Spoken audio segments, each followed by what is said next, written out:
and he settled in it. And Jair the son of Manasseh went and captured their villages and called them Havah Hurah.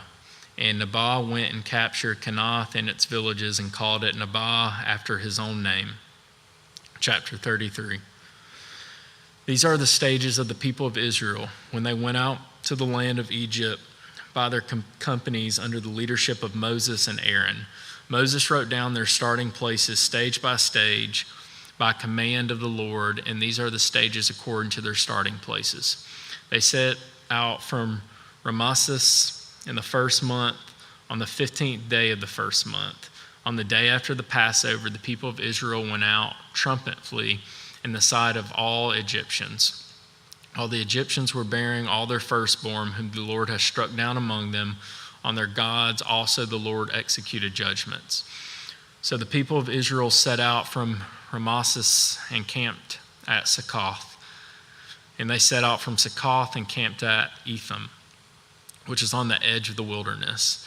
And they set out from Etham and turned back to Pi-Hahiroth, which is east of Baal-zephon, and they camped before Migdal. And they set out from before Haroth and passed through the midst of the sea into the wilderness. And they went a 3 days' journey in the wilderness of Etham and camped at Marah. And they set out from Marah and came to Elim. At Elim there were 12 springs of water and 70 palm trees, and they camped there.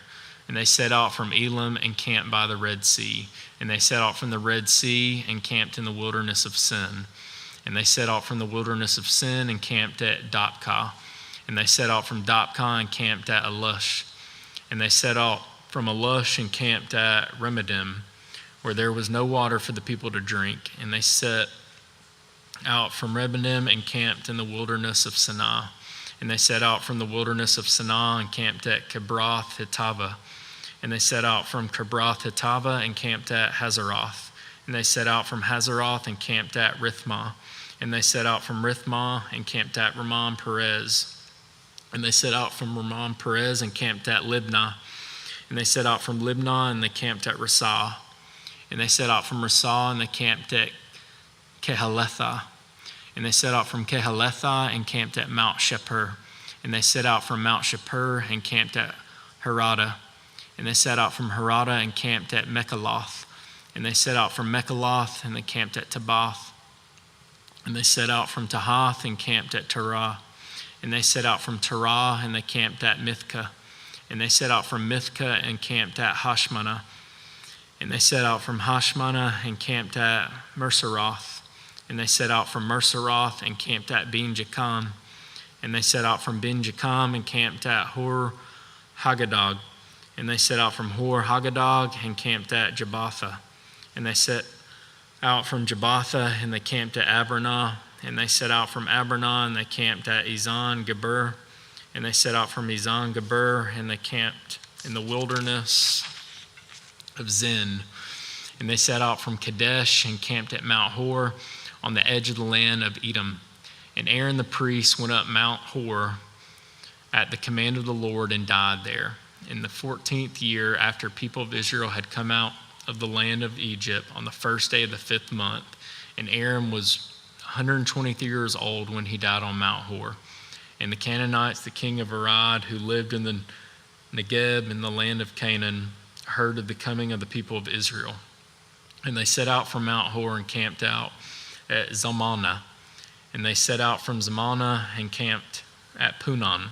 And they set out from Punon and camped at Oboth. And they set out from Oboth and camped at Abarim in the territory of Moab. And they set out from Eam and camped at Debah-Gad. And they set out from Debah-Gad and camped at Alamon-Debothalim. And they set out from Alamon-Debothalim and camped in the mountains of Abarim before Nebo. And they set out from the mountains of Abarim and camped out in the plains of Moab by the Jordan at Jericho. And they camped by the Jordan from Beth Jeshimoth as far as Abel Shittim in the plains of Moab. And the Lord spoke to Moses in the plains of Moab by the Jordan at Jericho, saying, "Speak to the people of Israel and say to them, when you pass over the Jordan into the land of Canaan, Then you shall drive out all the inhabitants of the land from before you, and destroy all their figured stones, and destroy all their metal images, and demolish all their high places. You shall take possession of the land and settle in it, for I have given the land to you to possess it. You shall inherit the land by lot according to your clans. To a large tribe you shall give a large inheritance, and to a small tribe you shall give a small inheritance. Wherever the lot falls for anyone, that shall be his. According to the tribes of your fathers you shall inherit. But if you do not drive out the inhabitants of the land from before you, then those of them who you let remain shall be as barbs in your eyes and thorns in your sides, and they shall trouble you in the land where you dwell. And I will do to you as I thought to do to them. Chapter 34.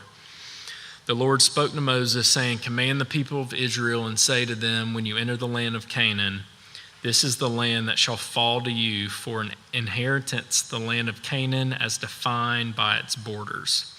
Your south side shall be from the wilderness of Zin alongside Edom, and your southern border shall run from the end of the Salt Sea on the east. And your border shall turn south of the ascent of Akrabim and cross to Zin, and its limit shall be south of Kadesh Barnea. Then it shall go on to Hazar Adar and pass along to Asmon. And the border shall turn from Asmon to the brook of Egypt, and its limit shall be at the sea. For the western border you shall have the great sea and its coast. This shall be your western border. This shall be your northern border. From the great sea you shall draw a line to Mount Hor. From Mount Hor you shall draw a line to Lebo Hamath, and the limit of the border shall be at Zedad. Then the border shall extend to Ziphron, and its limit shall be at Hazar Enan. This shall be your northern border. You shall draw a line for your eastern border from Hazar Enan to Shapum, and the border shall go down from Shapum to Riblah on the east side of An. And the border shall go down and reach the shoulder of the sea of Chinnerth on the east. And the border shall go down to the Jordan, and its limits shall be at the Salt Sea. This shall be your land as defined by its borders all around. Moses commanded the people of Israel, saying, This is the land that you shall inherit by lot, which the Lord has commanded to give to the 9 tribes and to the half-tribe. For the tribe of the people of Reuben by fathers' houses, and the tribe of the people of Gad by their fathers' houses have received their inheritance. And also the half-tribe of Manasseh, the 2 tribes and the half-tribe have received their inheritance beyond the Jordan, east of Jericho, towards the sunrise. The Lord spoke to Moses, saying, These are the names of the men shall divide the land to you for inheritance. Eleazar the priest and Joshua the son of Nun. You shall take 1 chief from every tribe to divide the land for inheritance.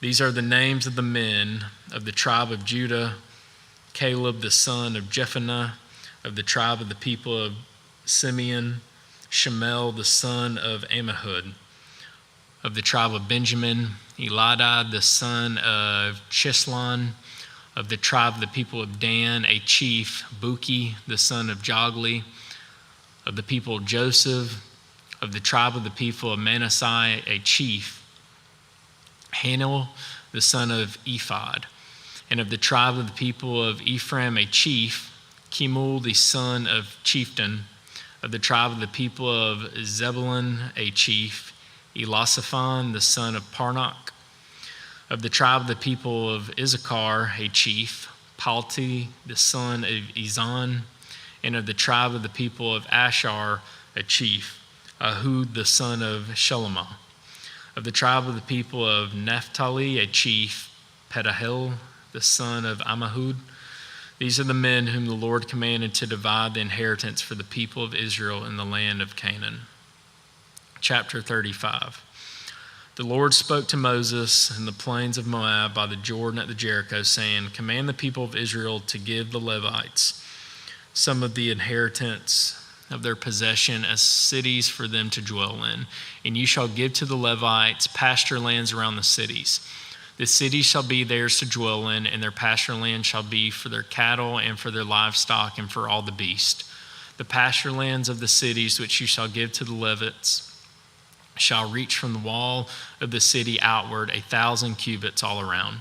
And you shall measure outside the city on the east side 2,000 cubits, and on the south side 2,000 cubits, and on the west side 2,000 cubits, and on the north side 2,000 cubits. The city being in the middle, this shall belong to them as pasture land for their cities. The cities that you give to the Levites shall be the 6 cities of refuge where you shall permit the manslayer to flee. In addition to them, you shall give 42 cities. All the cities that you give to the Levites shall be 48 with their pasture lands. And as for the cities that you shall give from the possession of the people of Israel, from the larger tribes you shall take many, and from the smaller tribes you shall take few, each in proportion to the inheritance shall give of its city to the Levites. And to the Lord spoke to Moses, saying, Speak to the people of Israel and say to them, when you cross the Jordan into the land of Canaan, you shall select cities to be cities of refuge for you, that the manslayer who kills any person without intent may flee there. These cities shall be for you a refuge from the avenger, that the manslayer may not die until he stands before the congregation for judgment. And the cities that you give shall be your 6 cities of refuge. You shall give 3 cities beyond the Jordan and 3 cities of the land of Canaan to be cities of refuge. These 6 cities shall be for refuge for the people of Israel and for the stranger, and for will be taken from the inheritance of the tribe of our fathers.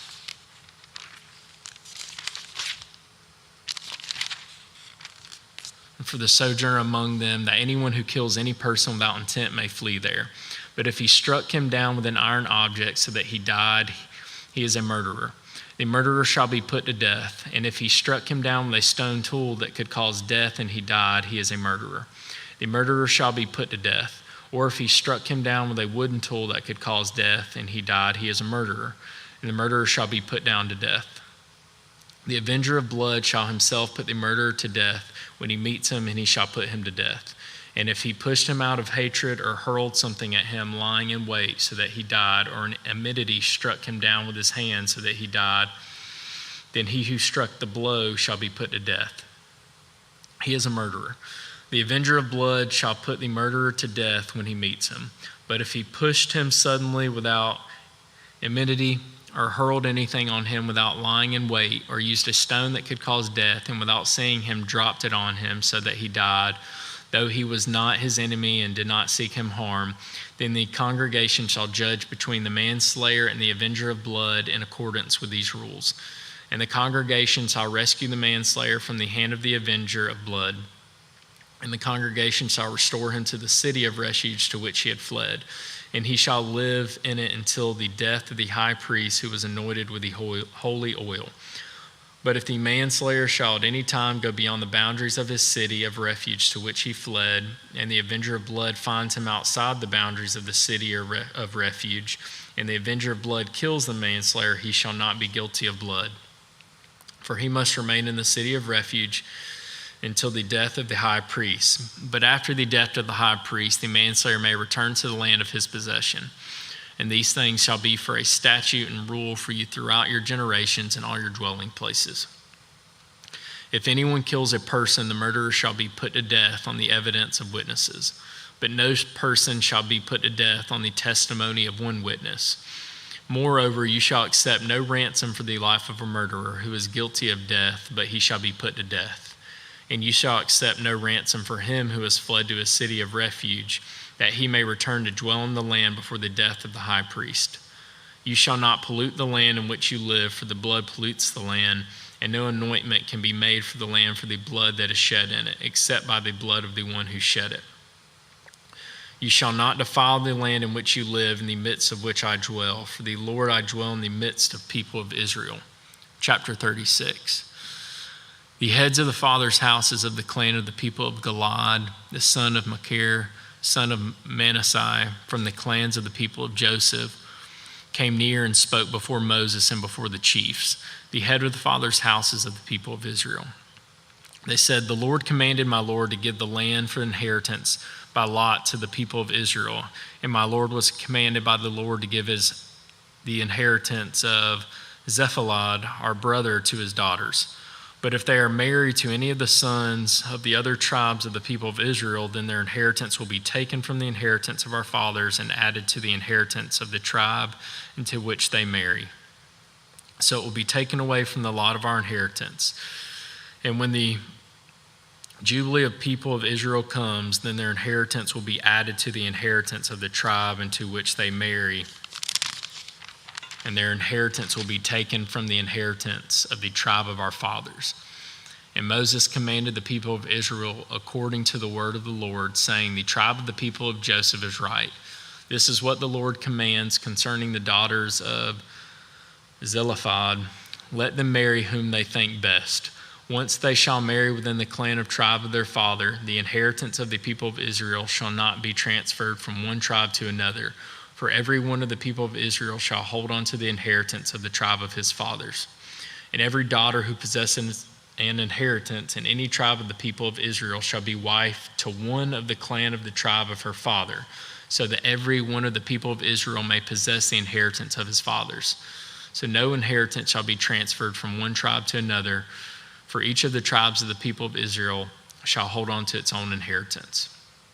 The daughters of Zephilad did as the Lord commanded Moses, for Malahah, Tirzah, Hoglah, Milcah, and Noah, the daughters of Zephilad, were married to sons of their father's brothers. They were married into the clans of people of Manasseh, the son of Joseph, and their inheritance remained in the tribe of their father's clan.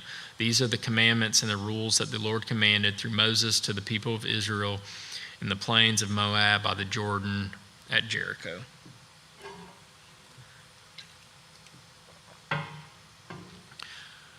Deuteronomy chapter 1. These are the words that Moses spoke to all Israel beyond the Jordan in the wilderness, in the Arabah opposite Sup between Paran and Tophel, Laban, Hazeroth, and Dizahab.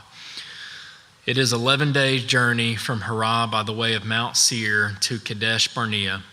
In the 40th year, on the first day of the 11th month, Moses spoke to the people of Israel according to all the Lord has given him in commandment to them.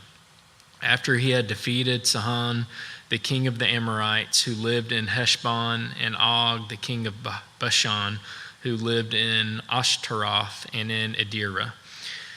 Beyond the Jordan in the land of Moab, Moses undertook to explain this law, saying, the Lord our God said to us in Horeb, you have stayed long enough at this mountain. Turn and take your journey and go to the hill country of the Amorites and to all their neighbors in the Arabah, in the hill country and in the lowland and in the Negeb, and by the sea coast, the land of the Canaanites and the Lebanon, as far as the great river and the river Euphrates. See, I have set the land before you.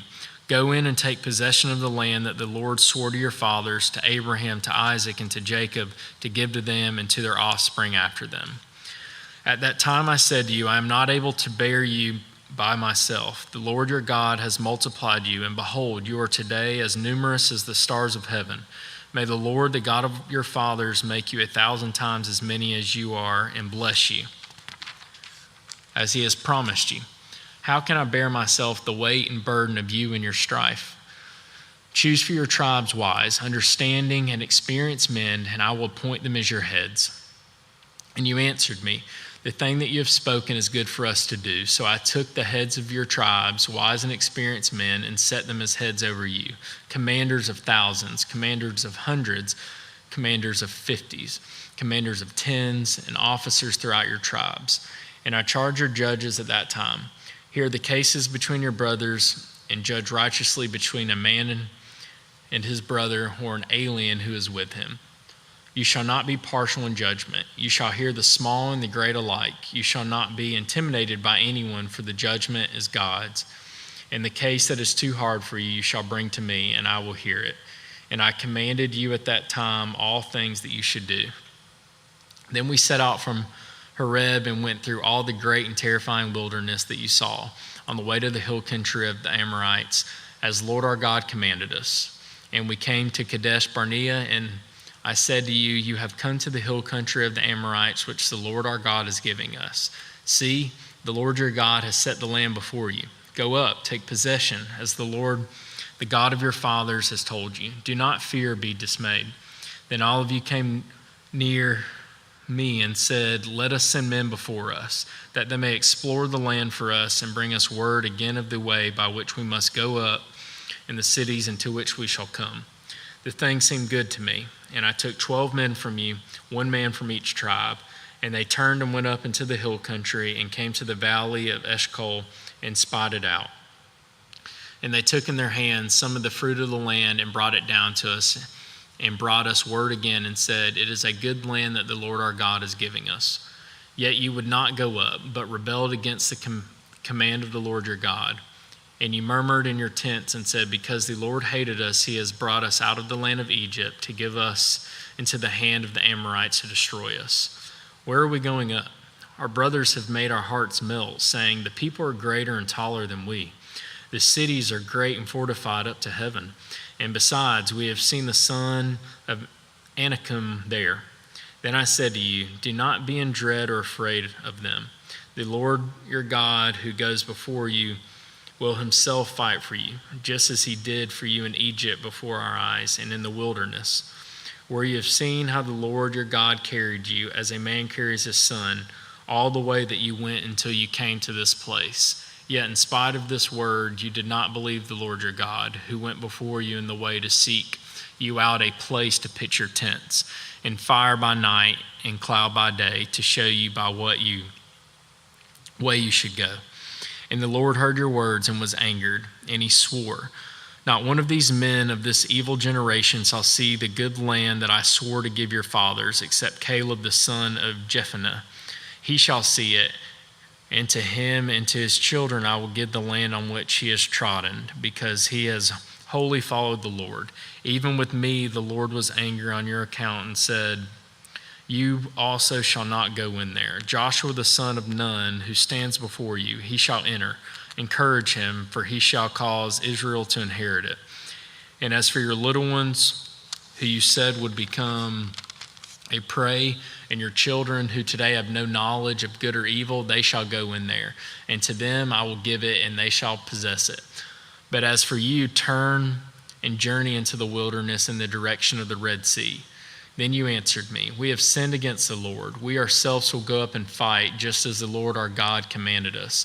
And every one of you fastened on his weapons of war and thought it easy to go up into the hill country. And the Lord said to me, "Say to them, do not go up or fight, for I am not in your midst, lest you be defeated before your enemies." So I spoke to you, and you would not listen, but you rebelled against the command of the Lord and presumptuously went up into the hill country. Then the Amorites who lived in that hill country came out against you and chased you as bees do, and beat you down in Seir as far as Hormah. And you returned and wept before the Lord, but the Lord did not listen to your voice or give ear to you. So you remained at Kadesh many days, in the days that you remained there. Chapter 2. Then we turned and journeyed into the wilderness in the direction of the Red Sea, as the Lord told me. And for many days we traveled around Mount Seir. Then the Lord said to me, "You have been traveling around this mountain country long enough. Turn northward and command the people. You are about to pass through the territory of your brothers and the people of Esau who live in Seir, and they will be afraid of you. So be careful. Do not contend with them, for I will not give you any of their land. No, not so much as for the sole of the foot to tread on, because I have given Mount Seir to Esau as a possession. You shall purchase food from them with money that you may eat, and you shall also buy water from them with money that you may drink. For the Lord your God has blessed you in all works of your hands. He knows you're going through this great wilderness. These 40 years the Lord your God has been with you. You have lacked nothing." So we went on away from our brothers and the people of Esau who live in Seir, away from the Arabah road from Eloth and Ezon Geber. And we turned and went the direction of the wilderness of Moab. And the Lord said to me, "Do not harass Moab or contend with them in battle, for I will not give you any of their land for a possession, because I have given Ar to the people of Lot for possession. The Emim formerly lived there, a people great and many and tall as the Anakim. Like the Anakim, they are also counted as Rephaim, but the Moabites call them Emim. The Horites also lived in Seir formerly, but the people of Esau disposed them and destroyed them from before them and settled in their place, as Israel did to the land of their possession, which the Lord gave to them. Now rise up and go over the brook Zered. So we went over the brook Zered, and the time from our leaving Kadesh Barnea until we crossed the brook Zered was 38 years, until the entire generation, that is, the men of war, had perished from the camp, as the Lord had sworn to them. For indeed the hand of the Lord was against them, to destroy them from the camp until they had perished.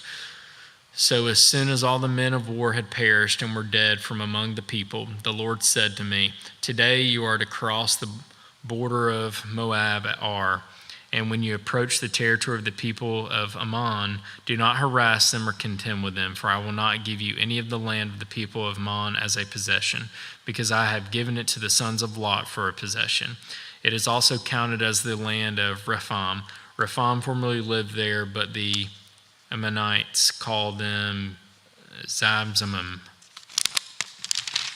a people great and many and tall as the Anakim. But the Lord destroyed them before the Ammonites, and they dispossessed them and settled in their place, as he did for the people of Esau who lived in Seir, when he destroyed the Horites before them, and they disposed them and settled in their place even to this day. As for the Avim who lived in villages as far as Gaza, the Caphatorim who came from Caphtor destroyed them and settled in their place. Rise up, set out of your journey, and go over the valley of the Arnon. Behold, I have given into your hand Sihon the Amorite, king of Heshbon, and his land. Begin to take the possession and contend with him in battle. This day I will begin to put the dread and fear of you on the people who are under the whole heaven, who shall hear the report of you and shall tremble and be in anguish because of you.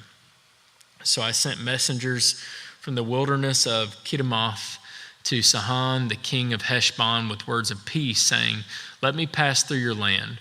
I will go only by the road. I will turn aside neither to the right nor to the left. You shall sell me food for money that I may eat, and give me water for money that I may drink.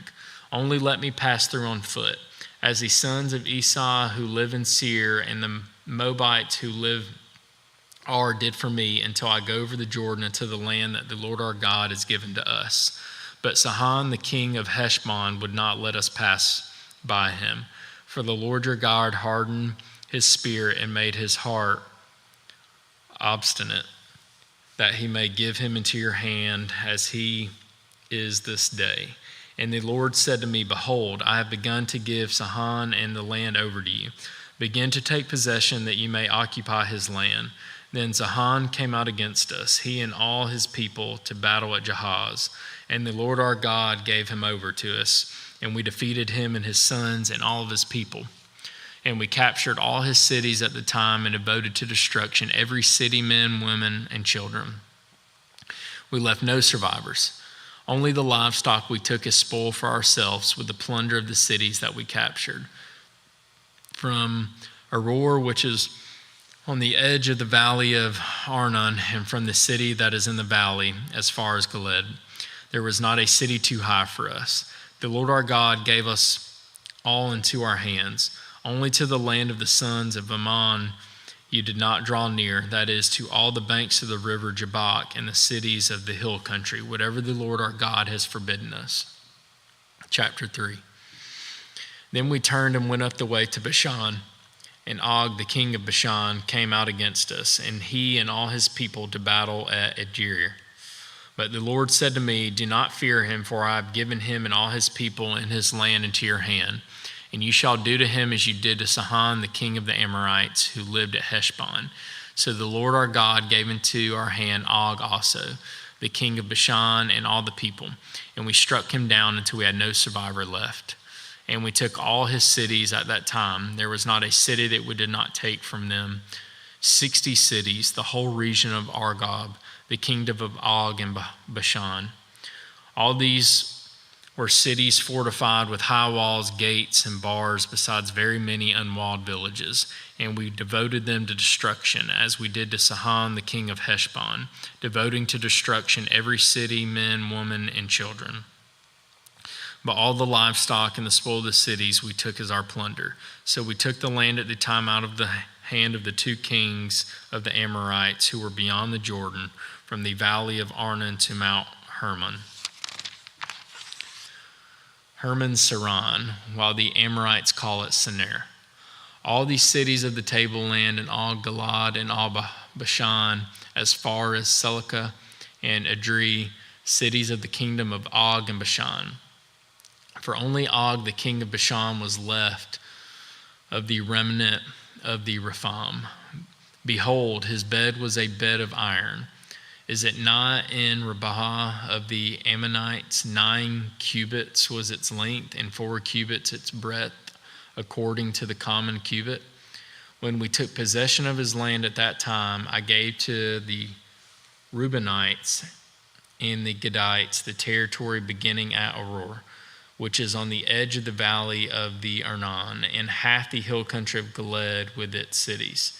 The rest of Gilead and all Bashan, the kingdom of Og, that is, all the region of Argob, I gave to the half-tribe of Manasseh. All that portion of Bashan is called the land of Rephaim. Jar, the Manassite, took all the region of Argob, that is, Bashan, as far as the border of the Geshurites and the Maccathites, and called the villages after his own name, Havoth Jar, as it is to this day. To Machir I gave Gilad, and to the Reubenites and the Gadites I gave the territory from Gilead as far as the valley of Arnon, with the middle of the valley as a border as far over the river Jabbok, the border of the Ammonites. The Arabah also, with the Jordan as the border from Chinnereth as far as the sea of the Arabah, the salt sea under the slopes of Pisgah on the east. And I commanded you at that time, saying, the Lord your God has given you this land to possess. All your men of valor shall cross over armed before your brothers, the people of Israel.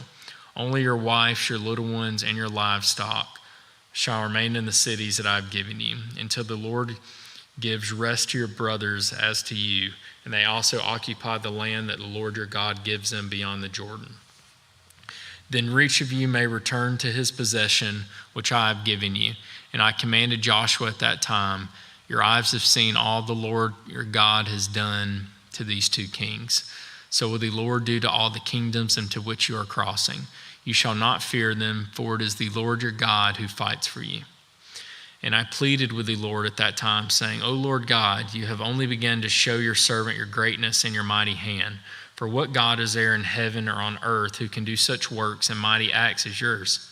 Please let me go over and see God's land beyond the Jordan, that good hill country in Lebanon. But the Lord was angry with me because of you and would not listen to me. And the Lord said to me, enough from you. Do not speak to me of this matter again. Go up to the top of Pisgah and lift up your eye westward and northward and southward and eastward, and look at it with your eyes, for you shall not go over this Jordan. But charge Joshua and encourage and strengthen him, for he shall go over at his head of the people, and he shall put them in possession of the land that you shall see. So we remained in the valley opposite of Beth Peor. Chapter 4. And now, O Israel, listen to the statutes and the rules that I am teaching you, and do them, that you may live and go in and take possession of the land that the Lord, the God of your fathers, is giving you. You shall not add to the word that I command you, nor take from it, that you may keep the commandments of the Lord your God that I command you. Your eyes have seen what the Lord did at Baal Peor, for the Lord your God destroyed from among you all the men who followed the Baal of Peor, but who held fast to the Lord your God are alive today. See, I have taught the statutes and rules as the Lord my God commanded me, that you should do them in the land that you are entering to take possession of it. Keep them and do them, for that will be your wisdom and your understanding in the sight of the peoples, who when they hear all these statutes will say, surely this great nation is a wise and understanding people. For what great nation is there that has a God so near to it as the Lord our God is to us whenever we call upon him? And what great nation is there that has statutes and rules so righteous as all this law that I set before you today? Only take care and keep your soul diligently, lest you forget these things that your eyes have seen, and lest they depart from your heart all the days of your life. Make them known to your children and your children's children, how on the day that you stood before the Lord your God at Horeb, and the Lord said to me, gather to the people to me, that I may let them hear my words, so that they may learn to fear me all the days that they live on the earth, and that they may teach their children so. And you came near and stood at the foot of the mountain, while the mountain burned with fire to the heart of heaven, wrapped in darkness, cloud, and gloom. Then the Lord spoke to you out of the midst of the fire. You heard the sound of words, but saw no form. There was only a voice. And he declared to you his covenant, which he commanded to you to perform, that is, the 10 Commandments. And he wrote them on 2 tablets of stone. And the Lord commanded me at that time to teach you statutes and rules, that you might do them in the land that you are going over to possess. Therefore, watch yourselves very carefully, since you saw no form on the day that the Lord spoke to you at Horeb out of the midst of the fire.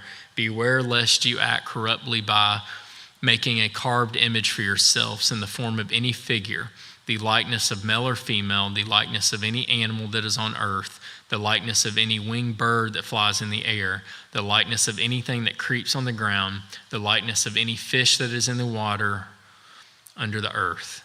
And beware lest you raise your eyes to heaven, and when you see the sun and the moon and the stars, all the host of heaven, you be drawn away and bow down to them and serve them, things that the Lord your God has allotted to all the peoples under the whole heaven. But the Lord has taken you and brought you out of the iron furnace, out of Egypt, to be a people of his own inheritance, as you are on this day. Furthermore, the Lord was angry with me because of you, and he swore that I should not cross the Jordan, and that I should not enter the good land that the Lord your God is giving you for an inheritance. For I must die in this land. I must not go over the Jordan. But you shall go over and take possession of that good land. Take care, lest you forget the covenant of the Lord your God, which he made with you, and make a carved image, the form of anything that the Lord your God has forbidden you. For the Lord your God is consuming fire, a jealous God.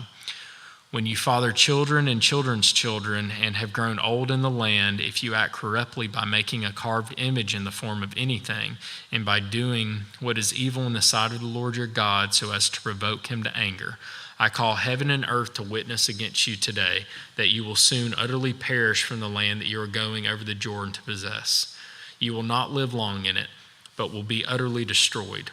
And the Lord will scatter you among the peoples, and you will be left few in numbers among the nations where the Lord will drive you.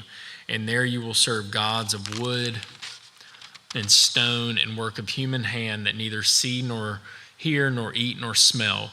But from there you will seek the Lord your God, and you will find him, if you search after him with all your heart and with all your soul. When you are in tribulation and all these things come upon you in the latter days, you will return to the Lord your God and obey his voice. For the Lord your God is a merciful God. He will not leave you or destroy you or forget the covenant with your fathers that he swore to them. For ask now the days that are past, which were before you, since the day that God created man on the earth, and ask from one end of heaven to the other, whether such a great thing as this has ever happened or was ever heard of. Did any people ever hear the voice of God speaking out of the midst of the fire as you've heard and still live? Or has any God ever attempted to go and take nation for himself from the midst of another nation by trials, by signs, by wonders, by war, by a mighty hand and an outstretched arm, and by great deeds of terror, all which the Lord your God did you in Egypt before your eyes? To you it was shown that you might know that the Lord is God. There is no other besides him. Out of heaven he let you hear his voice, that he might discipline you, and on earth he let you see a great fire, and you heard his words out of the midst of the fire. And because he loved your fathers and chose their offspring after them, and brought you out of Egypt with his own presence and by his great power, driving out before nations greater and mightier than to you, to bring you in, to give you their land for inheritance, as it is to this day, Know therefore today and lay it to your heart that the Lord is God in heaven, above and on earth beneath. There is no other. Therefore you shall keep his statutes and his commandments, which I command you today, that it may go well with you and with your children after you, and that you may prolong your days in the land that the Lord your God is giving you for all time. Then Moses set apart 3 cities in the east beyond the Jordan, that the manslayer might flee there. Anyone who kills his neighbor unintentionally without being at enmity with him in time past, he may flee to one of the cities and save his life. Bezer in the wilderness on the tableland for the Reubenites, Ramoth and Gilead for the Gadites, and Golan and Bashan for the Manassites. This is the law that Moses set before the people of Israel. These are the testimonies, the statutes, the rules which Moses spoke to the people of Israel when they came out of Egypt, beyond the Jordan in the valley opposite Beth Peor, in the land of Sihon, the king of the Amorites, who lived at Heshbon, whom Moses and the people of Israel defeated when they came out of Egypt. And they took possession of his land in the land of Og and the king of Bashan, and the 2 kings of the Amorites who lived in the east beyond the Jordan, from Aroer, which is the edge of the valley of Arnon, as far as Mount Sirion, that is Hermon, together with all the Arabah on the east side of the Jordan, as far as the sea of Rabbah under the slopes of Pisgah. Chapter 5. And Moses summoned all Israel and said to them, Hear, O Israel, the statutes and the rules that I speak in your hearing today. You shall learn from them and be careful to do them. The Lord our God made a covenant with us in Horeb. Not with our fathers did the Lord make us this covenant, but with us, who are all of us here alive today. The Lord spoke with you face to face at the mountain out of the midst of the fire. While I stood between the Lord and you at that time to declare to you the word of the Lord, for you were afraid because of the fire, and you did not go up into the mountain. He said, I am the Lord your God, who brought you out of the land of Egypt, out of the house of slavery. You shall have no other gods before me. You shall not make for yourself the carved image or any likeness of anything that is in heaven above, or that is on the earth beneath, or that is in the water under the earth. You shall not bow down to them or serve them, for I, the Lord your God, am a jealous God, visiting the iniquity of the fathers on the children to the 3rd and 4th generation of those who hate me, but showing steadfast love to thousands of those who love me and keep my commandments. You shall not take the name of the Lord your God in vain, for the Lord will not hold him guiltless who takes his name in vain. Observe the Sabbath day to keep it holy as the Lord your God commanded you. 6 days you shall labor and do all your work, but the 7th day is a Sabbath to the Lord your God. On it you shall not do any work. You or your son or your daughter or your male servant or your female servant or your ox or your donkey or your livestock or the sojourner who is within your gates, that your male servant and your female servant may rest as well as you. You shall remember that you were a slave in the land of Egypt, and the Lord your God brought you out from there with a mighty hand and an outstretched arm. Therefore the Lord your God commanded you to keep the Sabbath day. Honor your father and your mother as the Lord your God commanded you, that your days may be long and that it may go well with you in the land of the Lord and your God is giving you. You shall not murder, and you shall not commit adultery, and you shall not steal, and you shall not bear false witness against your neighbor, and you shall not covet your neighbor's wife, and you shall not desire your neighbor's house, his field, or his male servant, or his female servant, his ox, or his donkey, or anything that is your neighbor's. These words the Lord spoke to all your assembly at the mountain out of the midst of the fire, the cloud, and the thick darkness with a loud voice, and he added no more. And he wrote them on 2 tablets of stone and gave them to me. And as soon as you heard the voice out of the midst of the darkness, while the mountain was burning with fire, you came near to me, all the heads of the tribes and your elders.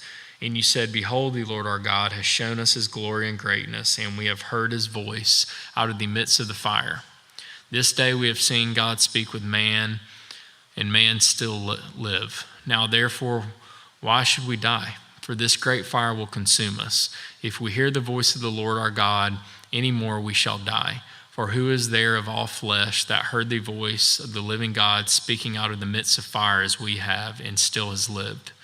Go near and hear all the Lord our God will say, and speak to us all that the Lord our God will speak to you, and we will hear and do it. And the Lord heard your words, and when you spoke to me. And the Lord said to me, I have heard the words of his people, which they have spoken to you. They are right in all that they have spoken. Oh, that they had such a heart as this always, to fear me and to keep all my commandments, that it might go well with them and with their descendants forever. Go and say to them, return to your tents. But you stand here by me, and I will tell you the whole commandment and the statutes and the rules that shall teach them, that they may do them in the land that I am giving them to possess. You shall be careful, therefore, to do as the Lord your God has commanded you. You shall not turn aside to the right hand or to the left. You shall walk in all the way that the Lord our God has commanded you, that you may live and that it may go well with you, and that you may live long in the land that you shall possess. Chapter 6. Now this is the commandment, that the statutes and the rules that the Lord your God commanded me to teach you, that you may do them in the land to which you are going over to possess it, that you may fear the Lord your God, and you and your son's son, by keeping all the statutes and his commandments, which I command you, all the days of your life, and that your days be long. Hear therefore, O Israel, and be careful to do them, that it may go well with you, and that you may multiply greatly, as the Lord the God of your fathers has promised you, in a land flowing with milk and honey. Hear, O Israel, the Lord our God, the Lord is one. You shall love the Lord your God with all your heart and with all your soul and with all your might. And these words that I command you today shall be on your heart. You shall teach them diligently to your children, and shall talk of them when you sit in your house, and when you walk by the way, and when you lie down, and when you rise. You shall bind them as a sign on your hand, and they shall be as frontlets between your eyes. You shall write them on the doorposts of your house and on your gates. And when the Lord your God brings you into the land that he swore to your fathers, to Abraham, to Isaac, and to Jacob, to give you with great and good cities that you did not build, and houses full of good things that you did not fill, and cisterns that you did not dig, and vineyards and olive trees that you did not plant. And when you eat and are full, then take care lest you forget the Lord, who brought you out of the land of Egypt, out of the house of slavery. It is the Lord your God you shall fear. Him you shall serve, and by his name you shall swear. You shall not go after other gods, the gods of the peoples who are around you. For the Lord your God in your midst is a jealous God, lest the anger of your Lord God be kindled against you, and he destroy you from off the face of the earth. You shall not put the Lord your God to the test, as you tested him at Massah. You shall diligently keep the commandments of the Lord your God, and his testimonies and his statutes which he has commanded you. And you shall do what is right and good in the sight of the Lord, that it may go well with you, and that you may go in and take possession of the good land that the Lord swore to give to your fathers, by thrusting out all your enemies from before you, as the Lord has promised. When your son asks you in time to come, what is the meaning of the testimonies and the statutes and the rules that the Lord our God has commanded you, then you shall say to your son, we were Pharaoh's slaves in Egypt, and the Lord brought us out of Egypt with a mighty hand. And the Lord showed signs and wonders great and grievous against Egypt and against Pharaoh and all his household before our eyes. And he brought us out from there, that he might bring us in and give us the land that he swore to give our fathers. And the Lord commanded us to do all these statutes, to fear the Lord our God, for our good always, that he might preserve us alive as we are this day. And it will be righteousness for us if we are careful to do all the commandment before the Lord our God has commanded us.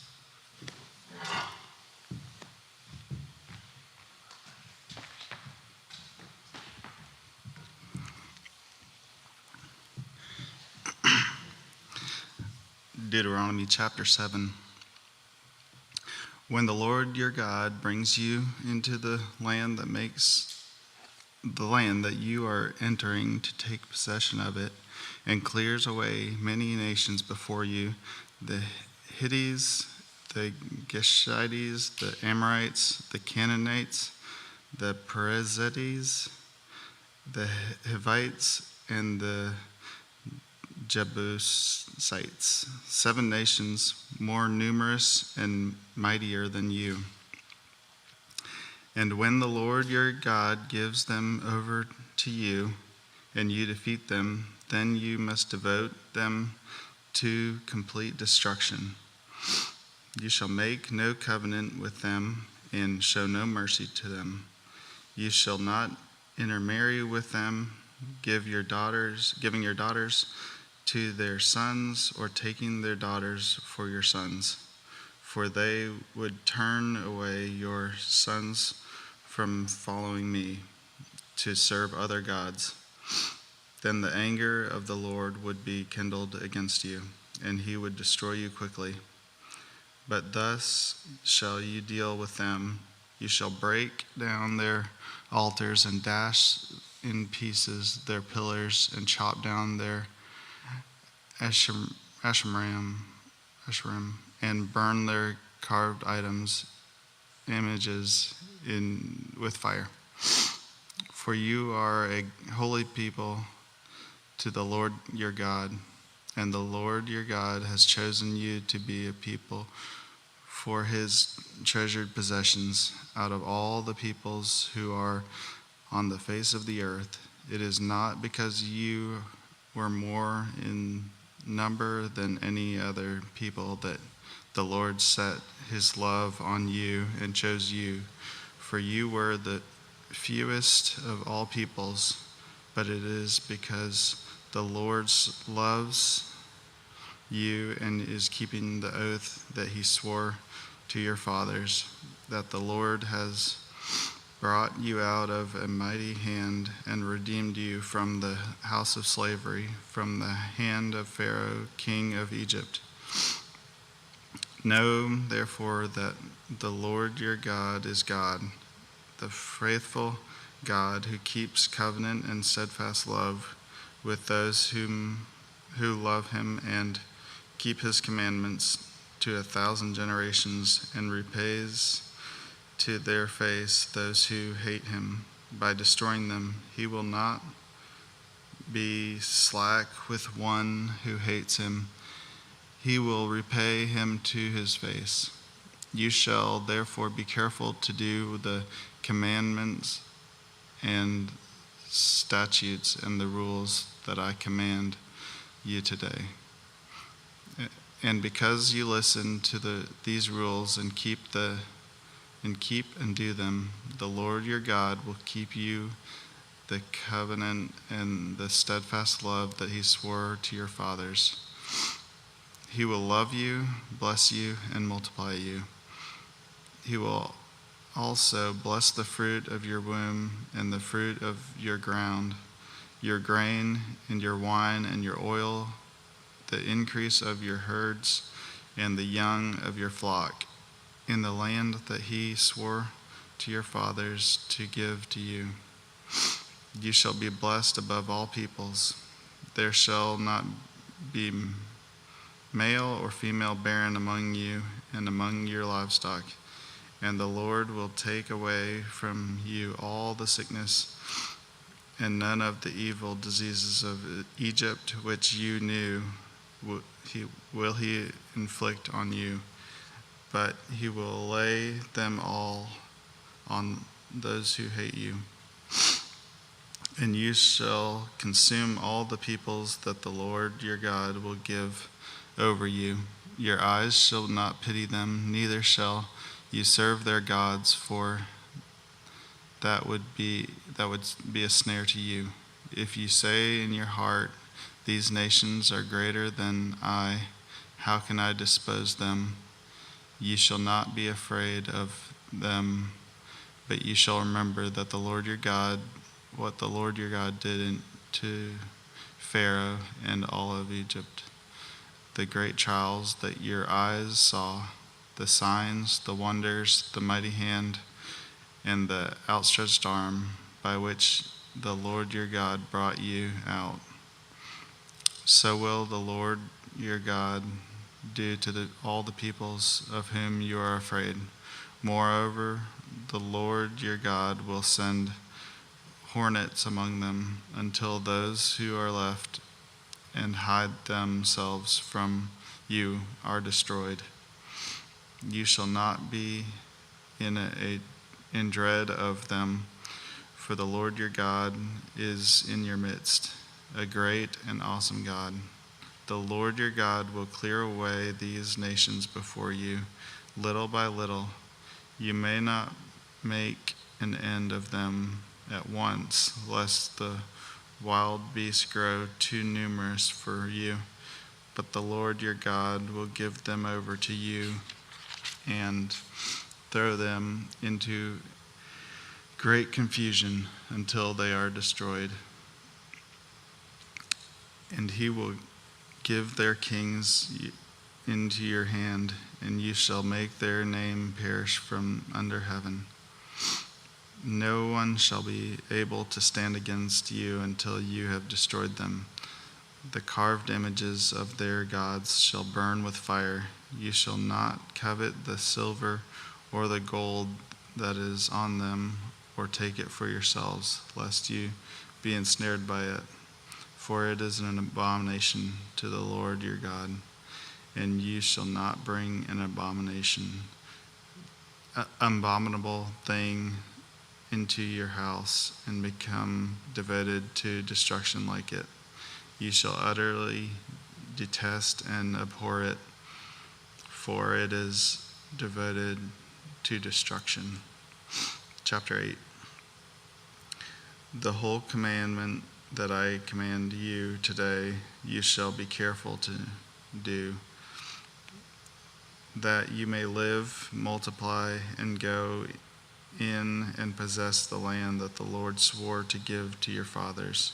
And you shall remember the whole way that the Lord your God has led you these 40 years in the wilderness, that he might humble you, testing you to know what was on your heart, whether you should keep his commandments or not. And he humbled you and let you hunger and fed you with manna, which you did not know, nor did your fathers know, that he might make you know that the man does not live by bread alone, but the man lives by every word that comes from the mouth of the Lord. Your clothing did not wear out on you, and your foot did not swell these 40 years. Know in your heart that as a man disciplines his son, the Lord your God disciplines you. So you shall keep the commandments of the Lord your God by walking in his ways and fearing him.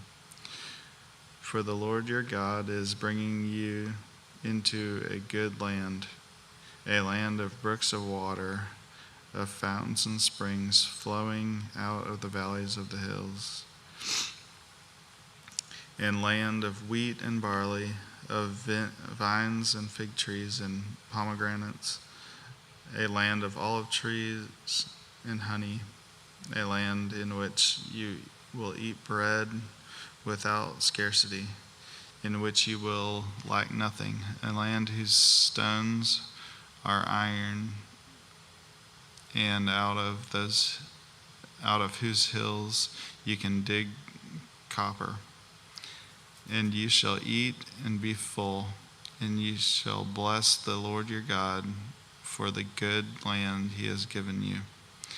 Take care lest you forget the Lord your God by not keeping his commandments and his rules and his statutes, which I command you today, lest when you have eaten and are full and have built good houses and live in them, and when your herds and flocks multiply, and your silver and gold is multiplied, and all that you have is multiplied, then your heart will be lifted up, and you forget the Lord your God, who brought you out of the land of Egypt, out of the house of slavery, who led you through the great and terrifying wilderness, with its fiery serpents and scorpions and thirsty ground where there was no water, who brought you water out of the flinty rock, who fed you in the wilderness with manna that your fathers did not know, that he might humble you and test you, to do you good in the end. Beware lest you say in your heart, my power and the might of my hand has gotten me this wealth. You shall remember the Lord your God, for it is he who gives you power to get wealth, that he may confirm his covenant that he swore to your fathers, as it is this day. And if you forget the Lord your God and go after other gods and serve them and worship them, I solemnly warn you today that you shall surely perish, like the nations that the Lord makes to perish before you, so you shall perish, because you would not obey the voice of the Lord your God. Chapter 9. Hear, O Israel, you are to cross over the Jordan today, to go in and dispose nations greater and mightier than you, cities great and fortified up to the heavens, a people great and tall, the sons of the Anakim, who you know and whom you have heard it said, who can stand before the sons of Anak? Know therefore today that he who goes over before you as a consuming fire is the Lord your God. He will destroy them and subdue them before you, so you shall drive them out and make them perish quickly, as the Lord has promised you. Do not say in your heart, after the Lord your God has thrust them out before you, it is because of my righteousness that the Lord has brought me in to possess this land.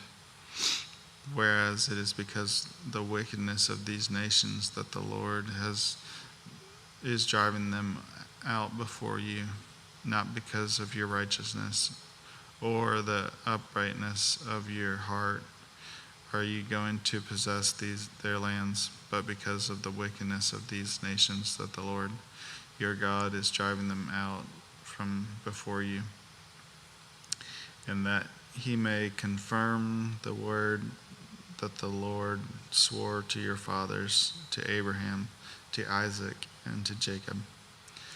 Know, therefore, that the Lord your God is not giving you this good land to possess because of your righteousness, for you are a stubborn people.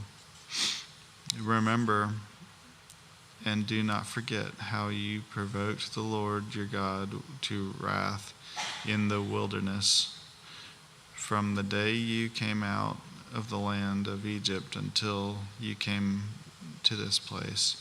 You have been rebellious against the Lord. Even at Horeb, you provoked the Lord to wrath, and the Lord was so angry with you that he was ready to destroy you. When I went up to the mountain to receive the tablets of stone, the tablets of the covenant that the Lord made with you, I remained on the mountain for 40 days and 40 nights. I neither ate bread nor drank water, and the Lord gave me 2 tablets of stone written with the finger of God, and on them were all the words that the Lord had spoken with you on the mountain, out of the midst of the fire on the day of the assembly. And at the end of the 40 days and 40 nights, the Lord gave me 2 tablets of stone, the tablets of the covenant. Then the Lord said to me, arise and go quickly from here, for your people whom you have brought from Egypt have acted corruptly. They have turned aside quickly out of the way that I commanded them, and they have made themselves a metal image. Furthermore, the Lord said to me, I have seen this people, and behold, it is a stubborn people. Let me alone, that I may destroy them and blot their names from under heaven. And I will make you a nation mightier and greater than they. So I turned and came down from the mountain, and the mountain was burning with fire, and the 2 tablets of the covenants were in my 2 hands. And I looked, and behold, you had sinned against the Lord your God. You had made yourselves a golden calf. You had turned aside quickly from the way that the Lord had commanded you. So I took hold of the 2 tablets and threw them out of my hands and broke them before your eyes. Then I lay prostrate before the Lord as before, 40 days and 40 nights. I neither ate bread nor drank water, because of all the sin that you had committed in doing what was evil in the sight of the Lord, to provoke him to anger. For I was afraid of the anger and hot displeasure that the Lord bore against you, so that he was ready to destroy you. But the Lord listened to me that time also. And the Lord was so angry with Aaron that he was ready to destroy him. And I prayed for Aaron also, that he, at the same time, then I took the sinful things, the calf that you had made, and burned it with the fire and crushed it, grinding it very small, until it was a fine dust. And I threw the dust of it into the brook and ran down from the mountain. At Taberah also, and at Massah, and at Kibroth, you provoked the Lord to wrath. And when the Lord sent you away from Kadeshi Barnea, saying, Go up and take possession of the land that I had given you, then you rebelled against the commandment of the Lord your God, and did not believe him or obey his voice. You have been rebellious against the Lord from the day that I knew you. So I lay prostrate before the Lord for these 40 days and 40 nights, because the Lord had said he would destroy you. And I prayed to the Lord, O Lord God, do not destroy your people and your heritage, whom you have redeemed through your greatness, whom you have brought out of Egypt with a mighty hand. Remember your servants Abraham, Isaac, and Jacob. Do not regard the stubbornness of this people, or their wickedness, or their sin, lest the land from which you brought us say, because the Lord was not able to bring them into the land that he promised them, and because he hated them, he has brought them out and put them to death in the wilderness. For they are your people and your heritage, whom you brought out by your great power and by your outstretched arm. Chapter 10. At that time the Lord said to me, Cut for yourself 2 tablets of stone like the first, and come up to me on the mountain and make an ark of wood. And I will write on the tablets the words that were on the first tablets that you broke, and you shall put them in the ark. So I made an ark of acacia wood, and I cut the 2 slabs of stone like the first, and went up the mountain with the 2 tablets in my hand. And he wrote on the tablets in the same writing as before, and the 10 commandments that the Lord had spoken to you on the mountain out of the midst of the fire on the day of assembly. And the Lord gave them to me. Then I turned and came down from the mountain and put the tablets in the ark that I had made. And there they are, as the Lord commanded me. The people of Israel journeyed from Beeroth, Ben-Jenka to Massera. There Aaron died, and there he was buried. And his son Eleazar ministered as a priest in the place. From there they journeyed to Gudgodah, and from Gudgodah to Jabbathalah, a land with brooks of water. At the time the Lord set apart a tribe of Levi to carry the ark of the covenant of the Lord, to stand before the Lord, to minister to him, and to bless his name to this day. Therefore Levi has no portion or inheritance with his brothers. The Lord is his inheritance, as the Lord your God said to him.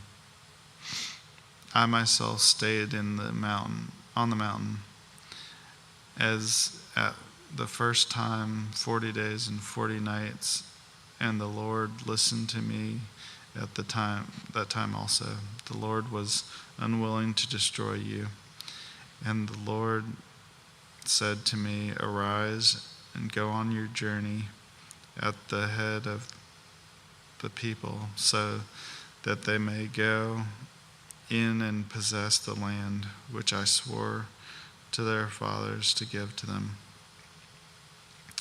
And now, Israel, what does the Lord your God require of you but to fear the Lord your God, to walk in all his ways, to love him, to serve the Lord your God with all your heart and with all your soul, and to keep the commandments and the statutes of the Lord, which I'm commanding you today for your good.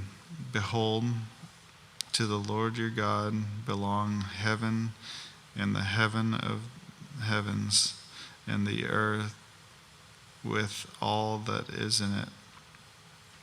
Yet the Lord has set his heart in love on your fathers and chose their offspring after them, you above all peoples as you are this day. Circumcise therefore the foreskin of your heart, and be no longer stubborn. For the Lord your God is God of gods and the Lord of lords, the great, the mighty, the awesome God, who is not partial and does not take bribes. He executes justice for the fatherless and the widow, and loves the sojourner, giving him food and clothing. Love the sojourner, therefore, for you were sojourners in the land of Egypt. You shall fear the Lord your God. You shall serve him and hold fast to him. And by his name you shall swear. He is your praise. He is your God, who has done for you these great and terrifying things that your eyes have seen. Your fathers went down to Egypt, 70 persons, and now the Lord your God has made you as numerous as the stars in the heavens.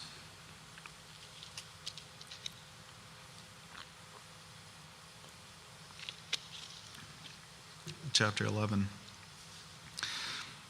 You shall therefore love the Lord your God and keep his charge, his statutes, his rules, and his commandments always. And consider today, since I am not speaking to your children who have not known or seen it, consider the discipline of the Lord your God, his greatness, his mighty hand, and his outstretched arm, his signs and his deeds that he did in Egypt to Pharaoh, the king of Egypt, and to all his land, and what he did to the army of Egypt, to their horses and to their chariots, how he made the water of the Red Sea flow over them as they pursued after you, and how the Lord had destroyed them to this day, and what he did to you in the wilderness until you came to this place, and what he did to Dathan and Abram,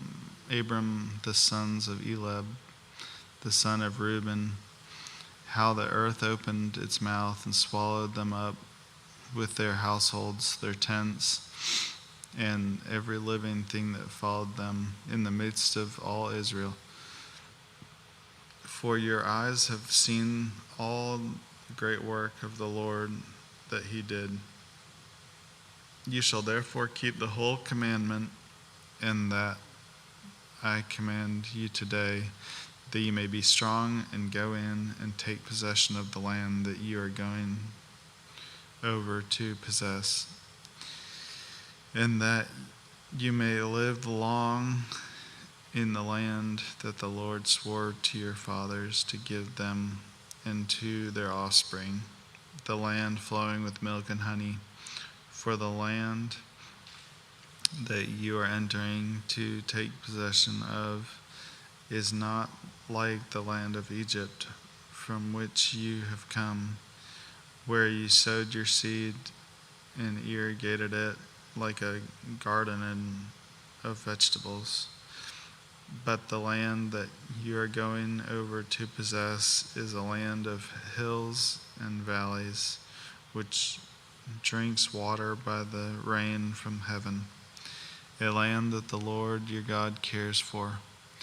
The eyes of the Lord your God are always upon it, from the beginning of the year to the end of the year. And if you will indeed obey my commandments that I command you today, to love the Lord your God and to serve him with all your heart and with all your soul, he will give the rain for your land in its season, the early rain and the later rain, that you may gather in your grain and your wine and your oil. And he will give grass in your fields for the livestock, and you shall eat and be full. Take care lest your heart be deceived, and you turn aside and serve other gods, and you worship them.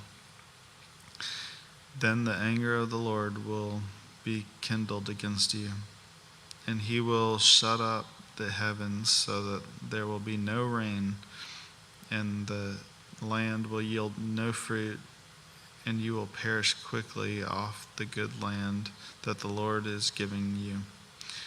You shall therefore lay up these words of mine in your heart and in your soul, and you shall bind them as a sign on your hand, and they shall be as frontlets between your eyes. You shall teach them to your children, talking of them when you are sitting in your house, and when you are walking by the way, and when you lie down, and when you rise. You shall write them on the doorposts of your house and on your gates, for that which your days and the days of your children may be multiplied in the land that the Lord swore to your fathers to give them, as long as the heavens are above the earth. For you will be careful to do all this commandment, and that I command you to do, loving the Lord your God, walking in all his ways and holding fast to him. Then the Lord will drive out all these nations before you, and you will depose nations greater and mightier than you. Every place in which the sole of your foot treads shall be yours. Your territory shall be from the wilderness to the Lebanon, and from the river of Euphrates to the western sea. No one shall be able to stand against you. The Lord your God will lay the fear of you and the dread of you on all the land that you shall tread, as he has promised you. See, I am setting before you today a blessing and a curse. The blessing, if you obey the commandments of the Lord your God, which I command you today, and the curse, if you do not obey the commandments of the Lord your God, but turn aside from the way that I am commanding you today, to go after other gods that you have not known. And when the Lord your God brings you into the land that you are entering to take possession of it, you shall set the blessing on Mount Gerizim and the curse on Mount Ebal.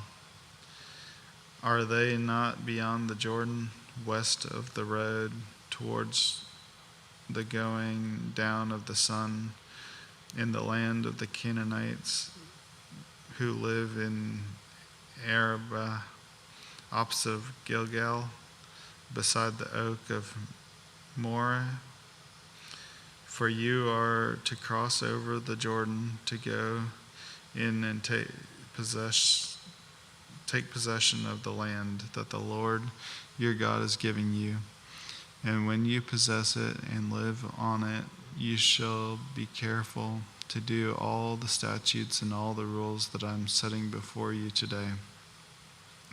Chapter 12.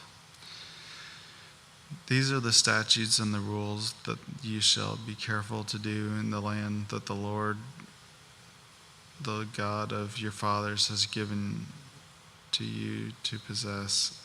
All the days that you live on earth, you shall surely destroy all the places where the nations whom you shall dispossess served their gods, on the high mountains and on the hills and under every green tree. You shall tear down their altars and dash it in pieces their pillars and burn their Asherim with fire. You shall chop down the carved images of their gods and destroy their name out of that place. You shall not worship the Lord your God in that way, but you shall seek the place that the Lord your God will choose out of all the tribes to put his name and make his habitation there. You shall go, and there you shall bring your burnt offerings and your sacrifices, your tithes and your contributions that you present, your vow offerings, your free will offering, and the firstborn of your herd and of your flock. And there you shall eat before the Lord your God, and you shall rejoice, and you and your households, in all that you undertake, in which the Lord your God has blessed you. You shall not do it according to all that we are doing here today, everyone doing whatever is right in his own eyes. For you have not as yet come to rest into the inheritance that the Lord your God is giving you. But when you go over the Jordan and live in the land that that the Lord your God has given you to inherit. And when he gives you the rest from from all your enemies around, so that you live in safety, then to the place that the Lord your God will choose to make his name dwell there, there you shall bring all that I command you, your burnt offerings and your sacrifices, your tithes and your contributions that you present, and all your finest vow offerings that you vow to the Lord.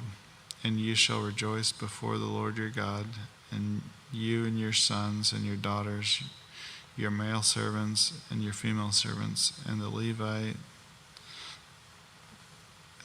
that is within your town, since he has no portion or inheritance with you.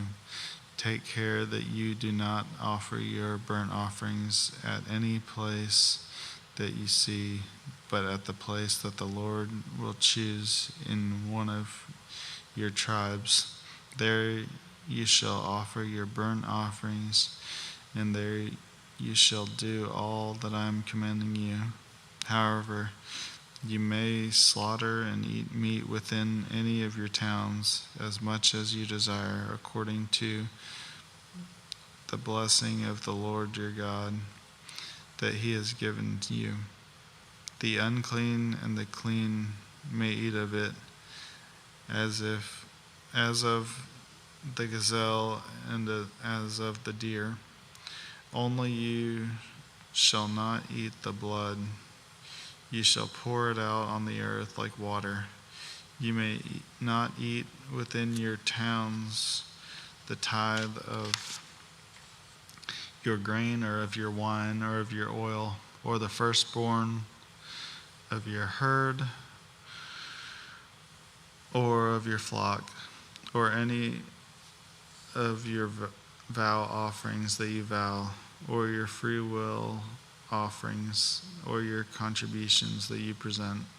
But you shall eat them before the Lord your God in the place that the Lord your God shall choose. And you and your sons and your daughters, your male servant and your female servant, and the Levite who is within your towns. And you shall rejoice before the Lord your God in all that you undertake. Take care that you do not neglect the Levite as long as you live in your land. When the Lord your God enlarges your territory as he has promised you, you say, I will eat meat because you crave meat. And you may eat meat whenever you desire, if the place that the Lord your God will choose to put his name there is too far from you. Then you may kill any of your herd or your flock which the Lord has given you, as I have commanded you, and you may eat within your towns whenever you desire. Just as the gazelle and the deer is eaten, so you may eat it. The unclean and the clean alike may eat of it. Only be sure that you do not eat the blood, for the blood is the life, and you shall not eat the life with the flesh. You shall not eat it. You shall pour it out on the earth like water. You shall not eat it, that all may go well with you and your children after you.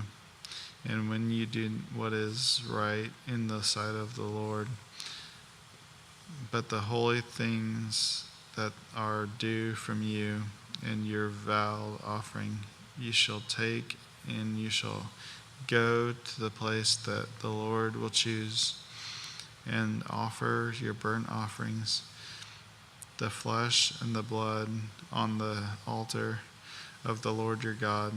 The blood of your sacrifices shall be poured out on the altar of the Lord your God, but the flesh you may eat. Be careful to obey all these words that I command you, that it may go well with you and with your children after you forever. When you do what is good and right in the sight of the Lord your God. When the Lord your God cuts off before you in the nations whom you go in and dispossess, and you dispose of them and that dwell in their land, take care that you be not ensnared to follow them after they have been destroyed before you, and that you do not inquire about their gods, saying, how did these nations serve their gods, that I may also do the same?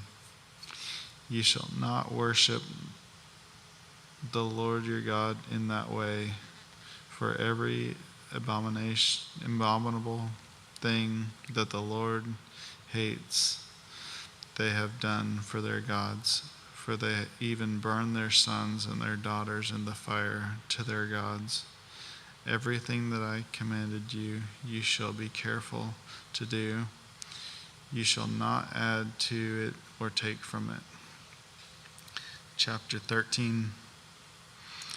If a prophet or a dreamer of dreams arises among you and gives you a sign or a wonder, and the sign or wonder that he tells you comes to pass, and if he says, let us go after other gods which you have not known, and let us serve them, you shall not listen to the words of that prophet or that dreamer of dreams, for the Lord your God is testing you to know whether you love the Lord your God with all your heart and with all your soul.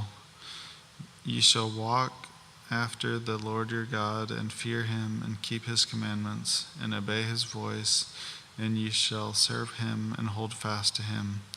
But that prophet or that dreamer of dreams shall be put to death, because he has taught rebellion against the Lord your God, who brought you out of the land of Egypt and redeemed you out of the house of slavery, to make you leave the way in which the Lord your God commanded you to walk. So you shall purge the evil from your midst. If your brother, the son of your mother, or your son, or your daughter, or your wife, embrace, or your friend who is as your own soul entices you secretly, saying, let us go and serve other gods, which neither you nor your fathers have known, some of the gods of the peoples who are around you, whether near you or far off from you, from the one end of the earth to the other. You shall not yield to him or listen to him, nor shall your eye pity him, nor shall you spare him, nor shall you conceal him, but you shall kill him. Your hand shall be first against him, to put him to death, and afterward the hand of all the people. You shall stone him to death with stones, because he sought to draw you away from the Lord your God, who brought you out of the land of Egypt, out of the house of slavery. And all Israel shall hear and fear, and never again do any such wickedness as this among you.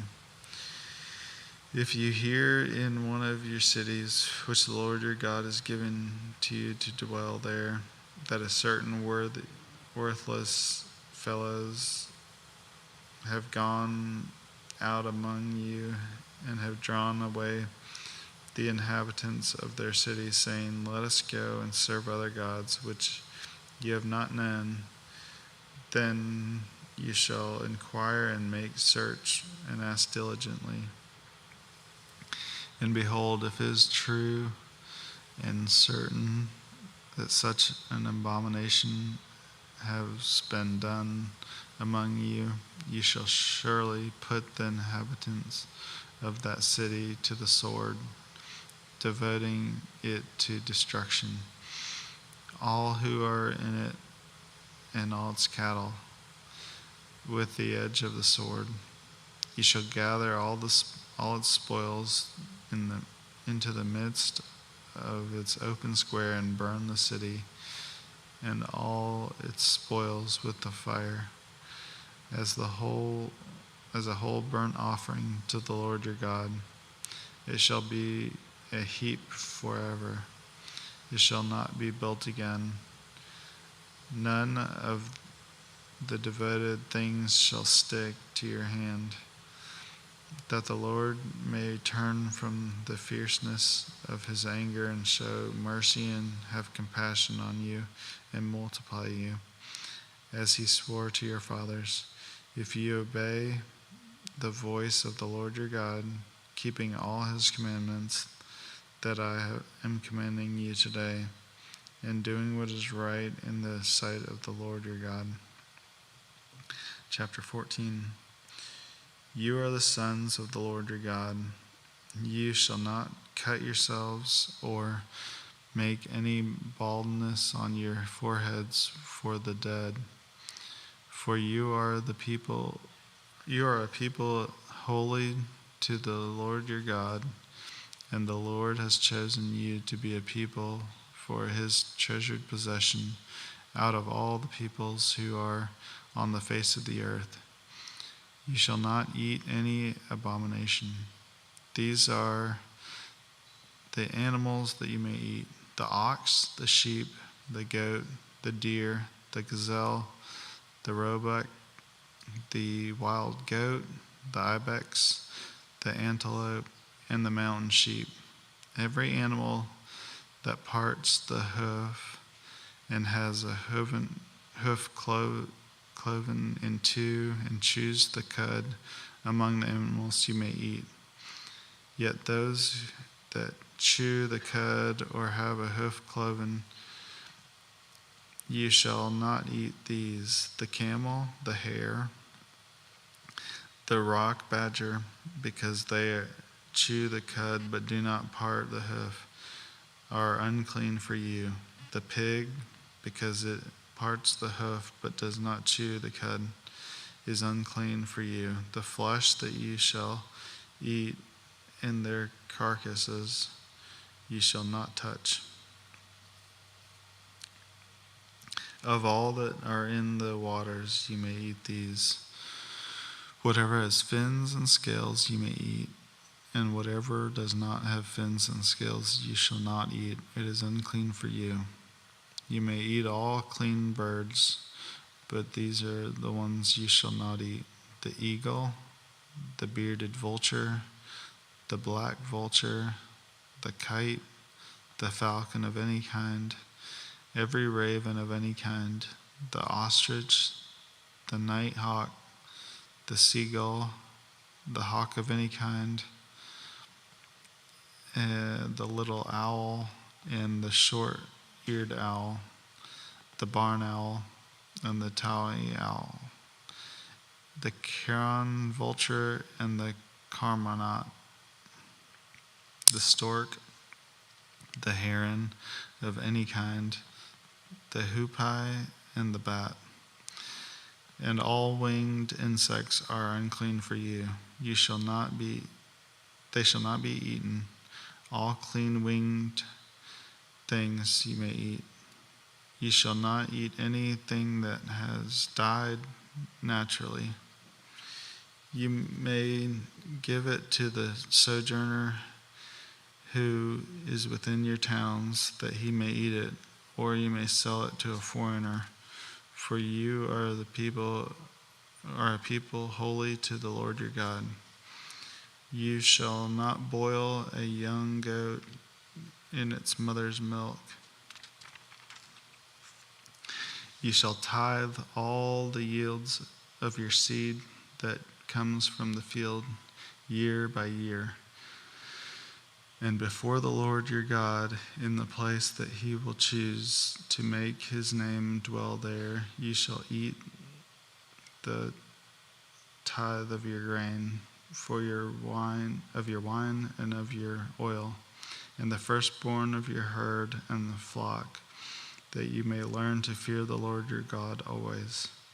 And if the way is too long for you, so that you are not able to carry the tithe when the Lord your God blesses you, because the place is too far from you, which the Lord your God chooses to set his name there, when you shall turn it into money and bind up the money in your hand and go to the place that the Lord your God chooses, and spend the money for whatever you desire, oxen or sheep or wine or strong drink, whatever your appetite craves, and you shall eat there before the Lord your God and rejoice, you and your household.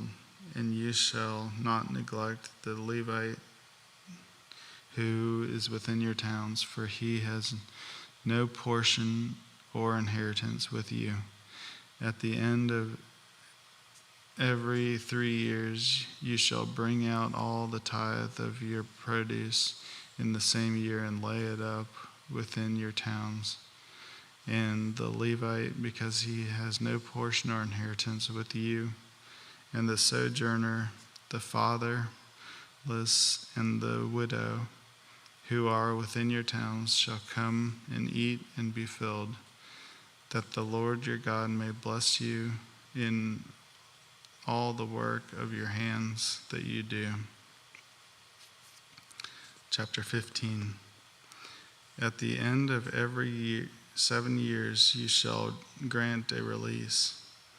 And this is the manner of the release. Every creditor shall release that he has lent to his neighbor.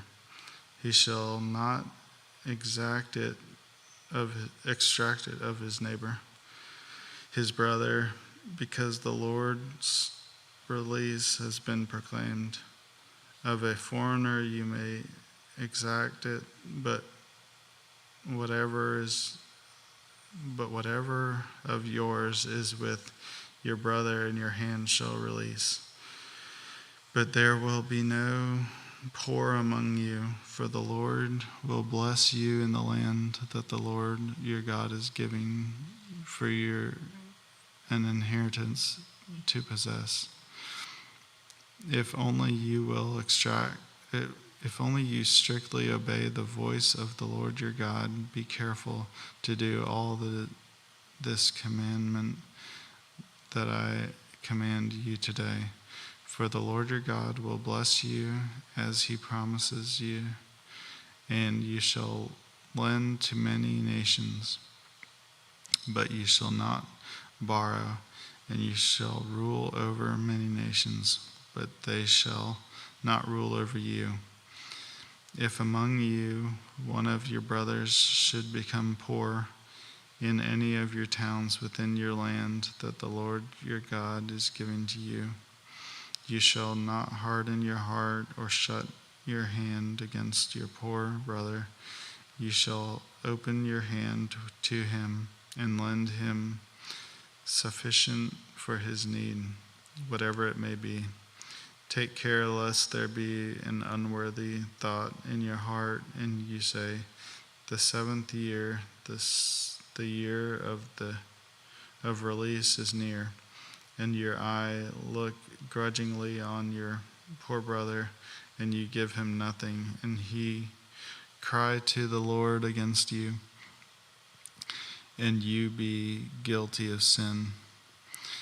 You shall give to him freely, and your heart shall not be grudging when you give to him, because for this is the Lord your God will bless you in all your work and in all that you undertake. For there will never cease to be poor in the land. Therefore I command you, you shall open wide your hand to your brother, to the needy, and to the poor in your land. If your brother, a Hebrew man or a Hebrew woman, is sold to you, he shall serve you 6 years, and in the 7th you shall let him go free from you. And when you let him go free from you, you shall not let him go empty-handed. You shall furnish him liberally out of your flock, out of your threshing floor, and out of your wine press. As the Lord your God has blessed you, you shall give to him. You shall remember that you were a slave in the land of Egypt, and the Lord your God redeemed you. Therefore I command you this today.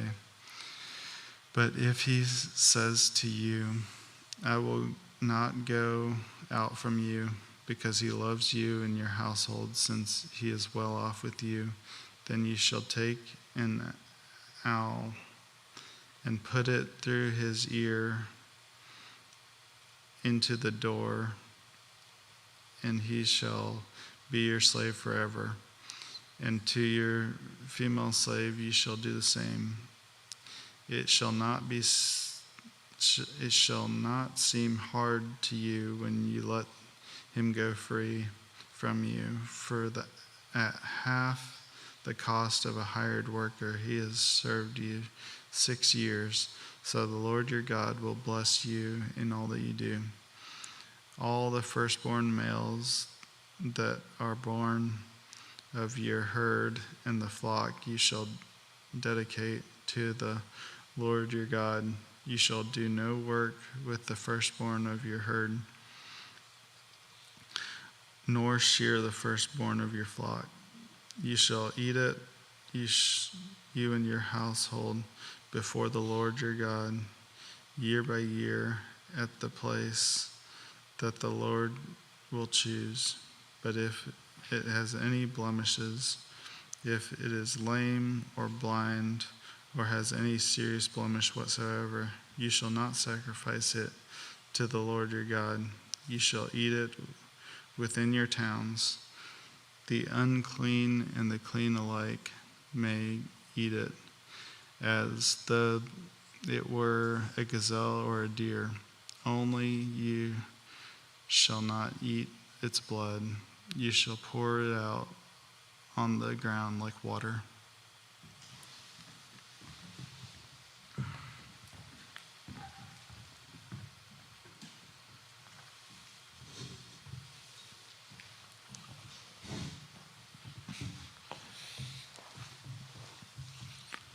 Deuteronomy 16. Observe the month of Abib and keep the Passover to the Lord your God. For in month of Abib the Lord your God brought you out of Egypt by night, and you shall offer the Passover sacrifice to the Lord your God from the flock or the herd at the place that the Lord will choose to make his name dwell there. You shall eat no leavened bread with it. 7 days you shall eat it with unleavened bread, and the bread of affliction you came out of the land, for you came out of the land of Egypt in haste, that all the days of your life you may remember the day when you came out of the land of Egypt. No leavened bread shall be seen with you in all your territory for 7 days, nor shall any of the flesh that you sacrificed on the evening of the first day remain all night until morning. You may not offer the Passover sacrifice within any of your towns that the Lord your God is giving you, but at the place that the Lord your God will choose to make his name dwell in it, you shall offer the Passover sacrifice. In the evening at sunset, at the time you came out of Egypt, and you shall cook it and eat it at the place that the Lord your God will choose. And in the morning you shall turn and go to your tent. For 6 days you shall eat unleavened bread. And on the 7th day there shall be solemn assembly to the Lord your God, shall do no work on it. You shall count 7 weeks, begin to count the 7 weeks from the time the sickle is first put to the standing grain. Then you shall keep the feast of weeks to the Lord your God with the tribute of a free will offering from your hand, which you shall give as the Lord your God blesses you.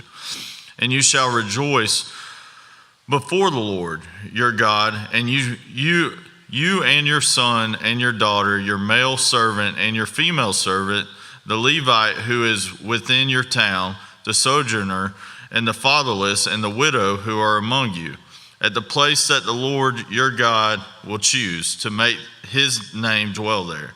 You shall remember that you were a slave in Egypt, and you shall be careful to observe these statutes. You shall keep the Feast of Booths 7 days, when you have gathered in the produce from your threshing floor and your winepress. You shall rejoice in your feast, you and your son and your daughter, your male servant and your female servant, the Levite, the sojourner, the fatherless, and the widow of who are within your towns. For 7 days you shall keep the feast to the Lord your God at the place that the Lord will choose, because the Lord your God will bless you and all your produce and all the work of your hands, so that you will be altogether joyful. 3 times a year all your males shall appear before the Lord your God at the place that he will choose, at the feast of unleavened bread, at the feast of weeks, and at the feast of booths. They shall not appear before the Lord empty-handed. Every man shall give as he is able, according to the blessing of the Lord your God that he has given you. You shall appoint judges and officers in your towns that the Lord your God is giving you, according to your tribes, and they shall judge the people with righteous judgment. You shall not pervert justice. You shall not show partiality, and you shall not accept a bribe. For a bribe blinds the eyes of the wise and subverts the cause of the righteousness. Justice and only justice you shall follow, that you may live in the inherit the land that the Lord God is giving you. You shall not plant any tree as Asherim beside the altar of Lord your God that you shall make, and you shall not set up a pillar which the Lord your God hates. 17. You shall not sacrifice to the Lord your God an ox or a sheep in which is a blemish and defect, whatever, for that is an abomination to the Lord your God.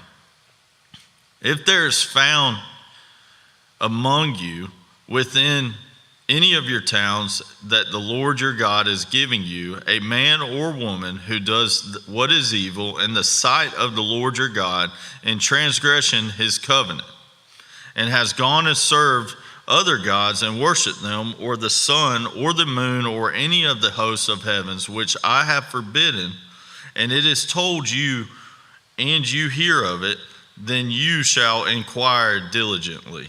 And if it is true and certain that such an abomination has been done in Israel, then you shall bring out to your gates that man or woman who has done this evil thing, and you shall stone that man or woman to death with stones. On the evidence of 2 witnesses or 3 witnesses, the one who is to die shall be put to death. A person shall not be put to death on the evidence of 1 witness. The hand of the witnesses shall be first against him to put him to death, and afterwards the hand of all the people. So you shall purge the evil from your midst. If any case arises requiring a decision between one kind of homicide and another, one kind of legal right and another, or one kind of assault and another, any case within your town that is too difficult for you, then you shall arise and go to the place that the Lord your God will choose. And you shall come to the Levitical priest and to the judge who is in an office in those days, and you shall consult them, and they shall declare to you the decision.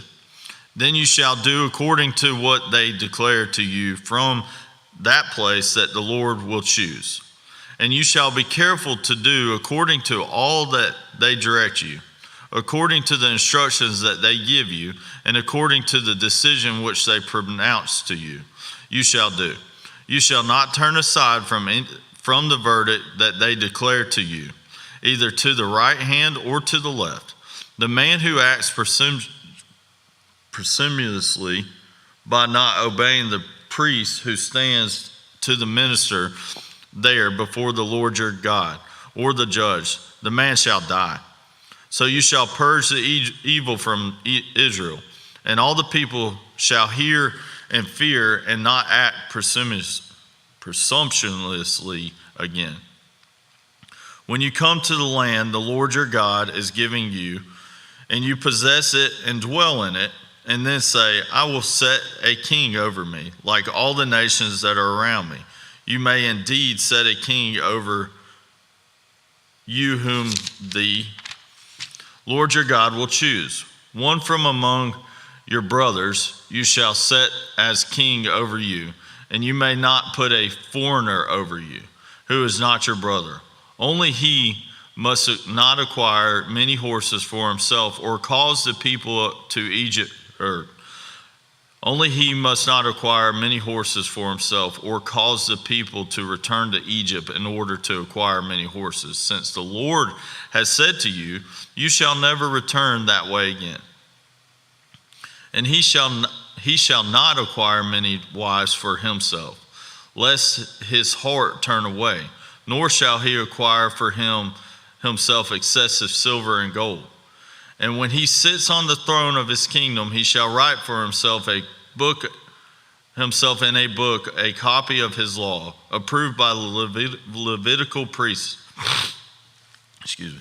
And it shall be with him, and he shall read in it all the days of his life, that he may learn to fear the Lord his God by keeping all these words of this law and these statutes, and doing them, that his heart may not be lifted up above his brothers, and that he may not turn aside from the commandment, either to the right hand or to the left, so that he may continue long in his kingdom, he and his children in Israel. 18. The Levitical priests, all the tribes of Levi, shall have no portion or inheritance with Israel. They shall eat the Lord's food offerings as the inheritance. They shall have no inheritance among their brothers. The Lord is their inheritance, as he promised them. And this shall be the priests do from the people, from the offering a sacrifice, whether an ox or a sheep. They shall give to the priest the shoulder and the two cheeks and the stomach. The first fruits of your grain, of your wine, and of your oil, and the first fleece of your sheep you shall give him. For the Lord your God has chosen him out of all your tribes to stand and minister in the name of the Lord, him and his sons for all time. And if a Levite comes from any of your towns out of all of Israel, where he lives, and he may come when he desires to the place that the Lord will choose and minister in the name of the Lord his God, like all the fellow Levites who stand to the minister there before the Lord. Then he may have equal portions to eat, besides what he receives from the sale of his patromy. When you come into the land that the Lord your God is giving you, you shall not learn to follow the abominable practices of those nations. There shall not be found among you anyone who burns his son or his daughter as an offering, anyone who practices divination or tells for fortunes or interprets omens, or a sorcerer, or a charmer, or a medium, or a necromancer, or one who inquires of the dead. For whoever does these things is an abomination to the Lord. And because of these abominations, the Lord your God is driving them out before you. You shall be blameless before the Lord your God. For these nations which you are about to dispossess, listen to fortune tellers and to diviners. But as for you, the Lord your God has not allowed you to do this. The Lord your God will raise up for you a prophet like me among you from your brothers. It is to him you shall listen.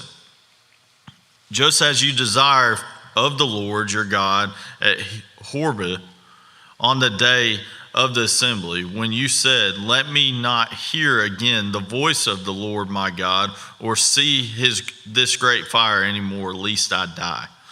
And the Lord said to me, they are right in what they have spoken. I will rise up for them a prophet like you, among them their brothers, and I will put my words in his mouth, and he shall speak to them all that I command.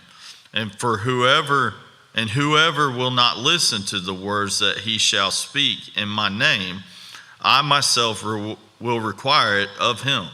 But the prophet who presumes to speak a word in my name that I have not commanded him to speak, or who speaks in the name of other gods, that the same prophet shall die. And if you say in your heart, how may we know the word that the Lord has not spoken?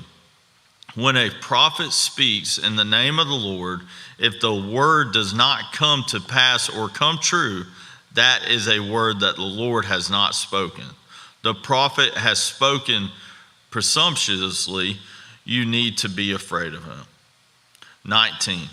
When the Lord your God cuts off the nations whose land the Lord your God is giving you, and you dispose them and dwell in their cities and in their houses, you shall set apart 3 cities for yourself in the land that your Lord your God is giving you to possess. You shall measure the distances and divide into 3 parts the area of the land that the Lord your God gives you as a possession, so that any manslayer can flee to them. This is the provision for the manslayer who, by fleeing, there may save his life. If anyone kills his neighbor unintentionally without having hated him in the past, as when someone goes into the forest with his neighbor to cut wood, and his hand swings the axe to cut down a tree, and the head slips from the handle and strikes his neighbor so that he dies, he may flee to one of these cities and live. Lest the avenger of blood in hot anger pursue the manslayer, overtake him, because the way is long, and strike him fatally, through the man did not deserve to die, since he had not hated his neighbor in the past. Therefore, I command you, set apart 3 cities. If the Lord your God enlarges your territory, as he has sworn to your fathers, and give you all the land that he promised to give to your fathers, provided that you are careful to keep all this commandment, which I command you today, by loving the Lord your God and by walking ever in his ways. Then you shall add 3 other cities to these 3, lest innocent blood be shed in your land that the Lord your God is giving you an inheritance, so the guilt of bloodshed be upon you. But if anyone hates his neighbor and lies in wait for him and attacks him and strikes him fatally so that he dies, and he flees into one of these cities, then the elders of his city shall send and take him from there, and hand him over to the avenger of blood, so that he may die. Your eye shall not pity him, but you shall purge the guilt of the innocent blood from Israel, so that it may be well with you. You shall not move your neighbor's landmark, which the men of old have set, and the inheritance that you will hold in the land that the Lord your God is giving you to possess. A single witness now shall not suffice against a person for any crime or for any wrong in connection with any offense that he has committed. Only on the evidence of 2 witnesses or 3 witnesses shall a charge be established. If a malicious witness arises to accuse a person of wrongdoing, then both parties to the dispute shall appear before the Lord. Before the priests and the judges who are in the office in those days, the judges shall inquire diligently, and if the witness is a false witness and has accused his brother falsely, then you shall do to him as he had meant to do to his brother. So you shall purge the evil from your midst, and the rest shall hear and fear, and shall never again commit any such evil among you. Your eye shall not pity. It shall be life for life, eye for eye, tooth for tooth, hand for hand, or foot for foot. 20.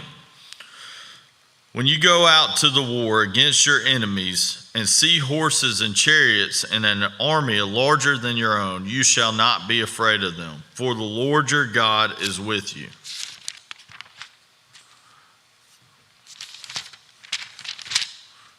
Who brought you up out of the land of Egypt, and when you draw near to the battle, the priest shall come forward and speak to the people, and shall say to them, Hear, O Israel, today you are drawing near for battle against your enemies.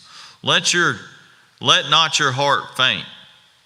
Do not fear or panic or be in dread of them. For the Lord your God is he who goes with you to fight for you against your enemies, to give you the victory.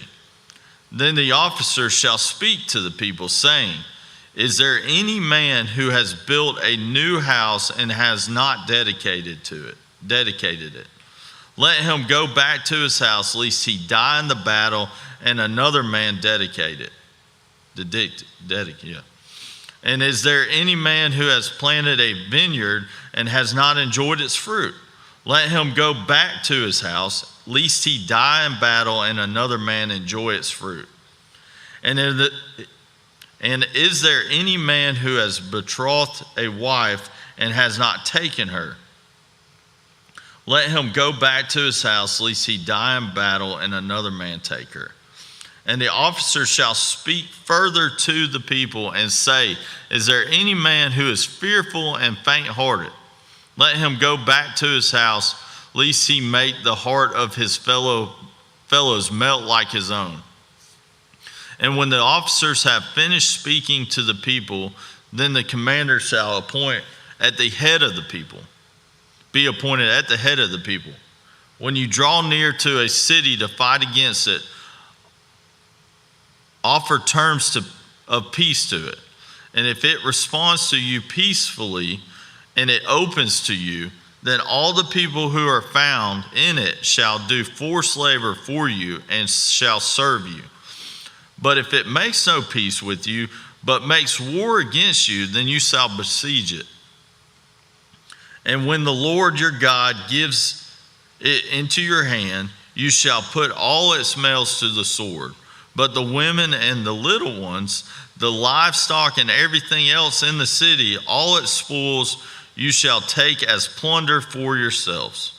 And you shall enjoy the spoil of your enemies, which the Lord your God has given you. Thus you shall do to all the cities that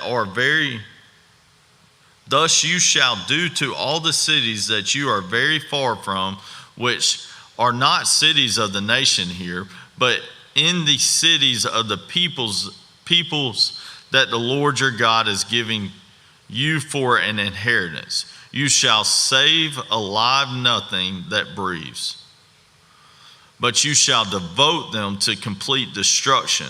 The Hittites and the Amorites, the Canaanites, the Perizzites, the Hivites, the Jebusites, as your Lord your God has commanded, that they may not teach you to do according to their abominable practices that they have done for their gods, and so you sin against the Lord your God. When you besiege a city for a long time, making war against it, in order to take it. You shall not destroy its trees by wielding an axe against them.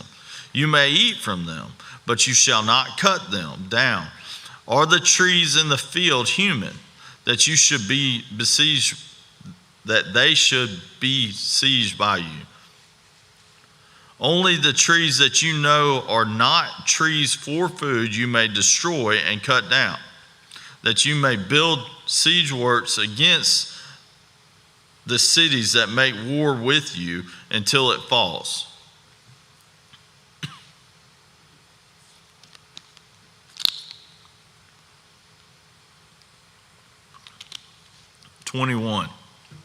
If in the land the Lord your God is giving you to possess, someone is found slain, lying in the open country, and it is not known who killed him, then your elders and your judges shall come out, and they shall measure the distance to the surrounding cities.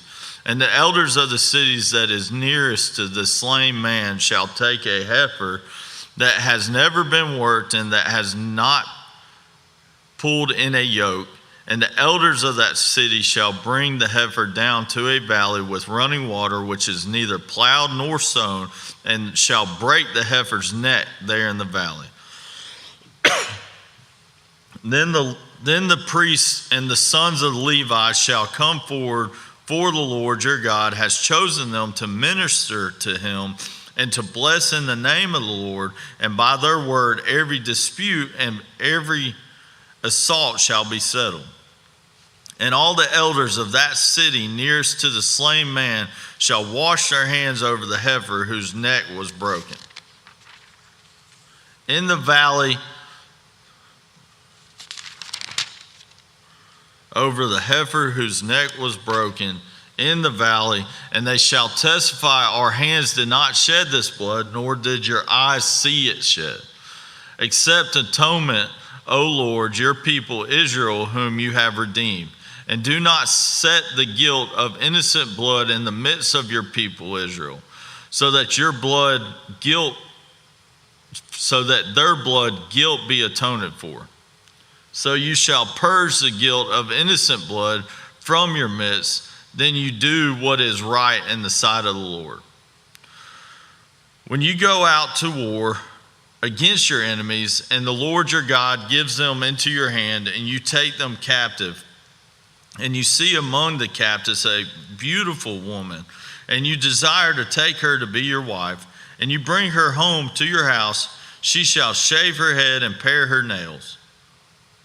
And she shall take off the clothes in which she was captured, and shall remain in your house, and lament her father and her mother a full month. After that you may go in to her and be her husband, and she shall be your wife. But if no longer delight in her, you shall let her go where she wants. But you shall not sell her for money, nor shall you treat her as a slave, since you have humiliated her. If a man has two wives, and the one loved and the other unloved, and both the loved and the unloved have bore him children, and if the firstborn son belongs to the unloved, then on the day when he assigns his possessions as inheritance to his sons, he may not treat the son of the loved as the firstborn, born in preference to the son of the unloved, who is the firstborn. But he shall acknowledge the firstborn, the son of the unloved, by giving him a double portion of all that he has, for he is the firstfruits of his strength. The right of the firstborn is his. If a man has a stubborn and rebellious son who will not obey the voice of his father or the voice of his mother, and though they discipline him, will not listen to them, then his father and his mother shall take hold of him and bring him to the elders of his city at the gate of the place where he lives. And they shall say to the elders of the city, "This is our son, This our son is stubborn and rebellious. He will not obey our voice. He is a glutton and a drunkard. Then all the men of the city shall stone him to death with stones. So you shall purge the evil from your midst, and all Israel shall hear and fear. And if a man has committed a crime punishable by death, and he is put to death, and you hang him on a tree, his body shall not remain all night on the tree, but you shall bury him the same day. For a hanged man is cursed by God. You shall not defile your land that the Lord your God is giving you for an inheritance. 22. You shall not see your brother's ox or his sheep going astray and ignore them. You shall take them back to your brother, and if he does not live near you and you do not know who he is, you shall bring it home to your house, and it shall stay with you until your brother seeks it. Then you shall restore it to him, and you shall do the same with his donkey, or with his garment, or with any lost things of your brother's, which he loses and you find. You may not ignore it. You shall not see your brother's donkey or his ox fallen down by the way and ignore them. You shall help him to lift them up again. A woman shall not wear a man's garment, nor shall a man put on a woman's cloak. For whoever does these things is an abomination to the Lord your God. If you come across a bird's nest in any tree or on the ground with young ones or eggs, and the mother sitting on the young or on the eggs, you shall not take the mother with the young. You shall let the mother go, but the young you may take for yourself, that it may go well with you, that you may live long. And when you build a new house, you shall make a parapet for your roof, that you may not bring the guilt of blood upon your house, if anyone shall fall from it. You shall not sow your vineyard with two kinds of seed, lest the whole yield be forfeited. The crop that you have sown and the yield of the vineyard. You shall not plow with an ox or a donkey together. You shall not wear clothes of wool and linen mixed together. You shall make yourself tassels on the four corners of your garment with which you cover yourself. If any man takes a wife and goes in to her and then hates her and accuses her of misconduct and brings a bad name upon her, saying, I took this woman, and when I came near her, I did not find in her any evidence of virginity. Then the father of the young woman and her mother shall take and bring out the evidence of her virginity to the elders of the city in the gate.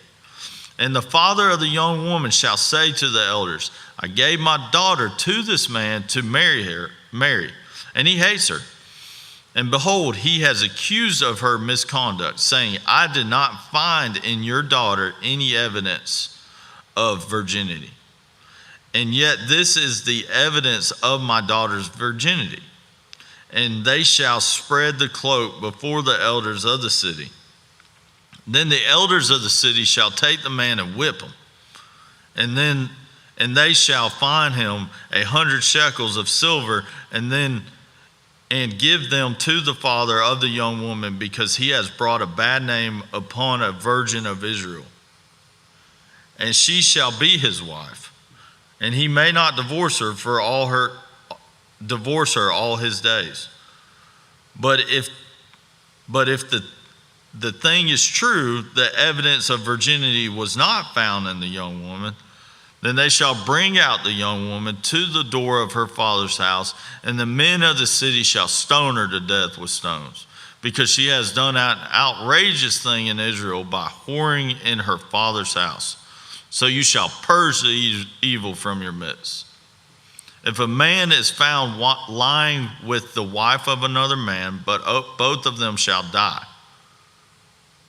If a man is found lying with the wife of another man, both of them shall die.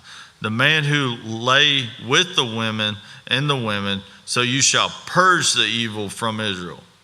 If there is betrothed virgin and a man meets her in the city and lies with her, then you shall bring them both out to the gate of the city, and you shall stone them to death with stones. The young woman, because she did not cry for help though she was in the city, and the man because he violated his neighbor's wife. So you shall purge the evil from your midst. But if in the open country a man meets a young woman who is betrothed, and the man seizes her and lies with her, then only the man who lied with her shall die. But you shall do nothing to the young woman. She has committed no offense punishable by death.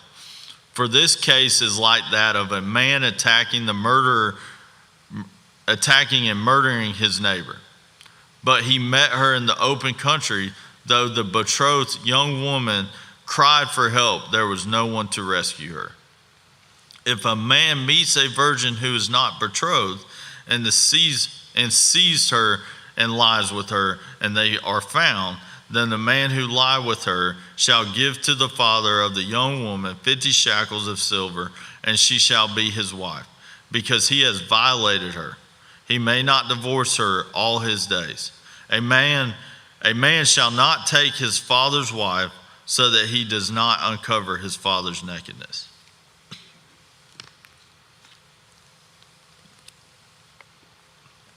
(23) No one whose testicles are crushed or whose male organ is cut off shall enter the assembly of the Lord. No one born of a forbidden union may enter the assembly of the Lord. Even to the 10th generation, none of his descendants may enter the assembly of the Lord. No Ammonite or Moabite may enter the assembly of the Lord. Even to the 10th generation, none of them may enter the assembly of the Lord forever, because they did not meet you with bread and with water on the way when you came out of Egypt. And because they hired against you Balaam, the son of Beor, with Pethor of Mesopotamia, to curse you. But the Lord your God would not listen to Balaam. Instead, the Lord your God turned the curse into a blessing for you, because the Lord your God loved you. You shall not seek their peace or their prosperity all your days forever. You shall not adhere or an Edomite, for he is your brother. You shall not adhere an Egyptian, because you were a sojourner in his land. Children born to them in the 3rd generation may enter the assembly of the Lord. When you are encamped against your enemies, then you shall keep yourself from every evil thing.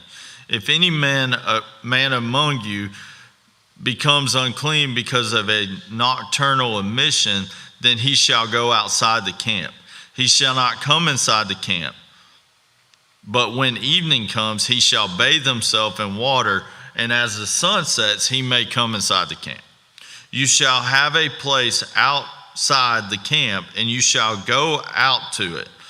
And you shall have a trowel with your tools, and when you sit down outside, you shall dig a hole with it and turn back and cover up your excrement, because the Lord your God walks in the midst of your camp to deliver you and to give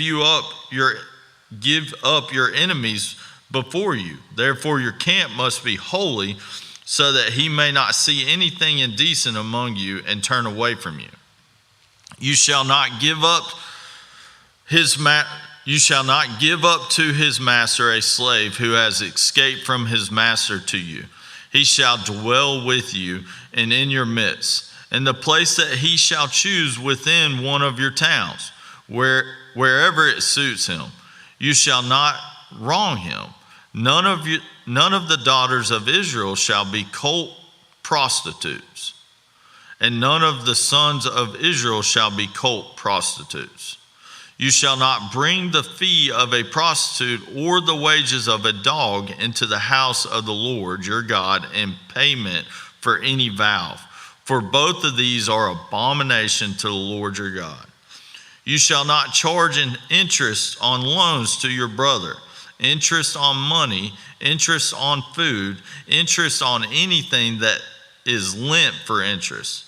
You may charge a foreigner interest, but you may not charge your brother interest, that the Lord your God may bless you in all that you undertake in the land that you are entering to take possession of it. If you make a vow to the Lord your God, you shall not delay fulfilling it, for the Lord your God will surely require it of you, and you will be guilty of sin. But if you refrain from vowing, you shall not be guilty of sin.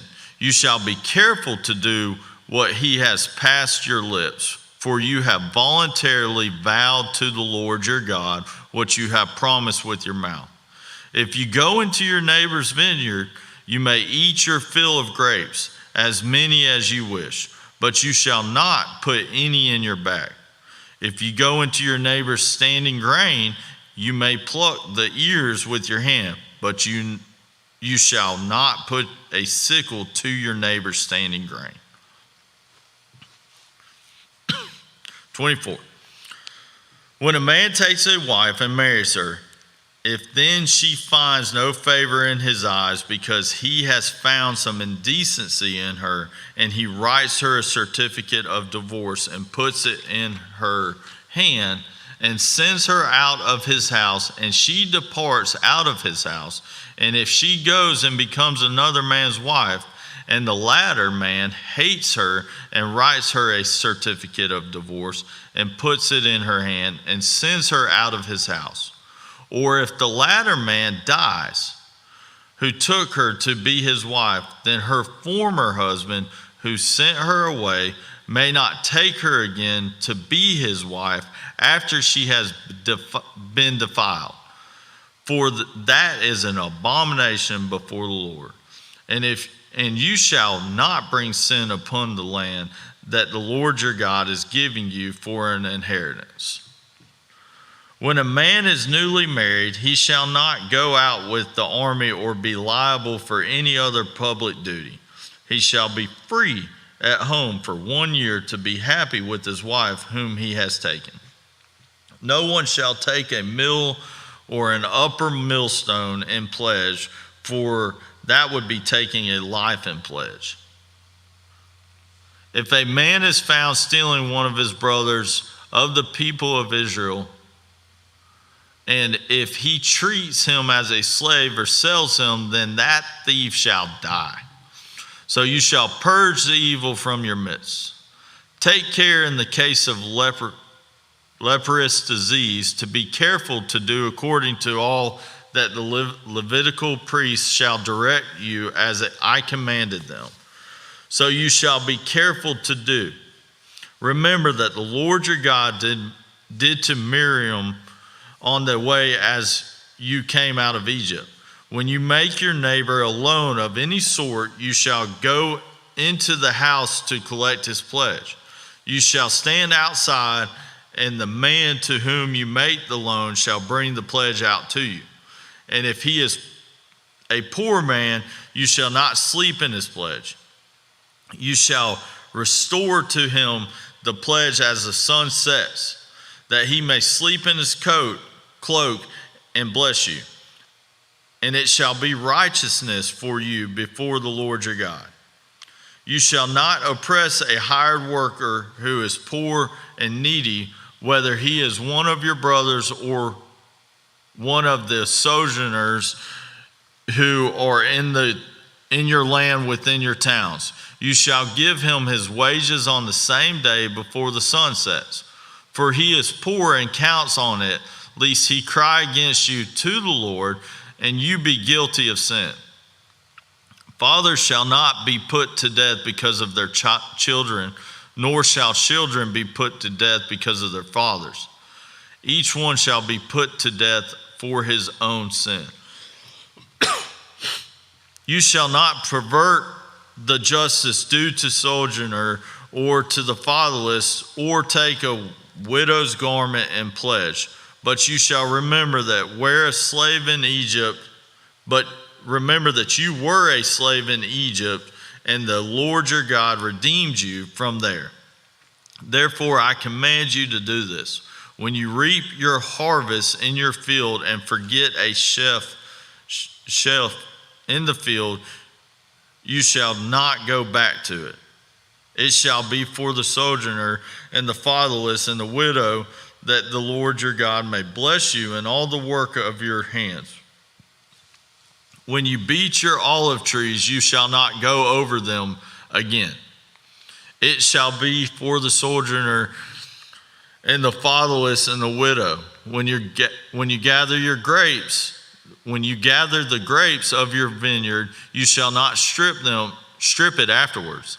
It shall be for the sojourner and the fatherless and the widow. You shall remember that you were a slave in the land of Egypt. Therefore I command you to do this. 25. If there's dispute between men and they come into the court, and the judges decide between them, acquitting them the innocent and condemning them the guilty, then if the guilty man deserves to be beaten, the judge shall cause him to lie down and be beaten in his presence with a number of stripes in proportion to his offense. 40 stripes may be given to him, but not more. Lest if one should go on to beat him with more stripes than these, your brother is degraded in your sight. You shall not muzzle an ox when it's treading out the grain. If brothers shall dwell together, and one of them dies and has no son, the wife of the dead man shall not be married outside the family to a stranger. Her husband's brother shall go into her and take her as his wife and perform the duty of a husband's brother to her. And the first son whom he bears shall succeed to the name of his dead brother, that his name may not be blotted out of Israel. And if the man does not wish to take his brother's wife, then his brother's wife shall go up to the gate to the elders and say, my husband's brother refuses to perpetuate his brother's name in Israel. He will not perform the duty of a husband's brother to me. Then the elders of the city shall call him and speak to him, and if he persists, saying, I do not wish to take her, then his brother's wife shall go up to him in the presence of the elders and pull his sandal off of his foot and spit in his face. And she shall answer and say, so shall it be done to the man who does not build up his brother's house and the name of his house, and shall be called in Israel, the house of him who had his sandal pulled off. When the man fights with one another, and the wife of the one draws near to rescue her husband from the hand of him who is beating him, and puts out her hand and seizes him by the private parts, then you shall cut off her hand, and you shall have no pity. You shall not have in your bag two kinds of weights, a large and a small. You shall not have in your house two kinds of measures, a large and a small. A full and fair weight you shall have. A full and fair measure you shall have, that your days may be long in the land that the Lord your God is giving you. For all who do such things, all who act dishonestly, are an abomination to the Lord your God. Remember that Amalek did to you on the way as you came out of Egypt, how he attacked you on the way when you were faint and weary, and cut off your tail, those who were lagging behind you, and he did not fear God. Therefore, when the Lord your God has given you rest from all your enemies around you in the land that the Lord your God is giving you for all inheritance to possess, you shall blot out the memory of Amalek from under heaven, you shall not forget. 26. When you come into the land that the Lord your God is giving you for inheritance and have taken possession of it and live in it, you shall take some of the first of all the fruits of the ground which you harvest from your land that the Lord your God is giving you, and you shall put it in a basket, and you shall go to the place that the Lord your God will choose to make his name to dwell there. And you shall go to the priest who is in office at that time and say to him, I declare today the Lord your God that I have come into the land that the Lord swore to our fathers to give us. Then the priest shall take the basket from your hand and set it down before the altar of the Lord your God. And you shall make response before the Lord your God. A wandering Armenian was my father, and he went down into Egypt and sojourned there, few in number, and there he became a nation, great, mighty, and populous. And the Egyptians treated us harshly and humiliated us and laid on us hard labor. Then we cried to the Lord, the God of our fathers, and the Lord heard our voice and saw our affliction, our toil, and our oppression. And the Lord brought us out of Egypt with a mighty hand and an outstretched arm, with great deeds of terror, with sights and wonders. And he brought us into this place and gave us the land, a land flowing with milk and honey. And behold, now I bring the first of the fruits of the ground which you, O Lord, have given me, and you shall set it down before the Lord your God and worship before the Lord your God. And you shall rejoice in all the good that the Lord your God has given to you and to your house, and the Levite and the sojourner who is among you. When you have finished paying all the tithe of your produce in the third year, which is the year of tithing, giving it to the Levite, the sojourner, the fatherless, and the widow, so that they may eat within your towns and be filled, then you shall say before the Lord your God, I have removed the sacred portion out of my house, and moreover I have given it to the Levite, the sojourner, the fatherless, and the widow, according to all your commandment that you have commanded me. I have not transgressed any of your commandments, nor have I forgotten them.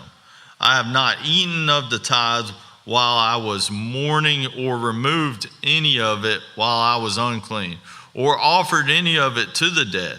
I have obeyed the voice of the Lord my God. I have done according to all that you have commanded me. Look down from your holy habitation from heaven and bless your people Israel and the ground that you have given us, as you swore to our fathers, a land flowing with milk and honey. This day the Lord your God commands you to do these statutes and rule. You shall therefore be careful, do to them with all your heart and with all your soul. You have declared today the Lord is your God, and that you will walk in his ways and keep his statutes and his commandments and his rules, and will obey his voice. And the Lord has declared today that you are a people for his treasured possession, as he has promised you, and that you are to keep all his commandments, and that he will set you in praise and in fame and honor high above all the nations that he has made, that you shall be a people holy to the Lord your God, as he promised. 27. Now Moses and the elders of Israel commanded the people, saying, keep the whole commandment that I command you today. And on the day you cross over the Jordan to the land that the Lord your God is giving you, you shall set up a large stone and plaster them with plaster. And you shall write on them all the words of this law. When you cross over to enter the land that the Lord your God is giving you, a land flowing with milk and honey, as the Lord, the God of your fathers, has promised you. And when you have crossed over the Jordan, you shall set up these stones concerning which I command you today on Mount Ebal. And you shall plaster them with plaster. And there you shall build an altar to the Lord your God, an altar of stones. You shall wield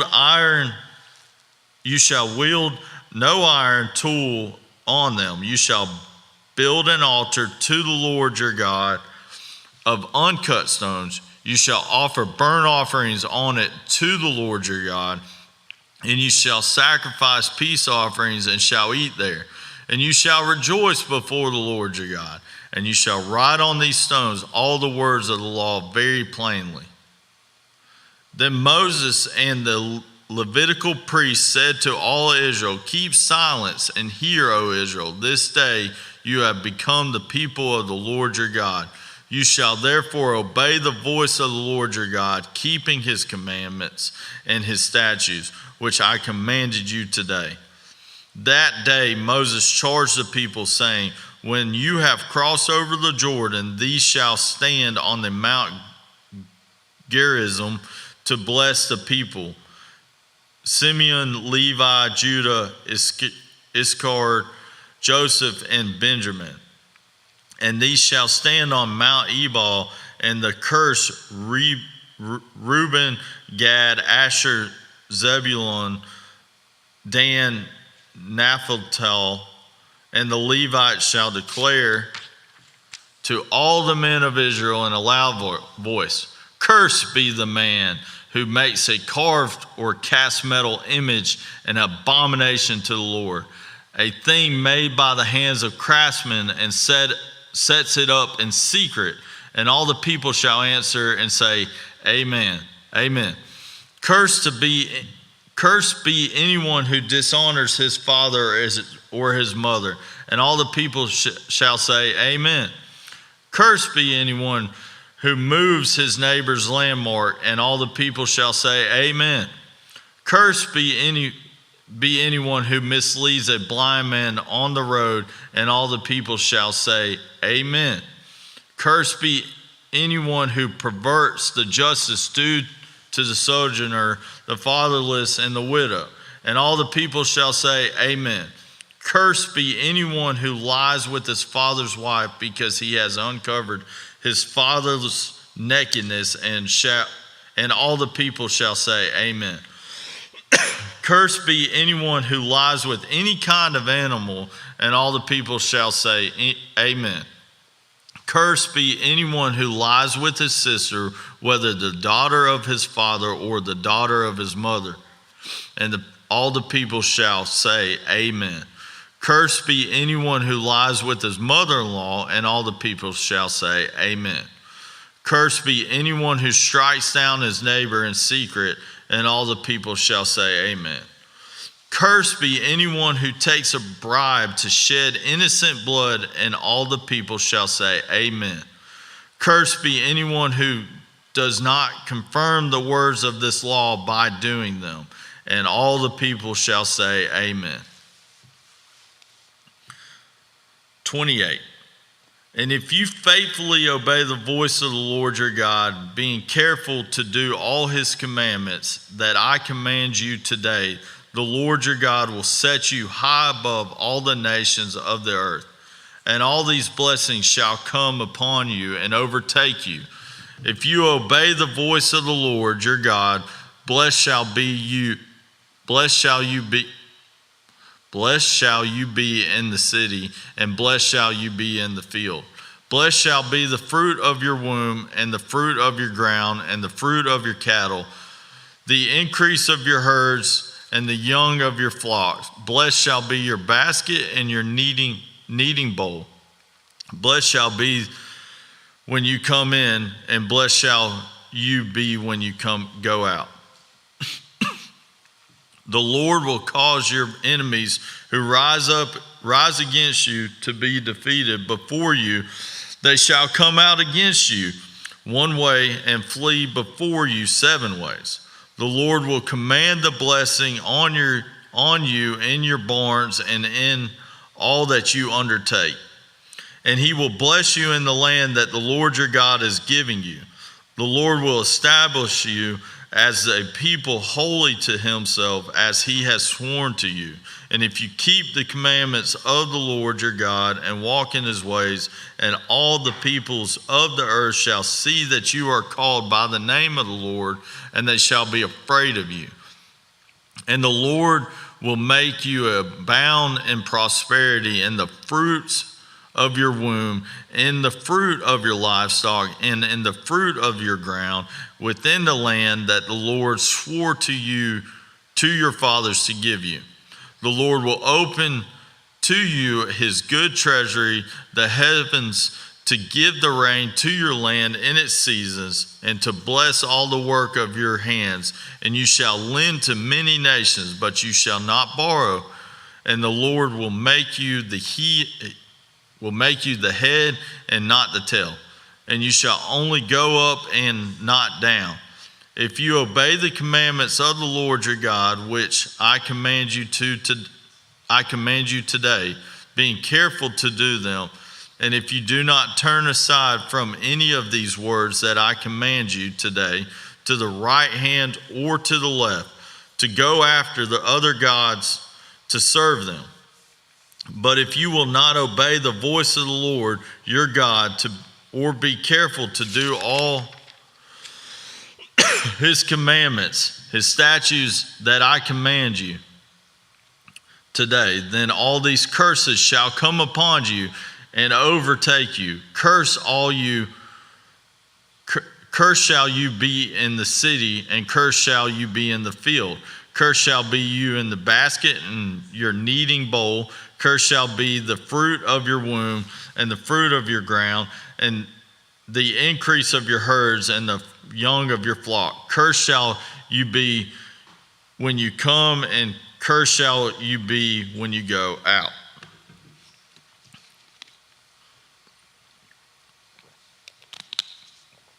The Lord will send on your curses, confusion, and frustration in all that you undertake to do, until you are destroyed and perish quickly on account of the evil of your deeds.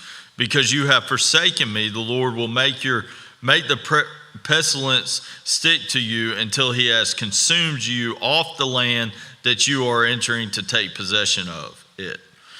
The Lord will strike you with wasting disease, with fever, inflammation, fury heat, and with drought, and with light, and with mildew. They shall pursue you until you perish. And the heavens over your head shall be bronze, and the earth under you shall be iron.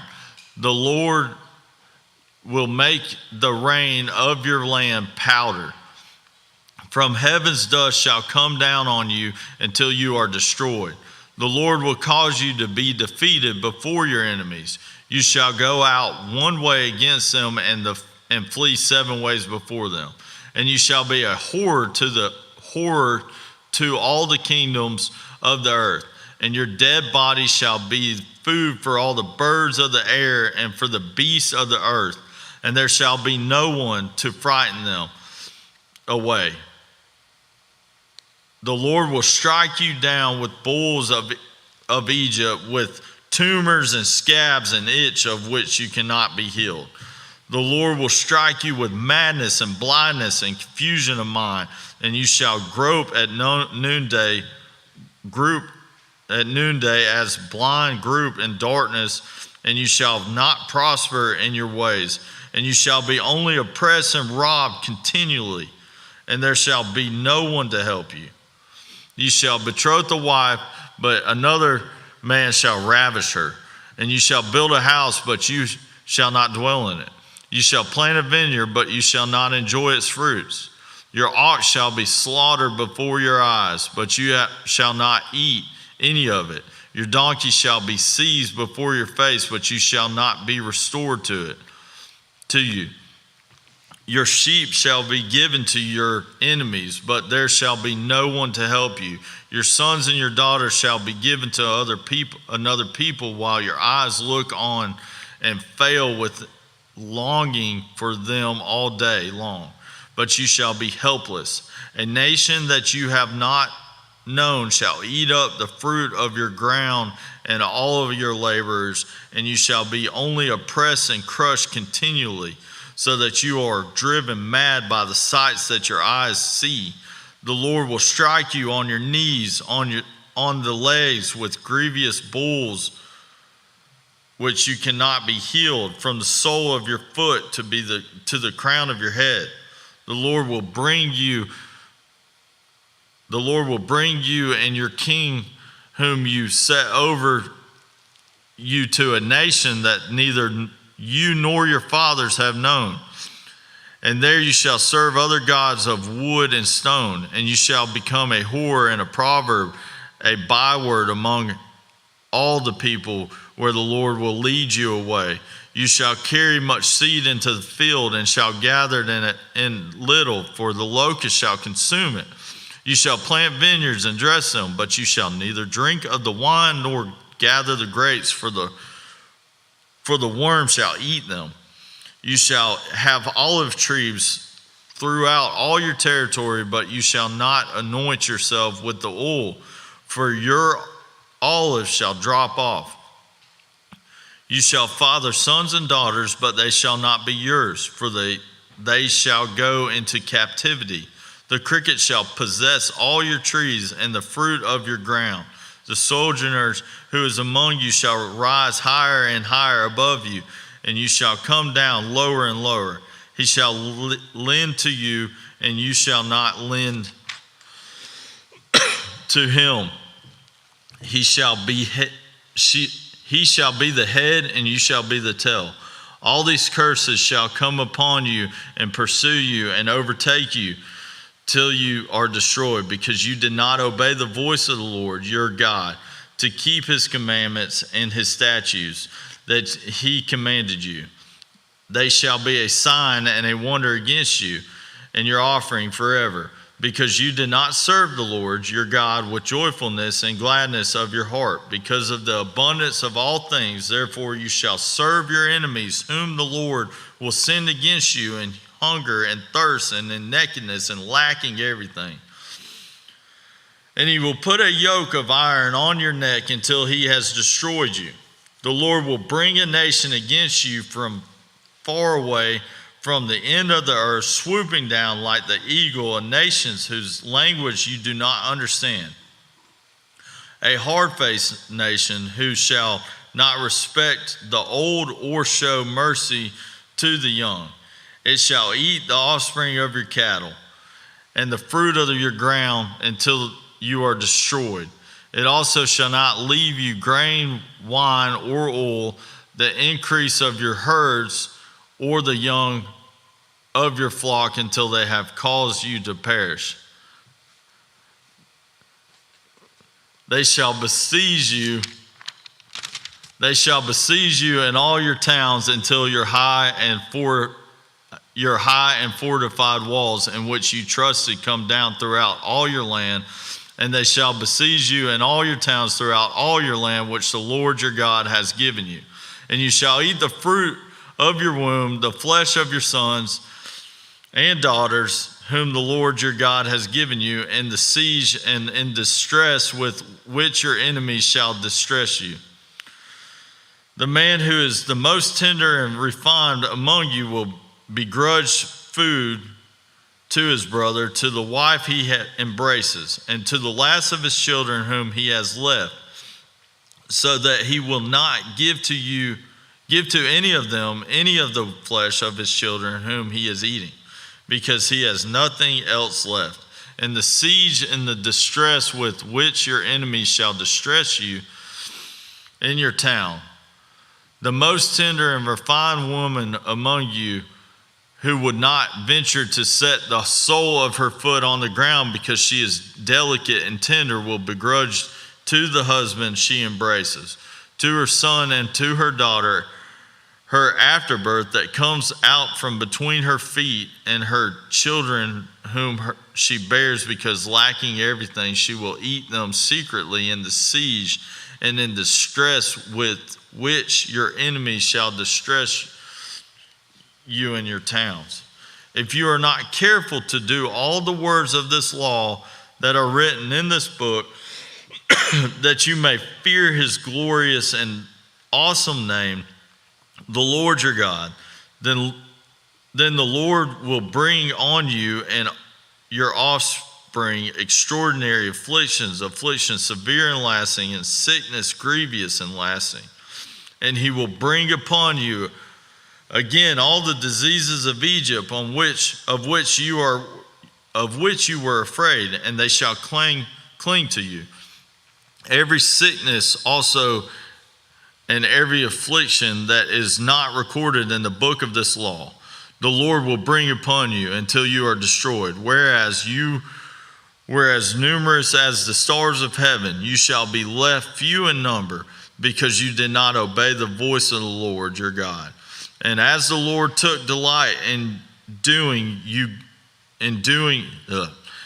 as the Lord took delight in doing you good and multiplying you, so the Lord will take delight in bringing ruin upon you and destroying you, and you shall be plucked off the land that you are entering to take possession of it.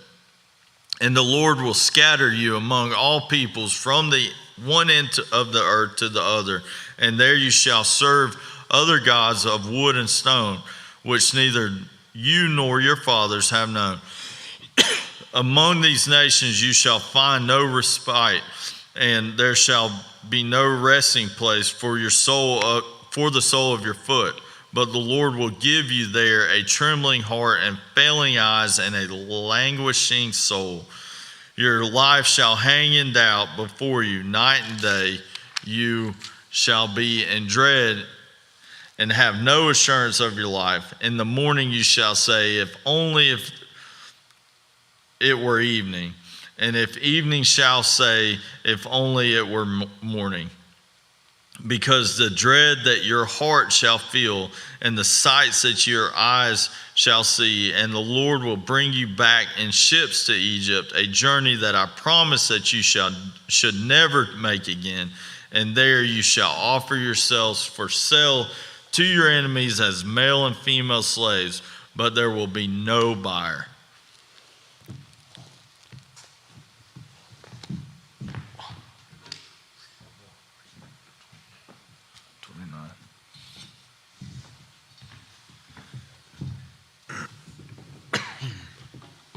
Chapter 29. These are the words of the covenant that the Lord commanded Moses to make with the people of Israel in the land of Moab, besides the covenant that he had made with them at Horeb. And Moses summoned all Israel and said to them, you have seen all that the Lord did before your eyes in the land of Egypt, to Pharaoh and to all his servants, and to his land, the great trials that your eyes saw, the signs and those great wonders. But to this day the Lord has not given you a heart to understand, or eyes to see, or ears to hear. I have led you 40 years in the wilderness. Your clothes have not worn out on you, and your sandals have not worn off your feet. You have not eaten bread, and you have not drunk wine or strong drink, that you may know that I am the Lord your God.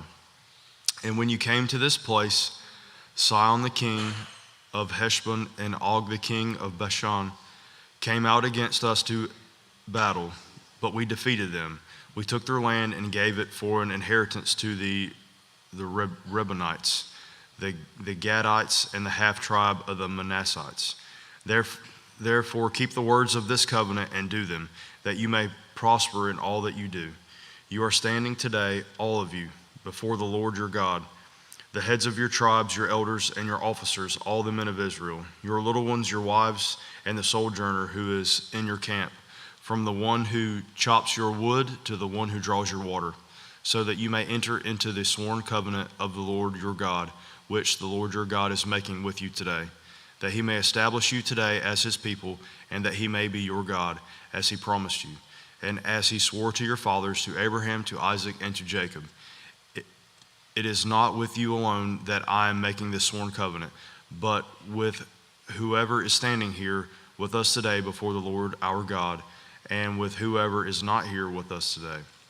You know how we lived in the land of Egypt, and how we came through the midst of the nations through which you passed. And you have seen their detestable things, their idols of wood and stone, of silver and gold, and which were among them. Beware lest there be among you a man or woman or clan or tribe whose heart is turning away today from the Lord our God to go and serve the gods of those nations. Beware lest there be among you a root bearing poisonous and bitter fruit, one who when he hears the words of this sworn covenant blesses himself in his heart, saying, I shall be safe, though I walk in the stubbornness of my heart. This will lead to the sweeping away of moist and dry alike. The Lord will not be willing to forgive him, but rather the anger of the Lord and his jealousy will smoke against that man, and the curses written in this book will settle upon him, and the Lord will blot out his name from under heaven. And the Lord will single him out from all the tribes of Israel for calamity, in accordance with all the curses of the covenant written in this book of the law. And the next generation, your children whom rise up after you, and the foreigner who comes from a far land, will say, when they see the afflictions of that land and the sickness with which the Lord has made it sick, the whole land burned out with brimstone and salt, nothing sown and nothing growing, where no plant can sprout, an overthrow like that of Sodom and Gomorrah, Admah and Zeboim, which the Lord overthrew in his anger and wrath. All the nations will say, why has the Lord done thus to this land? What caused the heat of this great anger? Then people will say, it is because they abandoned the covenant of the Lord and the God of their fathers, which he made with them when he brought them out of the land of Egypt, and went and served other gods and worshiped them, gods whom they had not known and whom he had not allotted to them. Therefore the anger of the Lord was kindled against this land, bringing upon it all the curses written in this book. And the Lord uprooted them from their land in anger and fury and great wrath, and cast them into another land, as they are this day. The secret things belong to the Lord our God, but the things that are revealed belong to us and to our children forever, that we may do all the words of this law. Chapter 30. And when all those things came upon you, the blessing and the curse, which I have set before you, and you call them to mind among all the nations where the Lord your God has driven you, and return to the Lord your God, you and your children, and obey his voice in all that I command you today, with all your heart and with all your soul. Then the Lord your God will restore your fortune and have mercy on you, and he will gather you again from all the peoples where the Lord your God has scattered you. If your outcasts are in the uttermost parts of heaven, from there the Lord your God will gather you, and from there he will take you. And the Lord your God will bring you into the land that your fathers possessed, that you may possess it. And he will make you more prosperous and numerous than your fathers. And the Lord your God will circumcise your heart and the heart of your offspring, so that you will love the Lord your God with all your heart and with all your soul, that you may live. And the Lord your God will put all these curses on your foes and enemies who persecuted you. And you shall again obey the voice of the Lord and keep all his commandments that I command you today. The Lord your God will make you abundantly prosperous in all the work of your hand, in the fruit of your womb, and in the fruit of your cattle, and in the fruit of your ground.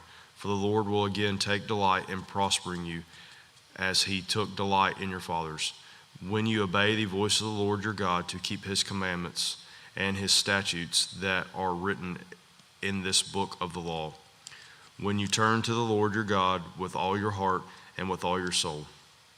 For this commandment that I command you today is not too hard for you, neither is it far off. It is not in heaven that you should say, who will ascend to heaven for us and bring it to us, that we may hear it and do it? Neither is it beyond the sea that you shall say, Who will go over the sea for us and bring it to us, that we may hear it and do it? But the word is very near you. It is in your mouth and in your heart, so that you can do it. See, I have set before you today life and good, death and evil. If you obey the commandments of the Lord your God that I command you today, by loving the Lord your God, by walking in his ways, and by keeping his commandments and his statutes and his rules, then you shall live and multiply. And the Lord your God will bless you in the land that you are entering to take possession of it. But if your heart turns away and you will not hear, but are drawn away to worship other gods and serve them, I declare to you today that you shall surely perish. You shall not live long in the land that you are going over the Jordan to enter and possess. I call heaven and earth to witness against you today that I have set before you life and death, blessing and curse. Therefore choose life, that you and your offspring may live, loving the Lord your God, obeying his voice, and holding fast to him. For he is your life and length of days, that you may dwell in the land that the Lord swore to your fathers, to Abraham, to Isaac, and to Jacob, to give them. Chapter 31.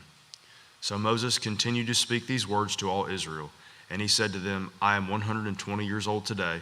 I am no longer able to go out and come in. The Lord has said to me, you shall not go over this Jordan. The Lord your God himself will go over before you. He will destroy these nations before you, so that you shall dispossess them. And Joshua will go over at your head, as the Lord has spoken. And the Lord will do to them as he did to Sihon and Og, the kings of the Amorites, and to their land, when he destroyed them. And the Lord will give them over to you, and you shall do to them according to the whole commandment that I have commanded you. Be strong and courageous. Do not fear or be in dread of them, for it is the Lord your God who goes with you. He will not leave you or forsake you. Then Moses summoned Joshua and said to him in the sight of all Israel, Be strong and courageous, for you shall go with this people into the land that the Lord has sworn to their fathers to give them, and you shall put them in possession of it. It is the Lord who goes before you. He will be with you. He will not leave you or forsake you. Do not fear or be dismayed. When Moses wrote this law and gave it to the priests, the sons of Levi, who carried the ark of the covenant of the Lord, and to all the elders of Israel, and Moses commanded them, at the end of every 7 years, at the set time in the year of release, at the feast of booths, when all Israel came to appear before the Lord your God, at the place where he will choose, you shall read this law before all Israel in their hearing. Assemble the people, men, women, and little ones, and the sojourner within your towns, that they may hear and learn to fear the Lord your God, and be careful to do all the words of this law, and that their children who have not known it may hear and learn to fear the Lord your God as long as you live in the land that you are going over the Jordan to possess. And the Lord said to Moses, Behold, the days approach when you must die. Call Joshua and present yourselves in the tent of meeting, that I may commission him. And Moses and Joshua went and presented themselves in the tent of meeting. And the Lord appeared in the tent in a pillar of cloud. And the pillar of cloud stood over the entrance of the tent. And the Lord said to Moses, Behold, you are about to lie down with your fathers. Then this people will rise and whore after the foreign gods among them in the land that they are entering, and they will forsake me and break my covenant that I have made with them. Then my anger will be kindled against them in that day, and I will forsake them and hide my face from them, and they will be devoured. And many evils and troubles will come upon them, so that they will say in that day, Have not these evils come upon us because our God is among us? And I will surely hide my face in the day because of all the evil that they have done, because they have turned to other gods. Now therefore write this song and teach it to the people of Israel. Put it in their mouths, that this song may be a witness for me against the people of Israel. For when I have brought them into the land flowing with milk and honey, which I swore to give to their fathers, and they have eaten and are full and grown fat, they will turn to other gods and serve them, and despise me and break my covenant. And when many evils and troubles have come upon them, this song shall confront them as a witness, for it will live unforgotten in the mouths of their offspring. For I know what they are inclined to do even today, before I have brought them into the land that I swore to give. So Moses wrote this song the same day and taught it to the people of Israel. And the Lord commissioned Joshua the son of Nun and said, Be strong and courageous, For you shall bring the people of Israel into the land that I swore to give them. I will be with you. When Moses had finished writing the words of this law in a book to the very end, Moses commanded the Levites who carried the ark of the covenant of the Lord, take this book of the law and put it by the side of the ark of the covenant of the Lord your God, that it may be there for a witness against you. For I know how rebellious and stubborn you are. Behold, even today, while I am yet alive with you, you have been rebellious against the Lord. How much more after my death? Assemble to me all the elders of your tribes and your officers, that I may speak these words in their ears and call heaven and earth to witness against them. For I know that after my death you will surely act corruptly and turn aside from the way that I have commanded you. And in the days to come evil will befall you, because you will do what is evil in the sight of the Lord, provoking him to anger through the work of your hands. Then Moses spoke the words of this song until they were finished in the ears of all the assembly of Israel. Chapter 32. Give ear, O heavens, and I will speak, and let the earth hear the words of my mouth. May my teaching drop as the rain, my speech distill as the dew, like gentle rain upon the tender grass, and like showers upon the herb. For I will proclaim the name of the Lord, ascribe greatness to your God.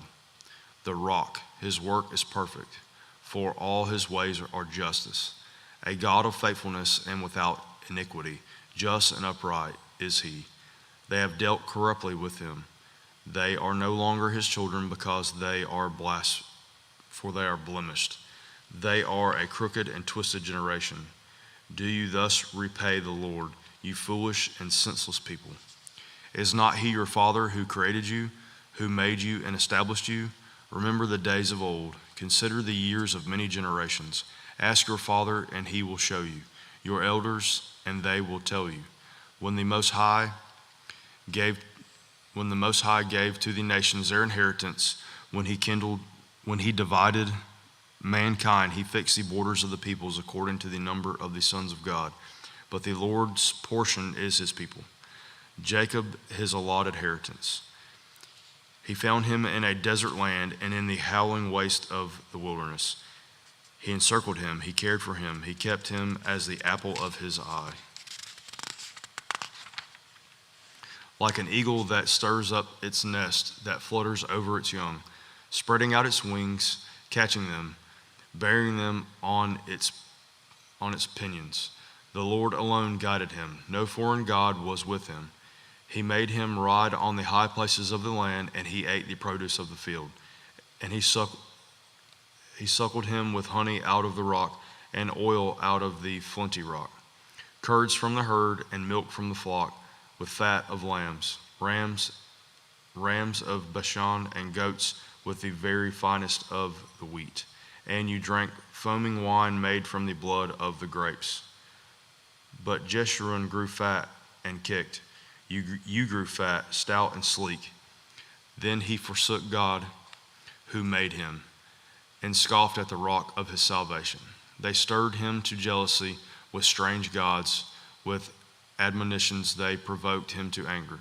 They sacrificed to demons that were no gods, to gods they had never known, to new gods that had come recently, whom your fathers had never dreaded. You were unmindful of the rock that bore you, and you forgot the God who gave you birth. The Lord saw it and spurned them because of the provocation of his sons and his daughters. And he said, I will hide my face from them. I will see what their end will be, for they are a perverse generation, children in whom is no faithfulness. They have made me jealous with what is no God. They have provoked me to anger with their idols. So I will make them jealous with those who are no people. I will provoke them to anger with a foolish nation. For a fire is kindled by my anger, and it burns to the depths of Sheol, devours the earth and its increase, and sets on fire the foundations of the mountains. And I will heap disasters upon them. I will spend my arrows on them. They shall be wasted with hunger and devoured by plague and poisonous pestilence. I will send the teeth of beasts against them, with the venom of things that crawl in the dust. Outdoors the sword shall bereave, and indoors terror. For young man and woman alike, the nursing child with the man of gray hairs. I have said, I will cut them to pieces. I will wipe them from human memory. Had I not feared provocation by the enemy, lest their adversaries should misunderstand, lest they should say, our hand is triumphant.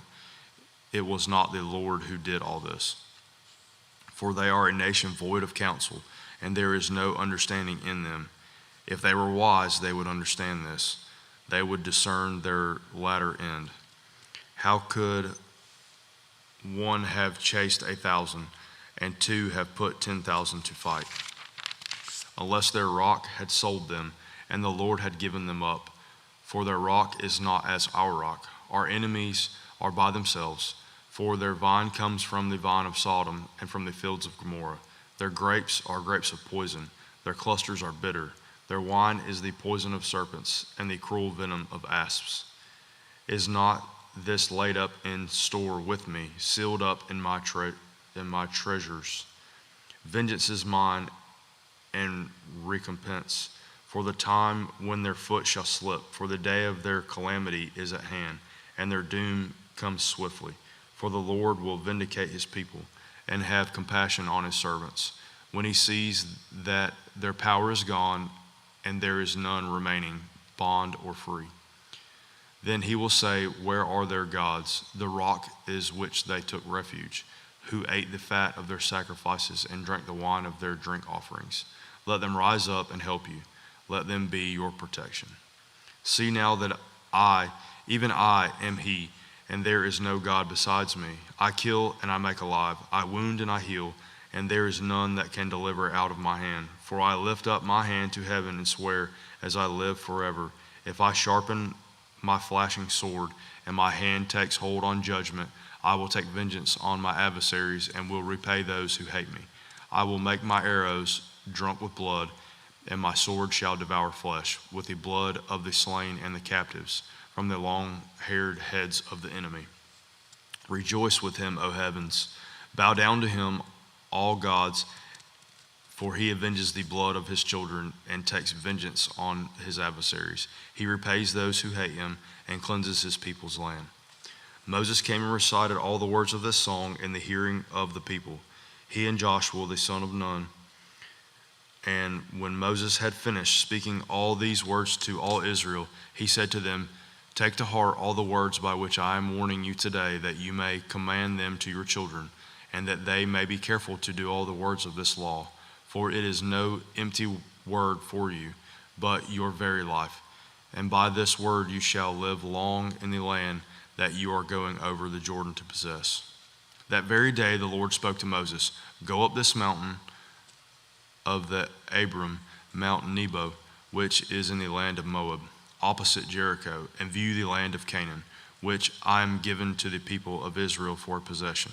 And die on the mountain which you go up, and be gathered to your people, as Aaron your brother died in Mount Hor, and was gathered to his people, because you broke faith with me in the midst of the people of Israel at the waters of Meribah Kadesh, in the wilderness of Zin. And because you did not treat me as holy in the midst of the people of Israel, for you shall see the land before you, but you shall not go there, into the land that I am given to the people of Israel. Chapter 33. This is the blessing with which Moses, the man of God, blessed the people of Israel before his death. He said, the Lord came from Sinai and dawned from Seir upon us. He shone forth from Mount Paran. He came from the 10,000s of holy ones, with flaming fire at his right hand. Yes, he loved his people. All his holy ones were in his hand. So they followed in your steps, receiving direction from you. When Moses commanded us a law as a possession for the assembly of Jacob. Thus the Lord became king in Jeshurun, when the heads of the people were gathered, all the tribes of Israel together. Let Reuben live and not die, but let his men be few. And this he said of Judah, hear, O Lord, the voice of Judah, and bring him to his people, with your hands content for him, and be a help against his adversaries. And for Levi, he said, give to Levi your Trummim, and your Urim to your godly one, whom you tested at Massah, with whom you quarreled at the waters of Meribah, who said of his fathers and mother, I regard them not. He disowned his brothers and ignored his children, for they observed your word and kept your covenant. They shall teach Jacob your rules and Israel your law. They shall but incense before you the whole burnt offering on your altar. Bless, O Lord, his substance, and accept the work of his hands. Crush the loins of his adversaries, of those who hate him, and they rise not again. Of Benjamin, he said, the beloved of the Lord dwells in safety. The high God surrounds him all day long and dwells between his shoulders. Of Joseph, he said, blessed by the Lord be his land, with the choicest gifts of heaven above and the deep that crouches beneath, with the choicest fruits of the sun and the rich yield of the months, with the finest produce of the ancient mountains and the abundance of the everlasting hills, with the best gifts of the earth and its fullness, and the favor of him who dwells in the bush. May these rest on the head of Joseph, on the pate of him who is prince among his brothers. A firstborn bull he has majesty, and his horns are the horns of wild ox. With them he shall gore the peoples, all of them to the ends of the earth. They are the 10,000 of Ephraim, and they are the thousands of Manasseh.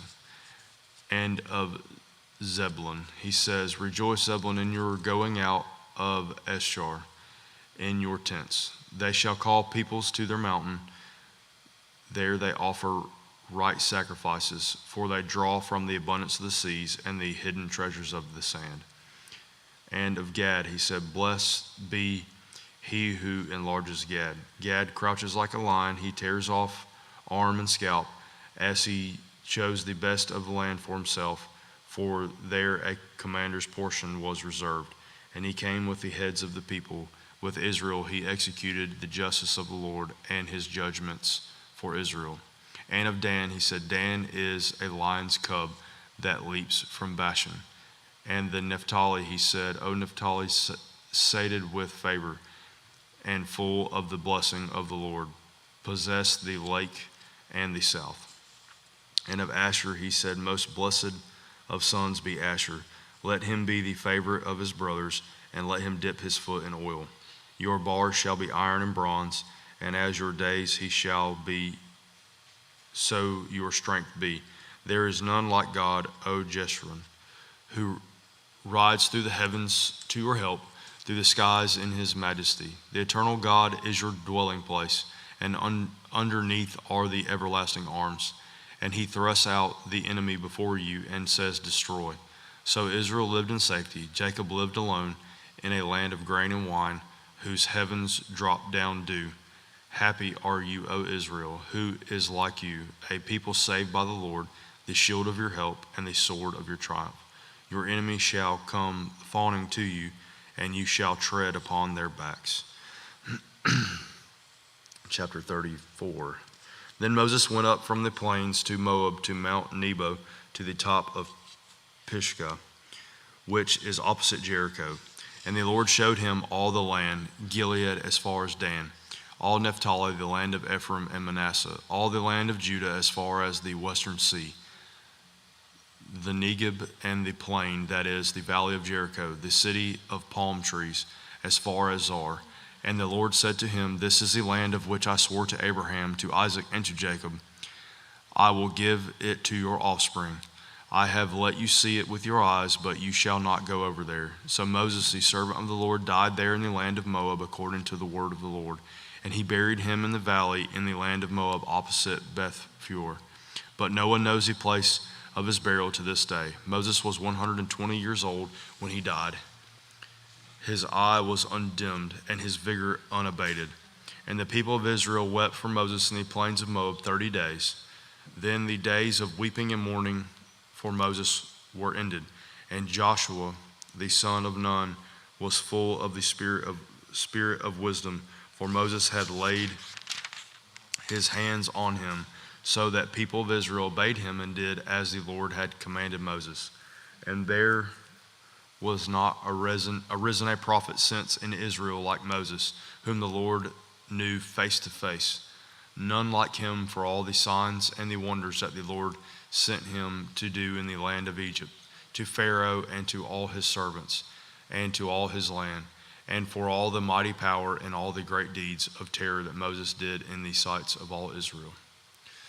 The book of Joshua, chapter 1. After the death of Moses, the servant of the Lord said to Joshua, the son of Nun, Moses' assistant, Moses, my servant, is dead.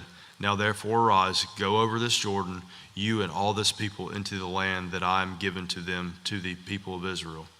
Every place that the sole of your feet will tread upon I have given to you, just as I promised to Moses, from the wilderness and this Lebanon, as far as the great river, the river Euphrates, all the land of the Hittites to the great sea, toward the going down of the sun, shall be your territory.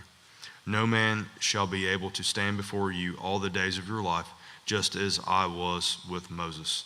So I will be with you. I will not leave you or forsake you. Be strong and courageous, for you shall cause this people to inherit the land that I swore to their fathers to give them. Only be strong and very courageous, being careful to do according to all the law that Moses, my servant, commanded you.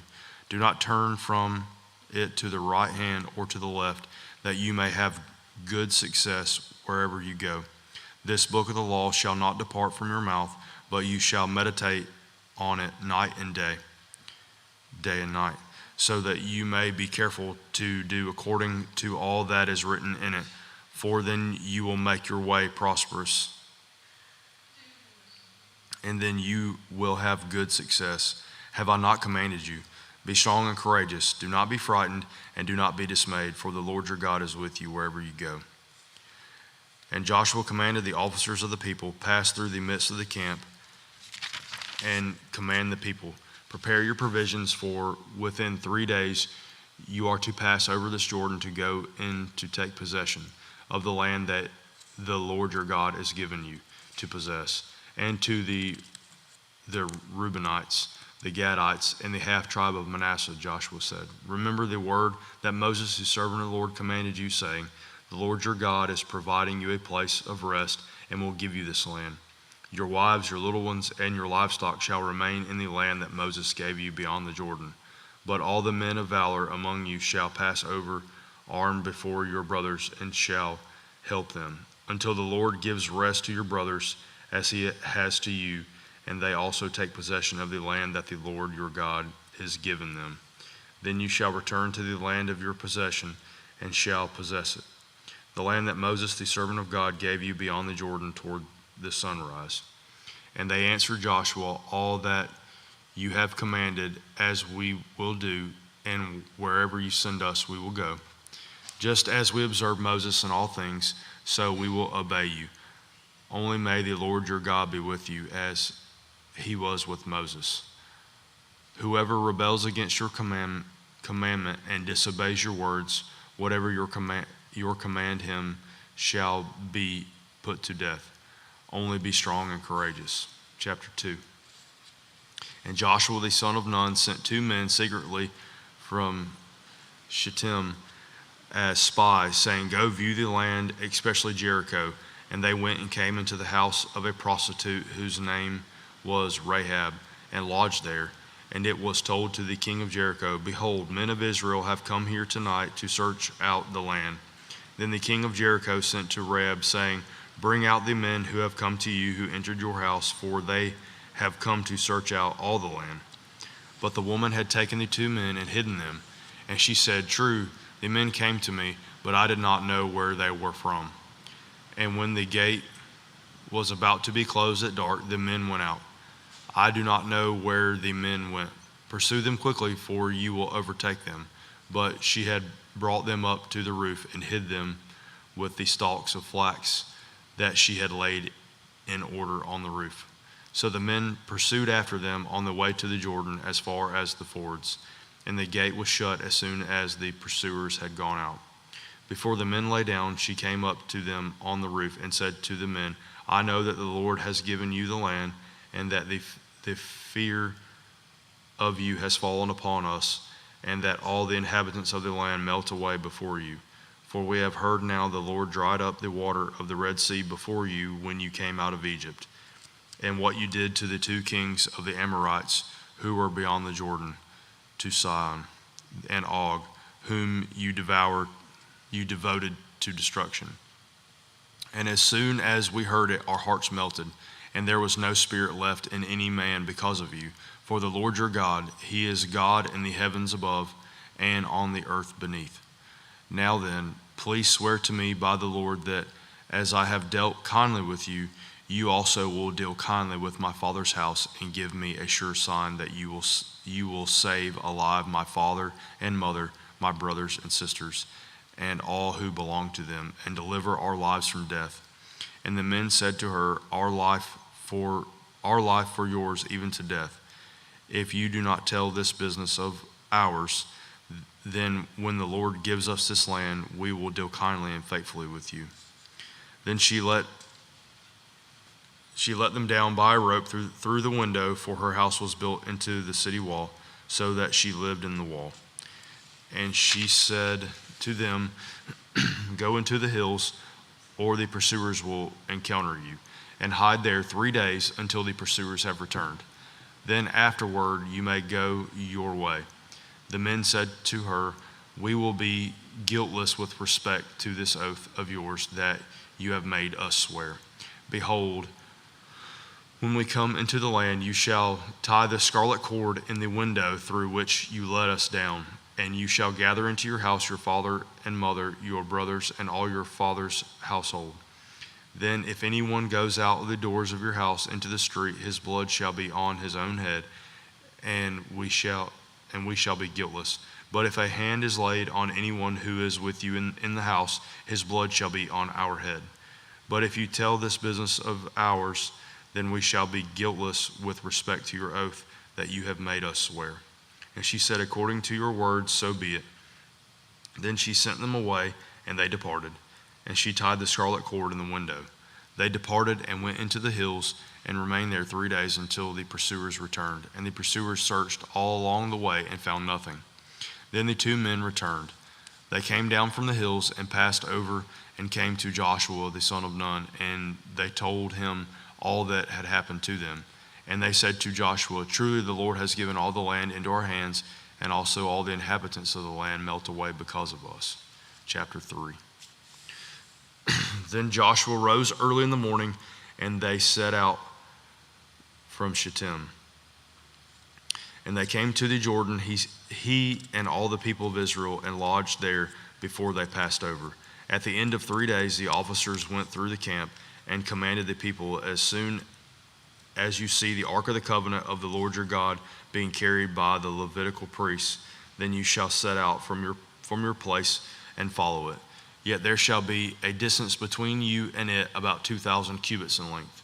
Do not come near it, in order that you may know the way you shall go, for you have not passed this way before. Then Joshua said to the people, Consecrate yourselves, for tomorrow the Lord will do wonders among you. And Joshua said to the priests, Take up the ark of the covenant and pass on before the people. So they took up the ark of the covenant and went before the people. The Lord said to Joshua, Today I will begin to exalt you in the sight of all Israel, that they may know that as I was with Moses, so I will be with you. And as for you, command the priests who bear the ark of the covenant, when you come to the brink of the waters of the Jordan, you shall stand still in the Jordan. And Joshua said to the people of Israel, Come here and listen to the words of the Lord your God. And Joshua said, Here is how you shall know that the living God is among you, and that he will without fail drive out from before you the Canaanites, the Hittites and Hivites, and the Perizzites and the Girgashites, and the Amorites and the Jebusites. Behold, the ark of the covenant of the Lord of all the earth is passing over before you into Jordan. Now, therefore, take 12 men from the tribes of Israel, from each tribe a man, and when the soles of their feet of the priests bearing the ark of the Lord the Lord of all the earth shall rest in the waters of the Jordan. The waters of the Jordan shall be cut off from flowing, and the waters come down from above shall stand in one heap. So when the people set out from their tents to pass over the Jordan with the priests bearing the ark of the covenant before the people, and as soon as those bearing the ark had come as far as the Jordan, and the feet of the priests bearing the ark were dipped in the brink of the water, now the Jordan overflows all its banks throughout the time of harvest. The waters coming down from above stood and rose up in a heap very far away at Adam, the city that is beside Zarethan, and those flowing down toward the sea of Arabah, the salt sea, were completely cut off, and the people passed over opposite Jericho. Now the priests bearing the ark of the covenant of the Lord stood firmly on dry ground in the midst of the Jordan, and all Israel was passing over on dry ground until all the nation finished passing over the Jordan. Chapter 4. When all the nation had finished passing over the Jordan, the Lord said to Joshua, "Take 12 men from the people, from each tribe a man, and command them, saying, Take 12 stones from here out of the midst of the Jordan, from the very place where the priests' feet stood firmly, and bring them over with you and lay them down in the place where you lodge tonight." Then Joshua called the 12 men from the people of Israel, whom he had appointed, a man from each tribe. And Joshua said to them, "Pass on before the ark of the Lord your God into the midst of the Jordan, and take up each of you a stone upon his shoulder, according to the number of tribes of the people of Israel, that this may be a sign among you. When your children ask in time to come, 'What do these stones mean to you?' then you shall tell them that the waters of the Jordan were cut off before the ark of the covenant of the Lord. When it passes over the Jordan, the waters of the Jordan were cut off. So these stones shall be to the people of Israel a memorial forever." And the people of Israel did just as Joshua commanded, and took up 12 stones out of the midst of the Jordan, according to the number of the tribes of the people of Israel, just as the Lord told Joshua. And they carried them over with them to the place where they lodged, and laid them down there. And Joshua set up 12 stones in the midst of the Jordan, in the place where the feet of the priests bearing the ark of the covenant had stood. And they are there to this day. For the priests bearing the ark stood in the midst of the Jordan until everything was finished, that the Lord commanded Joshua to tell the people, according to all that Moses had commanded Joshua. The people passed over in haste. And when all the people had finished passing over, the ark of the Lord and the priests passed over before the people. The sons of Reuben and the sons of Gad and the half tribe of Manasseh passed over armed before the people of Israel, as Moses had told them. About 40,000 ready for war passed over before the Lord for battle to the plains of Jericho. On that day the Lord exalted Joshua in the sight of all Israel, and they stood in awe of him, just as they had stood in awe of Moses all the days of his life. And the Lord said to Joshua, "Command the priests bearing the ark of the testimony to come up out of the Jordan." So Joshua commanded the priests, "Come up out of the Jordan." And when the priests bearing the ark of the covenant of the Lord came up from the midst of the Jordan, and the soles of the priests' feet were lifted up on dry ground, the waters of the Jordan returned to their place and overflowed all its banks as before. The people came up out of the Jordan on the 10th day of the first month, and they encamped at Gilgal on the east border of Jericho. And those 12 stones which they took out of the Jordan, Joshua set up at Gilgal. And he said to the people of Israel, "When your children ask their fathers in times to come, 'What do these stones mean?' then you shall let your children know Israel passed over this Jordan on dry ground. For the Lord your God dried up the waters of the Jordan for you until you passed over, as the Lord your God did to the Red Sea, which he dried up for us until we passed over, so that all the peoples of the earth may know that the hand of the Lord is mighty, that you may fear the Lord your God forever." Chapter 5. As soon as all the kings of the Amorites who were beyond the Jordan to the west, and all the kings of the Canaanites who were by the sea, heard that the Lord had dried up the waters of the Jordan for the people of Israel until they had crossed over, their hearts melted, and there was no longer any spirit in them because of the people of Israel. At that time the Lord said to Joshua, "Make flint knives and circumcise the sons of Israel a second time." So Joshua made flint knives and circumcised the sons of Israel at Gilbeth Haroth. And this is the reason why Joshua circumcised them. All the males of the people who come out of Egypt, all the men of war, had died in the wilderness on their way over. They had come out of Egypt. Though all the people who came out had been circumcised, yet all the people who were born on their way to the wilderness after they had come out of Egypt had not been circumcised. For the people of Israel walked 40 years in the wilderness until all the nation, the men of war who came out of Egypt, perished, because they did not obey the voice of the Lord.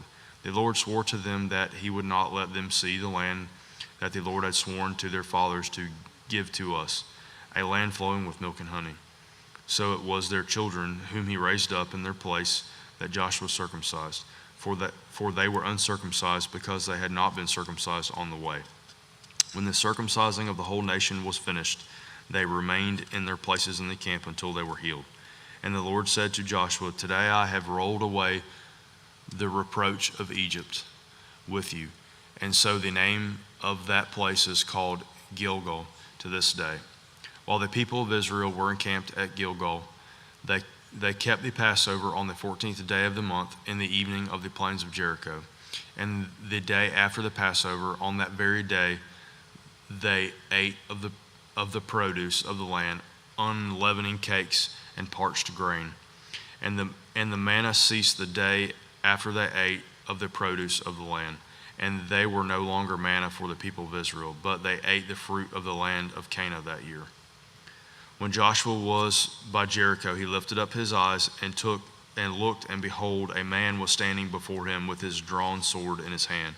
And Joshua went to him and said to him, "Are you for us or for our adversaries?" And he said, "No, but I am the commander of the army of the Lord.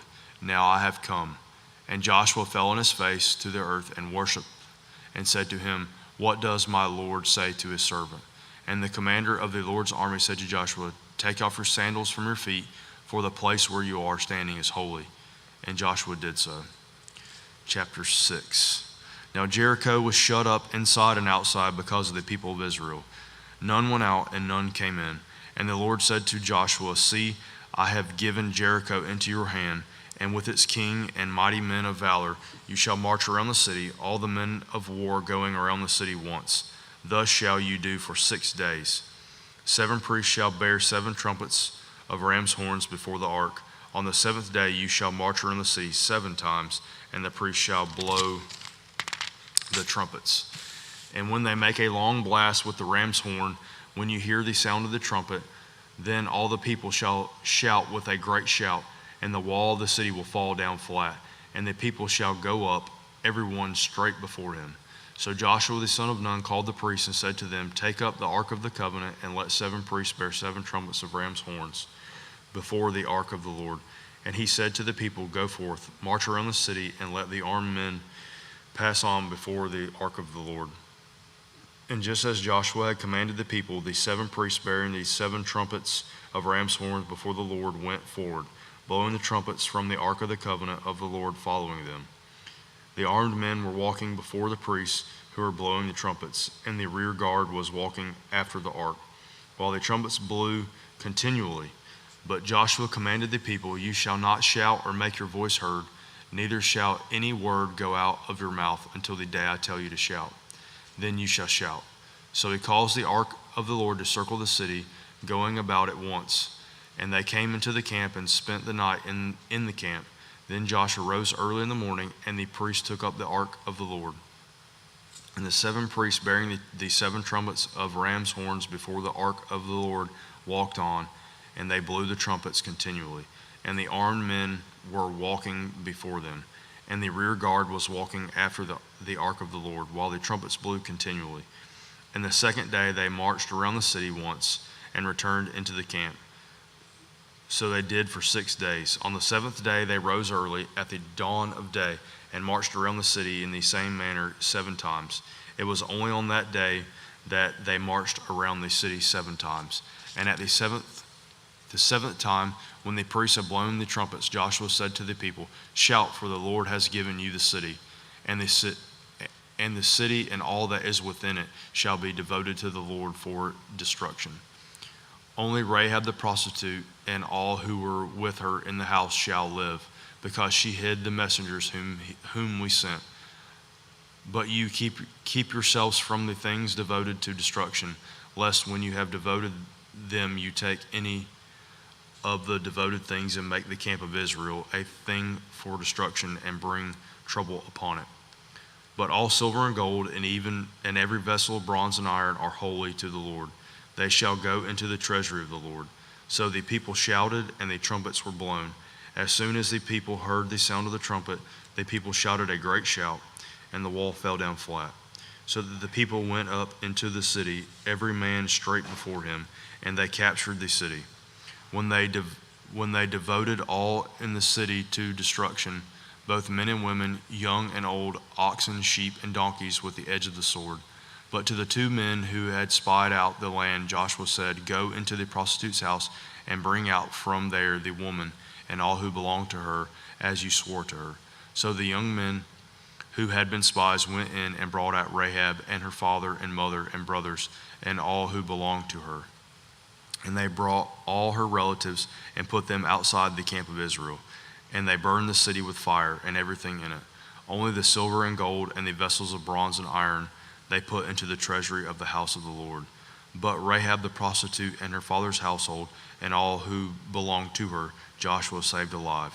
And she has lived in Israel to this day, because she hid the messengers whom Joshua sent to spy out Jericho. Joshua laid an oath on them at that time, saying, "Cursed before the Lord be the man who rises up and rebuilds this city, Jericho.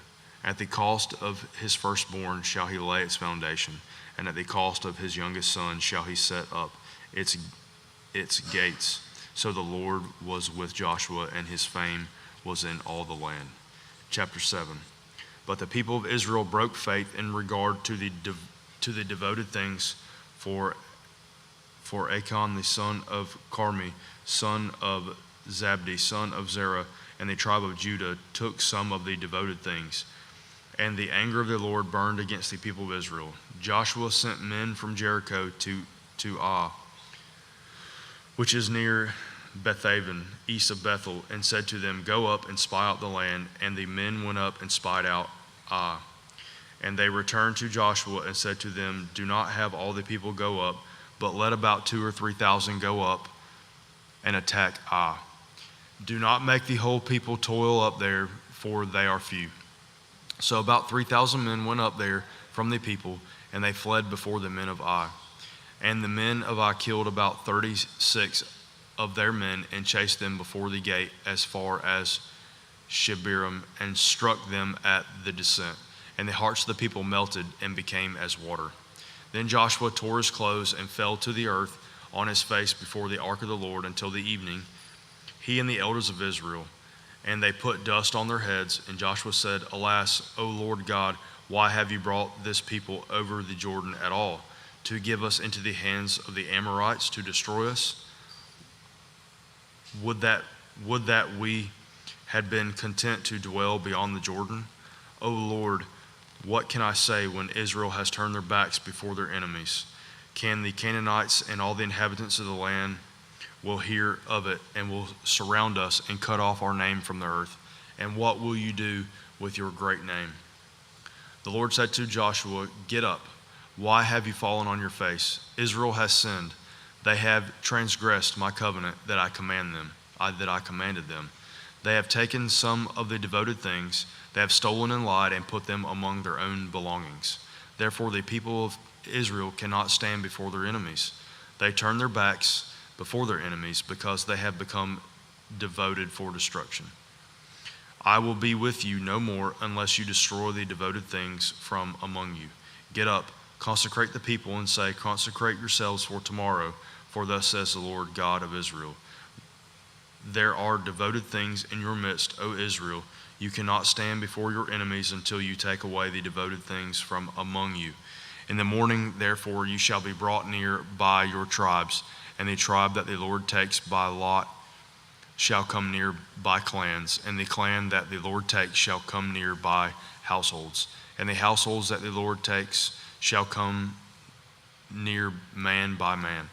And he who is taken with the devoted thing shall be burned with fire, he and all that he has, because he has transgressed the covenant of the Lord, and because he has done an outrageous thing in Israel. So Joshua rose early in the morning and brought Israel near tribe by tribe, and the tribe of Judah was taken. And he brought near the clans of Judah and the clan of Zephonites, and taken, and he brought near the clan of these Zerites, man by man, and Zabdi was taken.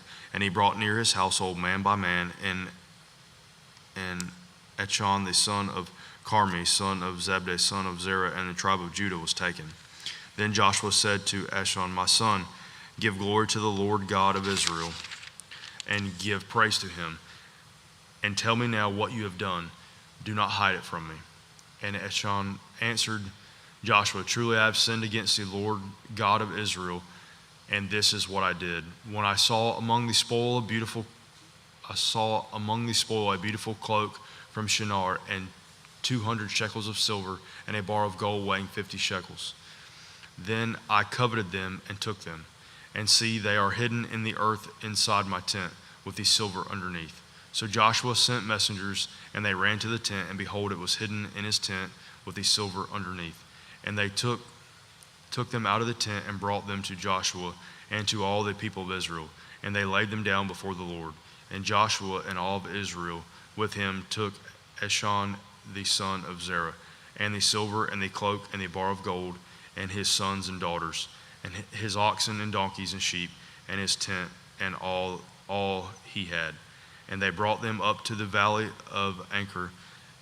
And Joshua said, why did you bring trouble on us? The Lord brings trouble on you today. And all Israel stoned him with stones. They burned them with fire and stoned them with stones. And they raised over him a great heap of stones that remains to this day. Then the Lord turned from his burning anger. Therefore, to this day, the name of that place is called the Valley of Achor.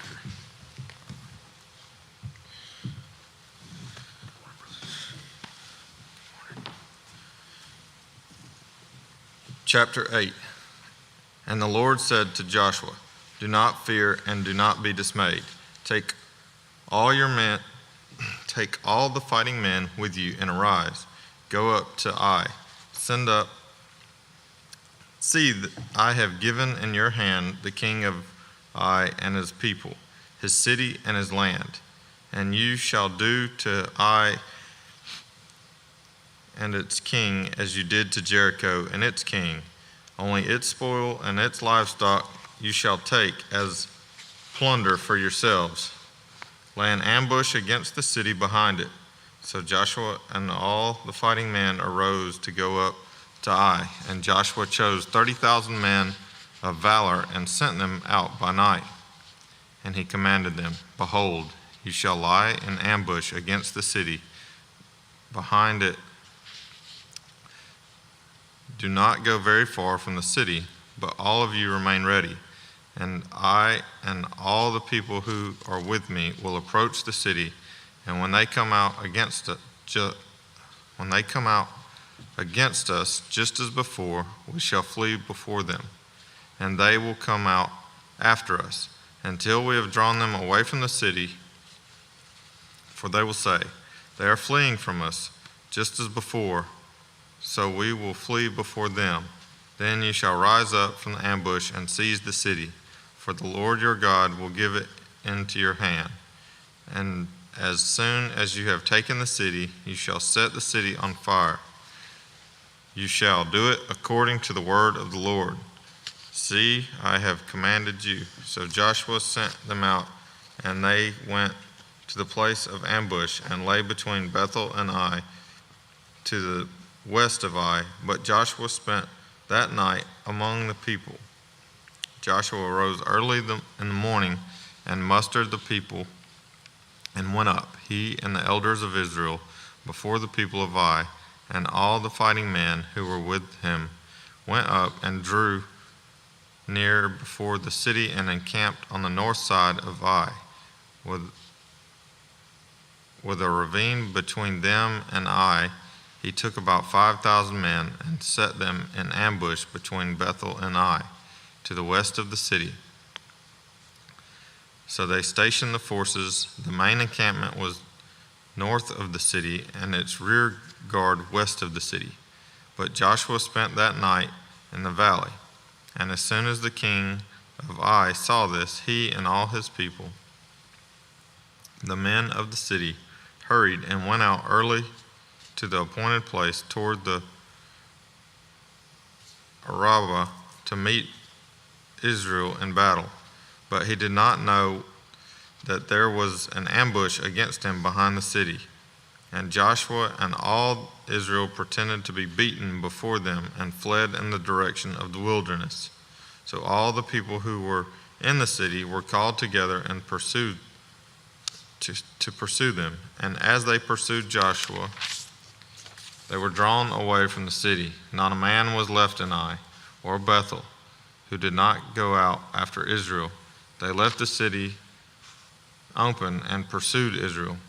Then the Lord said to Joshua, "Stretch out the javelin that is in your hand toward Ai, for I will give it in your hand." And Joshua stretched out the javelin that was in his hand toward the city. And the men in the ambush rose quickly out of their place. And as soon as he had stretched out his hand, they ran and entered the city and captured it. And they hurried to set the city on fire. So when the men of Ai looked back, behold, the smoke of the city went up to heaven, and they had no power to flee this way or that.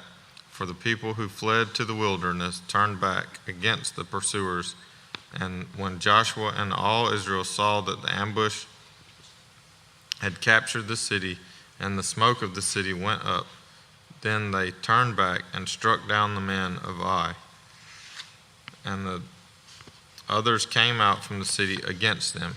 So they were in the midst of Israel, some on this side and some on that side.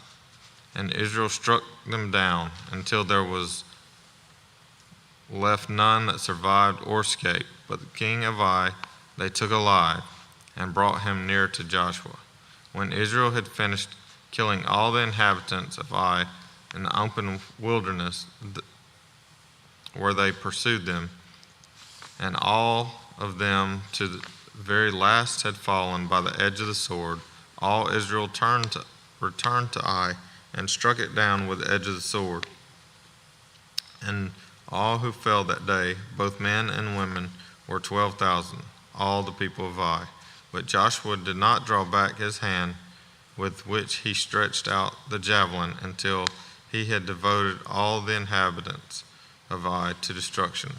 Only the livestock and the spoil of that city Israel took as their plunder, according to the word of the Lord that he commanded Joshua. Also, so Joshua burned down Ai and made it forever a heap of ruins, as it is to this day. And he hanged the king of Ai on that tree until evening. At sunset, Joshua commanded, and they took down his body from the tree and threw it at the entrance of the gate of the city, and raised over it a great heap of stones, which stands there to this day. At that time, Joshua built an altar to the Lord, the God of Israel, on Mount of Ebal, just as Moses, the servant of the Lord, had commanded the people of Israel. As it is written in the book of the law of Moses, an altar of uncut stones upon which no man has wielded an iron tool. And they offered on it a burnt offerings to the Lord and sacrificed peace offerings. And there, in the presence of the people of Israel, he wrote on the stones a copy of the law of Moses, which he had written. And all Israel, sojourner as well as native born, with their elders and officers and their judges, stood on opposite sides of the ark before the Levitical priest, who had carried the ark of the covenant of the Lord, half of them in front of Mount Gerizim, and half of them in front of Mount Ebal, just as Moses, the servant of the Lord, had commanded at first to bless the people of Israel. Afterward, he read all the words of the law, the blessing and the curse, according to all that is written in the book of the law. There was not a word of all that Moses commanded that Joshua did not read before all the assembly of Israel, and the women and the little ones and the sojourners who lived among them. Chapter 9. As soon as all the kings who were beyond the Jordan, in the hill country and in the lowland all along the coast of the great sea toward Lebanon, the Hittites, the Amorites, the Canaanites, the Perizzites, the Hivitites, and Jebusites heard of this, they gathered together as one to fight against Joshua and Israel. But when the inhabitants of Gideon heard about what Joshua had done to Jericho and to Ai,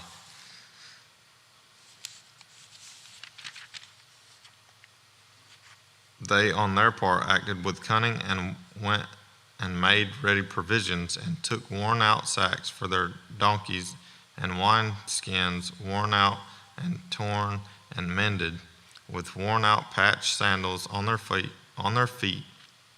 and worn out clothes, and all their provisions were dry and crumbly. And they went to Joshua in the camp at Gilgal and said to him and the men of Israel, "We have come from a distant country, so now make a covenant with us." But the men of Israel said to the Hivites, "Perhaps you live among us, then how can we make a covenant with you?" They said to Joshua, "We are your servants." And Joshua said to them, "Who are you, and where did you come from?" They said to him, "From a very distant country your servants have come, because of the name of the Lord your God. For we have heard a report of him and all that he did in Egypt, and all he did to the two kings of the Amorites who were beyond the Jordan, to Sihon, the king of Heshbon, and to Og, king of Bashan, who lived in Ashtaroth. So our elders and all the inhabitants of our country said to us, 'Take provisions in your hand for the journey, and go and meet them, and say to them, We are your servants. Come now, make a covenant with us. Here is our bread. It is still warm when we took it from our houses as food for the journey on the day we set out to come to you. But now, behold, it is dry and crumbly. These wineskins were new when we filled them, and behold, they have burst. And these garments and sandals of ours are worn out from the very long journey.' So the men took some of their provisions, but did not ask counsel from the Lord. And Joshua made peace with them and made a covenant with them to let them live and lead. And the leaders of the congregation swore to all of them. At the end of 3 days after they had made covenant with them, they heard that they were neighbors and that they had lived among them. And the people of Israel set out and reached their cities on the 3rd day. Now their cities were Gibeon, Sherpar, Beeroth, and Kirjarim. But the people of Israel did not attack them, because the leaders of the congregation had sworn to them by the Lord, the God of Israel. Then all the congregation murmured against the leaders. But all the leaders said to the congregation, "We have sworn to them by the Lord, the God of Israel, and now we may not touch them. This we will do to them. Let them live, lest wrath be upon us because of the oath that we swore to them." And the leaders said to them, "Let them live." So they became cutters of wood and drawers of water for the congregation, just as the leaders had said of them. Joshua summoned them, and he said to them, "Why did you deceive us, saying, 'We were far from you when you dwell among us. Now, therefore, you are cursed, and some of you shall never be anything but servants, cutters of wood and drawers of water for the house of my God.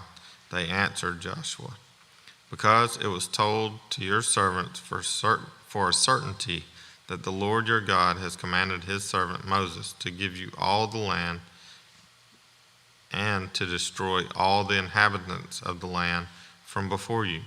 So we feared greatly for our lives because of you and did this thing. And now, behold, we are in your hand. Whatever seems good and right in your sight to do to us, do it. So he did this to them and delivered them out of the hand of the people of Israel, and they did not kill them. But Joshua made them that day cutters of wood and drawers of water for the congregation and for the altar of the Lord to this day in the place that he should choose. Chapter 10. As soon as Adonizedek, king of Jerusalem, had heard Joshua had captured Ai and had devoted it to destruction, doing to Ai and its king as he had done to Jericho and its king, and now to the inhabitants of Gibeon, had made peace with Israel and were among them, he feared greatly, because Gibeon was a great city, like one of the royal cities, and because it was greater than Ai, and all its men were warriors. So Adonizedek, king of Jerusalem, sent to Hoham, king of Hebron, to Piram, king of Jarmuth, to Jaffa, king of Lachish, and Deber, king of Eglon, saying, Come up to me and help me, and let us strike Gibeon, for it has made peace with Joshua and with the people of Israel. Then the 5 kings of the Amorites, the king of Jerusalem, the king of Hebron, the king of Jarmuth, and the king of Lachish, and the king of Eglon, gathered their forces and went up with all their armies and encamped against Gibeon and made war against it.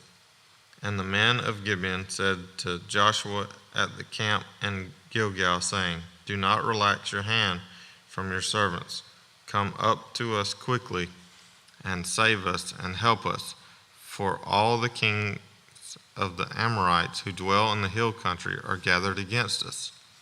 So Joshua went up from Gilgal, he and all the people of the war with him, and all the mighty men of valor. And the Lord said to Joshua, Do not fear them, for I have given them into your hands. Not a man of them shall stand before you.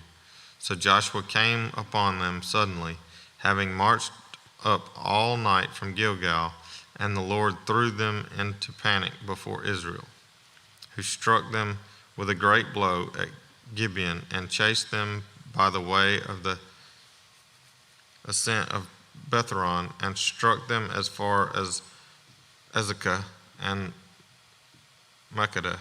And as they fled before Israel, while they were going down the ascent of Betharon, the Lord threw down large stones from heaven on them as far as Ezekah, and they died. There were more who died because of the hailstones that the sons of Israel killed with the sword.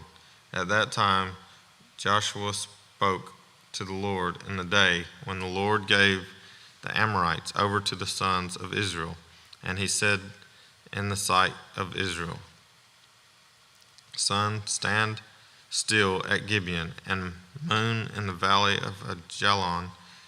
And the sun stood still, and the moon stopped, until the nation took vengeance on their enemies. Is it not written in the book of Jashar? The sun stopped in the midst of heaven, and did not hurry to set for about a whole day. There has been no day like it before or since, when the Lord heeded the voice of the man, for fought for Israel. So Joshua returned, and all Israel with him, to the camp of Gilgal. These 5 kings fled and hid themselves in the cave at Makkedah. And it was told to Joshua, the 5 kings have been found hidden in the cave at Makkedah. And Joshua said, roll large stones against the mouth of the cave and set men by it to guard them. But do not stay there yourselves. Pursue your enemies, attack their rear guard. Do not let them enter their cities, for the Lord your God has given them into your hand. When Joshua and the sons of Israel had finished striking them with a great blow until they were wiped out, and when the remnant that remained of them had entered into the fortified cities, then all the people returned safe to Joshua in the camp at Makkedah. Not any man moved his tongue against any of the people of Israel. Then Joshua said, open the mouth of the cave and bring those 5 kings out to me from that cave. And they did so and brought those 5 kings out to him from the cave, the king of Jerusalem, the king of Hebron, the king of Jarmuth, the king of Lachish, and the king of Eglon. And when they brought out those kings to Joshua, Joshua summoned all the men of Israel and said to the chiefs of the men of war who had gone with him, come near, put your feet on the necks of these kings. Then they came near and put their feet on their necks. And Joshua said to them, do not be afraid or dismayed. Be strong and courageous, for thus the Lord will do to all your enemies against whom you fight. And afterward Joshua struck them and put them to death, and he hanged them on 5 trees, and they hung on the trees until evening. But at the time of the going down of the sun, Joshua commanded, and they took them down from the trees and threw them into the cave where they had hidden themselves, and they set large stones against the mouth of the cave, which remain to this very day. As for Makkedah, Joshua captured it on that day and struck it and its king with the edge of the sword. He devoted to destruction every person in it. He left none remaining. And he did to the king of Makkedah just as he had done to the king of Jericho. Then Joshua and all Israel with him passed on from Makkedah to Libnah and fought against Libnah. And the Lord gave it also and its king into the hand of Israel, and he struck it with every edge of the sword and every person in it. He left none remaining in it. And he did to its king as he had done to the king of Jericho. Then Joshua and all Israel with him passed on from Libnah to Lachish and laid siege to it and fought against it. And the Lord gave Lachish into the hand of Israel, and he captured it on the 2nd day and struck it with the edge of the sword and every person in it, as he had done to Libnah. Then Horam, king of Gezer, came to help Lachish, and Joshua struck him and his people until he left none remaining. Then Joshua and all Israel with him passed on from Lachish to Eglon, and they laid siege to it and fought against it. And they captured it on that day and struck it with the edge of the sword. And he devoted every person in it to destruction that day, as he had done to Lachish. Then Joshua and all Israel with him went up from Eglon to Hebron, and they fought against it, and captured it, and struck it with the edge of the sword, and its king, and its towns, and every person in it. He left none remaining, as he had done to Eglon, and devoted it to destruction, and every person in it. Then Joshua and all Israel with him turned back to Dibur, and fought against it. And he captured it, with its king and its towns, and they struck them with the edge of the sword, and devoted to destruction every person in it. He left none remaining, just as he had done to Hebron and Libnah and its king. So he did to Debir and its king. So Joshua struck the whole land, the hill country, and the Negeb and lowland, the slopes, and all their kings.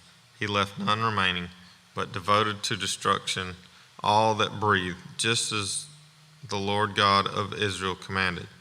And Joshua struck them from Kadesh Barnea as far as Gaza, and all the country of Goshen as far as Gibeon. And Joshua captured all these kings and all their land at one time, because the Lord God of Israel fought for Israel. Then Joshua returned, and all Israel with him, to the camp at Gilgal. Chapter 11. When Jabin king of Hazor heard of this, he sent to Jobab king of Madon, and the king of Shimron, and the king of Ashlipath, and to the kings who were in the northern hill country, and in the Arabah south of Shunneroth, and in the lowland, and in Napothador on the west, and the Canaanites in the east and the west, the Amorites, the Hittites, the Perizzites, and the Jebusites in the hill country, and the Hivites under the Hermon in the land of Mizpah. And they came out with all their troops, a great horde in its numbers, like the sand that is on the seashore, with many horses and chariots. And these kings joined their forces and came and encamped together at the waters of Merom to fight against Israel. And the Lord said to Joshua, "Do not be afraid of them, for tomorrow at this time I will give over all of them slain to Israel. You shall hamstring their horses and burn their chariots with fire." So Joshua and all his warriors came suddenly against them by the waters of Merom and fell upon them. And the Lord gave them into his hand of Israel, who struck them and chased them as far as Great Sidon and Mispereth-Remaim, and eastward as far as the valley of Mespera, and they struck them until he left none remaining. And Joshua did to them just as the Lord said to him. He hamstrung their horses and burned their chariots with fire. And Joshua turned back at that time and captured Hazor and struck its king with the sword. For Hazor formerly was the head of all those kingdoms, and they struck with the sword all who were in it, devoting them to destruction. There was none left that breathed, and he burned Hazor with fire, and all the cities of those kings, and all their kings. Joshua captured and struck them with the edge of the sword, devoting them to destruction, just as Moses, the servant of the Lord, had commanded. But none of the cities that stood on mounds did Israel burn, except Hazor alone, that Joshua burned. And all the spoil of these cities and livestock the people of Israel took for their plunder, but every person they struck with the edge of the sword until they had destroyed them, and they did not leave any who breathed, just as the Lord had commanded Moses his servant. So Moses commanded Joshua, and so Joshua did. He left nothing undone of all the Lord had commanded Moses.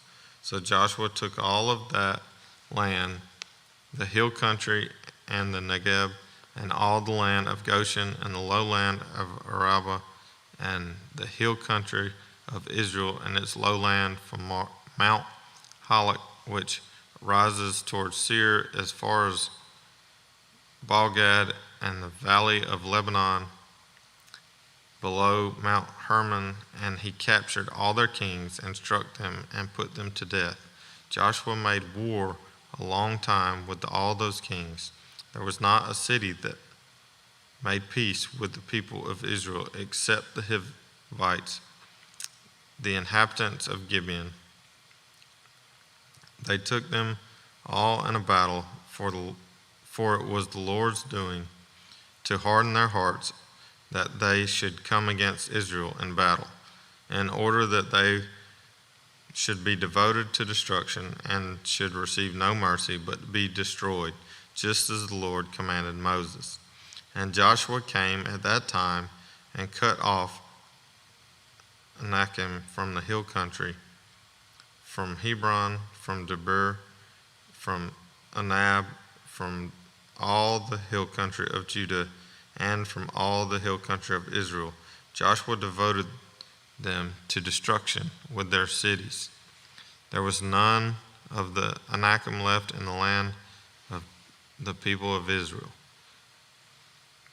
Only in Gaza and Gath and Ashdod did some remain.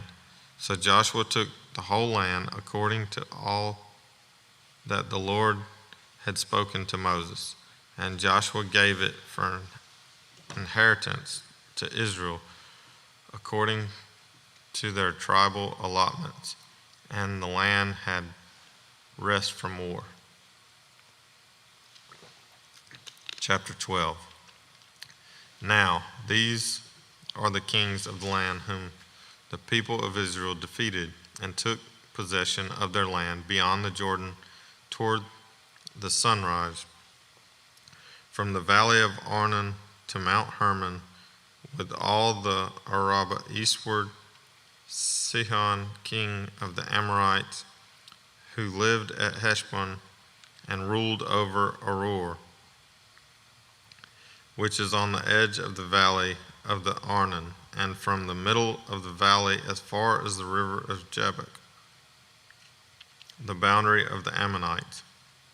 That is half of Gilead and the Arabah to the sea of Shinneroth, eastward and in the direction of Beth Jezimuth, to the sea of the Arabah, the salt sea southward to the foot of the slopes of Pisgah, and the Og king of Bashan, one of the remnant of the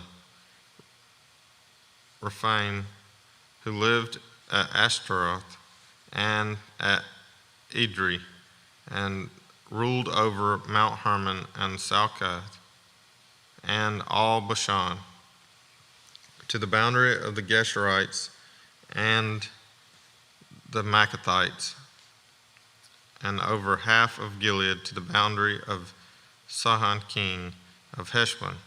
Moses, the servant of the Lord, and the people of Israel defeated them.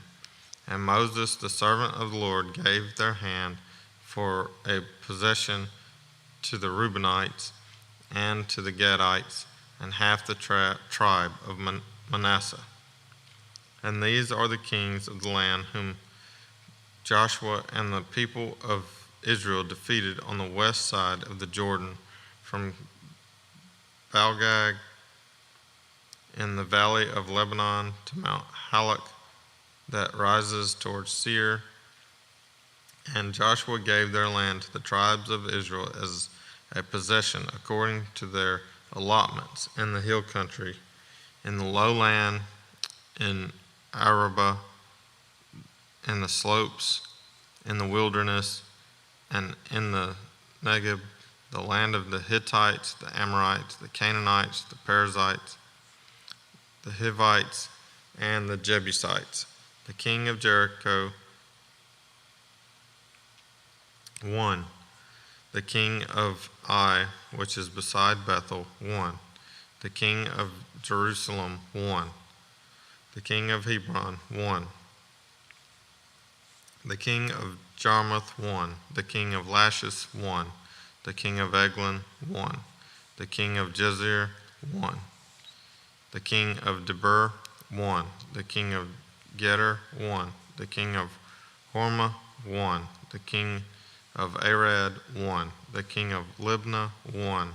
The king of Adullam, 1. The king of Makkedah, 1.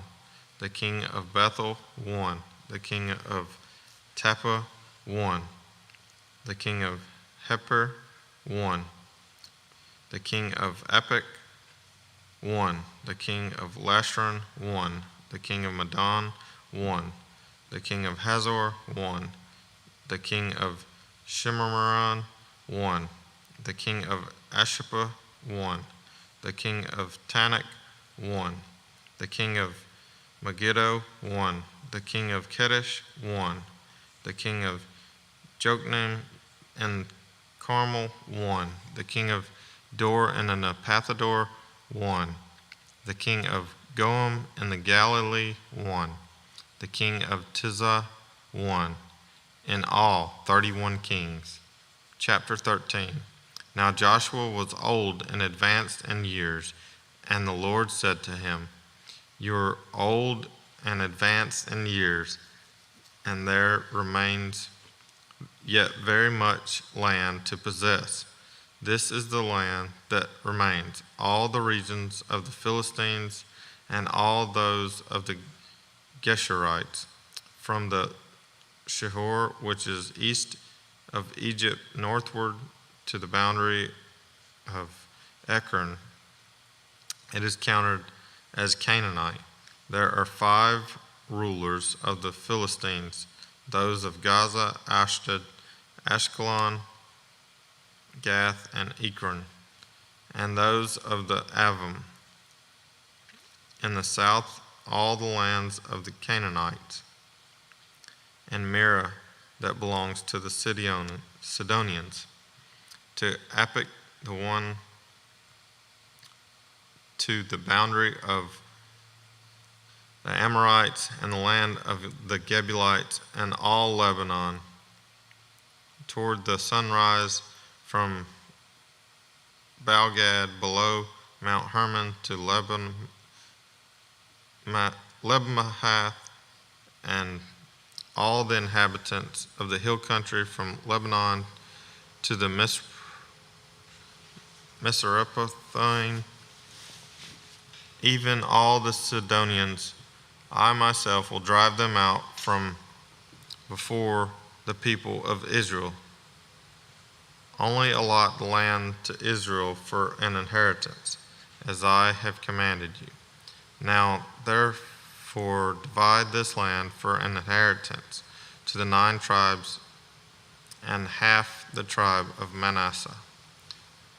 With the other half of the tribe of Manasseh, the Reubenites and the Gadites received their inheritance, which Moses gave them, beyond the Jordan eastward, as Moses, the servant of the Lord, gave them, from Aroer, which is on the edge of the valley of Arnon, and the city that is in the middle of the valley, and all the tableland of Medeba, as far as Dibon, and all the cities of Sihon king of the Amorites, who reigned in Heshbon, as far as the boundary of the Ammonites, and Gilead, and the region of the Geshurites, and the Maccathites, and all Mount Hermon, and all Bashan to Selecah, and the kingdom of Ogib in Bashan, who reigned as in Ashtaroth and Edrei. He alone was left of the remnant of Rephaim. These Moses had struck and driven out. Yet the people of Israel did not drive out the Geshurites or the Maccathites, but Geshur and Maccath dwell in the midst of Israel to this day. To the tribe of Levi alone Moses gave no inheritance. The offerings by fire to the Lord God of Israel are their inheritance, as he said to them.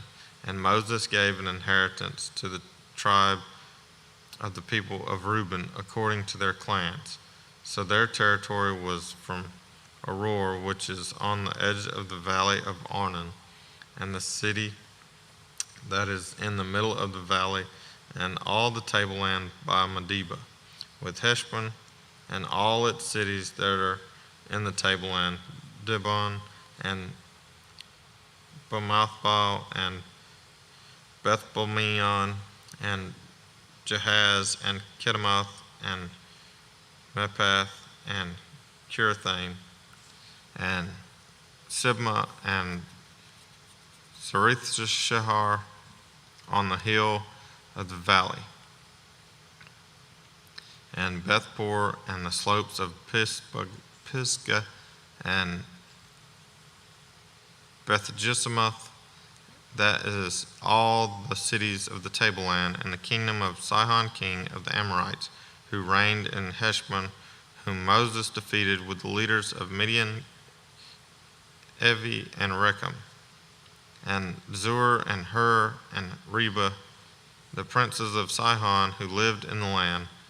Balaam also, the son of Beor, the one who practiced divination, was killed with the sword by the people of Israel among the rest of their slain. And the border of the people of Reuben was the Jordan as the boundary. This was the inheritance of the people of Reuben, according to their clans with their cities and villages. Moses gave an inheritance also to the tribe of Gad, to the people of Gad, according to their clans. Their territory was Jazer and all the cities of Gilead, and half of the land of the Amorites to Aor, which is east of Rabbah, and from Heshbon to Ramazepeh and Betonim, and from Mahanaim to the territory of Debir, and the valley of Bethram, and Beth-Nimrah, Succoth, and Zephon, the rest of the kingdoms of Sihon, king of Heshbon. Having the Jordan has a boundary to the lower end of the sea of Shinnereth, eastward beyond the Jordan. This is the inheritance of the people of Gad, according to their clans, with their cities and villages. And Moses gave an inheritance to the half-tribe of Manasseh.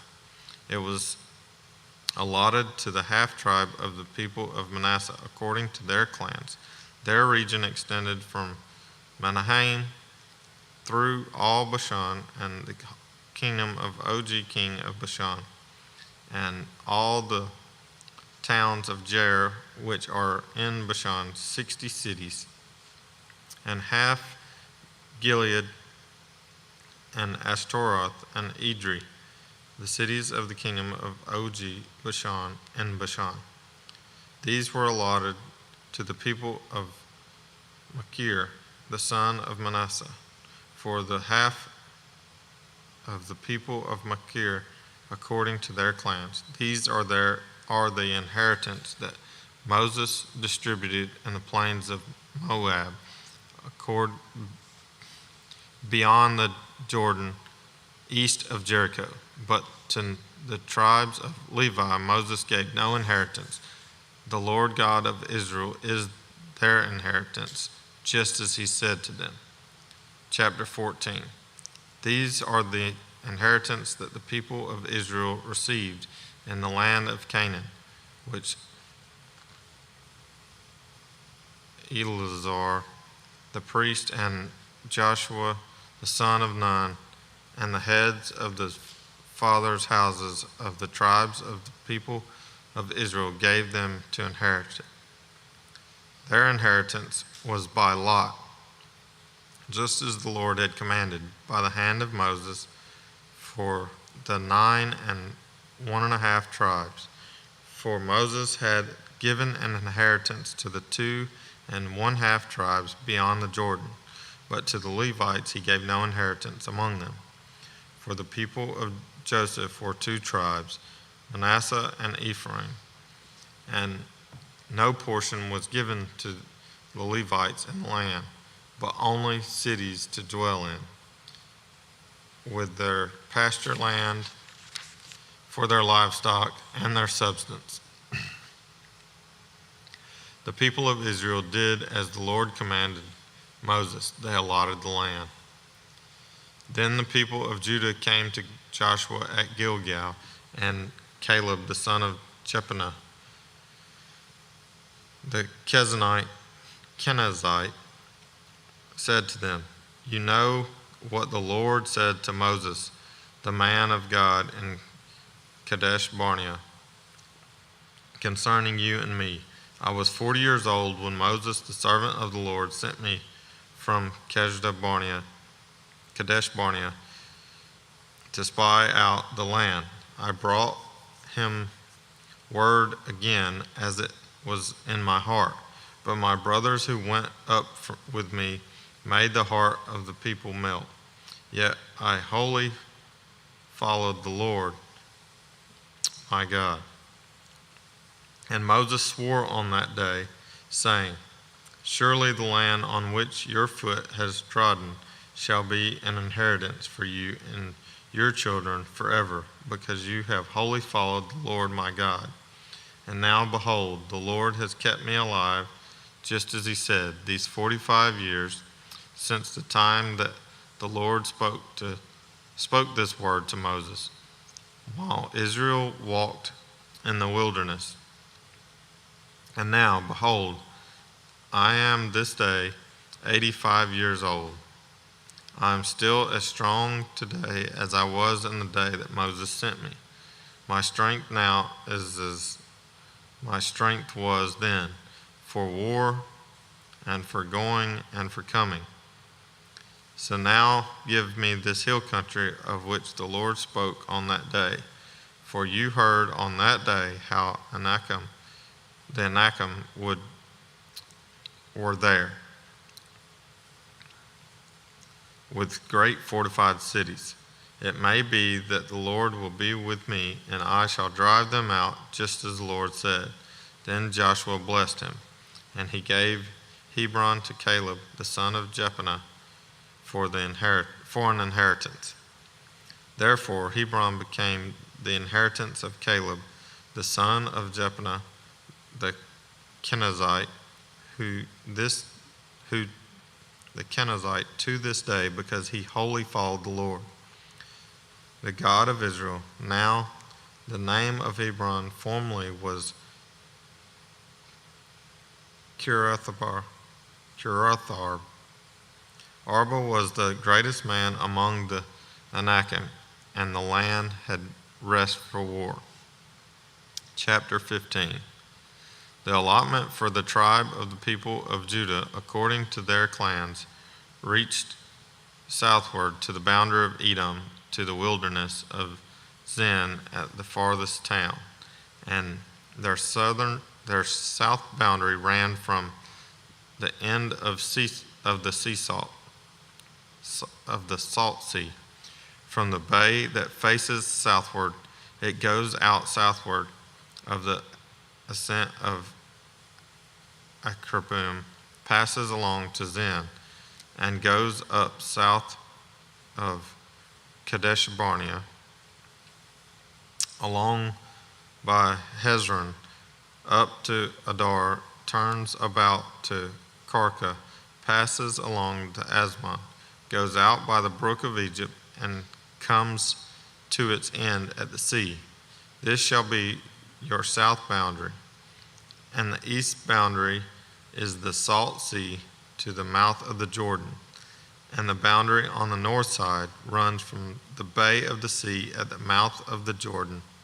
And the boundary goes up to Bethogla and passes along north of Berothba. And the boundary goes up to the stone of Bowen and the son of Reuben. And the boundary goes up to Debir from the valley of Achor, and northward, turning toward Gilgal, which is opposite the ascent of Adumim. which is the south side of the valley.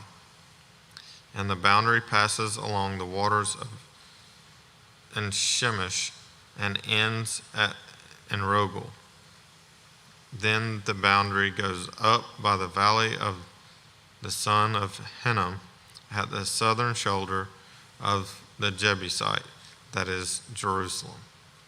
And the boundary goes up to the top of the mountain that lies over against the valley of Hinnom on the west, at the northern end of the valley of Rephaim. Then the boundary extends from the top of the mountain to the spring of the waters of Nephtoah, and from there to the cities of Mount Ephron. Then the boundary bends around at Bala, that is Kiriath-jearim. And the boundary circles west of Bala to Mount Seir, passes along the northern shoulder of the Mount Jearim, that is Shesalon, and goes down to Beth Shemesh and passes along Timnah. The boundary goes out to the shoulder of the hill north of Ekron. Then the boundary bends around to Shekharon and passes along to Mount Bala and goes out to Jabneel. Then the boundary comes to an end at the sea, and the west boundary was the great sea with its coastline. This is the boundary around the people of Judah according to their clans. According to the commandment of the Lord to Joshua, he gave to Caleb, the son of Jephunneh, a portion among the people of Judah. Kiriath-arba, that is Hebron. Arba was the father of Anak. And Caleb drove out from there 3 sons of Anak, Sheshai and Ahiman and Talmai, the descendants of Anak. And he went up from there against the inhabitants of Debir. Now the name of Debir formerly was Kiriath-sepher, and Caleb said, whoever strikes Kiriath-sepher and captures it, to him I will give Asha, my daughter, as his wife. And Othniel, the son of Kenaz, the brother of Caleb, captured it, and he gave them Asha, his wife. He gave them Asha, his daughter, as wife. When she came to him, she urged him to ask her father for a field, and she got off her donkey. And Caleb said to her, what do you want? She said to him, give me a blessing, since you have given me the land of Negeb. Give me also springs of water. And he gave her the upper springs and the lower springs. This is the inheritance of the tribe of the people of Judah according to their clans. The cities belonging to the tribe of the people of Judah in the extreme south toward the boundary of Edom were Kabzeel, Eder, Jagur, Kenah, Dimnah, Adadah,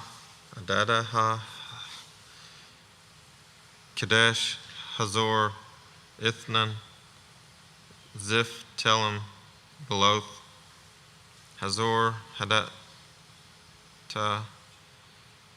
Kiroth, Hezron, that is Hazor, Amam, Shema, Maladah, Hazar Gada, Heshimon, Beth Pelet, Hazar Shul, Beersheba, Bezothia, Balaam, Ezem, Iltalad, Shazel, Hormah, Ziklag, Machmanah, Sanaha, Leboth, Shilhim, Ain, and Rimmon. In all 29 cities, their villages, with their villages. And in the lowland, Ishtal, Zorah, Ashna, Zana, in Ganim, Tappa, Enam, Jarmuth, Adullam, Soka, Azekah, Shaharaim, Adithaim, Girdira, Gerotham, 14 cities with their villages.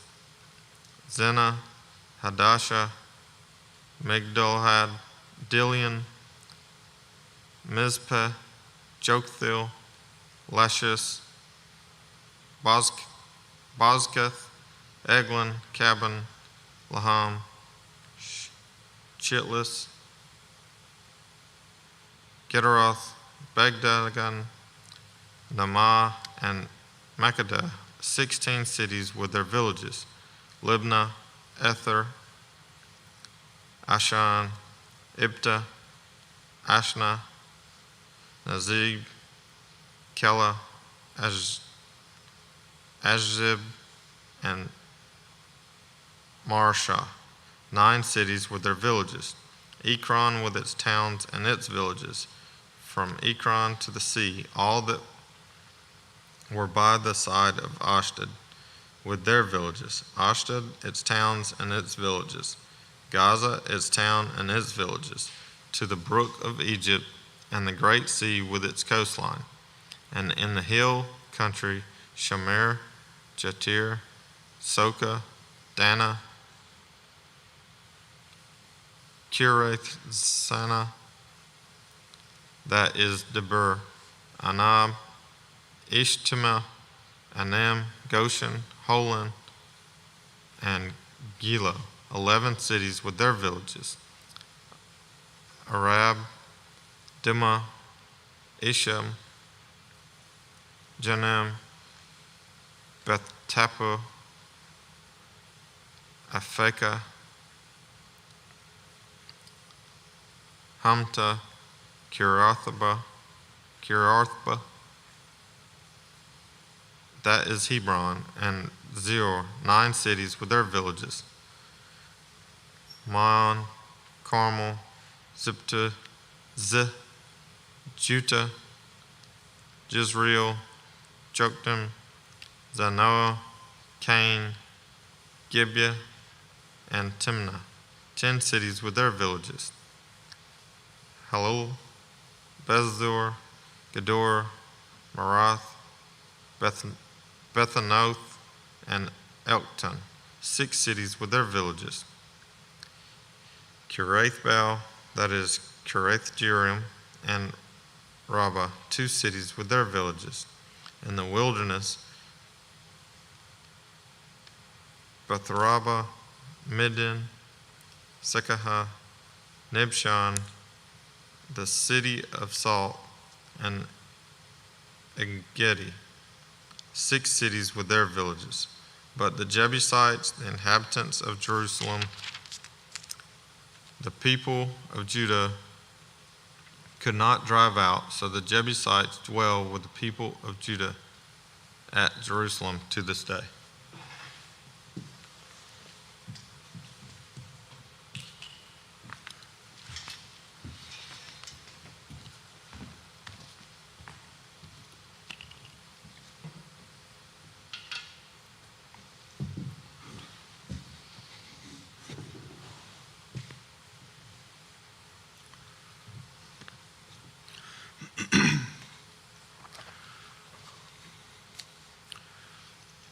Joshua 16. The allotment of the people of Joseph went from the Jordan by Jericho, east of the waters of Jericho, into the wilderness, going up from Jericho into the hill country of Bethel. Then going from Bethel to Luz, it passes along to Ataroth, the territory of the Archites. Then it goes down westward to the territory of the Jephthalites, as far as the territory of lower Beth Horon, then to Gezer, and it ends at the sea. The people of Joseph, Manasseh, and Ephraim received their inheritance. The territory of the people of Ephraim by their clans was as follows. The boundary of their inheritance on the east was the Adaroth Adar, as far as the upper Beth Horon, and the boundary goes from there to the sea. On the north is Mikmatah. Then on the east, the boundary turns around towards Taanth Shiloh and passes along beyond it, the east, to Genoa. Then it goes down from Genoa to Adaroth and to Naarth and touches Jericho, ending at the Jordan. From Tapua, the boundary goes westward to the brook Kana and ends at the sea.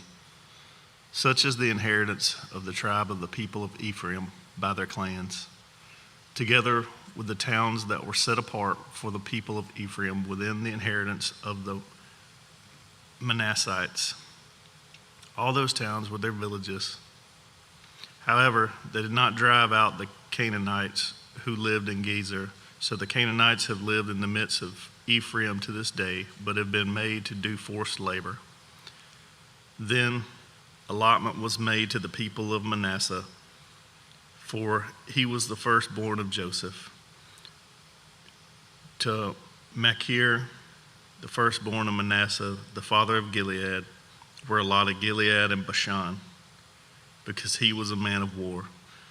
And allotments were made to the rest of the people of Manasseh by their clans: Abiezer, Helek, Azriel, Shechem, Hefer, and Shemida. These were the male descendants of Manasseh, the son of Joseph, by their clans. Now Zelophehad, the son of Hefer, son of Gilead, son of Machir, son of Manasseh, had no sons, but only daughters, and these are the names of his daughters: Mahlah, Noah, Hagla, Milcah, and Tirzah. They approached Eleazar the priest and Joshua the son of Nun and the leaders and said, "The Lord commanded Moses to give us an inheritance along with our brothers." So according to the mouth of the Lord, he gave them an inheritance among the brothers of their father. Thus there fell to Manasseh 10 portions, besides the lands of Gilead and Bashan, which is on the other side of the Jordan, because the daughters of Manasseh received an inheritance along with his sons. The land of Gilead was allotted to the rest of the people of Manasseh. The territory of Manasseh reached from Asher to Mikmathath, which is east of Shechem. Then the boundary goes along southward to the inhabitants of En Tapua. The land of Tapua belonged to Manasseh, but the town of Tapua on the boundary of Manasseh belonged to the people of Ephraim. Then the boundary went down to the brook Cana. The cities to the south of the brook among the cities of Manasseh belonged to Ephraim. Then the boundary of Manasseh goes on the north side of the brook and ends at the sea. The land to the south being Ephraim's, and that to the north being Manasseh's, with the sea forming its boundary. On the north, Asher is reached, and on the east, Issachar. Also in Issachar and in Asher, Manasseh had Beth-Shean and its villages, and Eblim and its villages, and the inhabitants of Dor and its villages, and the inhabitants of Endor and its villages, and the inhabitants of Taanach and its villages, and the inhabitants of Megiddo and its villages. The third is Naphath. Yet the people of Manasseh could not take possession of those cities, but the Canaanites persisted in dwelling in that land. Now when the people of Israel grew strong, they put the Canaanites to forced labor, but did not utterly drive them out. Then the people of Joseph spoke to Joshua, saying, Why have you given me but one lot and one portion as an inheritance, although I am a numerous people? Since all along the Lord has blessed me. And Joshua said to them, if you are a numerous people, go up by yourselves to the forest, and there clear ground for yourselves in the land of the Perizzites and the Rephaim, since the hill country of Ephraim is too narrow for you. The people of Joseph said, the hill country is not enough for us, yet all the Canaanites who dwell in the plain have chariots of iron, both those in Bethshan and its villages, and those in the valley of Jezreel. Then Joshua said to the house of Joseph, to Ephraim, and to Manasseh, you are a numerous people and have great power. You shall not have one allotment only, but the hill country shall be yours. For though it is forest, you shall clear it and possess it to the farthest borders. For you shall drive out the Canaanites, though they have chariots of iron, and though they are strong. Then the whole congregation of the people of Israel assembled at Shiloh and set up a tent of meeting there. The land lay subdued before them. There remained among the people of Israel 7 tribes whose inheritance had not yet been apportioned. So Joshua said to the people of Israel, how long will you put off going in to take possession of the land, which the Lord, the God of your fathers, has given to you? Provide 3 men from each tribe, and I will send them out, that they may set out and go up and down the land. They shall write a description of it with a view to their inheritances, and then come to me. They shall divide into 7 portions. Judah shall continue in his territory on the south, and the house of Joseph shall continue in their territory on the north. And you shall describe the land in 7 divisions, and bring the descriptions here to me. And I will cast lots for you here before the Lord our God. The Levites have no portion among you, for the priesthood of the Lord is their heritage. And Gad and Reuben and the half-tribe of Manasseh have received their inheritance beyond the Jordan eastward, which Moses, the servant of the Lord, gave them. So the men arose and went, and Joshua charged those who went to write the description of the land, saying, go up and down in the land and write a description and return to me. And I will cast lots for you here before the Lord in Shiloh. So the men went and passed up and down in the land and wrote in a book a description of it by towns in 7 divisions. Then they came to Joshua to the camp at Shiloh, and Joshua cast lots for them in Shiloh before the Lord. And there Joshua apportioned the land to the people of Israel, to each his portion. The lot of the tribe of the people of Benjamin, according to its clans, came up, and the territory allotted to it fell between the people of Judah and the people of Joseph. On the north side, their boundary began at the Jordan. Then the boundary goes up to the shoulder north of Jericho, and then up through the hill country westward. And it ends at the wilderness of Beth Aven. From there, the boundary passes along southward in the direction of Luz to the shoulder of Luz, that is Bethel. Then the boundary goes down to Adaroth Adar on the mountain that lies south of the lower Beth Horon. Then the boundary goes in another direction, turning on the western side southward from the mountain that lies to the south, opposite Beth Horon, and it ends at Kiriath Baal, that is Kiriath Jearim, a city belonging to the people of Judah. This forms the western side, and the southern side begins at the outskirts of Kiriath Jearim, and the boundary goes from there to Ephron, to the spring of the waters of Nephtoah. Then the boundary goes down to the border of the mountain that overlooks the valley of the son of Hinnom, which is at the north end of the valley of Rephaim. And it then goes down the valley of Hinnom, south of the shoulder of the Jebusites, and downward to En Rogel. Then it bends in a northerly direction going on to En Shemesh, and from there goes to Gilaloth, which is opposite the ascent of Adumim. Then it goes down to the stone of Bohan, the son of Reuben, and passing on to the north of the shoulder of Beth Araba, it goes down to the Araba.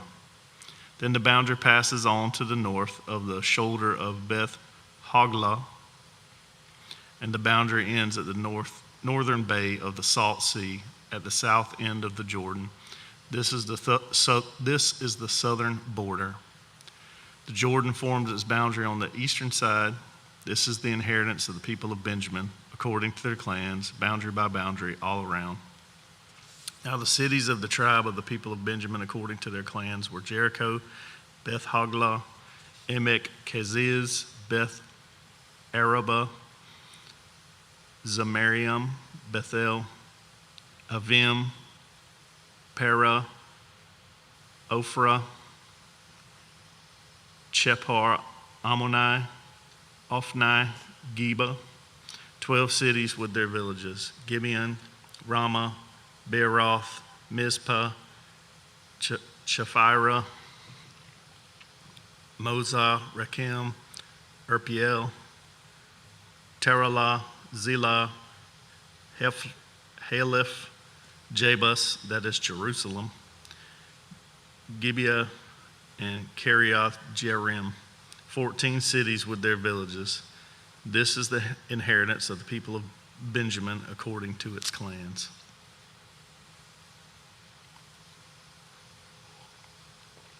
Joshua 19. The second lot came out of Simeon, for the tribe of the people of Simeon, according to their clans, and their inheritance was in the midst of the inheritance of the people of Judah. And they had for their inheritance Beersheba, Sheba, Moladah, Hazar Shaul, Bela, Ezim, Eltalad, Bethel, Hormah, Ziklag, Beth Markaboth, Hazar Sosah, Beth Lebaoth, and Sheruin, 13 cities with their villages. Ain, Rimmon, Ether, and Ashen, 4 cities with their villages, together with all the villages around these cities, as far as Baalath Beer, Ramah of the Negeb. This was the inheritance of the tribe of the people of Simeon according to their clans. The inheritance of the people of Simeon formed part of the territory of the people of Judah. Because the portion of the people of Judah was too large for them, the people of Simeon obtained an inheritance in the midst of their inheritance. The third lot came up for the people of Zebulun according to their clans, and the territory of their inheritance reached as far as Sarid. Then their boundary goes up westward and on to Marial and touches Debasheth. Then the brook at the east of the Jokneam. For Sarid, it goes in the other direction, eastward towards the sunrise, to the boundary of Chisloth Tabor. From there it goes to Daberath, then up to Japhiah. From there it passes along on the eastward toward the sunrise at Gath Hefer to Eth Kazin, and going on to Rimmon, it bends towards Neah.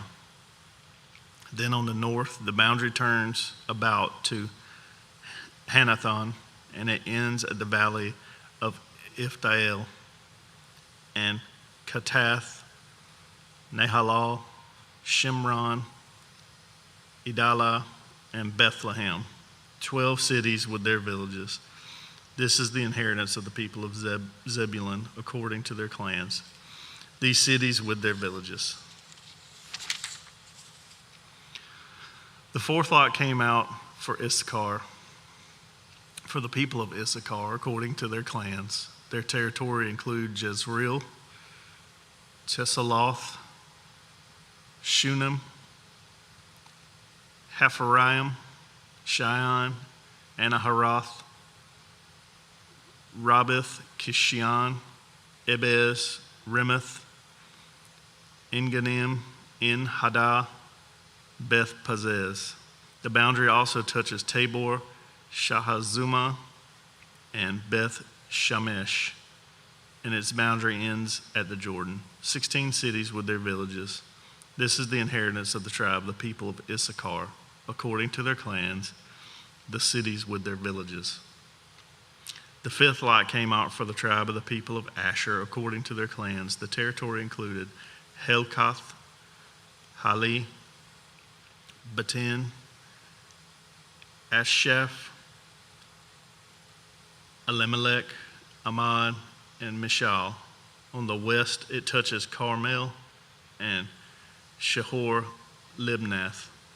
Then it turns eastward. It goes to Beth Dagon and touches Zebulun in the valley of Iftael, northward to Beth-emek and Neiel. Then it continues on the north to Kabul, Ebron, Rehob, Haman, Cana, as far as Sidon the Great. Then the boundary turns to Ramah, reaching to the fortified city of Tyre. Then the boundary turns to Hosah, and it ends at the sea.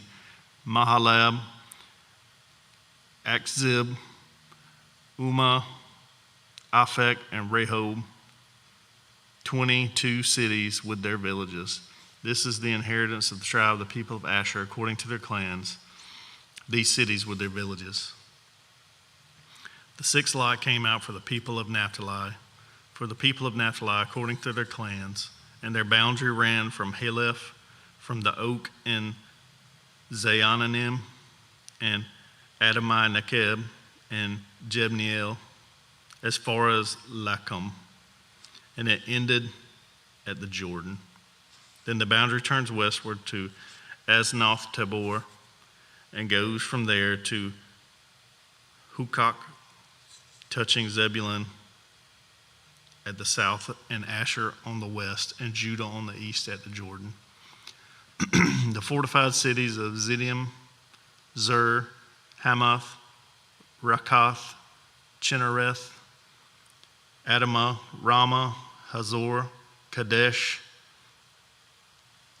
Edrei, En Hazor, Yiron, Migdal El, Horem, Beth Anath, and Beth Shemesh, 19 cities with their villages. This is the inheritance of the tribe of the people of Naphtali, according to their clans, the cities with their villages. The seventh lot came out for the tribe of the people of Dan, according to their clans, and the territory of its inheritance included Zorah, Eshtaol, Ir Shemesh, Sha'al Labin, Aijalon, Ithla, Elon, Timnah, Ekron, El-Takeh,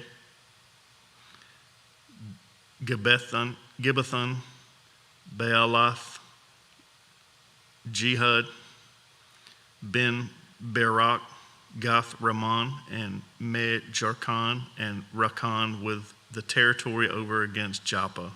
When the territory of the people of Dan was lost to them, the people of Dan went up and fought against Leshem. And after capturing it and striking it with the sword, they took possession of it and settled in it, calling Leshem Dan, after the name of Dan, their ancestor. This is the inheritance of the tribe of the people of Dan, according to their clans, these cities with their villages. When they had finished distributing the several territories of the land as inheritances, the people of Israel gave an inheritance among them to Joshua the son of Nun. By command of the Lord, they gave him the city that he asked, Timnath-Serah, in the hill country of Ephraim. And he rebuilt the city and settled in it. These are the inheritance that Eleazar the priest and Joshua the son of Nun and the heads of the fathers' houses of the tribes of the people of Israel distributed by lot at Shiloh before the Lord at the entrance of the tent of meeting. So they finished dividing the land. Joshua 20. Then the Lord said to Joshua, "Say to the people of Israel, appoint the cities of refuge of which I spoke to you through Moses, that the manslayer who strikes any person without intent or unknowingly may flee there. They shall be for you a refuge from the avenger of blood. He shall flee to one of these cities and shall stand at the entrance of the gate of the city and explain his case to the elders of that city. Then they shall take him into the city and give him a place, and he shall remain with them. And if the avenger of blood pursues him, they shall not give up the manslayer into his hand, because he struck his neighbor unknowingly and did not hate him in the past. And he shall remain in that city until he has stood before the congregation of judgment, until the death of him who is high priest at the time. Then the manslayer may return to his own town and his own home, to the town from which he fled." So they set apart Kadesh in Galilee in the hill country of Naphtali, and Shechem in the hill country of Ephraim, and Kiriath Arba, that is Hebron, in the hill country of Judah. And beyond the Jordan, east of Jericho, they appointed Bezer in the wilderness on the tableland from the tribe of Reuben, and Ramoth in Gilead from the tribe of Gad, and Golan in Bashan from the tribe of Manasseh.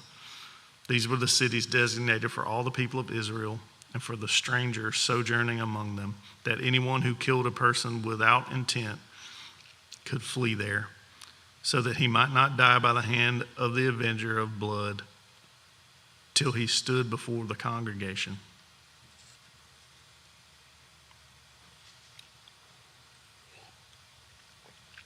Joshua 21. Then the heads of the fathers' houses of the Levites came to Eleazar the priest and to Joshua the son of Nun and to the heads of the fathers' houses of the tribes of the people of Israel. And they said to them at Shiloh in the land of Canaan, "The Lord commands through Moses that we be given cities to dwell in, along with their pasture lands for our livestock." So by command of the Lord, the people of Israel gave to the Levites the following cities and pasture lands out of their inheritance. The lot came out for the clans of the Kohathites. So those Levites were descendants of Aaron, the priest, received by lot from the tribes of Judah, Simeon, and Benjamin, 13 cities.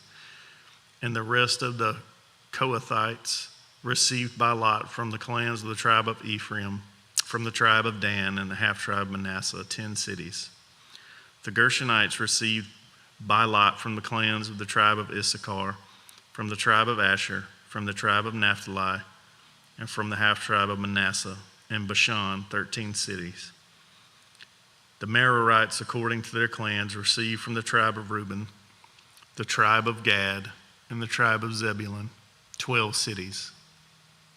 These cities and their pasture lands the people of Israel gave by lot to the Levites, as the Lord had commanded through Moses.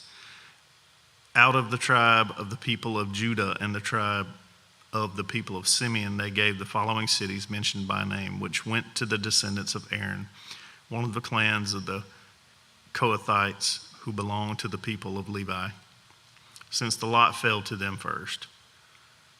They gave them Kiriath Arba, Arba being the father of Anak, that is Hebron, in the hill country of Judah, along with the pasture lands around it. But the fields of the city and its villages had been given to Caleb, the son of Jephunneh, and as his possession.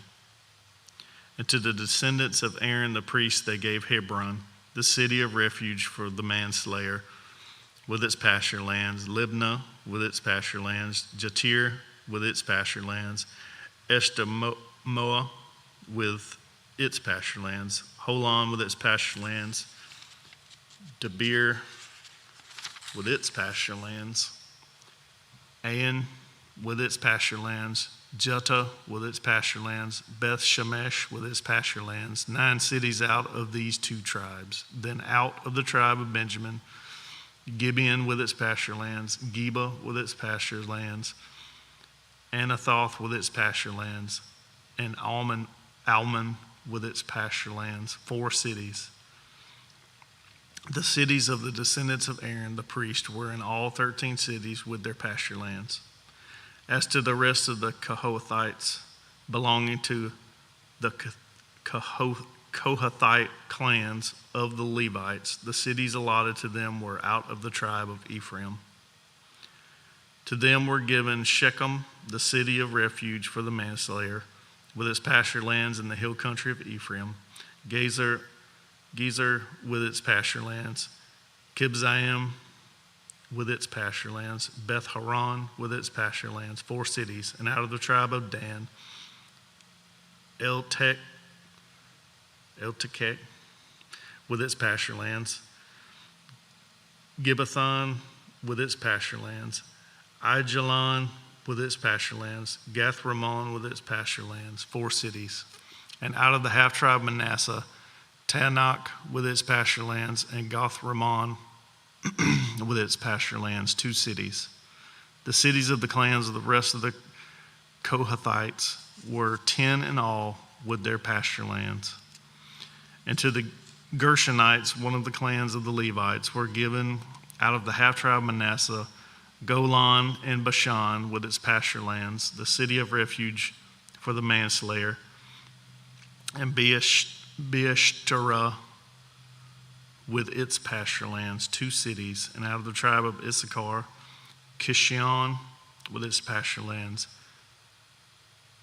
Debereth with its pasture lands, Jarmuth with its pasture lands, En-Ganim with its pasture lands, 4 cities, and out of the tribe of Asher, Mishal with its pasture lands, Abdon with its pasture lands, Hilkath with its pasture lands, and Rehob with its pasture lands, 4 cities, and out of the tribe of Naphtali, Kadesh and Galilee with its pasture lands, the city of refuge for the manslayer, Hamath Dor with its pasture lands, and Kartan with its pasture lands, 3 cities. The cities of the several clans of the Gershonites were all in 13 cities with their pasture lands.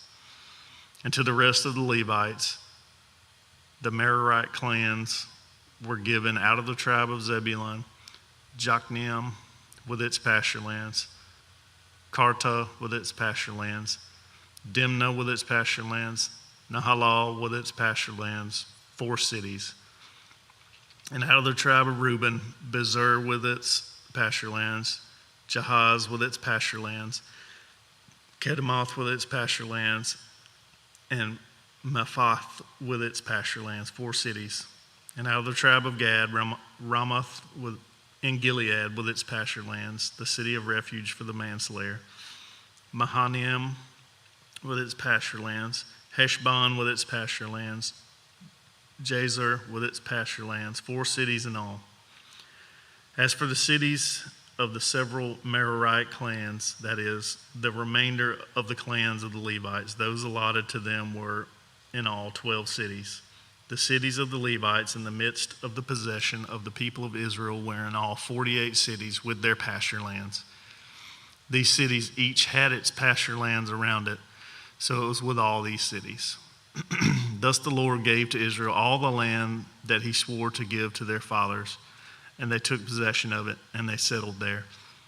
And the Lord gave them rest on every side, just as he had sworn to their fathers. Not one of all their enemies had withstood them, for the Lord had given all their enemies into their hands. Not one word of all the good promises that the Lord had made to the house of Israel had failed. All came to pass.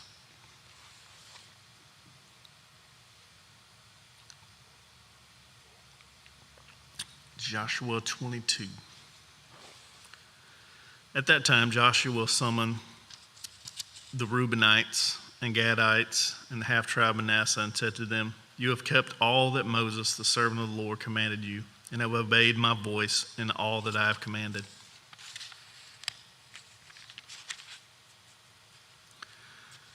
You have not forsaken your brothers these many days down to this day, but have been careful to keep the charge of the Lord your God. And now the Lord your God has given rest to your brothers as he promised them. Therefore turn and go to your tents in the land where your possession lies, which Moses the servant of the Lord gave you on the other side of the Jordan. Only be very careful to observe the commandment and the law that Moses the servant of the Lord commanded you, to love the Lord your God, and to walk in all his ways, and keep his commandments, and to cling to him, and to serve him with all your heart and with all your soul. So Joshua blessed them and sent them away, and they went to their tents. Now to the one half of the tribe of Manasseh, Moses had given the possession in Bashan. But to the other half, Joshua had given a possession beside their brothers in the land west of the Jordan. And when Joshua sent them away to their homes and blessed them, he said to them, "Go back to your tents with much wealth and with very much livestock, with silver, gold, bronze, and iron, and with much clothing. Divide the spoil of your enemies with your brothers." So the people of Reuben and the people of Gad and the half-tribe Manasseh returned home, parting from the people of Israel at Shiloh, which is in the land of Canaan, to go to the land of Gilead, their homeland, of which they had possessed themselves by command of the Lord through Moses.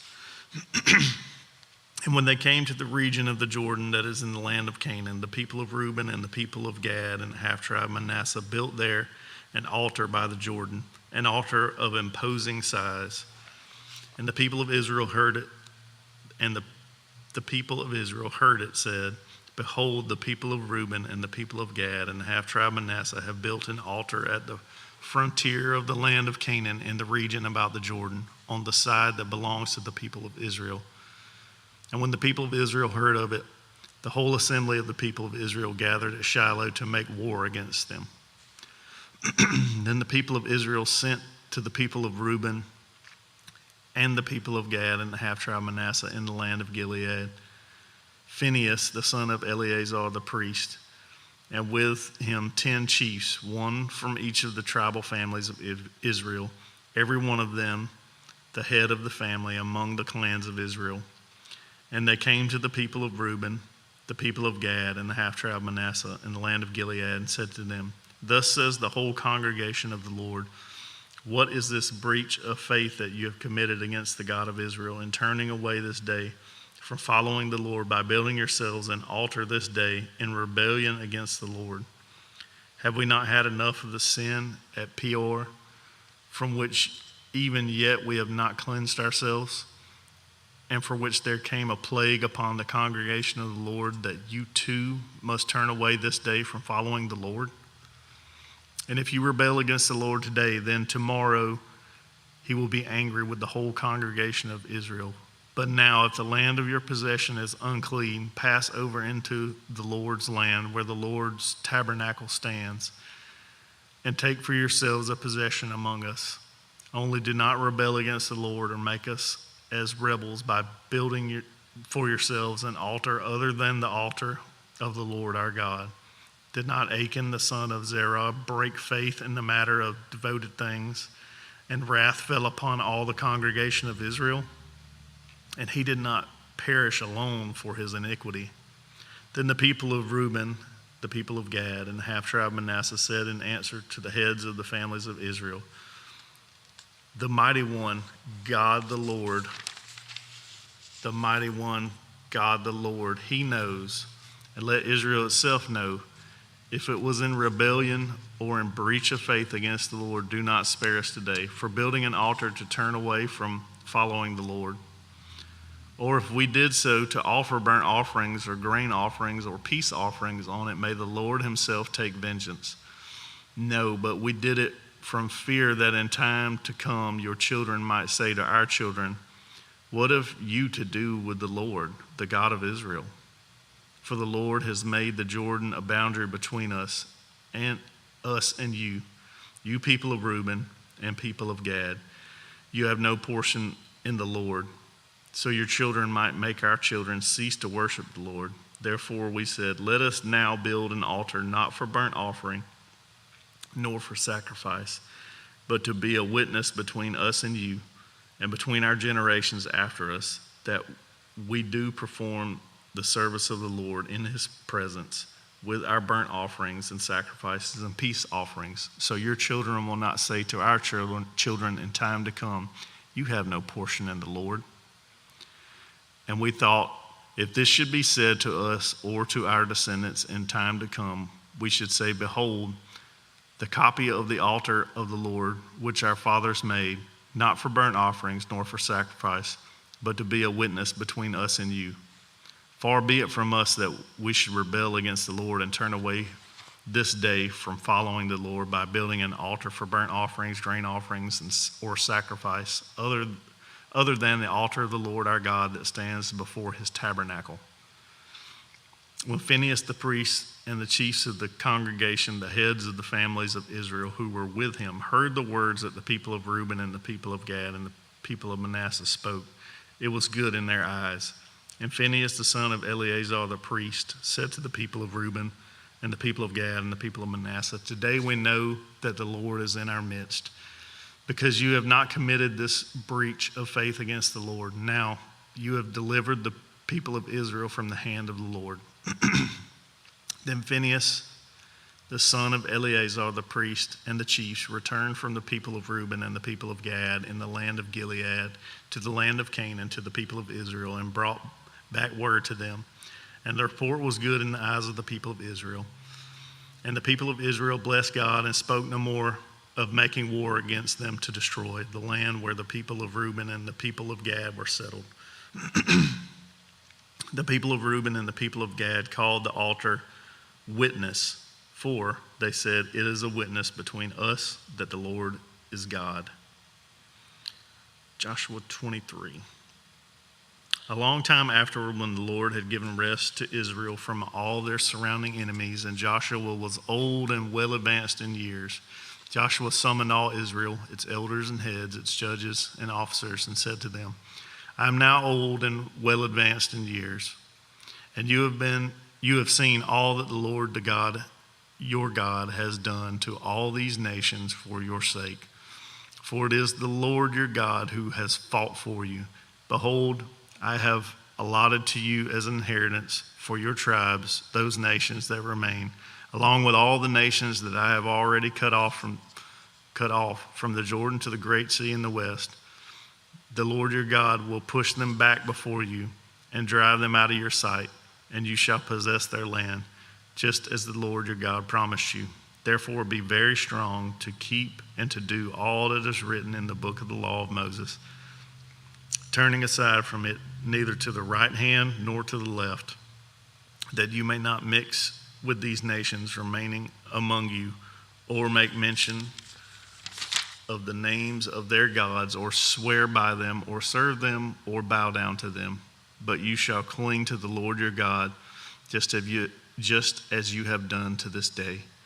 For the Lord has driven out before you great and strong nations, and as for you, no man has been able to stand before you to this day.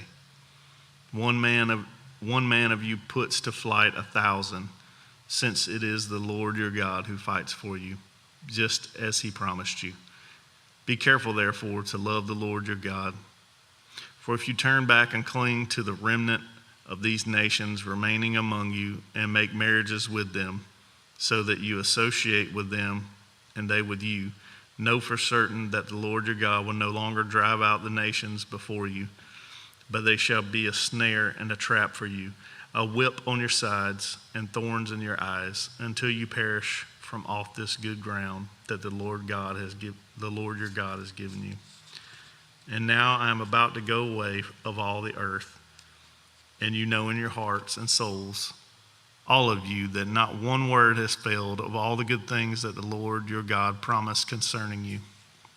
All have come to pass for you, not one of them has failed. But just as all the good things that the Lord your God promised concerning you have been fulfilled for you, so the Lord will bring upon you all the evil things until he has destroyed you from off this good land that the Lord your God has given you. if you transgress the covenant of the Lord your God, which he commanded you, and go and serve other gods and bow down to them, then the anger of the Lord will be kindled against you, and you shall perish quickly from off the good land that he has given to you. 24. Joshua gathered all the tribes of Israel to Shechem and summoned the elders, the heads, the judges, and the officers of Israel, and they presented themselves before God. And Joshua said to all the people, "Thus says the Lord, the God of Israel, long ago your fathers lived beyond the Euphrates, Terah, the father of Abraham and of Nahor, and they served other gods. Then I took your father Abraham from beyond the river and led him through all the land of Canaan and made his offspring many. I gave him Isaac, and to Isaac I gave Jacob and Esau. And I gave Esau the hill country of Seir to possess, but Jacob and his children went down to Egypt. And I sent Moses and Aaron, and I plagued Egypt with what I did in the midst of it, and afterward I brought you out. Then I brought your fathers out of Egypt, and you came to the sea, and the Egyptians pursued your fathers with chariots and horsemen to the Red Sea. And when they cried to the Lord, he put darkness between you and the Egyptians, and made the sea come upon them and cover them. And your eyes saw what I did to Egypt, and you lived in the wilderness a long time. Then I brought you to the land of the Amorites, who lived on the other side of the Jordan. They fought with you, and I gave them into your hand, and you took possession of their land, and I destroyed them before you. Then Balak, the son of Zippor, king of Moab, arose and fought against Israel. And he sent and invited Balaam, the son of Beor, to curse you. But I would not listen to Balaam. Indeed, he blessed you. So I delivered you out of his hand, and you went over the Jordan and came to Jericho, and the leaders of Jericho fought against you, and also the Amorites, the Perizzites, the Canaanites, the Hittites, the Girgashites, the Hivites, and the Jebusites. And I gave them into your hand, and I sent the hornet before you, which drove them out before you, the two kings of the Amorites. It was not by your sword or by your bow. I gave you the land on which you had not labored, and cities that you had not built. And you dwell in them. You eat the fruit of the vineyards and olive orchards that you did not plant. Now, therefore, fear the Lord and serve him in sincerity and in faithfulness. Put away the gods that your fathers served beyond the river and in Egypt, and serve the Lord. And if it is evil in your eyes to serve the Lord, choose this day whom you will serve, whether the gods your fathers served in the region beyond the river, or the gods of the Amorites in whose land you dwell. But as for me and my house, we will serve the Lord." Then the people answered, "Far be it from us that we should forsake the Lord to serve other gods. For it is the Lord our God who brought us and our fathers up from the land of Egypt, out of the house of slavery, and who did those great signs in our sight, who preserved us in all the way that we went, and among all the peoples through whom we passed. And the Lord drove out before us all the peoples, the Amorites who lived in the land. Therefore we also will serve the Lord, for he is our God." But Joshua said to the people, "You are not able to serve the Lord, for he is a holy God. He is a jealous God. He will not forgive your transgressions or your sins. If you forsake the Lord and serve foreign gods, then he will turn and do you harm and consume you after having done you good." And the people said to Joshua, "No, but we will serve the Lord." Then Joshua said to the people, "You are witnesses against yourself that you have chosen the Lord to serve him." And they said, We are witnesses." He said, "Then put away the foreign gods that are among you, and incline your heart to the Lord, the God of Israel." And the people said to Joshua, "The Lord our God we will serve, and his voice we will obey." So Joshua made a covenant with the people that day and put in place statutes and rules for them at Shechem. And Joshua wrote these words in the book of the law of God. And he took a large stone and set it up there under the terebinth that was by the sanctuary of the Lord. And Joshua said to all the people, "Behold, this stone shall be a witness against us, for it has heard all the words of the Lord that he spoke to us. Therefore it shall be a witness against you, lest you deal falsely with your God." So Joshua sent the people away, every man to his inheritance. After these things, Joshua the son of Nun, the servant of the Lord, died, being 110 years old, and they buried him in his own inheritance at Timnath-serah, which is in the hill country of Ephraim, north of the mountains of Gaash. Israel served the Lord all the days of Joshua and all the days of the elders who outlived Joshua and had known all the work that the Lord did for Israel. As for the bones of Joseph, which the people of Israel brought up from Egypt, they buried them at Shechem, in the piece of land that Jacob bought from the sons of Hamor, the father of Shechem, for 100 pieces of money. It became an inheritance of the descendants of Joseph. And Eleazar the son of Aaron died, and they buried him in Gibeah,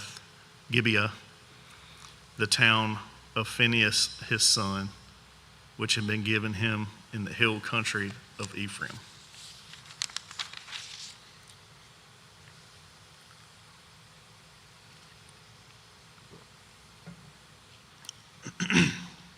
Book of Judges, chapter 1. After the death of Joshua, the people of Israel inquired of the Lord, "Who shall go up first for us against the Canaanites to fight against them?"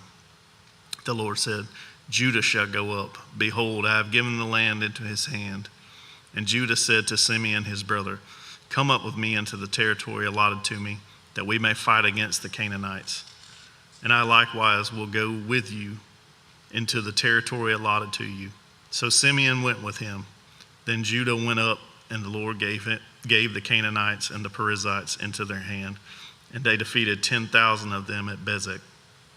They found Adoni-Bezek at Bezek, and fought against him, and defeated the Canaanites and the Perizzites. Adoni-Bezek fled, but they pursued him and caught him and cut off his thumbs and his big toes. And Adoni-Bezek said, 70 kings with their thumbs and their big toes cut off used to pick up scraps under my table, as I have done. So God has repaid me. And they brought him to Jerusalem, and he died there. And the men of Judah fought against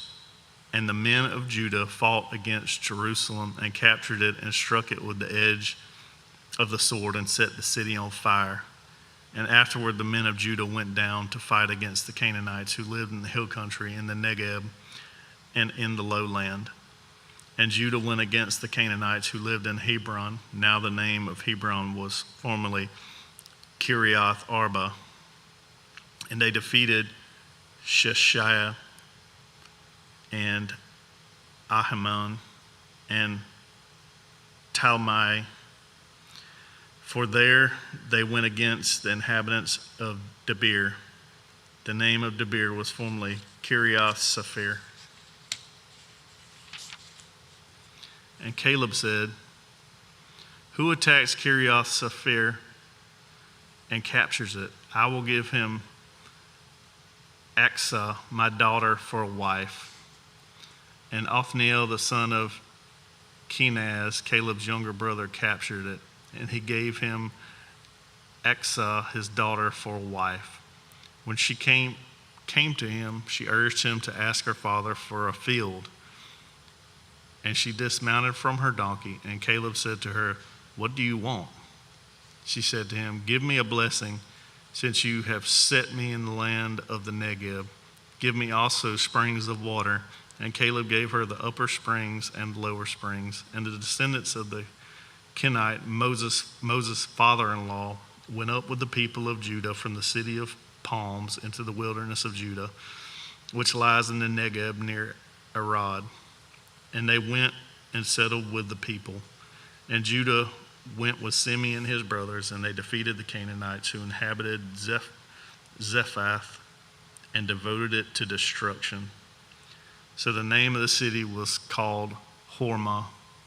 Judah also captured Gaza with its territory, and Ashkelon with its territory, and Ekron with its territory. And the Lord was with Judah, and he took possession of the hill country. But he could not drive out the inhabitants of the plain because they had chariots of iron. And Hebron was given to Caleb, as Moses had said, and he drove out from it the 3 sons of Anak. But the people of Benjamin did not drive out the Jebusites who lived in Jerusalem. So the Jebusites had lived with the people of Benjamin in Jerusalem to this day. The house of Joseph also went up against Bethel, and the Lord was with them.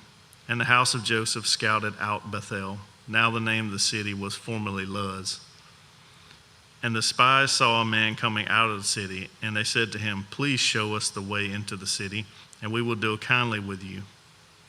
And he showed them the way into the city, and they struck the city with the edge of the sword. But they let the man and all his family go. And the man went to the land of the Hittites and built a city and called its name Luz. That is its name to this day. Manasseh did not drive out the inhabitants of Bethshan and its villages, or Taanach and its villages, or the inhabitants of Dor and its villages, or the inhabitants of Ibleam and its villages, or the inhabitants of Megiddo and its villages, for the Canaanites persisted in dwelling in that land. When Israel grew strong, they put the Canaanites to forced labor, but did not drive them out completely. And Ephraim did not drive out the Canaanites who lived in Gezer, so the Canaanites lived in Gezer among them. Zebulun did not drive out the inhabitants of Kitron or the inhabitants of Nahalol. So the Canaanites lived among them, but became subject to forced labor. Asher did not drive out the inhabitants of Acco, or the inhabitants of Sidon, or the Alab, or the Akzib, or Helba, or of Aphik, or Rehob. So the Asherites lived among the Canaanites, the inhabitants of the land, for they did not drive them out. Naphtali did not drive out the inhabitants of Beth Shemesh, or the inhabitants of Beth Anath. So they lived among the Canaanites, the inhabitants of the land. Nevertheless, the inhabitants of Beth Shemesh and of Beth Anath became subject to forced labor for them. The Amorites pressed the people of Dan back into the hill country, for they did not allow them to come down to the plain.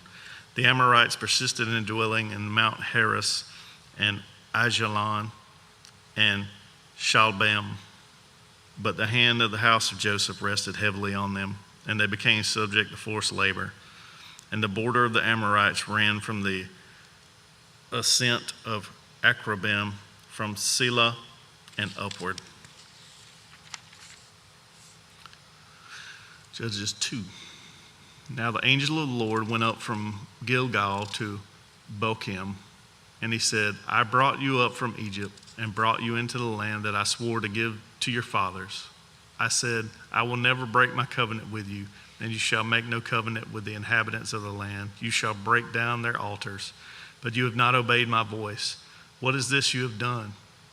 So now I say, I will not drive them out before you, but they shall become thorns in your side, and their gods shall be a snare to you." As soon as the angel of the Lord spoke these words to all the people of Israel, the people lifted up their voices and wept. And they called the name of that place Bochim, and they sacrificed to the Lord.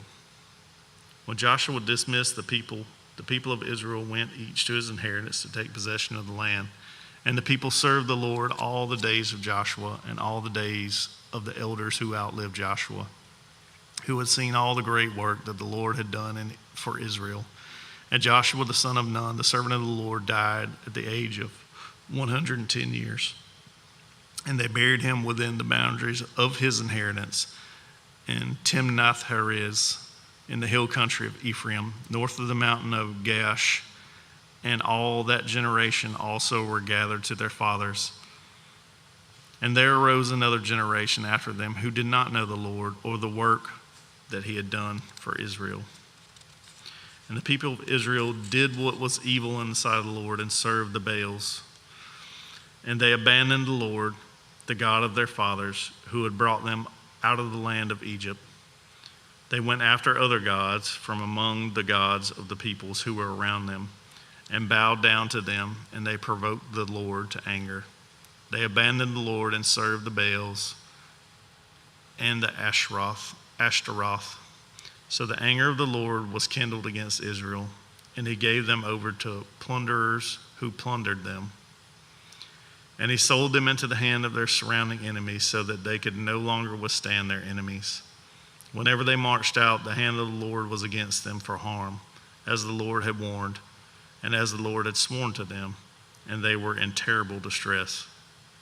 Then the Lord raised up judges who saved them out of the hand of those who plundered them. Yet they did not listen to their judges, for they whored after other gods and bowed down to them.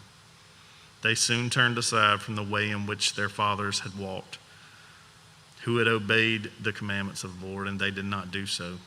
Whenever the Lord raised up judges for them, the Lord was with the judge, and he saved them from the hand of their enemies all the days of the judge. For the Lord was moved to pity by their groaning because of those who afflicted and oppressed them.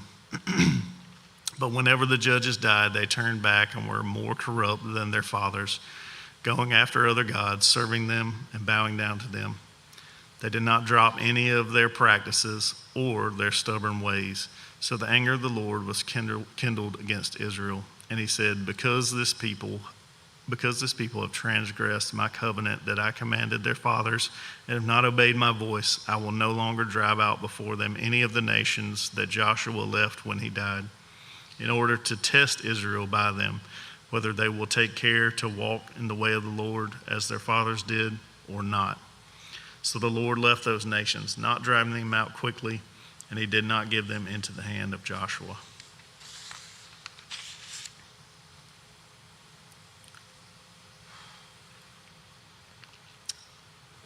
Judges 3.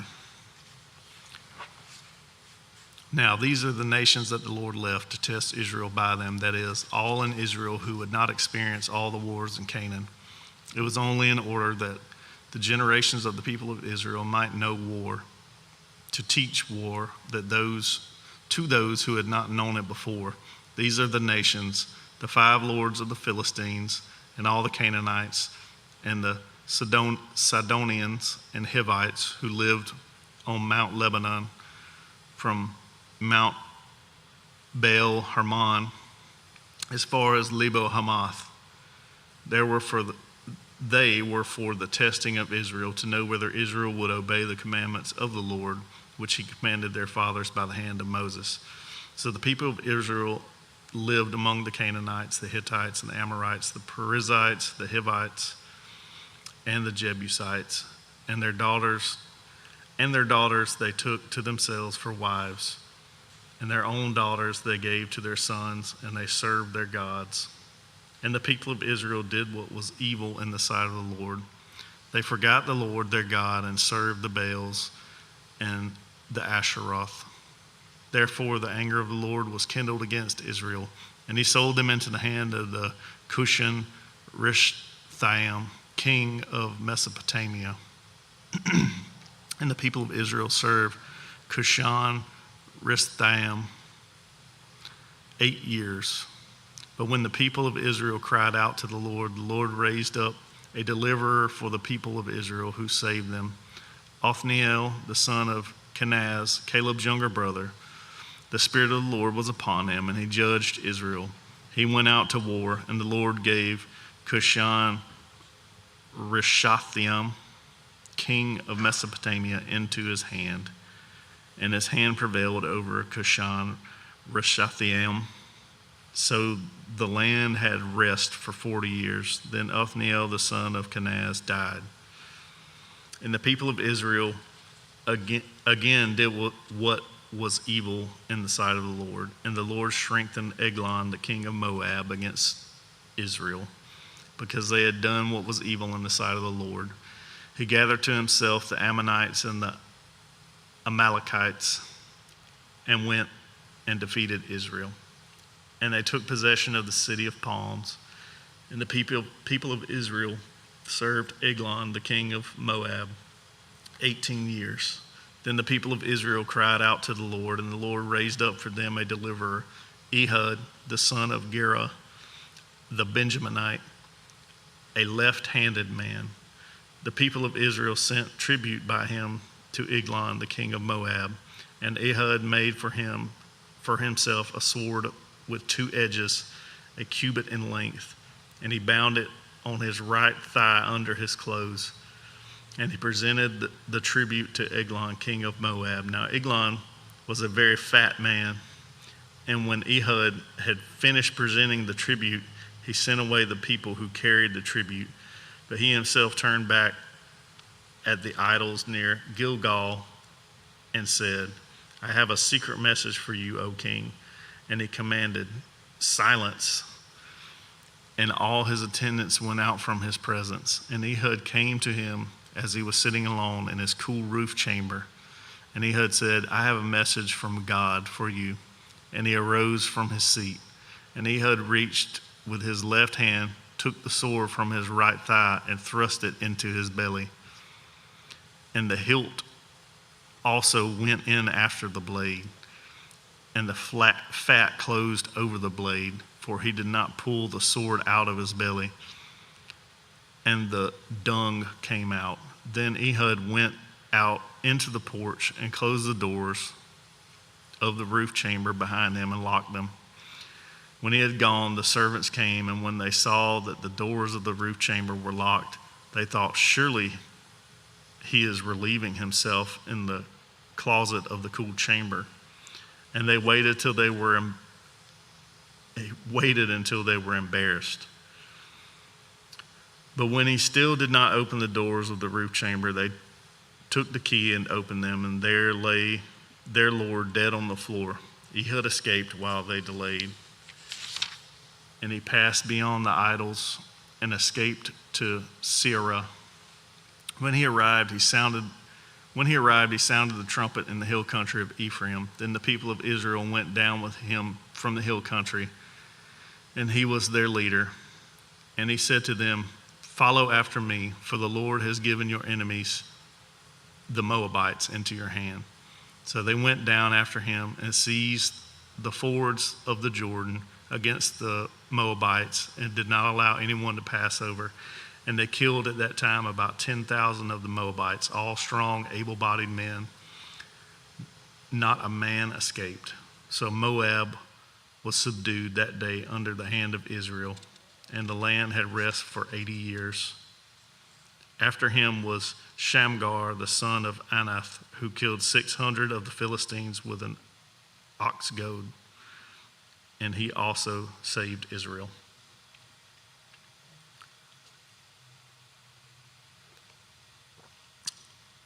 Judges 4. And the people of Israel again did what was evil in the sight of the Lord after Ehud died. And the Lord sold them into the hand of Jabin, king of Canaan, who reigned in Hazor. The commander of his army was Sisera, who lived in Harosheth Hagoyim. Then the people of Israel cried out to the Lord for help, for he had 900 chariots of iron, and he oppressed the people of Israel cruelly for 20 years. Now Deborah, the prophetess, the wife of Lepidoth, was judging Israel at that time. She used to sit under the palm of Deborah between Ramah and Bethel in the hill country of Ephraim. And the people of Israel came up to her for judgment. She sent and summoned Barak, the son of Abinoam, from Kadesh Naphtali, and said to him, has not the Lord, the God of Israel, commanded you, go, gather your men at Mount Tabor, taking 10,000 from the people of Naphtali and the people of Zebulun, and I will draw out Sisera, the general of Jabin's army, to meet you by the river Kishon with his chariots and his troops, and I will give them into your hand. Barak said to her, if you will go with me, I will go, but if you will not go with me, I will not go. And she said, I will surely go with you. Nevertheless, the road on which you are going will not lead to your glory, for the Lord will sell Sisera into the hand of a woman." Then Deborah arose and went with Barak to Kadesh, and Barak called out Zebulun and Naphtali to Kadesh, and 10,000 men went up at his heels, and Deborah went up with him. Now Heber the Kenite had separated from the Kenites, the descendants of Hobab, the father-in-law of Moses, and had pitched his tent as far away as the oak of Zananim, which is near Kadesh.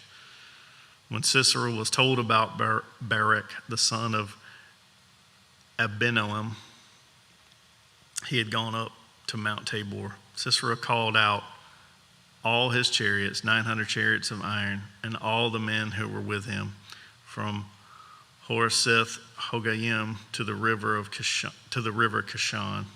And Deborah said to Barak, "Up, for this is the day in which the Lord has given Sisera into your hand. Does not the Lord go out before you?"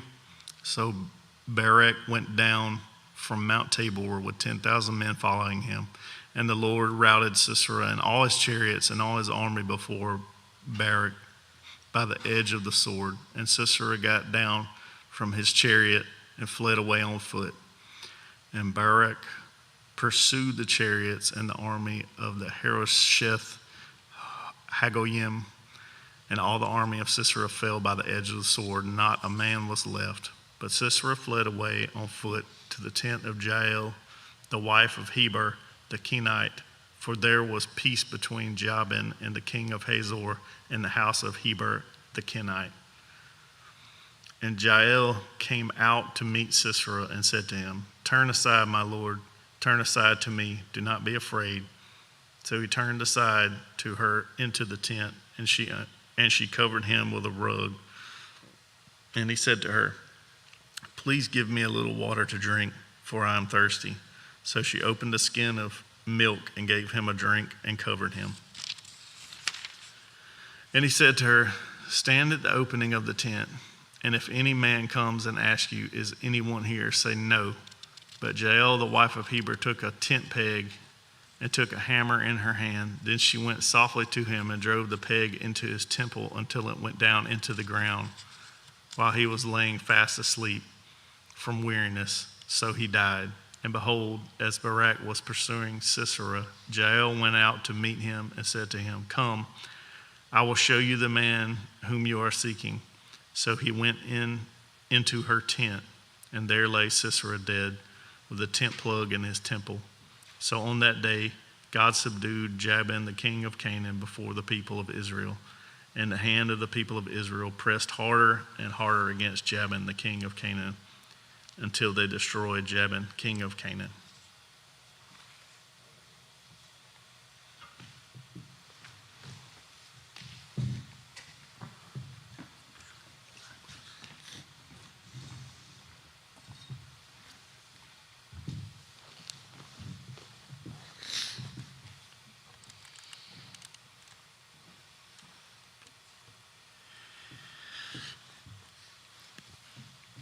Judges chapter 5. Then sang Deborah and Barak the son of Abinoam on that day, that the elders took the lead in Israel, that the people offered themselves willingly. Bless the Lord. Hear, O kings, give ear, O princes. To the Lord I will sing. I will make melody to the Lord God, the God of Israel. Lord, when you went out from Seir, when you marched from the region of Edom, the earth trembled and the heavens dropped. Yes, the clouds dropped water. The mountains quaked before the Lord, even Sinai before the Lord, the God of Israel. In the days of Shamgar, son of Anath, in the days of Jael, the highways were abandoned, and the travelers kept to the byways. The villagers ceased in Israel. They ceased to be until I arose.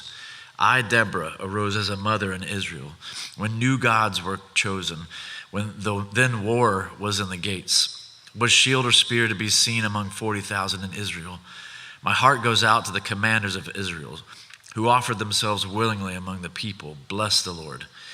Tell of it, you who ride on white donkeys, you who sit in rich carpets. And you who walk by the way, to the sound of musicians at the watering places, there they repeat the righteous triumphs of the Lord, the righteous triumphs of his villagers in Israel.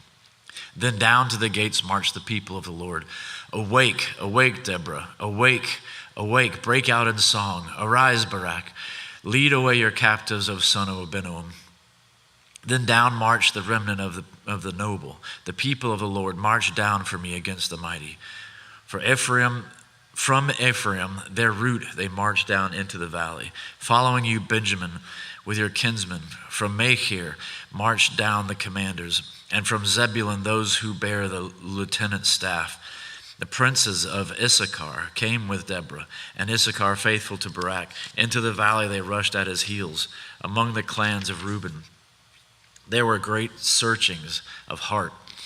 Why did you sit still among the sheepfolds to hear the whistling for the flocks? Among the clans of Reuben there were great searchings of heart. Gilead stayed beyond the Jordan, and Dan, why did he stay with the ships? Asher sat still at the coast of the sea, staying by his landings. Zebulun is a people who risk their lives to death. Naphtali too, on the heights of the field. The kings came, they fought. Then fought the kings of Canaan at Taanach by the waters of Megiddo. They got no spoils of silver. From heaven the stars fought. From their courses they fought against Sisera. The torrent Kishon swept them away. The ancient torrent, the torrent Kishon, march on, my soul, with might. Then loud beat the horses' hooves with galloping of his steeds. Curse Meroz, says the angel of the Lord. Curse its inhabitants thoroughly, because they did not come to help of the Lord. They did not come to the help of the Lord, to the help of the Lord against the mighty. Most blessed of women be Jael, the wife of Heber, the Kenite, of tent-dwelling women most blessed. He asked for water, and she gave him milk. She brought him curds in a noble's bowl. She sent her hand to the tent peg, and her right hand to the workman's mallet. She struck Sisera. She crushed his head. She shattered and pierced his temple. Between her feet he sank. He fell. He lay still. Between her feet he sank. He fell. Where he sank, there he fell dead. Out of the window she peered. The mother of Sisera wailed through the lattice. Why is his chariot so long in coming? Why tarry the hoofbeats of his chariots? Her wisest princesses answer. Indeed, she answers herself. Have they not found and divided the spoil? A womb or two for every man, spoiled of dyed materials for Sisera, spoiled of dyed materials embroidered, 2 pieces of dyed work embroidered for the neck as spoil. So may all your enemies perish, O Lord, but your friends be like the sun as he rises in his might. And the land had rest for 40 years. Judges chapter 6. The people of Israel did what was evil in the sight of the Lord, and the Lord gave them into the hand of Midian 7 years. And the hand of Midian overpowered Israel, and because of Midian, the people of Israel made for themselves the dens that are in the mountains and the caves and the strongholds. For whenever the Israelites planted crops, the Midianites and the Amalekites and the people of the east would come up against them. They would encamp against them and devour the produce of the land as far as Gaza, and leave no sustenance in Israel, and no sheep or ox or donkey. For they would come up with their livestock and their tents. They would come like locusts in number. Both they and their camels could not be counted, so that they laid waste the land as they came in. And Israel was brought very low because of Midian, and the people of Israel cried out for help to the Lord. When the people of Israel cried out to the Lord on account of the Midianites, the Lord sent a prophet to the people of Israel, and he said to them, Thus says the Lord, the God of Israel, I led you up from Egypt and brought you out of the house of slavery, and I delivered you from the hand of the Egyptians and from the hand of all who oppressed you, and drove them out before you and gave you their land. And I said to you, I am the Lord your God. You shall not fear the gods of the Amorites and those in whose land you dwell. But you have not obeyed my voice. Now the angel of the Lord came and sat under the terebinth at Ophrah, which belonged to Joash the Abiezrite, while his son Gideon was beating out wheat in the winepress to hide it from the Midianites. And the angel of the Lord appeared to him and said to him, "The Lord is with you, O mighty man of valor." And Gideon said to him, "Please, my Lord, if the Lord is with us, why then has all this happened to us? And where are all his wonderful deeds that our fathers recounted us, saying, 'Did not the Lord bring us up from Egypt?' But now the Lord has forsaken us and given us into the hand of Midian." And the Lord turned to him and said, "Go in this might of yours and save Israel from the hand of Midian. Do I not send you?" And he said to him, "Please, Lord, how can I save Israel? Behold, my clan is the weakest in Manasseh, and I am the least in my father's house." And the Lord said to him, "But I will be with you, and you shall strike the Midianites as one man." And he said to him, "If now I have found favor in your eyes, then show me a sign that it is with you who speak with me. Please do not depart from here until I come to you and bring out my present and set it before you." And he said, "I will stay till you return." So Gideon went into his house and prepared a young goat and unleavened cakes from an ephah of flour. The meat he put in a basket, and the broth he put in a pot, and brought them to him under the terebinth, and presented them.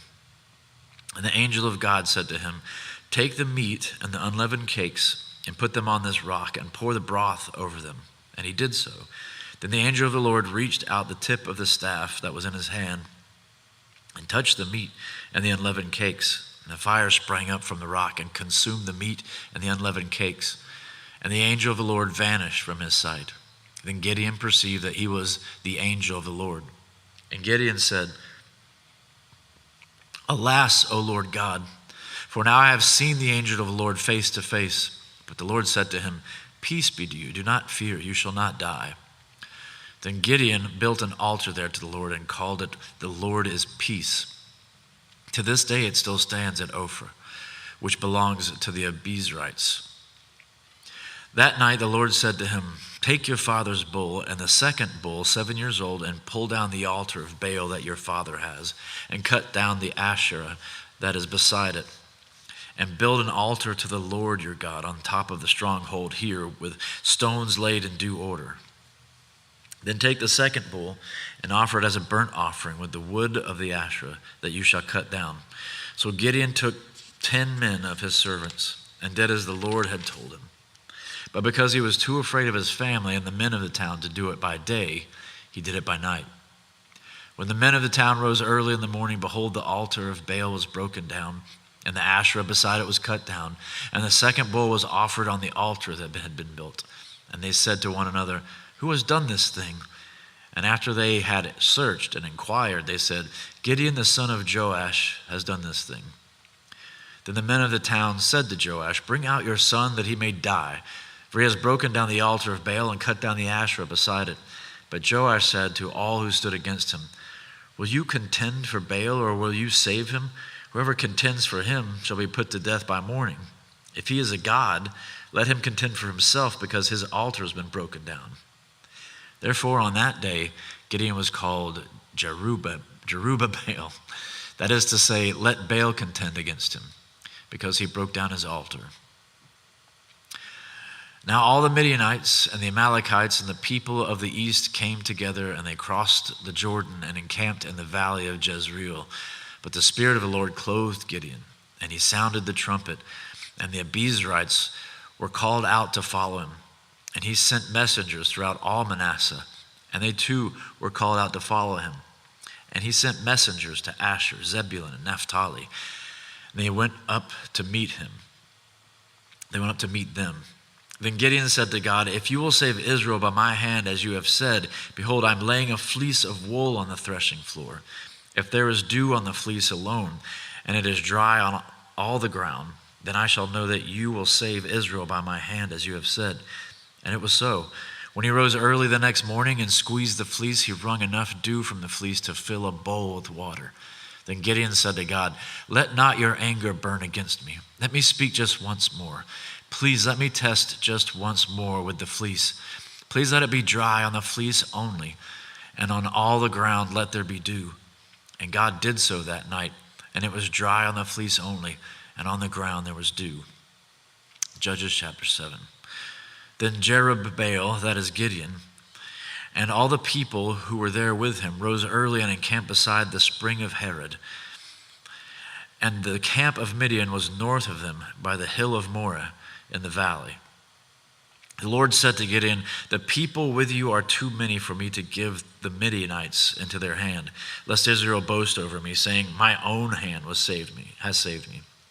Now therefore proclaim in the ears of the people, saying, 'Whoever is fearful and trembling, let him return home and hurry away from Mount Gilead.'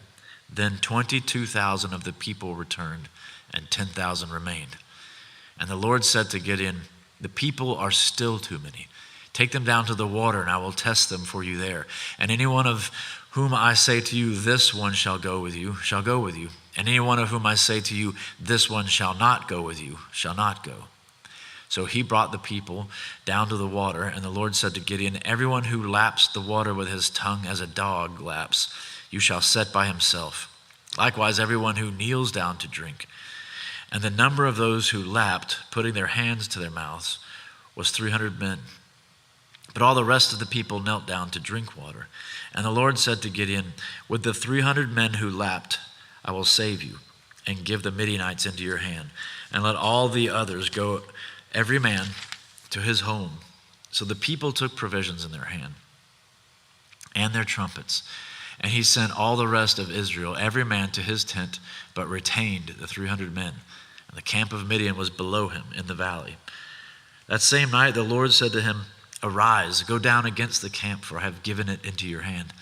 But if you are afraid to go down to the camp with Purah, your servant, and you shall hear what they say, and afterwards your hands shall be strengthened to go down against the camp.'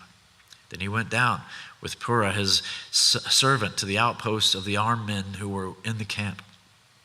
And the Midianites and the Amalekites and all the people of the east lay along the valley like locusts in abundance, and their camels were without number, as the sand is on the seashore in abundance.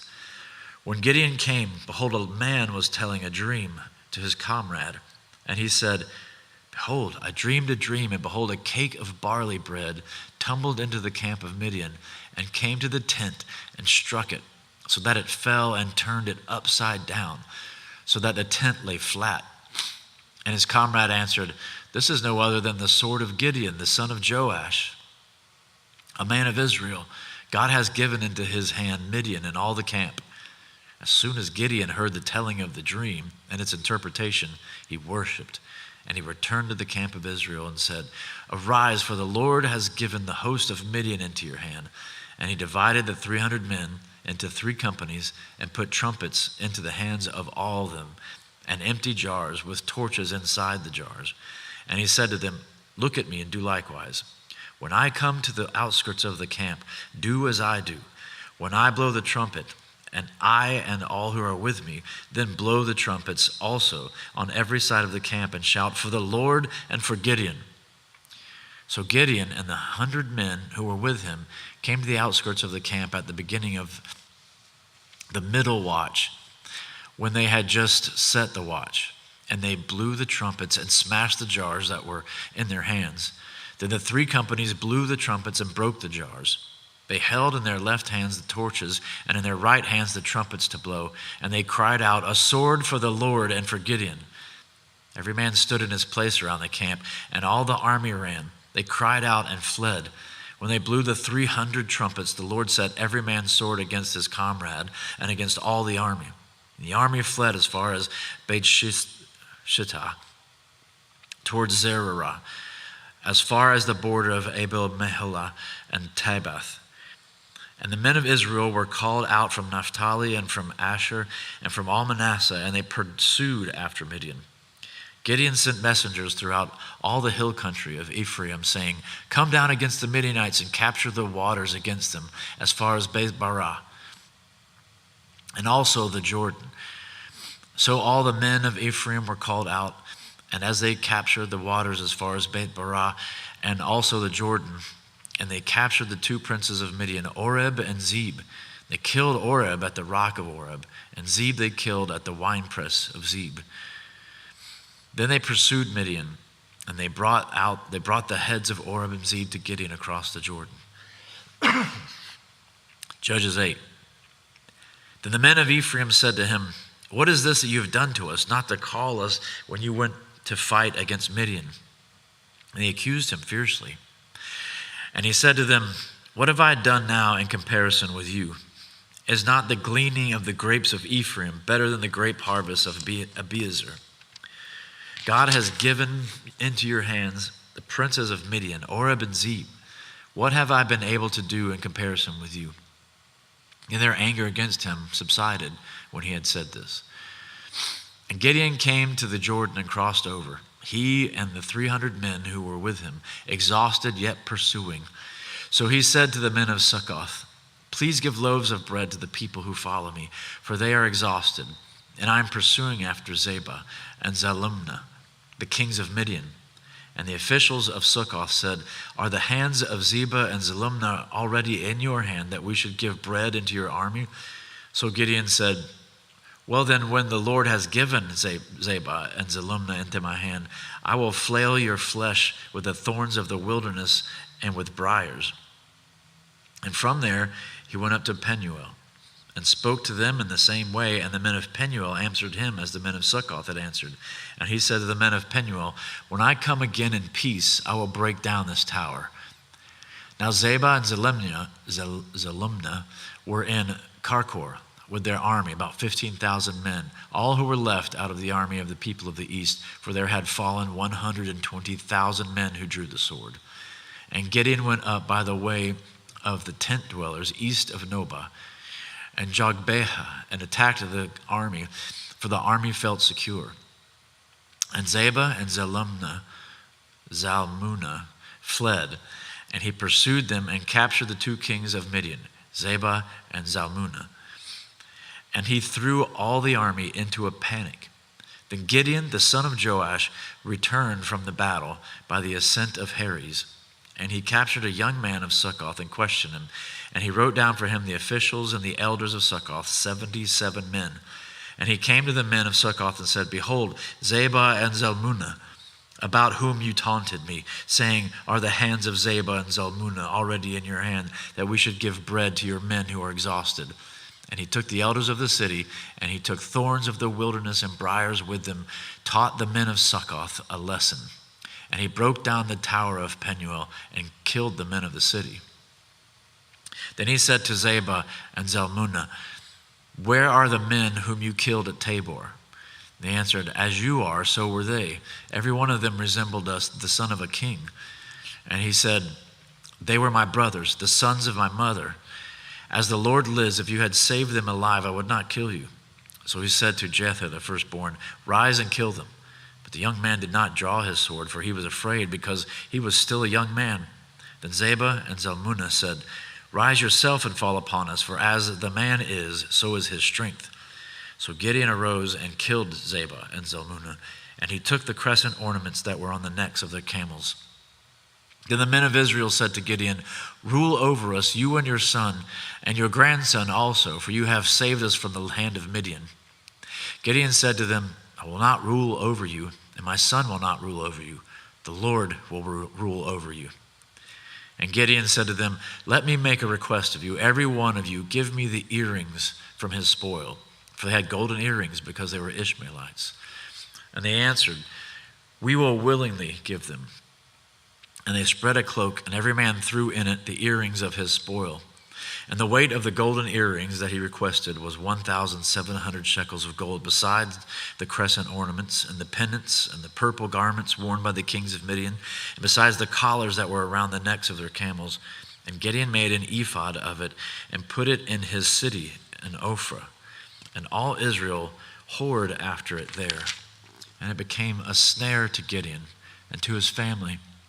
So Midian was subdued before the people of Israel, and they raised their heads no more. And the land had rest 40 years in the days of Gideon. Jerubbaal, the son of Joash, went and lived in his own house. Now Gideon had 70 sons, his own offspring, for he had many wives. And his concubine, who was in Shechem, also bore him a son, and he called his name Abimelech. And Gideon, the son of Joash, died in a good old age, and was buried in the tomb of Joash his father at Ophrah of the Abiezrites. As soon as Gideon died, the people of Israel turned again and whored after the Baals and made Baal-berith their god. And the people of Israel did not remember the Lord their God, who had delivered them from the hand of all their enemies on every side. And they did not show steadfast love to the family of Jerubbaal, that is Gideon, in return for all the good that he had done to Israel. Judges 9.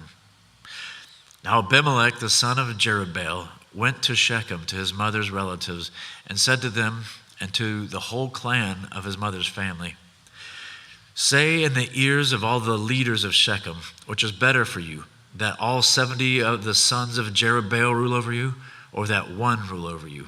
Remember also that I am your bone and your flesh.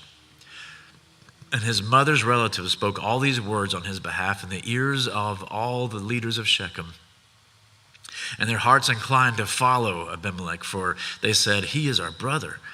And they gave him 70 pieces of silver out of the house of Baal-berith, with which Abimelech hired worthless and reckless fellows who followed him. And he went to his father's house at Ophrah and killed his brothers, the sons of Jerubbaal, 70 men on the stone. But Jotham, the youngest son of Jerubbaal, was left, for he hid himself. And all the leaders of Shechem came together, and all Beth Millo, and they went and made Abimelech king by the oak of the pillar at Shechem. When it was told to Jotham, he went and stood on top of Mount Gerizim and cried aloud and said to them, listen to me, you leaders of Shechem, that God may listen to you. The trees once went out to anoint a king over them. And they said to the olive tree, reign over us. But the olive tree said to them, shall I leave my abundance by which gods and men are honored and go hold sway over the trees?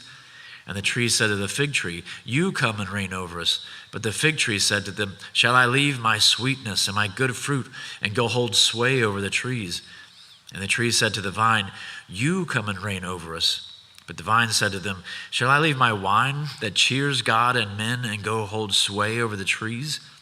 Then all the trees said to the bramble, you come and reign over us. And the bramble said to the trees, if in good faith you are anointing me king over you, then come and take refuge in my shade. But if not, let fire come out of the bramble and devour the cedars of Lebanon. Now therefore, if you acted in good faith and integrity when you made Abimelech king, and if you have dwelt well with Jerubbaal and his house, and have done to him as his deeds deserved, for my father fought for you and risked his life and delivered you from the hand of Midian, and you have risen up against my father's house this day and have killed his sons, 70 men on one stone, and have made Abimelech the son of his female servant king over the leaders of Shechem, because he is your relative. If you then have acted in good faith and integrity with Jerubbaal and with his house this day, then rejoice in Abimelech and let him also rejoice in you. But if not, let fire come out of Abimelech and devour the leaders of Shechem and Beth Millo. And let fire come out from the leaders of Shechem and from Beth Millo and devour Abimelech. And Jotham ran away and fled and went to Beer and lived there because of Abimelech, his brother. Abimelech ruled over Israel 3 years, and God sent an evil spirit between Abimelech and the leaders of Shechem, and the leaders of Shechem dealt treacherously with Abimelech, that the violence done to the 70 sons of Jerubbaal might come, and their blood be laid on Abimelech their brother who killed them, and on the men of Shechem who strengthened his hands to kill his brothers. And the leaders of Shechem put men in ambush against him on the mountaintops, and they robbed all who passed by them along that way, and it was told to Abimelech. And Gaal, the son of Ebed, moved into Shechem with his relatives, and the leaders of Shechem put confidence in him. And they went out into the field and gathered the grapes from their vineyards and trod them and held a festival. And they went into the house of their God and ate and drank and reviled Abimelech. And Gaal, the son of Ebed, said, who is Abimelech, and who are we of Shechem that we should serve him? Is he not the son of Jerubbaal, and is not Zebul his officer? Serve the men of Hamor, the father of Shechem. But why should we serve him? Would that his people were under my hand. Then I would remove Abimelech. I would say to Abimelech, increase your army and come out. Then Zebul, the ruler of the city, heard the words of Gaal the son of Ebed, and his anger was kindled. And he sent messengers to Abimelech secretly, saying, Behold, Gaal the son of Ebed and his relatives have come to Shechem, and they are stirring up the city against you. Now therefore go by night, you and the people who are with you, and set an ambush in the field. Then in the morning, as soon as the sun is up, rise early and rush upon the city. And when he and the people who are with him come out against you, you may do to them as your hand finds to do. So Abimelech and all the men who were with him rose up by night and set an ambush against Shechem in 4 companies. And Gaal the son of Ebed went out and stood in the entrance of the gate of the city. And Abimelech and the people who were with him arose from the ambush. And when Gaal saw the people, he said to Zebul, Look, people are coming down from the mountaintops. And Zebul said to him, You mistake the shadow of mountains for men. And Gaal spoke again and said, Look, people are coming down from the center of the land, and one company is coming from the direction of the diviner's oak. Then Zebul said to him, Where is your mouth now, you who said, Who is Abimelech that we should serve him? Are not these the people whom you despised? Go out now and fight with them. And Gaal went out at the head of the leaders of Shechem and fought with Abimelech. And Abimelech chased him, and he fled before him, and many fell wounded up to the entrance of the gate. And Abimelech lived at Arumah, and Zebul drove out Gaal and his relatives, so they would not dwell at Shechem. On the following day, the people went out into the field, and Abimelech was told. He took his people and divided them into 3 companies and set an ambush in the fields. Then he looked and saw the people coming out of the city, so he rose against them and killed them. Abimelech and the company that was with him rushed forward and stood at the entrance of the gate of the city, while the 2 companies rushed upon all who were in the field and killed them. And Abimelech fought against the city all that day. He captured the city and killed the people who were in it, and he razed the city and sowed it with salt. When all the leaders of the tower of Shechem heard of it, they entered the stronghold of the house of El-Berith. Abimelech was told that all the leaders of the tower of Shechem were gathered together. And Abimelech went up to Mount Zalmon, he and all the people who were with him. And Abimelech took an axe in his hand and cut down a bundle of brushwood and took it up on his shoulder and laid it on his shoulder. And he said to the men who were with him, What you have seen me do, hurry and do as I have done. So every one of the people cut down his bundle, and following Abimelech, put it against the stronghold. And they set the stronghold on fire over them, so that all the people of the tower of Shechem also died, about 1,000 men and women. Then Abimelech went to Thebez and encamped against Thebez and captured it.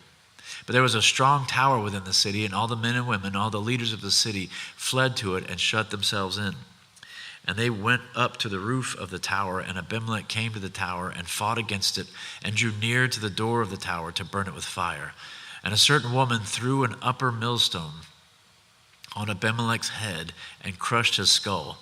Then he called quickly to the young man, his armor-bearer, and said to him, Draw your sword and kill me, lest they say of me, A woman killed him. And his young man thrust him through, and he died.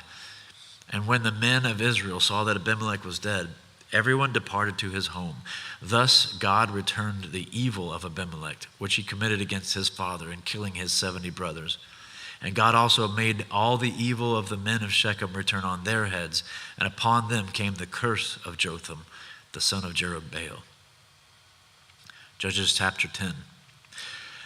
After Abimelech, there arose to save Israel Tola, the son of Puah, son of Dodo, a man of Issachar. And he lived at Shamir in the hill country of Ephraim. And he judged Israel 23 years. Then he died and was buried at Shamir. After him rose Jair, the Gileadite, who judged Israel 22 years.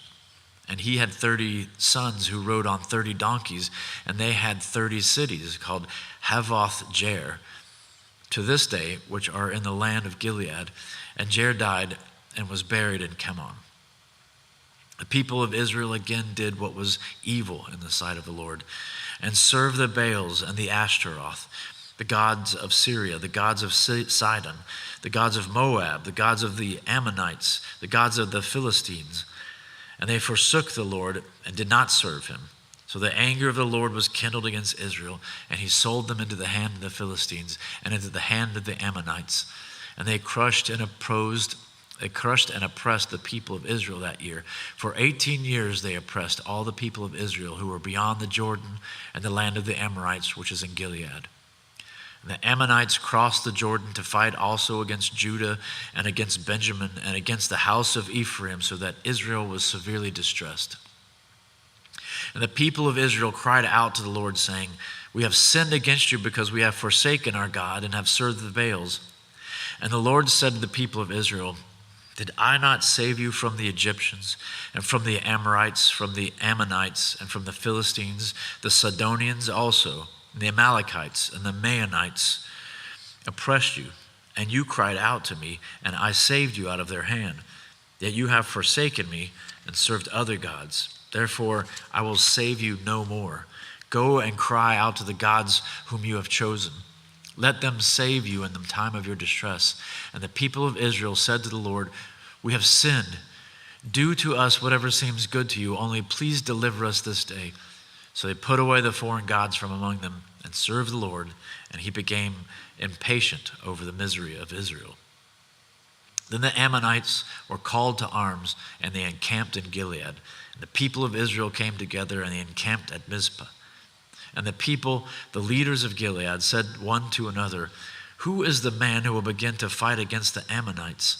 He shall be head over all the inhabitants of Gilead." Judges chapter 11. Now Jephthah the Gileadite was a mighty warrior, but he was the son of a prostitute. Gilead was the father of Jephthah. And Gilead's wife also bore him sons. And when his wife's sons grew up, they drove Jephthah out and said to him, "You shall not have an inheritance in our father's house, for you are the son of another woman." Then Jephthah fled from his brothers and lived in the land of Tob, and worthless fellows collected around Jephthah and went out with him. After a time, the Ammonites made war against Israel, and when the Ammonites made war against Israel, the elders of Gilead went to bring Jephthah from the land of Tob. And they said to Jephthah, "Come and be our leader, that we may fight against the Ammonites." But Jephthah said to the elders of Gilead, "Did you not hate me and drive me out of my father's house? Why have you come to me now when you are in distress?" And the elders of Gilead said to Jephthah, "That is why we have turned to you now, that you may go with us and fight against the Ammonites and be our head over all the inhabitants of Gilead." Jephthah said to the elders of Gilead, "If you bring me home again to fight against the Ammonites, and the Lord gives them over to me, I will be your head." And the elders of Gilead said to Jephthah, "The Lord will be witness between us if we do not do as you say." So Jephthah went with the elders of Gilead, and the people made him head and leader over them. And Jephthah spoke all his words before the Lord at Mizpah. Then Jephthah sent messengers to the king of the Ammonites and said, "What do you have against me that you have come to me to fight against my land?" And the king of the Ammonites answered the messengers of Jephthah, "Because Israel on coming up from Egypt took away my land from the Arnon to the Jabbok and to the Jordan. Now therefore restore it peaceably." Jephthah again sent messengers to the king of the Ammonites and said to him, "Thus says Jephthah, Israel did not take away the land of Moab or the land of the Ammonites, but when they came up from Egypt, Israel went through the wilderness to the Red Sea and came to Kadesh. Israel then sent messengers to the king of Edom, saying, 'Please let us pass through your land,' but the king of Edom would not listen. And they sent also to the king of Moab, but he would not consent. So Israel remained at Kadesh. Then they journeyed through the wilderness and went around the land of Edom and the land of Moab, and arrived on the east side of the land of Moab and camped on the other side of the Arnon. But they did not enter the territory of Moab, for the Arnon was the boundary of Moab. Israel then sent messengers to Sihon, king of the Amorites, king of Heshbon, and Israel said to him, 'Please let us pass through your land to our country.' But Sihon did not trust Israel to pass through his territory. So Sihon gathered all his people together and encamped at Jahaz and fought with Israel. And the Lord, the God of Israel, gave Sihon and all his people into the land of Israel, so they defeated him. So Israel took possession of all the land of the Amorites who inhabited that country, and they took possession of all the territory of the Amorites from the Arnon to the Jabbok, and from the wilderness to the Jordan. So then the Lord, the God of Israel, dispossessed the Amorites from before his people Israel. And are you to take possession of them? Will you not possess what Chemosh, your God, gives you to possess? And all that the Lord our God has dispossessed before us, we will possess. Now are you any better than Balak, son of Zippor, king of Moab? Did he ever contend against Israel, or did he ever go to war with them? While Israel lived in Heshbon and its villages, and in Aroer and its villages, and in all the cities that are on the banks of the Arnon, 300 years, why did you not deliver them within that time? I therefore have not sinned against you, and you do me wrong by making war on me. The Lord, the judge, decide this day between the people of Israel and the people of Ammon. But the king of the Ammonites did not listen to the words of Jephthah that he had sent to him. Then the Spirit of the Lord was upon Jephthah, and he passed through Gilead and Manasseh and passed on to Mizpah of Gilead, and from Mizpah of Gilead he passed on to the Ammonites. And Jephthah made a vow to the Lord and said, if you will give the Ammonites into my hand, then whatever comes out from the doors of my house to meet me when I return in peace from the Ammonites shall be the Lord's, and I will offer it up for a burnt offering. So Jephthah crossed over to the Ammonites to fight against them, and the Lord gave them into his hand. And he struck them from Aroer to the neighborhood of Minnith, 20 cities, and as far as Abel Keramim, with a great blow. So the Ammonites were subdued before the people of Israel. Then Jephthah came to his home at Mizpah, and behold, his daughter came out to meet him with tambourines and with dances. She was his only child. Beside her, he had neither son nor daughter. And as soon as he saw her, he tore his clothes and said, alas, my daughter, you have brought me very low, and you have become the cause of great trouble to me. For I have opened my mouth to the Lord, and I cannot take back my vow. And she said to him, my father, you have opened your mouth to the Lord. Do to me according to what has gone out of your mouth. Now that the Lord has avenged you on your enemies, on the Ammonites. So she said to her father, let this thing be done to me. Leave me alone 2 months that I may go up and down on the mountains and weep for my virginity, and I and my companions. So he said, go.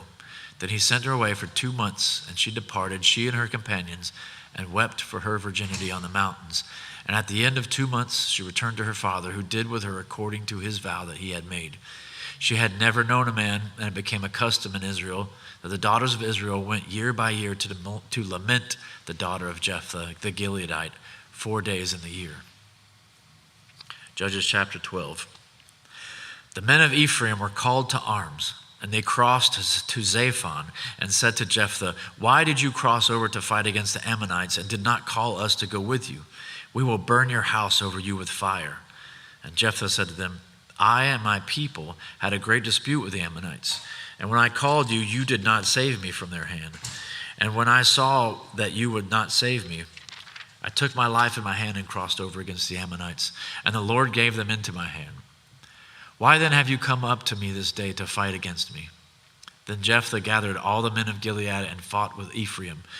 And the men of Gilead struck Ephraim, because they said, you are fugitives of Ephraim, you Gileadites, in the midst of Ephraim and Manasseh.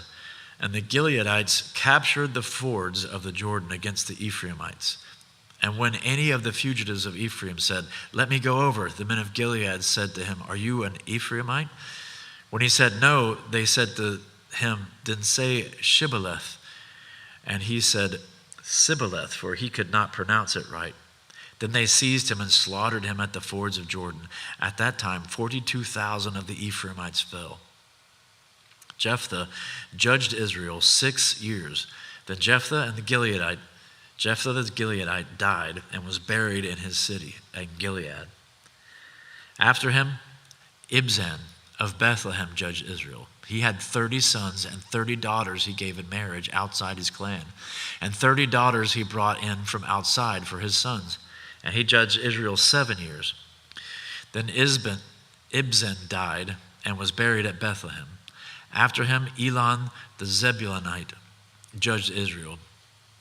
And he judged Israel 10 years.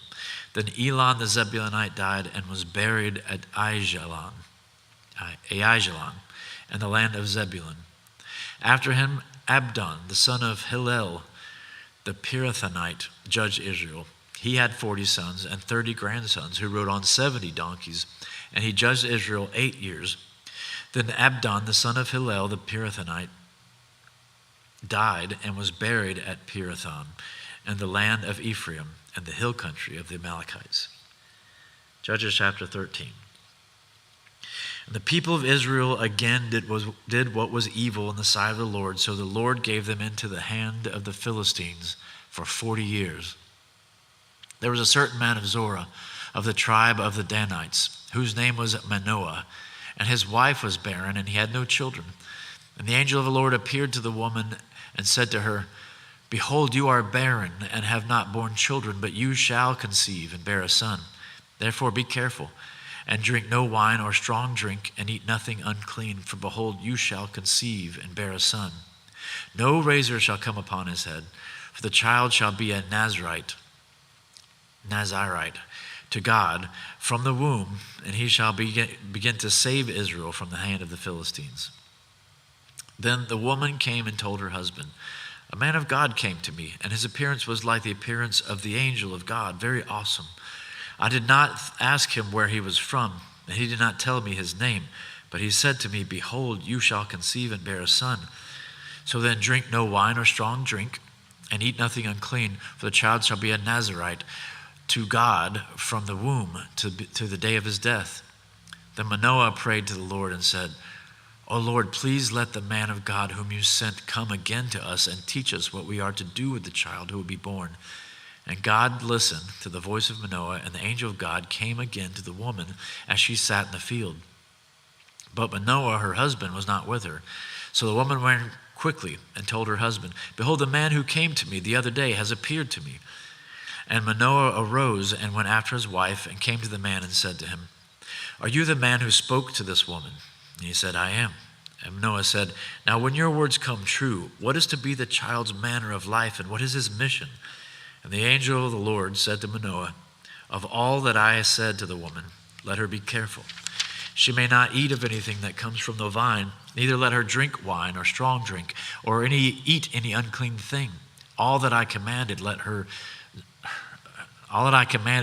let her observe. Manoah said to the angel of the Lord, Please let us detain you and prepare a young goat for you. And the angel of the Lord said to Manoah, If you detain me, I will not eat of your food. But if you prepare a burnt offering, then offer it to the Lord. For Manoah did not know that he was the angel of the Lord. And Manoah said to the angel of the Lord, What is your name, so that when your words come true, we may honor you? And the angel of the Lord said to him, Why do you ask my name, seeing it is wonderful? So Manoah took the young goat with the grain offering and offered it on the rock of the Lord to the one who works wonders, and Manoah and his wife were watching. And when the flame went up toward heaven from the altar, the angel of the Lord went up in the flame of the altar.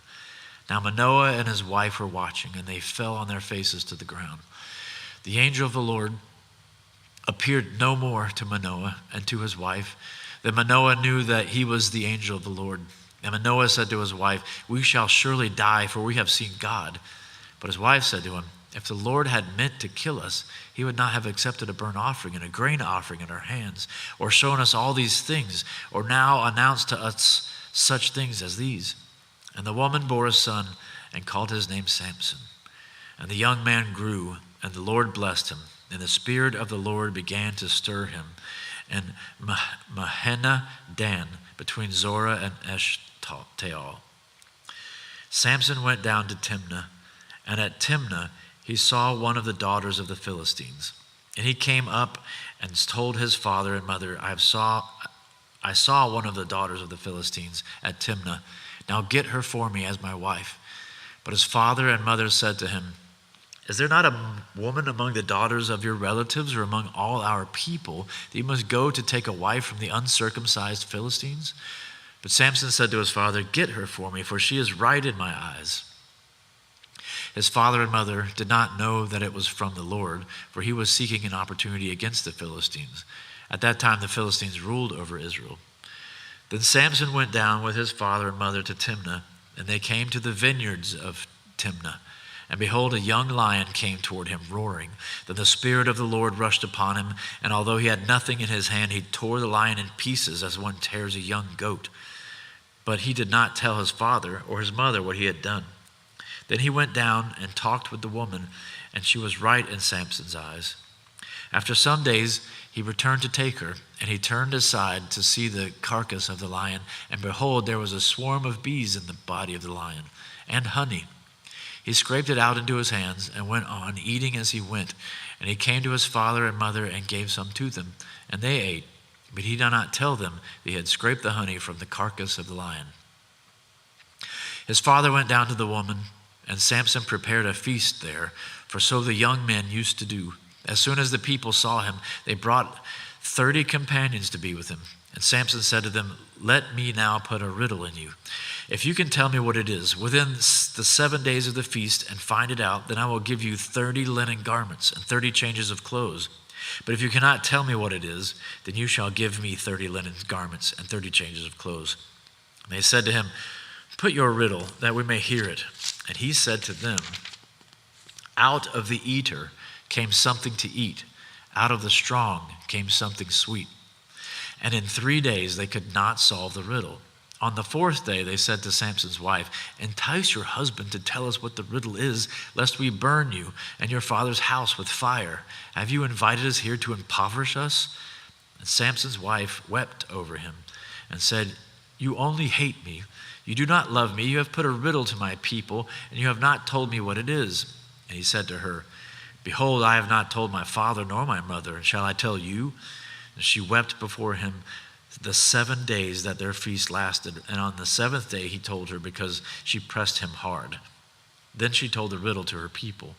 And the men of the city said to him on the 7th day before the sun went down, "What is sweeter than honey? What is stronger than a lion?" And he said to them, "If you had not plowed with my heifer, you would not have found out my riddle." And the Spirit of the Lord rushed upon him, and he went down to Ashkelon and struck down 30 men of the town and took their spoil and gave the garments to those who had told the riddle. In hot anger he went back to his father's house, and Samson's wife was given to his companion, who had been his best man.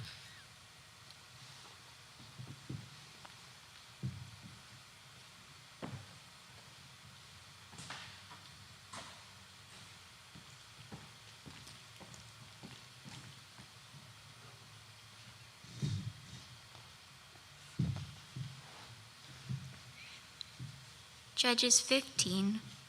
After some days at the time of wheat harvest, Samson went to visit his wife with a young goat. And he said, "I will go in to my wife in the chamber." But her father would not allow him to go in. And her father said, "I really thought that you utterly hated her, so I gave her to your companion. Is not her younger sister more beautiful than she? Please take her instead." And Samson said to them, "This time I shall be innocent in regard to the Philistines when I do them harm." So Samson went and caught 300 foxes and took torches, and he turned them tail to tail and put a torch between each pair of tails. And when he had set fire to the torches, he let the foxes go into the standing grain of the Philistines, and set fire to the stacked grain and the standing grain, as well as the olive orchards. Then the Philistines said, "Who has done this?" And they said, "Samson, the son-in-law of the Timnite, because he has taken his wife and given her to his companion." And the Philistines came up and burned her and her father with fire. And Samson said to them, "If this is what you do, I swear I will be avenged on you, and after that I will quit." And he struck them hip and thigh with a great blow, and he went down and stayed in the cleft of the rock at Etam. Then the Philistines came up and encamped in Judah and made a raid on Lehi. And the men of Judah said, "Why have you come up against us?" They said, "We have come up to bind Samson, to do to him as he did to us. Then 3,000 men of Judah went down to the cleft of the rock of Etam and said to Samson, "Do you not know that the Philistines are rulers over us? What then is this that you have done to us?" And he said to them, "As they did to me, so I have done to them." And they said to him, "We have come down to bind you, that we may give you to the hands of the Philistines." And Samson said to them, "Swear to me that you will not attack me yourselves." They said to him, "No, we will only bind you and give you into their hands. We will surely not kill you." So they bound him with 2 new ropes and brought him up from the rock. When he came to Lehi, the Philistines came shouting to meet him. Then the Spirit of the Lord rushed upon him, and the ropes that were on his arms became as flax that has caught fire, and his bonds melted off his hands. And he found a fresh jawbone of a donkey, and put out his hand and took it. And with it he struck 1,000 men. And Samson said, "With the jawbone of a donkey, heaps upon heaps, with the jawbone of a donkey have I struck down 1,000 men." As soon as he had finished speaking, he threw away the jawbone out of his hand, and that place was called Ramath Lehi. And he was very thirsty, and he called upon the Lord, and said, "You have granted this great salvation by the hand of your servant, and shall I now die of thirst and fall into the hands of the uncircumcised?" And God split open a hollow place that is at Lehi, and water came out of it. And when he drank, his spirit returned, and he revived. Therefore the name of it was called En-Hakkore. It is at Lehi to this day. And he judged Israel in the days of the Philistines 20 years. Judges chapter 16. Samson went to Gaza, and there he saw a prostitute, and he went in to her. The Gazites were told, "Samson has come here," and they surrounded the place and set an ambush for him all night at the gate of the city. They kept quiet all night, saying, "Let us wait till the light of the morning. Then we will kill him." But Samson lay till midnight, and at midnight he arose and took hold of the doors of the gate of the city. And the 2 posts pulled them up, bar and all, and put them on his shoulders, and carried them to the top of the hill that is in front of Hebron. After this he loved a woman in the valley of Sorek, whose name was Delilah. And the lords of the Philistines came up to her and said to her, "Seduce him and see where his great strength lies, and by what means we may overpower him, that we may bind him to humble him, and we will each give you 1,100 pieces of silver." So Delilah said to Samson, "Please tell me where your great strength lies, and how you might be bound that one could subdue you." And Samson said to her, "If they bind me with 7 fresh bowstrings that have not been dried, then I will become weak and be like any other man." And the lords of the Philistines brought up to her 7 fresh bowstrings that had not been dried, and she bound him with them. Now she had men lying in ambush in an inner chamber. And she said to him, "The Philistines are upon you, Samson." But he snapped the bowstrings as a thread of flax snaps when it touches fire. So the secret of his strength was not known. Then Delilah said to Samson, "Behold, you have mocked me and told me lies. Please tell me how you might be bound." And he said to her, "If they bind me with the new ropes that have not been used, then I shall become weak and be like any other man." So Delilah took new ropes and bound him with them and said to him, "Philistines are upon you, Samson." And the men lying in ambush were in an inner chamber, but he snapped the ropes off his arms like a thread.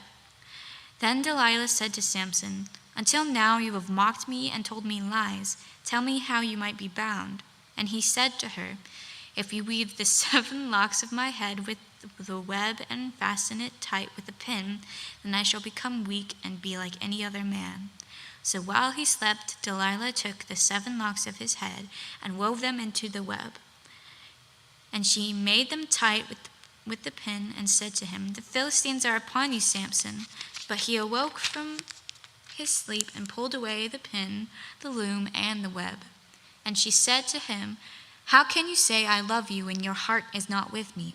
You have mocked me these 3 times, and you have not told me where your great strength lies."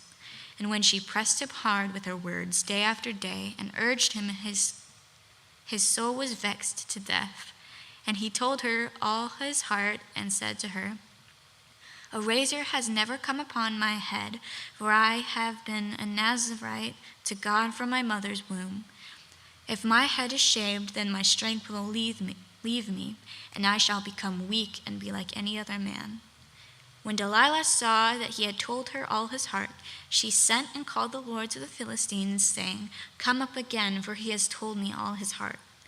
Then the lords of the Philistines came up to her and brought the money in their hands. She made him sleep on her knees, and she called a man and had him shave off the 7 locks of his head. Then she began to torment him, and his strength left him. And she said, "The Philistines are upon you, Samson." And he awoke from his sleep and said, "I will go out as at other times and shake myself free." But he did not know that the Lord had left him. And the Philistines seized him and gouged out his eyes and brought him down to Gaza and bound him with bronze shackles. He ground at the mill in the prison, but the hair of his head began to grow again after it had been shaved. Now the lords of the Philistines gathered to offer a great sacrifice to Dagon their god and to rejoice. And they said, "Our God has given Samson our enemy into our hand." And when the people saw him, they praised their God, for they said, "Our God has given our enemy into our hand, the ravager of our country, who has killed many of us." And when their hearts were merry, they said, "Call Samson, that he may entertain us." So they called Samson out of prison, and he entertained them. They made him stand between the pillars. And Samson said to the young man who held him by the hand, "Let me feel the pillars on which the house rests, that I may lean against them." Now the house was full of men and women. All the lords of the Philistines were there, and on the roof there were about 3,000 men and women who looked on while Samson entertained. Then Samson called to the Lord and said, "O Lord God, please remember me, please strengthen me only this once, O God, that I may be avenged on the Philistines for my 2 eyes." And Samson grasped the 2 pillars on which the house rested, and he leaned his weight against them, his right hand on the one and his left on the other. And Samson said, "Let me die with the Philistines." Then he bowed with all his strength, and the house fell upon the lords and upon all the people who were in it. So the dead whom he killed at his death were more than those whom he had killed during his life. Then his brothers and all his family came down and took him and brought him up and buried him between Zorah and Eshtaol in the tomb of Manoah his father. He had judged Israel 20 years. Judges chapter 17. There was a man of the hill country of Ephraim whose name was Micah. And he said to his mother, "The 1,100 pieces of silver that were taken from you, about which you uttered a curse and also spoke it in my ears, behold, the silver is with me. I took it." And his mother said, "Blessed be my son by the Lord." And he restored the 1,100 pieces of silver to his mother. And his mother said, "I dedicate the silver to the Lord from my hand for my son, to make a carved image and a metal image. Therefore I will restore it to you." So when he restored the money to his mother took 200 pieces of silver and gave it to the silversmith, who made it into a carved image and a metal image. And it was in the house of Micah. And the man Micah had a shrine, and he made an ephod and household gods, and ordained one of his sons, who became his priest. In those days there was no king in Israel. Everyone did what was right in his own eyes. Now there was a young man of Bethlehem in Judah, of the family of Judah, who was a Levite, and he sojourned there. And the man departed from the town of Bethlehem in Judah to sojourn where he could find a place. And as he journeyed, he came to the hill country of Ephraim, to the house of Micah. And Micah said to him, "Where do you come from?" And he said to him, "I am a Levite of Bethlehem in Judah, and I am going to sojourn where I may find a place." And Micah said to him, "Stay with me, and be to me a father and a priest, and I will give you 10 pieces of silver a year, and a suit of clothes and your living." And the Levite went in, And the Levite was content to dwell with the man, and the young man became and the Levite was content to dwell with the man, and the young man became to him like one of his sons. And Micah ordained the Levite, and the young man became his priest, and was in the house of Micah. Then Micah said, "Now I know that the Lord will prosper me, because I have a Levite as a priest." Judges chapter 18. In those days there was no king in Israel. And in those days the tribe of the people of Dan was seeking for itself an inheritance to dwell in. For until then no inheritance among the tribes of Israel had fallen to them. So the people of Dan sent 5 able men from the whole number of their tribe, from Zorah and from Eshtaol, to spy out the land and to explore it. And they said to them, "Go and explore the land." And they came to the hill country of Ephraim, to the house of Micah, and lodged there. When they were by the house of Micah, they recognized the voice of the young Levite. And they turned aside and said to him, "Who brought you here? What are you doing in this place? What is your business here?" And he said to them, "This is how Micah dealt with me. He has hired me, and I have become his priest." And they said to him, "Inquire of God, please, that we may know whether the journey on which we are setting out will succeed." And the priest said to them, "Go in peace. The journey on which you go is under the eye of the Lord." Then the 5 men departed and came to Laish, and saw the people who were there, how they lived in security after the manner of the Sidonians, quiet and unsuspecting, lacking in nothing that is in the earth, and possessing wealth, and how they were far from the Sidonians and had no dealings with anyone. And when they came to their brothers at Zorah and Eshtaol, their brothers said to them, "What do you report?" And they said, "Arise, let us go up against them, for we have seen the land, and behold, it is very good. And will you do nothing? Do not be slow to go to enter in and possess the land.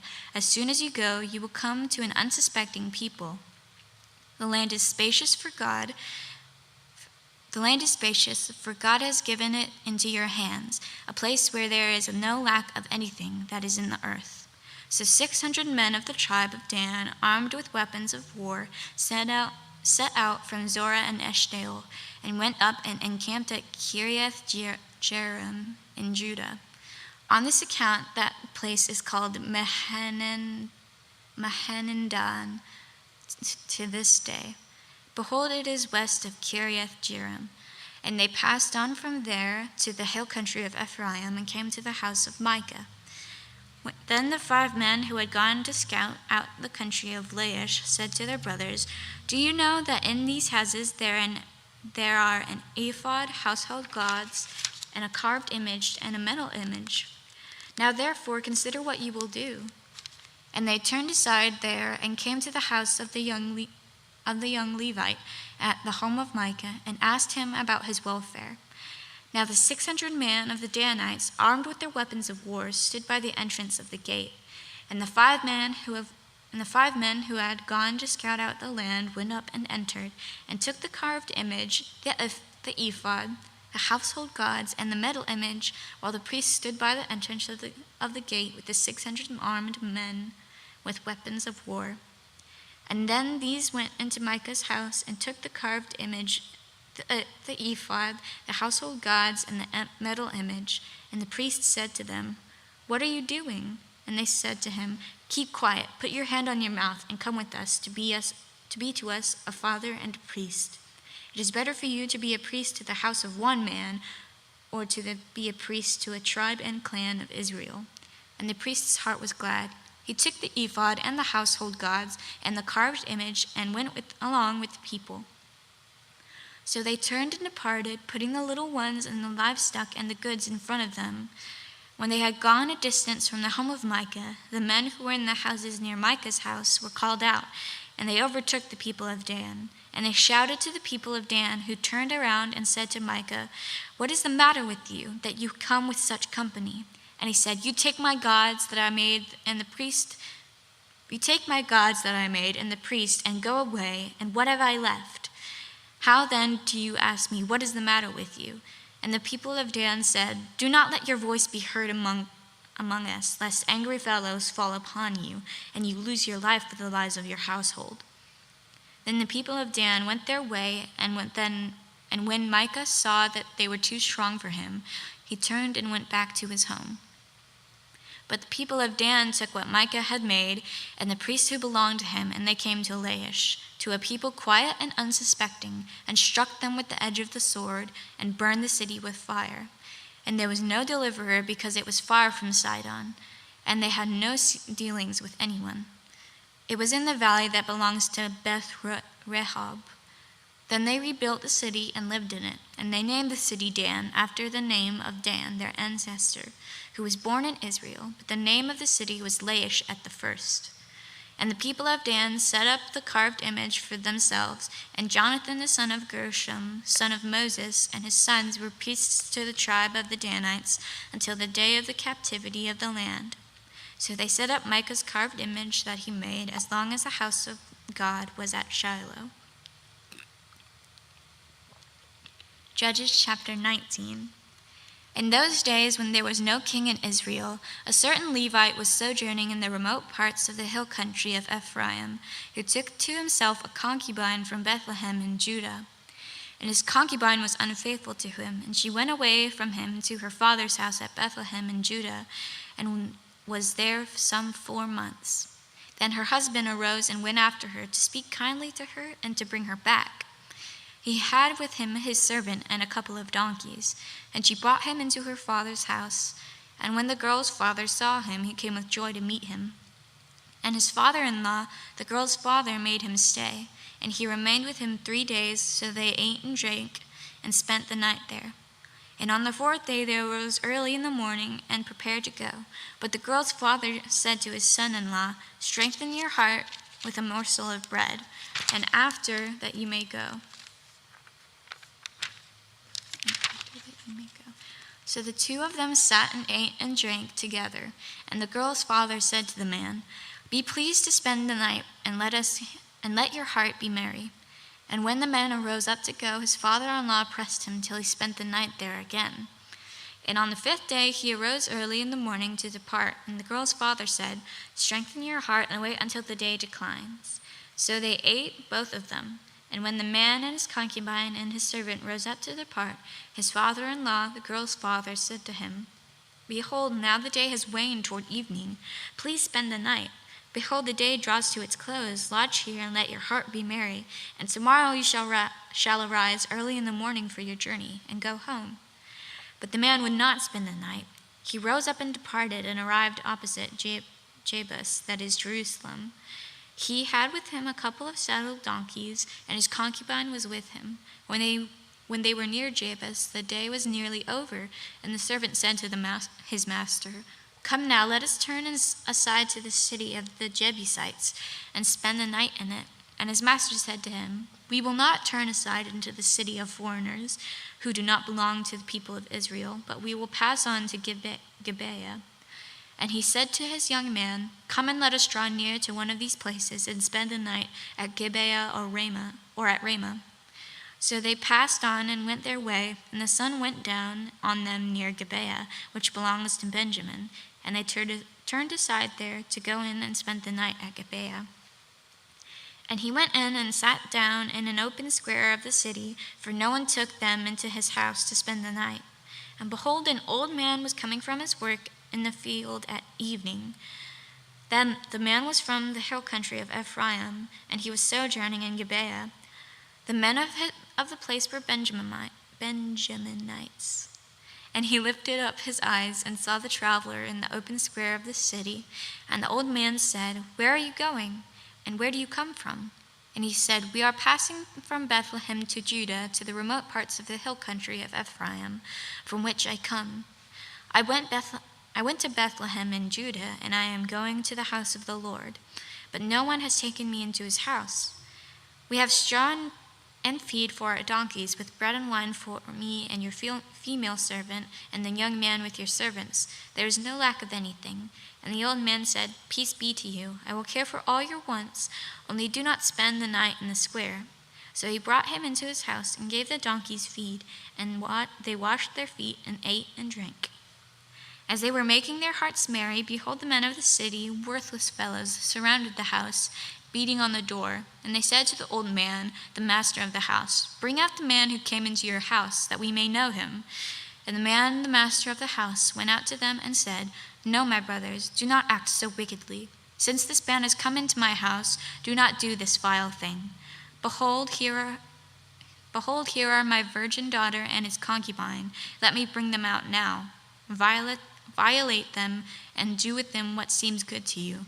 But against this man, do not do this outrageous thing." But the men would not listen to him. So the man seized his concubine and made her go out to them, and they knew her and abused her all night until the morning. And as the dawn began to break, they let her go.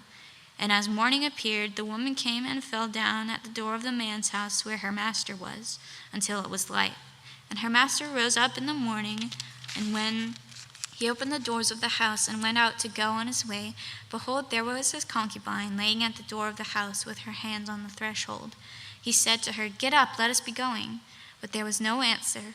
Then he put her on his donkey, and the man rose up and went away to his home.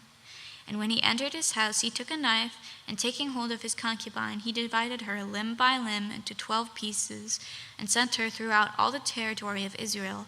And all who saw it said, "Such a thing has never happened or been seen from the day that the people of Israel came up out of the land of Egypt until this day. Consider it, take counsel, and speak." Judges chapter 20.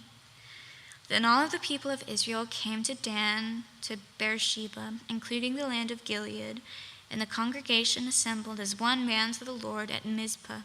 And the chiefs of all the people of all the tribes of Israel presented themselves in the assembly of the people of God, 400,000 men on foot that drew the sword. Now the people of Benjamin heard that the people of Israel had gone up to Mizpah.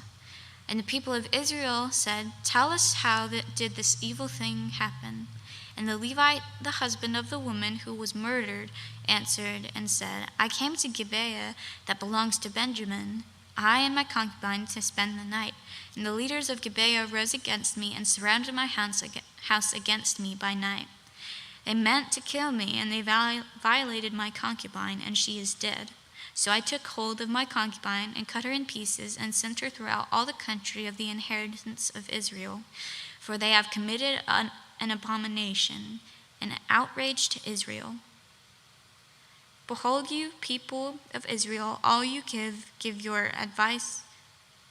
Behold, you people of Israel, all of you give your advice and counsel here." And all the people arose as one man, saying, "None of us will go to his tent, and none of us will return to his house. But now this is what we will do to Gibeah.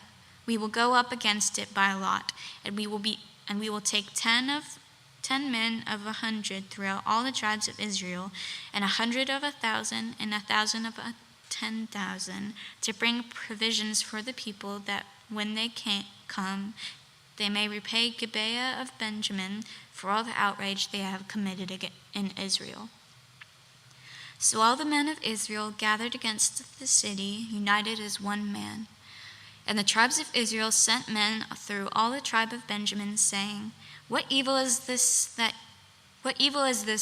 has taken place among you?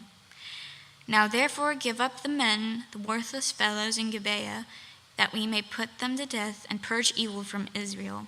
But the Benjaminites would not listen to the voice of their brothers, the people of Israel. Then the people of Benjamin came together out of the cities of Gibeah to go out to battle against the people of Israel. And the people of Benjamin mustered out of their cities on that day 26,000 men who drew the sword, besides the inhabitants of Gibeah, who mustered 700 chosen men. Among all these 700 chosen men who were left-handed, every one could sling a stone at a hair and not miss. And the men of Israel, apart from Benjamin, mustered 400,000 men who drew the sword. All these were men of war. The people of Israel arose and went to Bethel and inquired of God, "Who shall go up first for us to fight against the people of Benjamin?" And the Lord said, "Judah shall go up first." Then the people of Israel arose in the morning and encamped against Gibeah. And the men of Israel went out to fight against Benjamin. And the men of Israel drew up the battle line against Gibeah. The people of Benjamin came out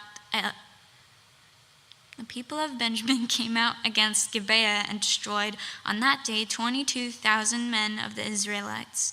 But the men of Israel took courage and again formed the battle line in the same place where they had formed it on the first day. And the people of Israel went up and wept before the Lord until the evening. And they inquired of the Lord, "Shall we again draw near to fight against our brothers, the people of Benjamin?" And the Lord said, "Go up against them." So the people of Israel came near against the people of Benjamin on the second day. And Benjamin went against them out of Gibeah and the second day and destroyed 18,000 men of the people of Israel. All these were men who drew the sword. Then all the people of Israel, the whole army, went up and came to Bethel and wept. They sat there before the Lord and fasted that day until evening, and offered burnt offerings and peace offerings before the Lord. And the people of Israel inquired of the Lord, for the ark of the covenant of God was there in those days. And Phinehas, the son of Eleazar, son of Aaron, ministered before it in those days, saying, "Shall we go out once more to battle against our brothers, the people of Benjamin, or shall we cease?" And the Lord said, "Go up, for tomorrow I will give them into your hand." So Israel set men in ambush around Gibeah, and the people of Israel went up against the people of Benjamin on the third day and set themselves in array against Gibeah as at other times. And the people of Benjamin went out against the people and were drawn away from the city, and as at other times they began to strike and kill some of the people in the highways, one of which goes up to Bethel and the other to Gibeah, and in the open country about 30 men of Israel. And the people of Benjamin said, "They are routed before us as at the first." But the people of Israel said, "Let us flee and draw them away from the city to the highways." And all the men of Israel rose up out of their place and set themselves in array at Baal Tamar. And the men of Israel who were in ambush rushed out of their place from Marageba. And there they came against Gibeah, 10,000 chosen men out of all Israel. And the battle was hard, but the Benjaminites did not know that disaster was close upon them. And the Lord defeated Benjamin before Israel, and the people of Israel destroyed 25,100 men of Benjamin that day. All these were men who drew the sword. So the people of Benjamin saw that they were defeated. The men of Israel gave around to Benjamin because they trusted the men in ambush who they had set against Gibeah. Then the men in ambush hurried and rushed against Gibeah, and the men in ambush moved out and struck all the city with the edge of the sword. Now the appointed signal between the men of Israel and the men of the main ambush was that when they made a great cloud of smoke rise up out of the city, the men of Israel should turn in battle. Now Benjamin had begun to strike and kill about 30 men of Israel. They said, "Surely they are defeated before us, as in the first battle." But when the signal began to rise out of the city in a column of smoke, the Benjaminites looked behind them, and behold, the whole city went up in smoke to heaven. Then the men of Israel turned, and the men of Benjamin were dismayed, for they saw that disaster was close upon them. Therefore they turned their backs before the men of Israel in the discretion of the wilderness, and the battle overtook them, and those who came out of the cities were destroying them in their midst.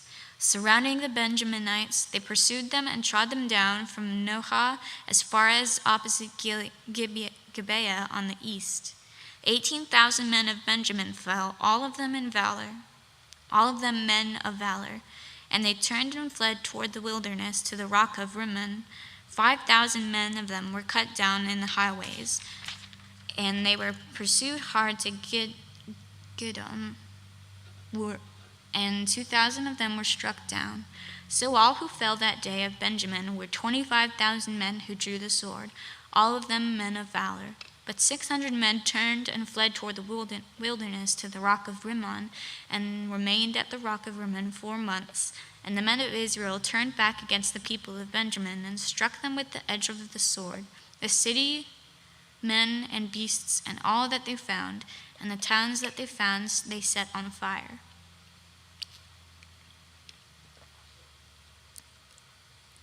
Judges chapter 21. Now the men of Israel had sworn at Mizpah, "No one of us shall give his daughter in marriage to Benjamin." And the people came to Bethel and sat there till evening before God. And they lifted up their voices and wept bitterly. And they said, "O Lord, the God of Israel, why has this happened in Israel, that today there should be one tribe lacking in Israel?" And the next day the people rose early and built there an altar, and offered burnt offerings and peace offerings. And the people of Israel said, "Which of all the tribes of Israel did not come up in the assembly to take the Lord? Did not come up in the assembly to the Lord?" For they had taken a great oath concerning him who did not come up to the Lord at Mizpah, saying, "He shall surely be put to death." And the people of Israel had compassion for Benjamin, their brothers, saying, "One tribe is cut off from Israel this day. What shall we do for wives for those who are left, since we have sworn by the Lord that we will not give any of them our daughters for wives?" And they said, "What one is there of the tribes of Israel that did not come up to the Lord to Mizpah?" And behold, no one had come to the camp from Jabesh Gilead to the assembly. For when the people were mustered, behold, not one of the inhabitants of Jabesh Gilead was there. So the congregation sent 12,000 of their bravest men there, and commanded them, "Go and strike the inhabitants of Jabesh Gilead with the edge of the swords, also the women and the little ones. This is what you shall do. Every male and every woman that is lain with a male you shall devote to destruction." And they found again among the inhabitants of Jabesh Gilead 400 young virgins who had not known a man by lying with him. And they brought them to the camp at Shiloh, which is in the land of Canaan. Then the whole congregation sent word to the people of Benjamin who were at the rock of Rimmon, and proclaimed peace to them. And Benjamin returned at that time, and they gave them the women who they had saved alive of the women of Jabesh Gilead, but they were not enough for them. And the people had compassion on Benjamin, because the Lord had made a breach in the tribes of Israel. Then the elders of the congregation said, "What shall we do for wives for those who are left, since the women are destroyed out of Benjamin?" And they said, "There must be an inheritance for the survivors of Benjamin, that a tribe not be blotted out from Israel. Yet we cannot give them wives from our daughters." For the people of Israel had sworn, "Cursed be he who gives a wife to Benjamin." So they said, "Behold, there is the yearly feast of the Lord at Shiloh, which is north of Bethel, on the east of the highway that goes up from Bethel to Shechem, and south of Lebnah." And they commanded the people of Benjamin, saying, "Go and lie in ambush in the vineyards and watch. If the daughters of Shiloh come out to dance in the dances, then come out of the vineyards and snatch each man his wife from the daughters of Shiloh, and go to the land of Benjamin. And when their fathers or their brothers come to complain to us, we will say to them, Grant them graciously to us, because we did not take for each man of them his wife in battle, neither did you give them to them. Else you would now be guilty." And the people of Benjamin did so, and took their wives according to their number from the dancers whom they carried off. Then they went and returned to their inheritance, and rebuilt the towns and lived in them. And the people of Israel departed from there at that time, every man to his tribe and family, and they went out from there, every man to his inheritance. In those days there was no king in Israel. Everyone did what was right in his own eyes. Ruth chapter 1. In the days when the judges ruled, there was a famine in the land, and a man of Bethlehem in Judah went to sojourn in the country of Moab. he and his wife and his 2 sons. The name of the man was Elimelech, and the name of his wife Naomi. And the names of his 2 sons were Mahlon and Chilion. They were Ephrathites from Bethlehem in Judah. They went into the country of Moab and remained there. But Elimelech, the husband of Naomi, died, and she was left with her 2 sons. These took Moabite wives. The name of one was Oprah, and the name of the other Ruth. They lived there about 10 years, and both Mahlon and Chilion died, so that the woman was left without her 2 sons and her husband. Then she arose with her daughters-in-law to return from the country of Moab, for she had heard in the fields of Moab that the Lord had visited his people and given them food. So she set out from the place where she was with her 2 daughters-in-law, and they went on the way to return to the land of Judah. But Naomi said to her 2 daughters-in-law, "Go return each of you to her mother's house. May the Lord deal kindly with you, as you have dealt with the dead and with me. The Lord grant that you may find rest, each of you, in the house of her husband." And she kissed them, and they lifted up their voices and wept. And they said to her, "No, we will return with you to your people." But Naomi said, "Turn back, my daughters. Why will you go with me? Have I yet sons in my womb, that they may become your husbands? Turn back, my daughters, go your way, for I am too old to have a husband. If I should say I have hope, even if I should have a husband this night, and should bear sons, would you therefore wait till they were grown? Would you therefore refrain from marrying? No, my daughters, for it is exceedingly bitter to me for your sake that the hand of the Lord has gone out against me." They lifted up their voices and wept again, and Oprah kissed her mother-in-law, but Ruth clung to her. And she said, "See, your sister-in-law has gone back to her people and to her gods. Return after your sister-in-law." But Ruth said, "Do not urge me to leave you or to return from following you. For where you go, I will go, and where you lodge, I will lodge. Your people shall be my people, and your God my God. Where you die, I will die, and there will I be buried. May the Lord do so to me, and more also if anything but death parts me from you." And when Naomi saw that she was determined to go with her, she said no more. So the 2 of them went on until they came to Bethlehem. And when they came to Bethlehem, the whole town was stirred because of them. And the woman said, "Is this Naomi?" And she said to them, "Do not call me Naomi, call me Mara, for the Almighty has dealt very bitterly with me. I went away full, and the Lord has brought me back empty. Why call me Naomi when the Lord has testified against me, and the Almighty has brought calamity upon me?" So Naomi returned, and Ruth the Moabite, her daughter-in-law, with her, who returned from the country of Moab. And they came to Bethlehem at the beginning of barley harvest. Ruth chapter 2. Now Naomi had a relative of her husband's, a worthy man of the clan of Elimelech, whose name was Boaz. And Ruth the Moabite said to Naomi, "Let me go to the field and glean among the ears of grain after him, in whose sight I shall find favor." And she said to her, "Go, my daughter." So she set out and went and gleaned in the field after the reapers. And she happened to come to the part of the field belonging to Boaz, who was of the clan of Elimelech. And behold, Boaz came from Bethlehem, and he said to his reapers, "The Lord be with you." And they answered, "The Lord bless you." Then Boaz said to his young man, who was in charge of the reapers, "Whose young woman is this?" And the servant who was in charge of the reapers said, "She is the young Moabite woman who came back with Naomi from the country of Moab." She said, "Please let me glean and gather among the sheaves after the reapers." So she came, and she continued from early morning until now, except for a short rest. Then Boaz said to Ruth, "Now listen, my daughter, do not go to glean in another field or leave this one, but keep close to my young women. Let your eyes be on the field that they are reaping, and go after them. Have I not charged the young men to not touch you? And when you are thirsty, go to the vessels and drink what the young men have drawn." When she fell on her face, bowing to the ground, and said to him, "Why have I found favor in your eyes, that you should take notice of me, since I am a foreigner?" But Boaz answered her, "All that you have done for your mother-in-law since the death of your husband has been fully told to me, and how you left your father and mother and your native land and came to a people that you did not know before. The Lord repay you for what you have done, and a full reward be given you by the Lord, the God of Israel, under whose wings you have come to take refuge."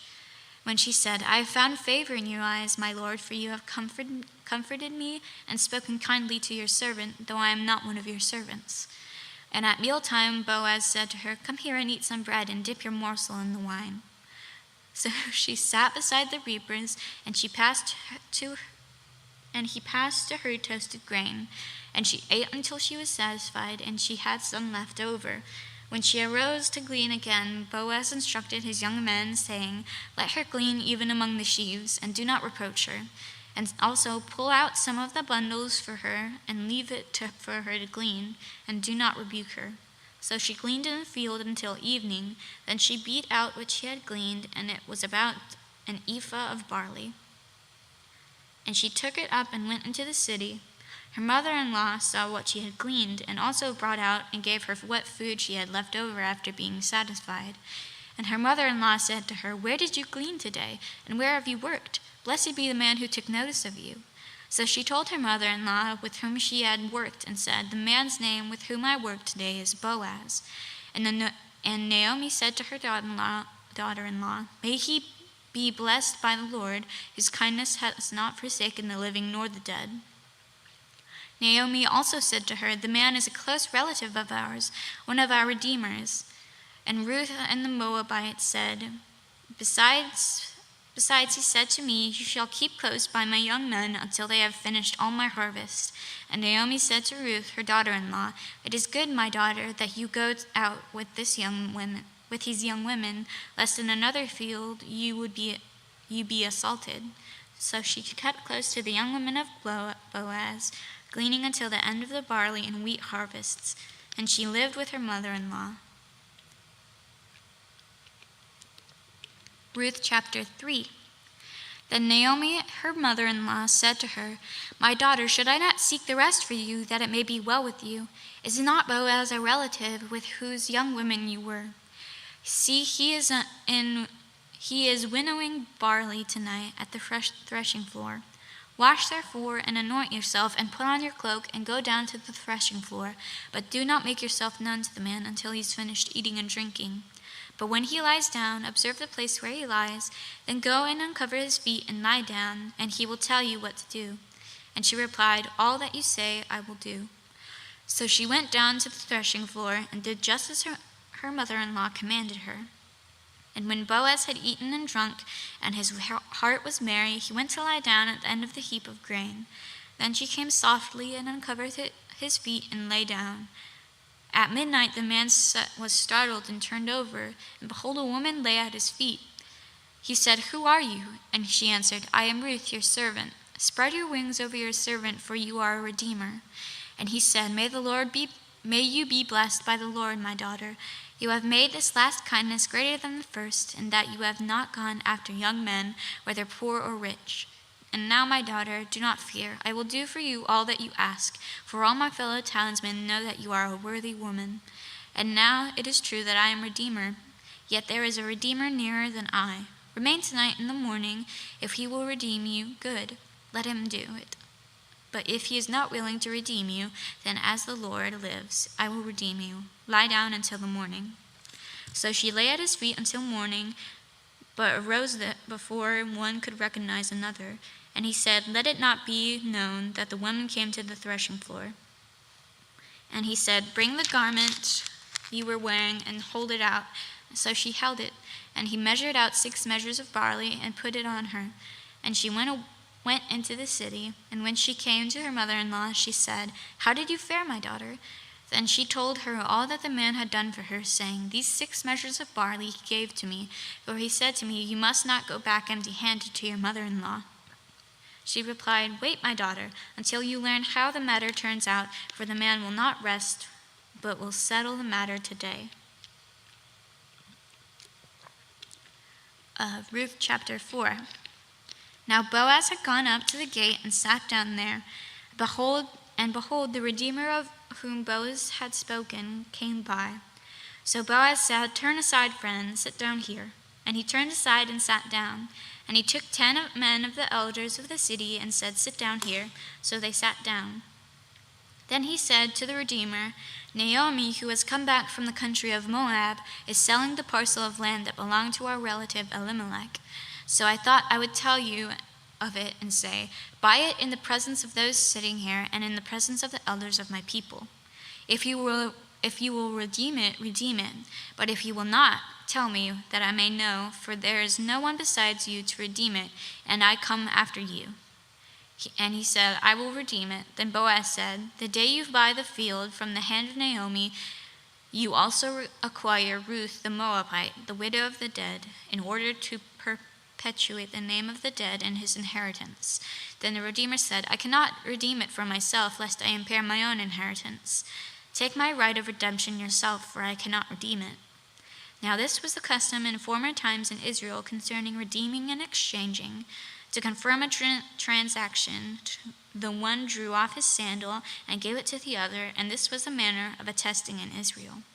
So when the Redeemer said to Boaz, "Buy it for yourself," he drew off his sandal. Then Boaz said to the elders and all the people, "You are witness this day that I have bought the hand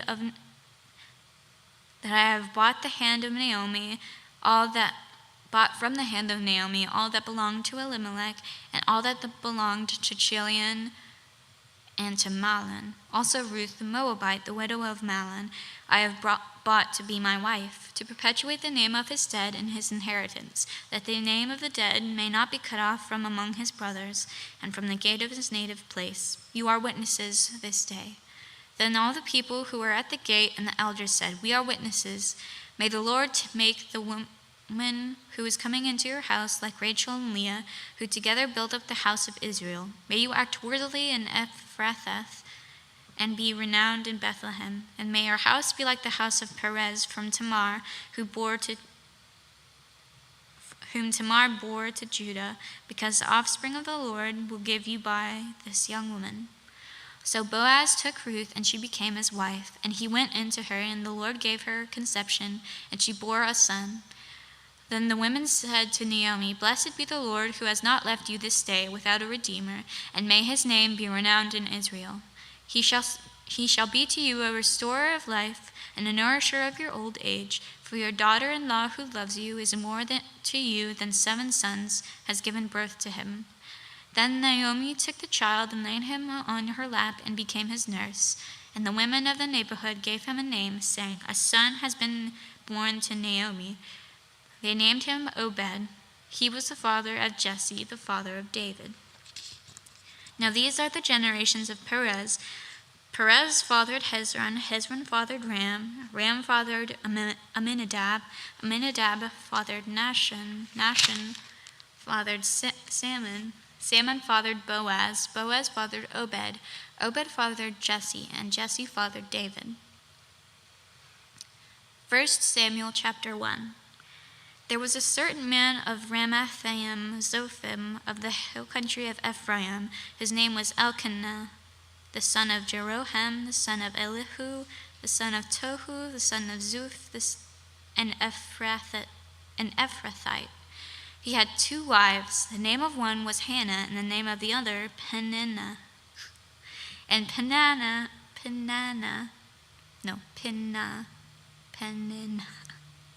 had children, but Hannah had no children. Now this man used to go up year by year from his city to worship and to sacrifice to the Lord of hosts at Shiloh. There were 2 sons of Eli, Hophni and Phinehas, were priests of the Lord. On the day when Elkanah sacrificed, he would give portions to Peninnah, his wife, and to all her sons and daughters. But to Hannah he gave a double portion because he loved her, though the Lord had closed her womb.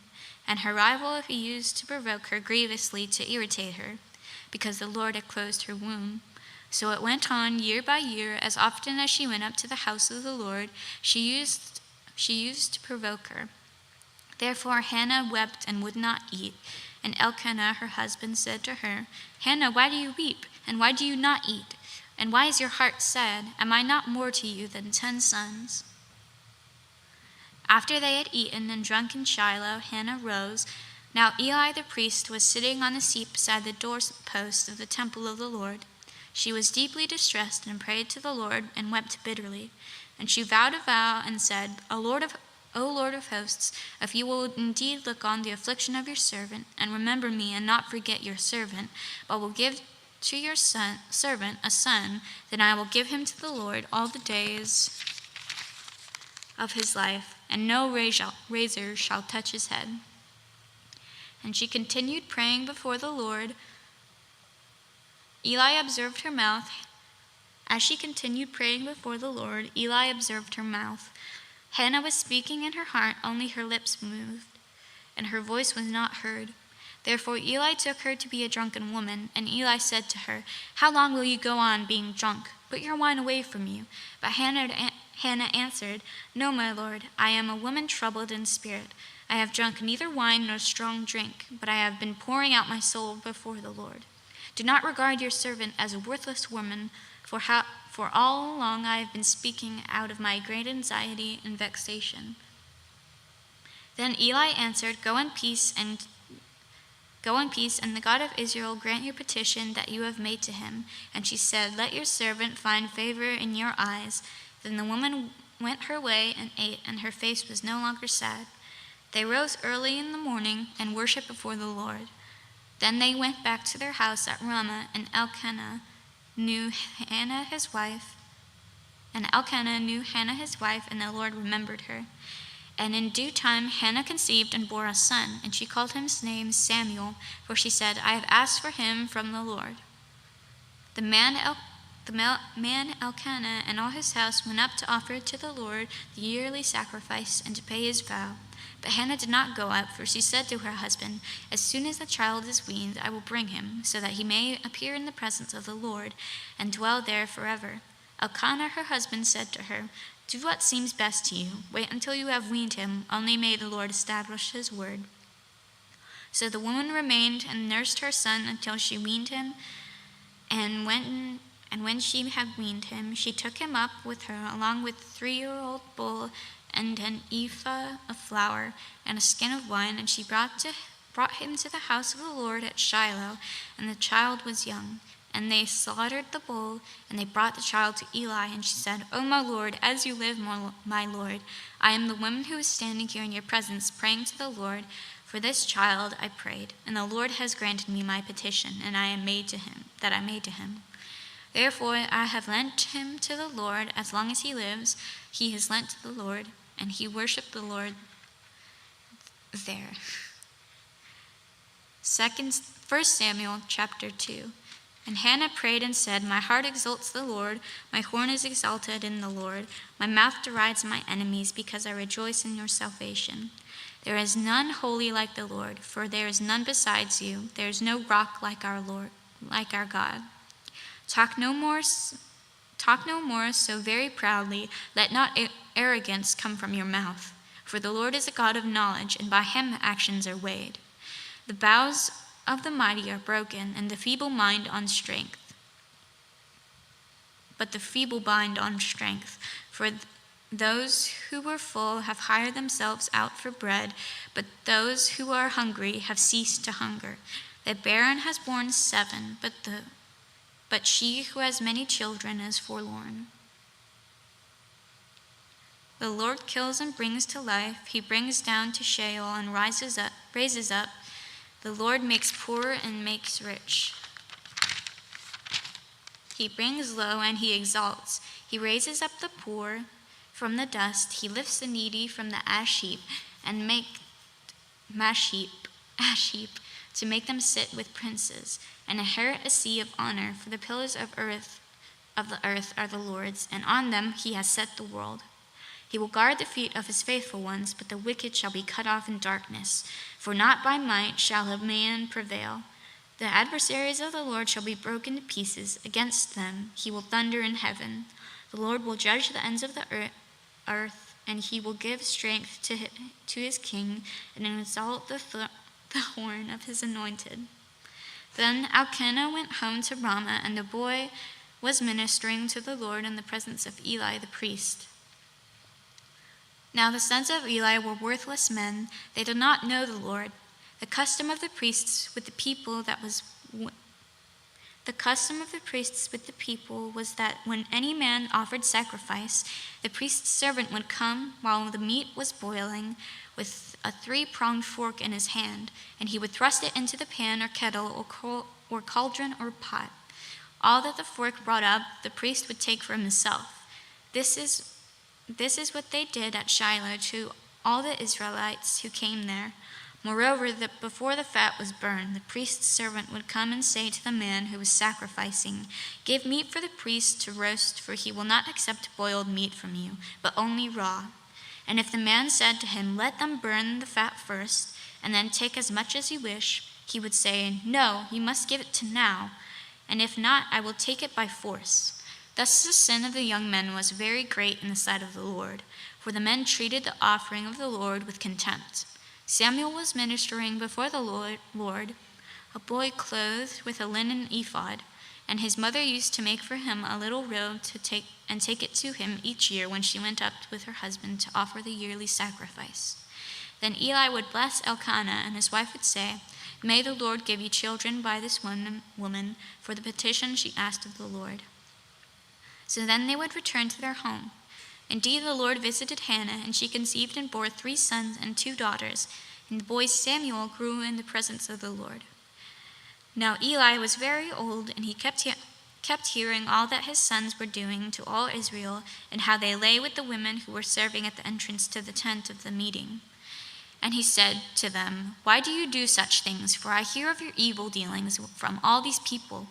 No, my sons, it is no good report that I hear the people of the Lord spreading abroad. If someone sins against a man, God will mediate for him. But if someone sins against the Lord, who can intercede for him?" But they would not listen to the voice of their father, for it was the will of the Lord to put them to death. Now the boy Samuel continued to grow both in stature and in favor with the Lord, and also with man. And there came a man of God to Eli and said to him, "Thus says the Lord, did I indeed reveal myself to the house of your father when they were in Egypt, subject to the house of Pharaoh? Did I choose him out of all the tribes of Israel to be my priest, to go up to my altar, to burn incense, to wear an ephod before me? I gave to the house of your father all my offerings by fire from the people of Israel. Why then do you scorn my sacrifices and my offerings that I commanded for my dwelling, and honor your sons above me by fattening yourselves on the choicest parts of every offering of my people Israel? Therefore the Lord of the God declares, I promise that your house and the house of your father should go in and out before me forever. But now the Lord declares, far be it from me, for those who honor me I will honor, but those who despise me I shall be lightly esteemed. Behold, the days are coming when I will cut off your strength and the strength of your father's house, so that there will be an old man in your house. So that there will not be an old man in your house. Then in distress you will look with envious eye on all the prosperity that shall be bestowed on Israel, and there shall not be an old man in your house forever. The only one of you whom I shall not cut off from my altar shall be spared to weep his eyes out, to grieve his heart, and all the descendants of your house shall die by the sword of men. And this that shall come upon your 2 sons, Hophni and Phinehas, shall be the sign of you. Both of them shall die on the same day. And I will raise up for myself a faithful priest who shall do according to what is in my heart and in my mind, and I will build him a sure house, and he shall go in and out before my anointed forever. And everyone who is left in your house shall come to implore him for a piece of silver or a loaf of bread, and shall say, please put me in one of the priest's places, that I may eat a morsel of bread.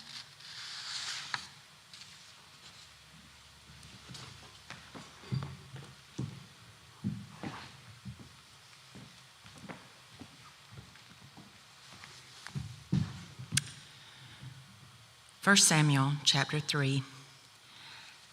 Now the boy Samuel was ministering to the Lord in the presence of Eli, and the word of the Lord was rare in those days. There was no frequent vision. At that time Eli whose eyesight had begun to grow dim so that he could not see, was lying down in his own place. The lamp of God had not yet gone out, and Samuel was lying down in the temple of the Lord where the ark of God was.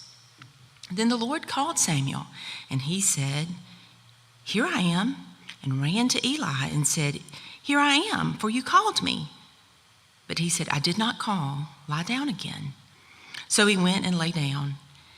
And the Lord called again, "Samuel." And Samuel arose and went to Eli and said, "Here I am, for you called me." But he said, "I did not call, my son. Lie down again." Now Samuel did not yet know the Lord, and the word of the Lord had not yet been revealed to him. And the Lord called Samuel again the third time. He arose and went to Eli and said, "Here I am, for you called me."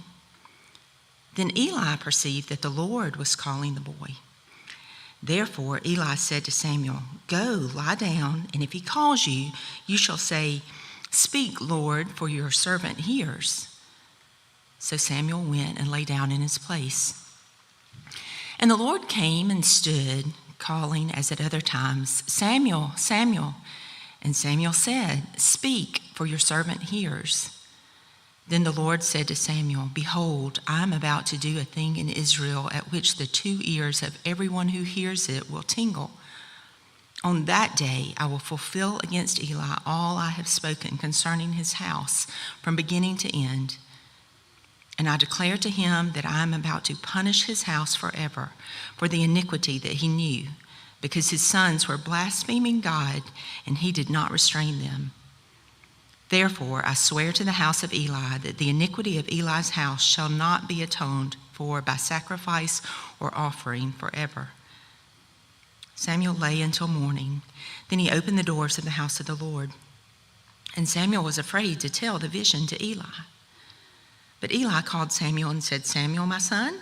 And he said, "Here I am." And Eli said, "What was it that he told you? Do not hide it from me.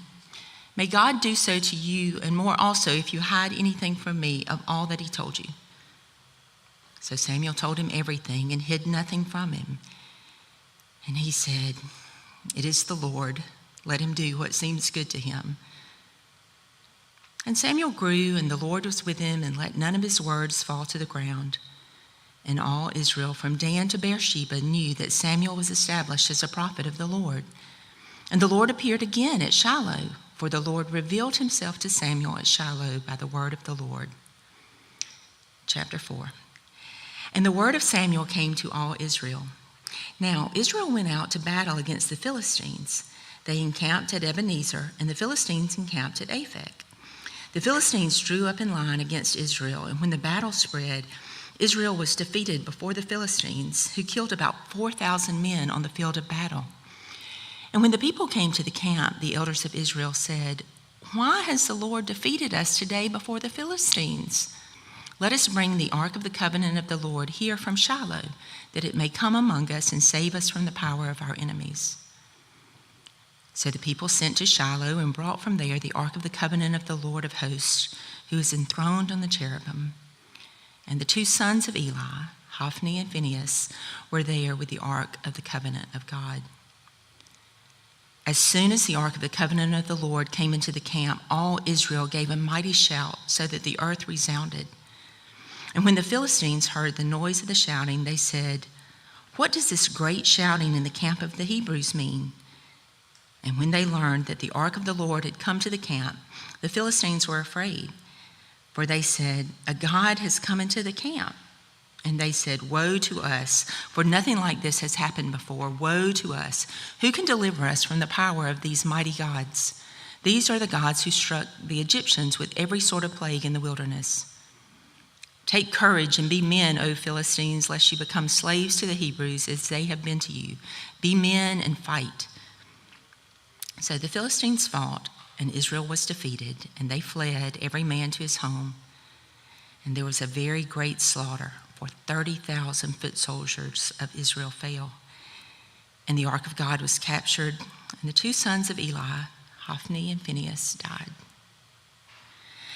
A man of Benjamin ran from the battle line and came to Shiloh the same day, with his clothes torn and with dirt on his head. When he arrived, Eli was sitting on his seat by the road watching, for his heart trembled for the ark of God.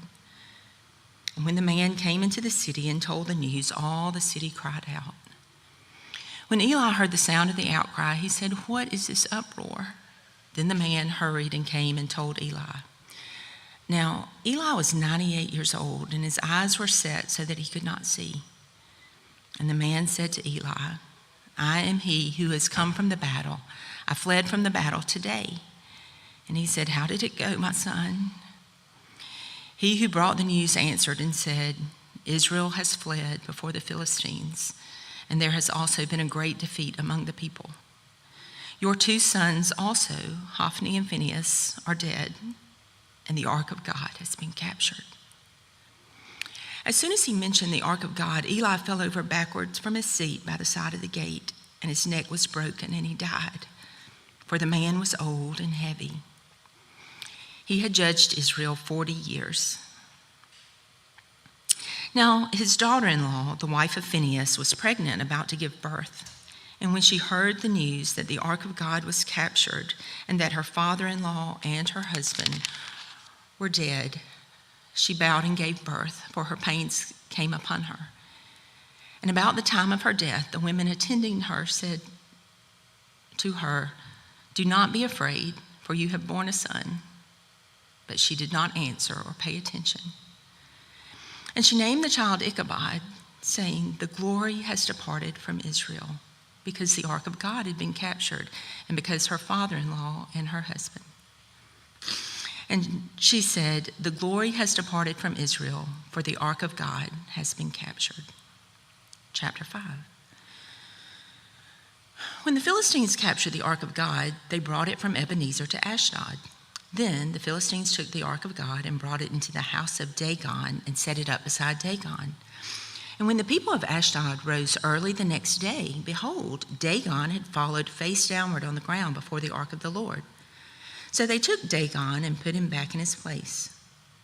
But when they rose early on the next morning, behold, Dagon had fallen face downward on the ground before the ark of the Lord. And the head of Dagon and both his hands were lying cut off on the threshold. Only the trunk of Dagon was left to him.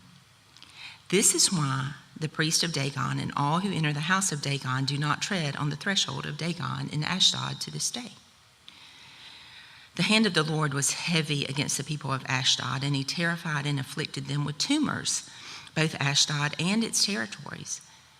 And when the men of Ashdod saw how things were, they said, "The ark of the God of Israel must not remain with us, for his hand is hard against us and against Dagon our God." So they sent and gathered together all the lords of the Philistines and said, "What shall we do with the ark of the God of Israel?" They answered, "Let the ark of the God of Israel be brought around to Gath." So they brought the ark of the God of Israel there. But after they had brought it around, the hand of the Lord was against the city, causing a very great panic. And he afflicted the men of the city, both young and old, so that tumors broke out on them. So they sent the ark of God to Ekron. But as soon as the ark of God came to Ekron, the people of Ekron cried out, "They have brought around to us the ark of the God of Israel to kill us and our people." They sent therefore and gathered together all the lords of the Philistines and said, "Send away the ark of the God of Israel, and let it return to its own place, that it may not kill us and our people." For there was a deathly panic throughout the whole city. The hand of God was very heavy there. The men who did not die were struck with tumors, and the cry of the city went up to heaven. Chapter 6. The ark of the Lord was in the country of the Philistines 7 months. And the Philistines called for the priests and the diviners and said, "What shall we do with the ark of the Lord? Tell us what we shall send it to its place." They said, "If you send away the ark of the God of Israel, do not send it empty, but by all means return him a guilt offering. Then you will be healed, and it will be known to you why his hand does not turn away from you." And they said, "What is the guilt offering that we shall return to him?" They answered, 5 golden tumors and 5 golden mice, according to the number of the lords of the Philistines. For the same plague was on all of you and on your lords. So you must make images of your tumors and images of your mice that ravage the land, and give glory to the God of Israel. Perhaps he will lighten his hand from you and your gods and your land. Why should you harden your hearts as the Egyptians and Pharaoh hardened their hearts? After he had dealt severely with them, did they not send the people away, and they departed? Now then, take and prepare a new cart and 2 milk cows on which there has never come a yoke, and yoke the cows to the cart, but take their calves home away from them. And take the ark of the Lord and place it on the cart, and put it in a box at its side the figures of gold, which you are returning to him as a guilt offering. Then send it off and let it go its way, and watch. If it goes up the way to its own land, to Beth Shemesh, then it is he who has done us this great harm. But if not, then we shall know that it is not his hand that struck us. It happened to us by coincidence. The men did so and took 2 milk cows and yoked them to the cart and shut up their calves at home. And they put the ark of the Lord on the cart and the box with the golden mice and all the images of the tumors. And the cows went straight in the direction of Beth Shemesh along one highway, lowing as they went. They turned neither to the right nor to the left, and the lords of the Philistines went after them as far as the border of Beth Shemesh. Now the people of Beth Shemesh were reaping their wheat harvest in the valley. And when they lifted up their eyes and saw the ark, they rejoiced to see it. The cart came into the field of Joshua of Beth Shemesh and stopped there. A great stone was there. And they split up the wood of the cart and offered the cows as a burnt offering to the Lord. And the Levites took down the ark of the Lord and the box that was beside it, in which were the golden figures, and set them upon the great stone. And the men of Beth Shemesh offered burnt offerings and sacrifices on that day to the Lord. And when the 5 lords of the Philistines saw it, they returned that day to Ekron. These are the golden tumors that the Philistines returned as a guilt offering to the Lord. 1 for Ashdod, 1 for Gaza, 1 for Ashkelon, 1 for Gath, and 1 for Ekron. And the golden mice, according to the number of all the cities of the Philistines belonging to the 5 lords, both fortified cities and unwalled villages. The great stone beside which they set down the ark of the Lord is a witness to this day in the field of Joshua of Beth Shemesh. And he struck some of the men of Beth Shemesh because they looked upon the ark of the Lord. He struck 70 men of them, and the people mourned because the Lord had struck the people with a great blow. Then the men of Beth Shemesh said, "Who is able to stand before the Lord, this holy God? And to whom shall he go up away from us?" So they sent messengers to the inhabitants of Kiriath-Jearim, saying, "The Philistines have returned the ark of the Lord. Come down and take it up with you." Chapter 7. And the men of Kiriath-Jearim came and took up the ark of the Lord and brought it to the house of Abinadab on the hill. And they consecrated his son Eleazar to have charge of the ark of the Lord. From that day the ark was lodged at Kiriath-Jearim. A long time passed, some 20 years, and all the house of Israel lamented after the Lord.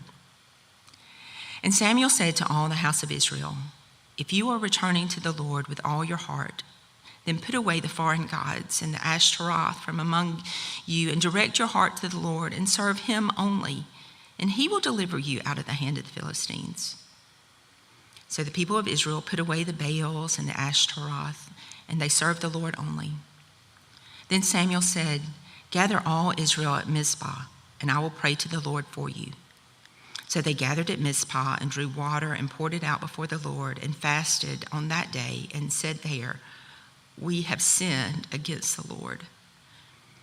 And Samuel judged the people of Israel at Mizpah. Now, when the Philistines heard that the people of Israel had gathered at Mizpah, the lord of the Philistines went up against Israel. And when the people of Israel heard of it, they were afraid of the Philistines.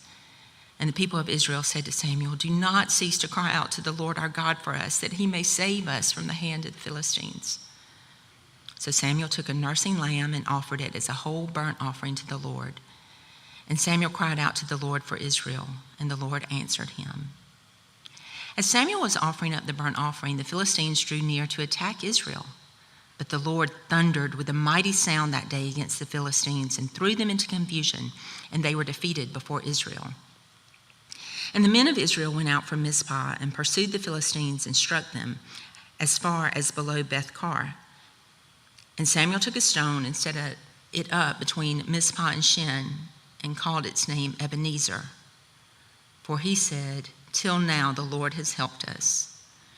So the Philistines were subdued and did not again enter the territory of Israel. And the hand of the Lord was against the Philistines all the days of Samuel. The cities that the Philistines had taken from Israel were restored to Israel from Ekron to Gath, and Israel delivered their territory from the hand of the Philistines. There was peace also between Israel and the Amorites. Samuel judged Israel all the days of his life, and he went on a circuit year by year to Bethel, Gilgal, and Mizpah, and he judged Israel in all these places. Then he would return to Ramah, for his home was there, and there also he judged Israel. And he built there an altar to the Lord. Chapter 8. When Samuel became old, he made his sons judges over Israel. The name of his firstborn son was Joel, and the name of his second Abijah. They were judges in Beersheba. Yet his sons did not walk in his ways, but turned aside after gain. They took bribes and perverted justice. Then all the elders of Israel gathered together and came to Samuel at Ramah and said to him, "Behold, you are old, and your sons do not walk in your ways. Now appoint for us a king to judge us like all the nations." But the thing displeased Samuel when they said, "Give us a king to judge us." And Samuel prayed to the Lord. And the Lord said to Samuel, "Obey the voice of the people in all they say to you, for they have not rejected you, but they have rejected me from being king over them. According to all the deeds that they have done from the day I brought them up out of Egypt, even to this day, forsaking me and serving other gods, so they are also doing to you. Now then, obey their voice. Only you shall solemnly warn them and show them the ways of the king who shall reign over them." So Samuel told all the words of the Lord to the people who were asking for a king before him. He said, "These will be the way of the king who will reign over you. He will take your sons and appoint them to his chariots and to be his horsemen and to run before his chariots. And he will appoint for himself commanders of thousands and commanders of 50s, and some to plow his ground and to reap his harvest and to make his implements of war and the equipment of his chariots. He will take your daughters to be perfumers and cooks and bakers. He will take the best of your fields and vineyards and olive orchards and give them to his servants. He will take the tenth of your grain and of your vineyards and give it to his officers and to his servants. He will take your male servants and female servants and the best of your young men and your donkeys and put them to his work. He will take the tenth of your flocks, and you shall be his slaves. And in that day you will cry out because of your king, whom you have chosen for yourselves. But the Lord will not answer you in that day." But the people refused to obey the voice of Samuel. And they said, "No, but there shall be a king over us, that we also may be like all the nations, and that our king may judge us and go out before us and fight our battles." And when Samuel had heard all the words of the people, he repeated them in the ears of the Lord. And the Lord said to Samuel, "Obey their voice and make them a king." Samuel then said to the men of Israel, "Go, every man to his city." Chapter 9. There was a man of Benjamin whose name was Kish, the son of Abiel, son of Zeror, son of Bechorath, son of Aphiah, a Benjaminite, a man of wealth. And he had a son whose name was Saul, a handsome young man. There was not a man among the people of Israel more handsome than he, for his shoulders upward he was taller than any of the people. Now the donkeys of Kish, Saul's father, were lost. So Kish said to Saul his son, "Take one of the young men with you and arise and go and look for the donkeys." And he passed through the hill country of Ephraim and passed through the land of Shalisha, but they did not find them. And they passed through the land of Shaalim, but they were not there. Then they passed through the land of Benjamin, but did not find them. When they came to the land of Zuph, Saul said to his servant who was with him, "Come, let us go back, lest my father cease to care about the donkeys and become anxious about us." But he said to him, Behold, there is a man of God in the city, and he is a man who is held in honor. All that he says come true. So now let us go there. Perhaps he can tell us the way we should go." Then Saul said to his servant, "But if we go, what can we bring the man? For the bread in our sacks is gone, and there is no present to bring to the man of God. What do we have?" The servant answered Saul again, "Here, I have with me 1/4 shekel of silver, and I will give it to the man of God to tell us our way." Formerly in Israel, when a man went to inquire of God, he said, "Come, let us go to the seer," for today's prophet was formerly called a seer. And Saul said to his servant, "Well said, come, let us go." So they went to the city where the man of God was. And they went up the hill to the city. They met a young woman coming out to draw water, and said to them, "Is the seer here?" They answered, "He is. Behold, he is just ahead of you. Hurry, he has come just now to the city, because the people have a sacrifice today on the high place. As soon as you enter the city, you will find him, before he goes up to the high place to eat. For the people will not eat till he comes, since he must bless the sacrifice. Afterward, those who are invited will eat. Now go up, for you will meet him immediately." So they went up to the city. As they were entering the city, they saw Samuel coming out toward them on his way up to the high place. Now the day before Saul came, the Lord had revealed to Samuel, "Tomorrow about this time I will send to you a man from the land of Benjamin, and you shall anoint him to be prince over my people Israel. He shall save my people from the hand of the Philistines, for I have seen my people, because their cry has come to me." When Samuel saw Saul, the Lord told him, "Here is the man of whom I spoke to you. He it is who shall restrain my people." Then Saul approached Samuel in the gate and said, "Tell me, where is the house of the seer?" Samuel answered Saul, "I am the seer. Go up before me to the high place, for today you shall eat with me, and in the morning I will let you go and will tell you all that is on your mind. As for your donkeys that were lost 3 days ago, do not set your mind on them, for they have been found. And for whom is all that is desirable in Israel? Is it not for you and for all your father's house?" Saul answered, "Am I not a Benjaminite from the least of the tribes of Israel? And is not my clan the humblest of all the clans of the tribe of Benjamin? Why then have you spoken to me in this way?" Then Samuel took Saul and his young man and brought them into the hall and gave them a place at the head of those who had been invited, who were about 30 persons. And Samuel said to the cook, "Bring the portion I gave you, of which I said to you, put it aside." So the cook took up the leg and what was on it and set them before Saul. And Samuel said, "See, what was kept is set before you. Eat, because it was kept for you until the hour appointed, so that you might eat with the guests." So Saul ate with Samuel that day. And when they came down from the high place into the city, a bed was spread for Saul on the roof, and he lay down to sleep. Then at the break of dawn, Samuel called to Saul on the roof, "Up, that I may send you on your way." So Saul arose, and both he and Samuel went out into the street. As they were going down to the outskirts of the city, Samuel said to Saul, "Tell the servant to pass on before us, and when he has passed on, stop here yourself for a while, that I may make known to you the word of the Lord." Chapter 10. Then Samuel took a flask of oil and poured it on his head and kissed him and said, "Has not the Lord anointed you to be prince over his people Israel? And you shall reign over the people of the Lord, and you will save them from the hand of their surrounding enemies. And this shall be a sign to you that the Lord has anointed you to be prince over his heritage. When you depart from me today, you will meet 2 men by Rachel's tomb in the territory of Benjamin and Zelzah, and they will say to you, 'The donkeys that you seek are found, and now your father has ceased to care about the donkeys and is anxious about you, saying, what shall I do about my son?' Then you shall go on from there farther and come to the oak of Tabor.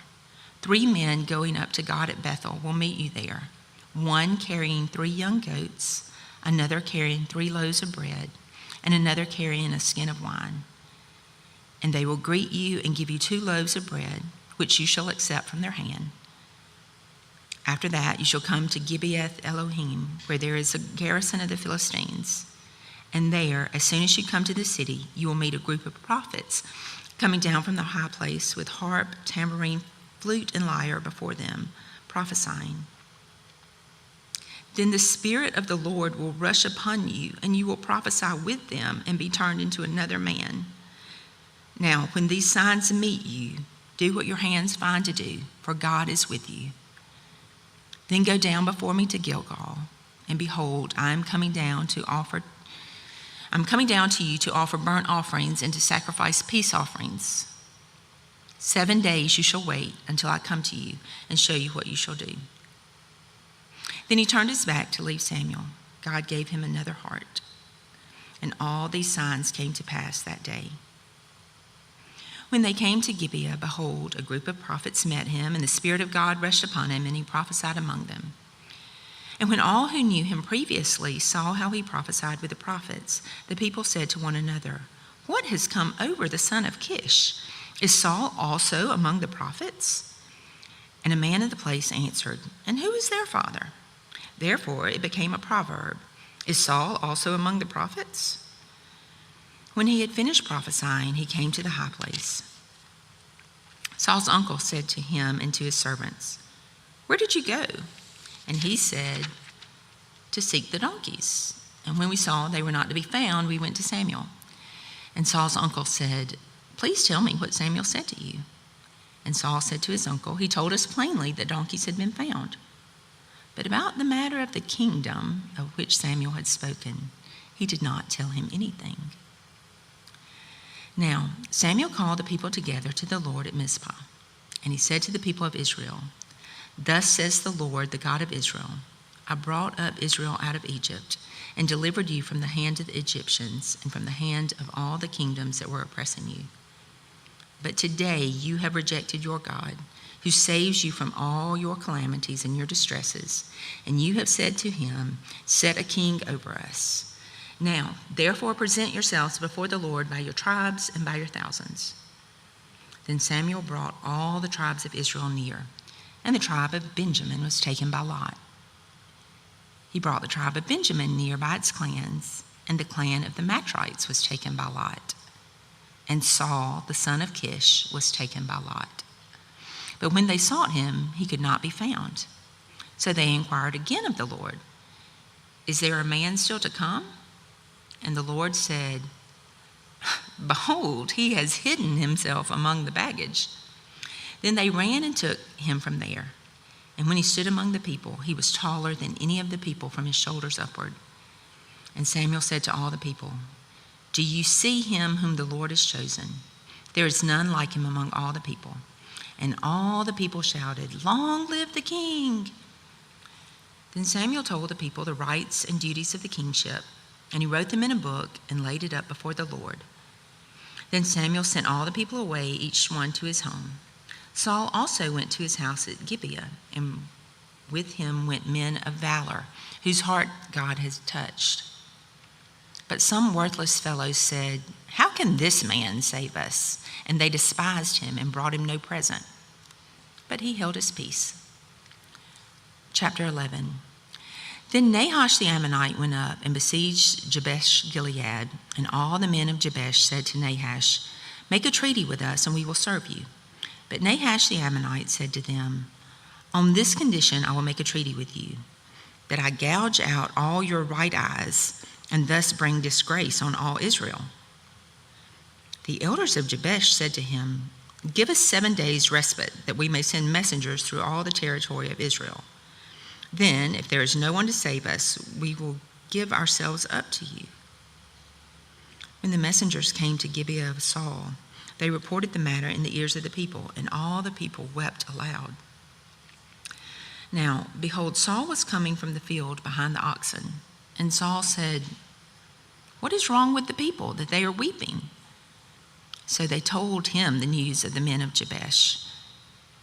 And the Spirit of God rushed upon Saul when he heard these words, and his anger was greatly kindled.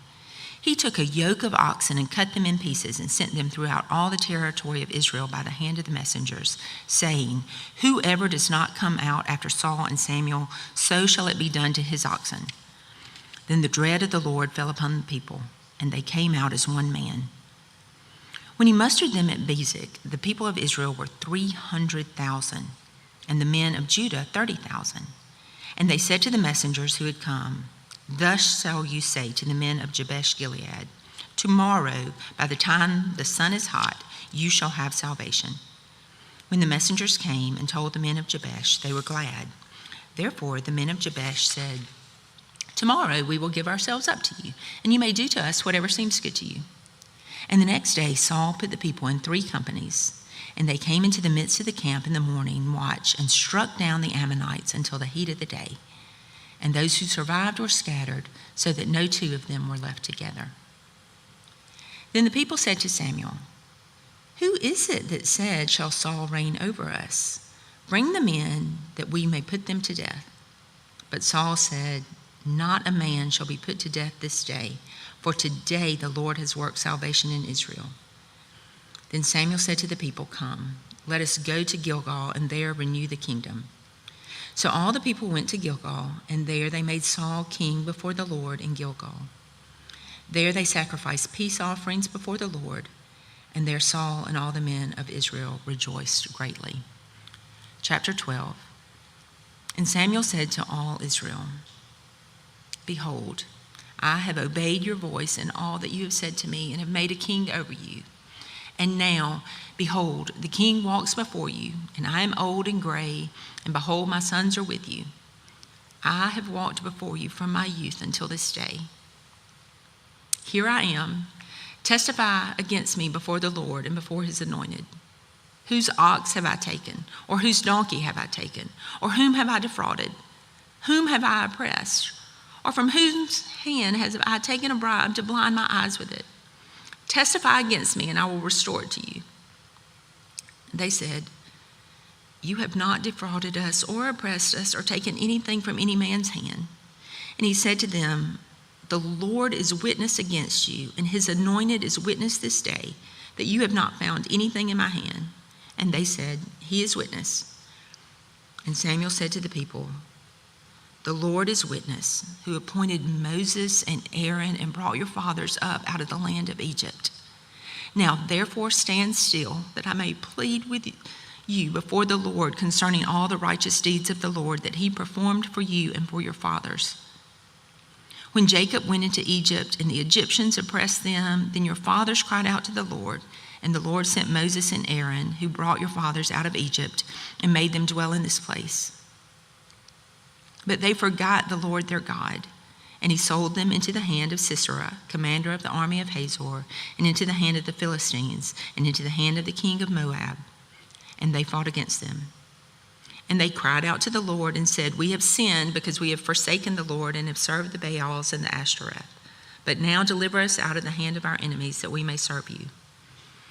And the Lord sent Jerubbaal and Barak and Jephthah and Samuel, and delivered you out of the hand of your enemies on every side, and you lived in safety. And when you saw that Nahash, the king of the Ammonites, came against you, you said to me, "No, but a king shall reign over us, when the Lord your God was your king. And now, behold, the king whom you have chosen, for whom you have asked, behold, the Lord has set a king over you. If you will fear the Lord and serve him and obey his voice and not rebel against the commandments of the Lord, and if both you and the king who reigns over you will follow the Lord your God, it will be well. But if you will not obey the voice of the Lord, but rebel against the commandment of the Lord, then the hand of the Lord will be against you and your king. Now, therefore, stand still and see this great thing that the Lord will do before your eyes. Is it not wheat harvest today? I will call upon the Lord that he may send thunder and rain, and you shall know and see that your wickedness is great, which you have done in the sight of the Lord, in asking for yourselves a king." So Samuel called upon the Lord, and the Lord sent thunder and rain that day, and all the people greatly feared the Lord and Samuel. And the people said to Samuel, "Pray for your servant to the Lord your God, that we may not die, for we have added to all our sins this evil, to ask for ourselves a king." And Samuel said to the people, "Do not be afraid. You have done all this evil. Yet do not turn aside from following the Lord, but serve the Lord with all your heart. And do not turn aside after empty things that cannot profit or deliver, for they are empty. But the Lord will not forsake his people for his great name's sake, because it has pleased the Lord to make you a people for himself. Moreover, as for me, far be it from me that I should sin against the Lord by ceasing to pray for you, and I will instruct you in the good and the right way. Only fear the Lord and serve him faithfully with all your heart. For consider what great things he has done for you. But if you still do wickedly, you shall be swept away, both you and your king.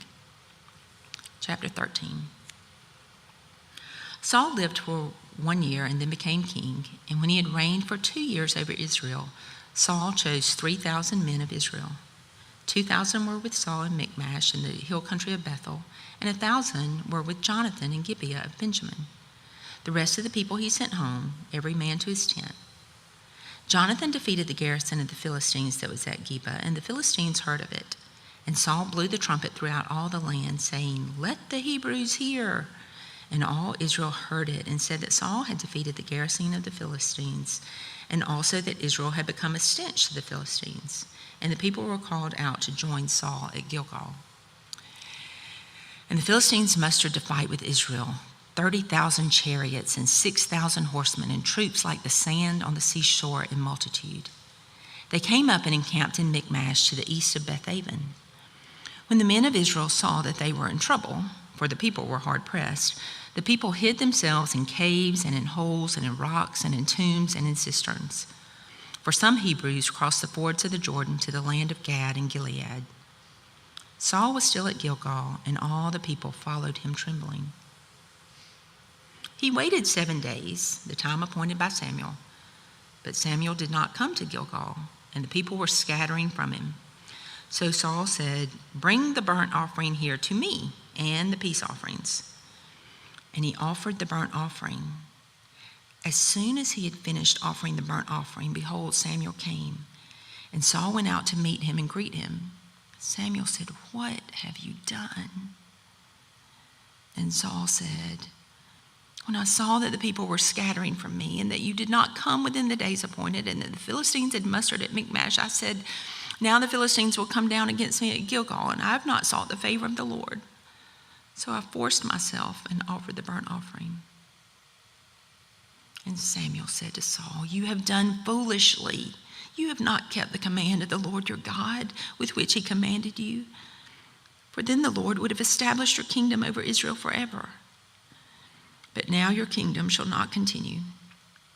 The Lord has sought out a man after his own heart, and the Lord has commanded him to be prince over his people, because you have not kept what the Lord commanded you." And Samuel arose and went up from Gilgal. The rest of the people went up after Saul to meet the army. They went up from Gilgal to Gibeah of Benjamin. And Saul numbered the people who were present with him, about 600 men. And Saul and Jonathan his son and the people who were present with them stayed in Gibeah of Benjamin. But the Philistines encamped in Michmash. And raiders came out of the camp of the Philistines in 3 companies. One company turned toward Ophrah to the land of Shual. Another company turned toward Beth-horon, and another company turned toward the border that looks down on the valley of Zeboim toward the wilderness. Now, there was no blacksmith to be found throughout all the land of Israel, for the Philistines had said, "Lest the Hebrews make themselves swords or spears." But every one of the Israelites went down to the Philistines to sharpen his plowshare, his mattocks, his axe, or his sickle. And the charge was 2/3 of a shekel for the plowshares and for the mattocks, and 1/3 of a shekel for sharpening the axes and for setting the goads. So on the day of the battle, there was neither sword nor spear found in the hand of any of the people with Saul and Jonathan. But Saul and Jonathan his son had them. And the garrison of the Philistines went out to the pass of Michmash. Chapter 14. On that day, Jonathan the son of Saul said to the young man who carried his armor, "Come, let us go over to the Philistine garrison on the other side." But he did not tell his father. Saul was staying in the outskirts of Gibeah in the pomegranate cave at Migron. The people who were with him were about 600 men, including Ahijah, the son of Ahitub, Ichabod's brother, son of Phinehas, son of Eli, the priest of the Lord in Shiloh, wearing an ephod. And the people did not know that Jonathan had gone. Within the passes by which Jonathan sought to go over to the Philistine garrison, there was a rocky crag on one side and a rocky crag on the other side. The name of the one was Bozez, and the name of the other Seneh. The one crag rose on the north in front of Michmash, and the other on the south in front of Geba. Jonathan said to the young man who carried his armor, "Come, let us go over to the garrison of these uncircumcised. It may be that the Lord will work for us, for nothing can hinder the Lord from saving by many or by few." And his armor bearer said to him, "Do all that is in your heart. Do as you wish. Behold, I am with you heart and soul." Then Jonathan said, "Behold, we will cross over to the men, and we will show ourselves to them. If they say to us, 'Wait until we come to you,' then we will stand still in our place, and we will not go up to them. But if they say, 'Come up to us,' then we will go up, for the Lord has given them into our hand. And this shall be the sign to us." So both of them showed themselves to the garrison of the Philistines. And the Philistines said, "Look, Hebrews are coming out of the holes where they have hidden themselves." And the men of the garrison hailed Jonathan and his armor bearer and said, "Come up to us, and we will show you a thing." And Jonathan said to his armor bearer, "Come up after me, for the Lord has given them into the hand of Israel." Then Jonathan climbed up on his hands and feet, and his armor bearer after him. And they fell before Jonathan, and his armor bearer killed them after him. And that first strike, which Jonathan and his armor bearer made, killed about 20 men within, as it were, half a furrow's length of an acre of land. And there was a panic in the camp, in the field, and among all the people. The garrison and even the raiders trembled, and the earth quaked, and it became a very great panic. And the watchmen of Saul and Gibeah of Benjamin looked, and behold, the multitude was dispersing here and there. And Saul said to the people who were with him, "Count and see who has gone from us." And when they had counted, behold, Jonathan and his armor bearer were not there. So Saul said to Ahijah, "Bring the ark of God here." For the ark of God went at that time with the people of Israel. Now, while Saul was talking to the priest, the tumult in the camp of the Philistines increased more and more. So Saul said to the priest, "Withdraw your hand." Then Saul and all the people who were with him rallied and went into the battle. And behold, every Philistine's sword was against his fellow, and there was very great confusion. Now, the Hebrews who had been with the Philistines before that time and who had gone up with them into the camp, even they also turned to be with the Israelites who were with Saul and Jonathan. Likewise, when all the men of Israel who had hidden themselves in the hill country of Ephraim heard that the Philistines were fleeing, they too followed hard after them in the battle. So the Lord saved Israel that day, and the battle passed beyond Bethaven. And the men of Israel had been hard pressed that day. So Saul had laid an oath on the people, saying, "Cursed be the man who eats food until it is evening, and I am avenged on my enemies." So none of the people had tasted food. Now when all the people came to the forest, behold, there was honey on the ground. And when the people entered the forest, behold, the honey was dropping. But no one put his hand to his mouth, for the people feared the oath.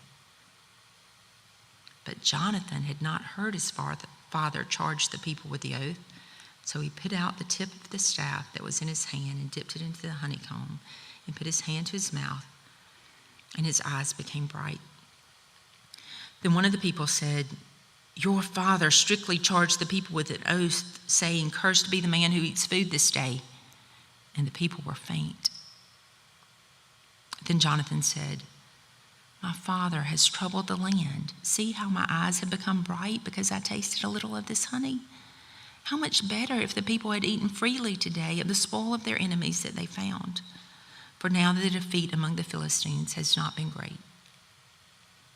They struck down the Philistines that day from Michmash to Aijalon, and the people were very faint. The people pounced on the spoil and took sheep and oxen and calves and slaughtered them on the ground. And the people ate them with the blood. Then they told Saul, "Behold, the people are sinning against the Lord by eating with the blood."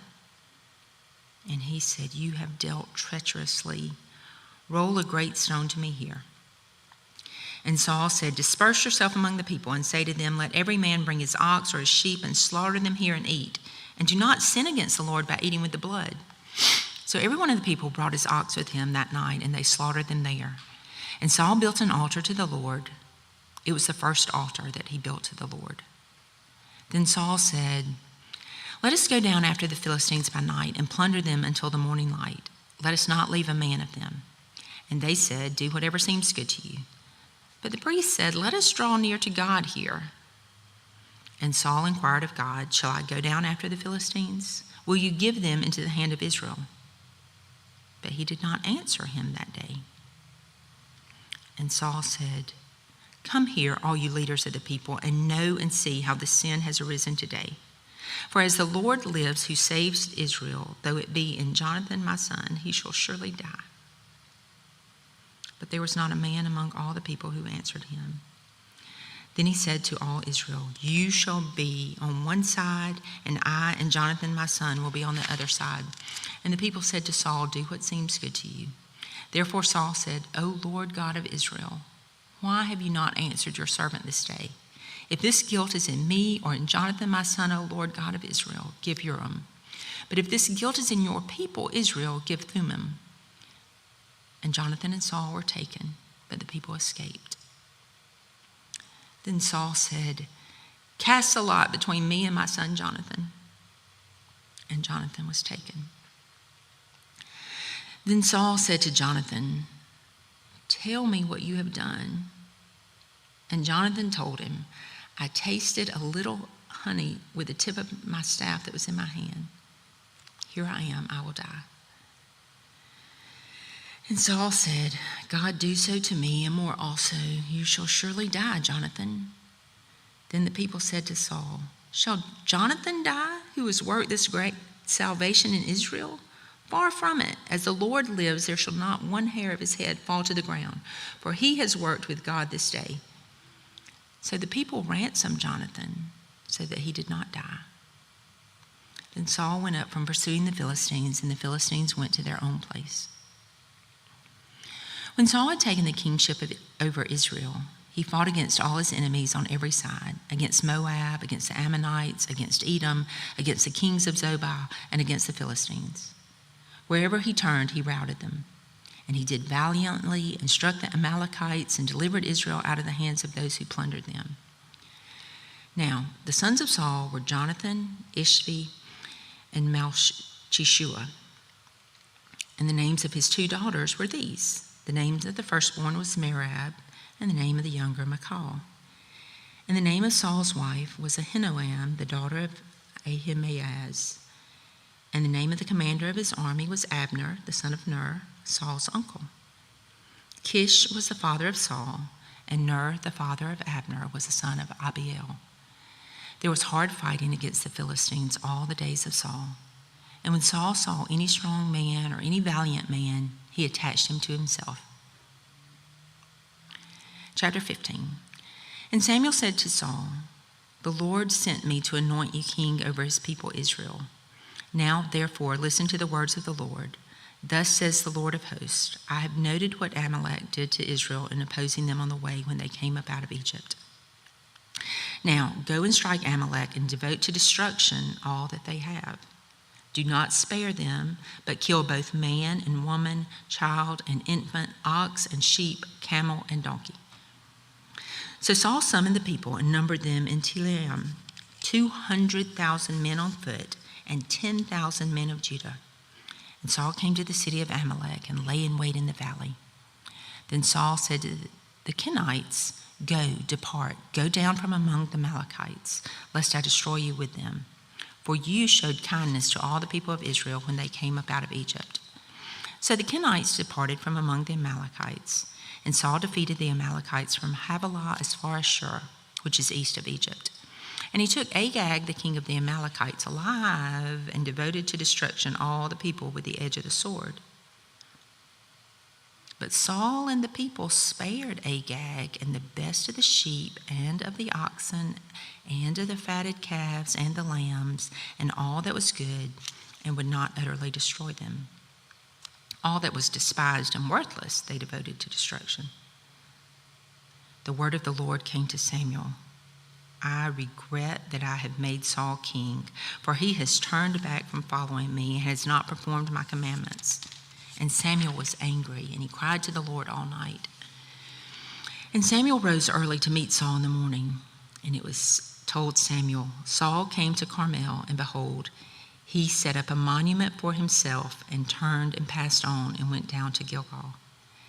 And Samuel came to Saul, and Saul said to him, Blessed be you, the Lord. I have performed the commandment of the Lord. And Samuel said, What then is this bleating of the sheep in my ears and the lowing of the oxen that I hear? Saul said, They have brought them from the Amalekites, for the people spared the best of the sheep and of the oxen to sacrifice to the Lord your God, and the rest we have devoted to destruction. Then Samuel said to Saul, Stop, I will tell you what the Lord said to me this night. And he said to him, Speak. And Samuel said, Though you are little in your own eyes, are you not the head of the tribes of Israel? The Lord anointed you king over Israel, and the Lord sent you on a mission and said, Go, devote to destruction the sinners, the Amalekites, and fight against them until they are consumed. Why then did you not obey the voice of the Lord?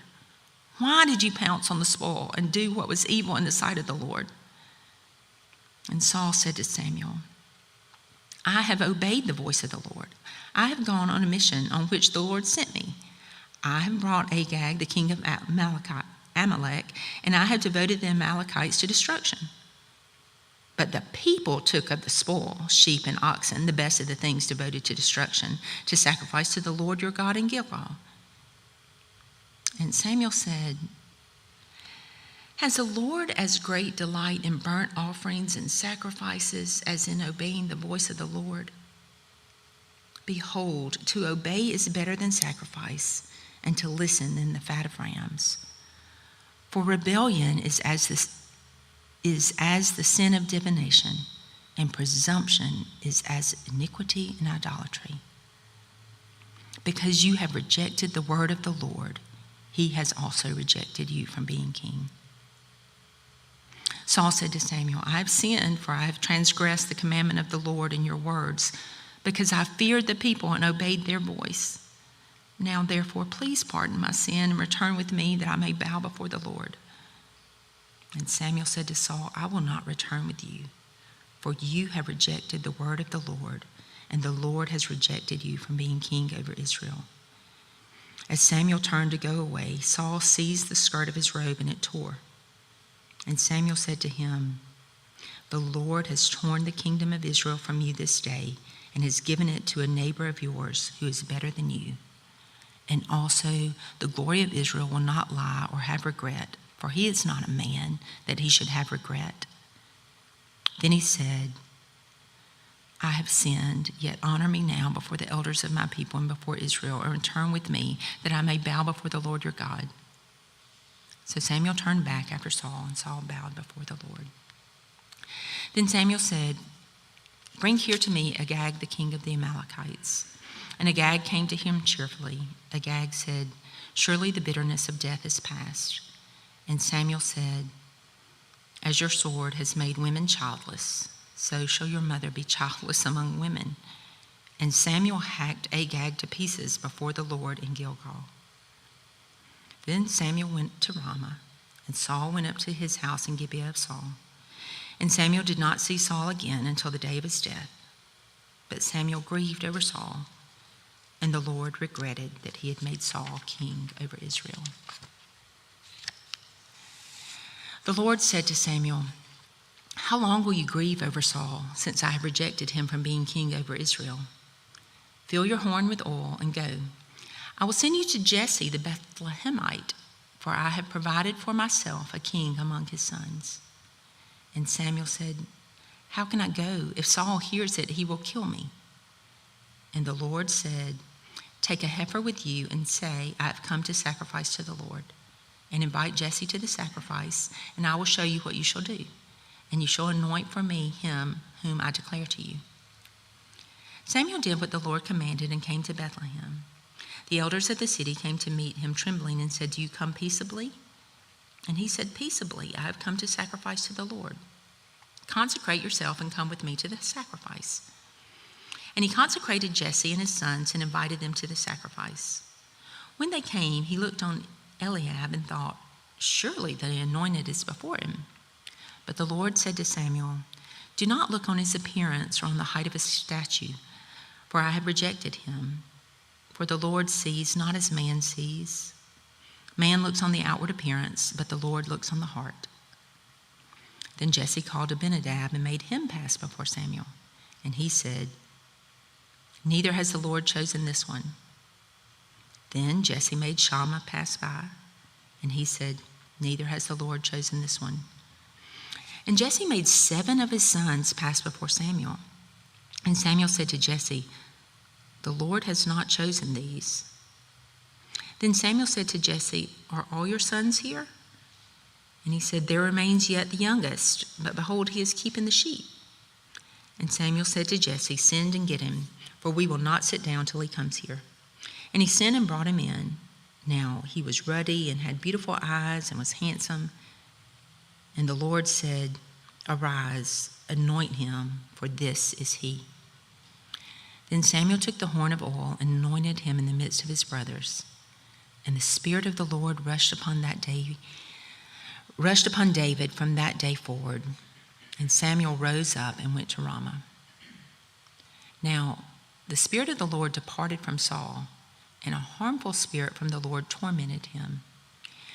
And Saul's servant said to him, "Behold, now a harmful spirit from God is tormenting you. Let our Lord now command your servants who are before you to seek out a man who is skillful in playing the lyre, and when the harmful spirit from God is upon you, he will play it, and you will be well."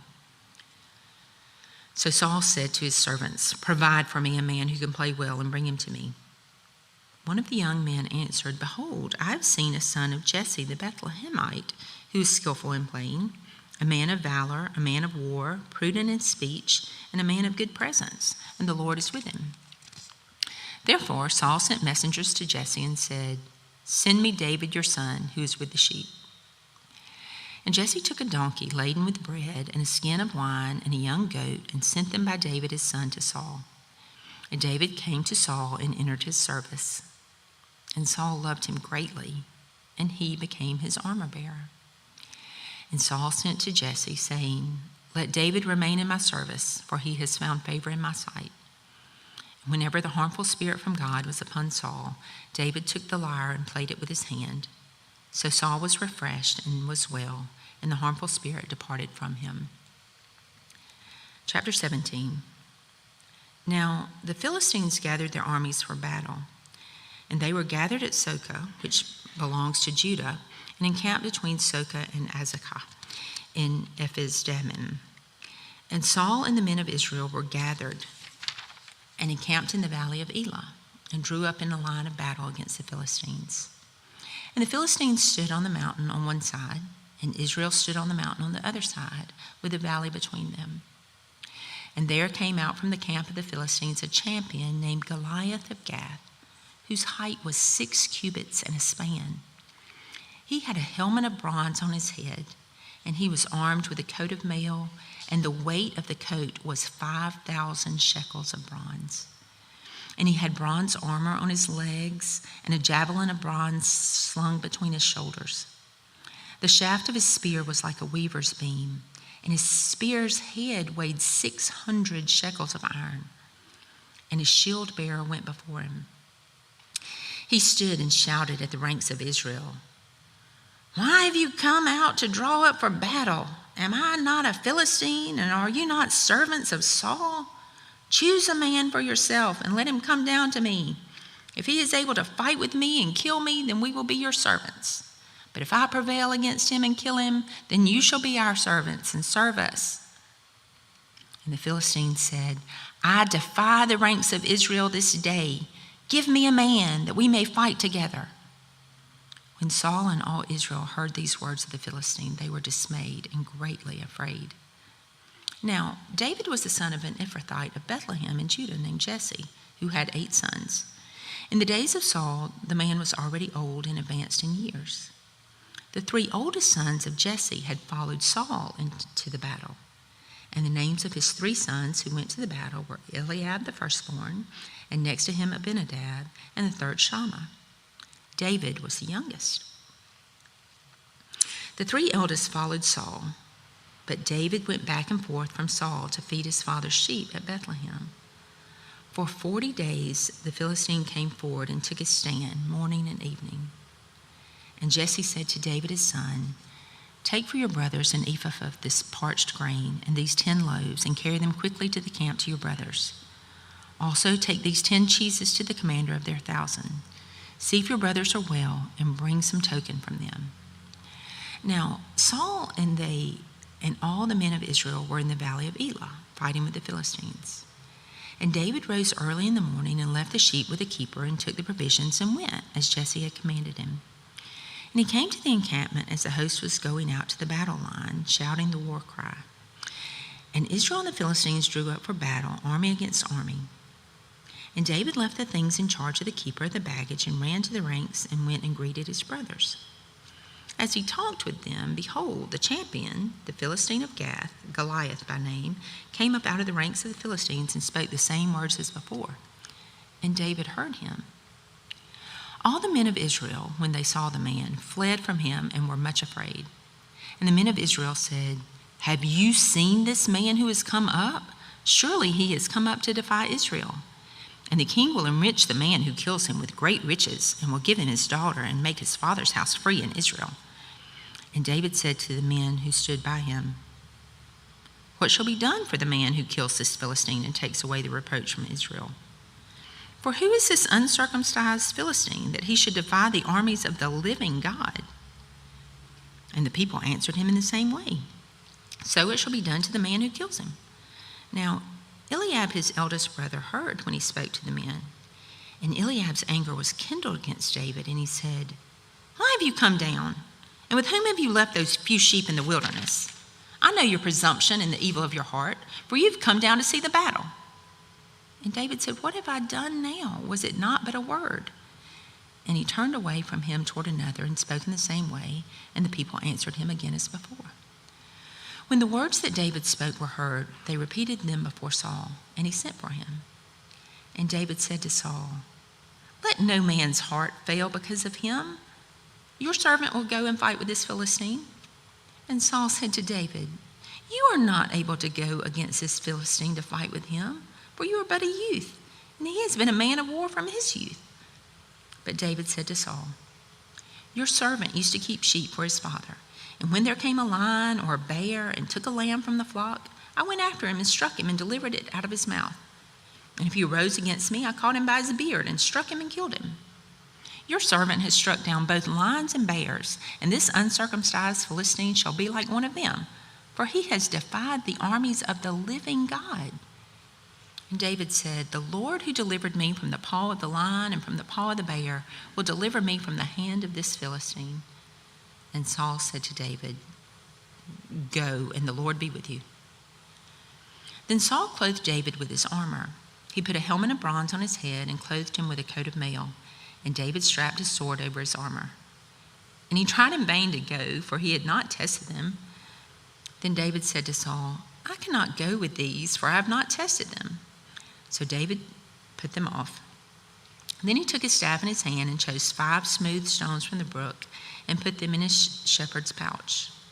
His sling was in his hand, and he approached the Philistine.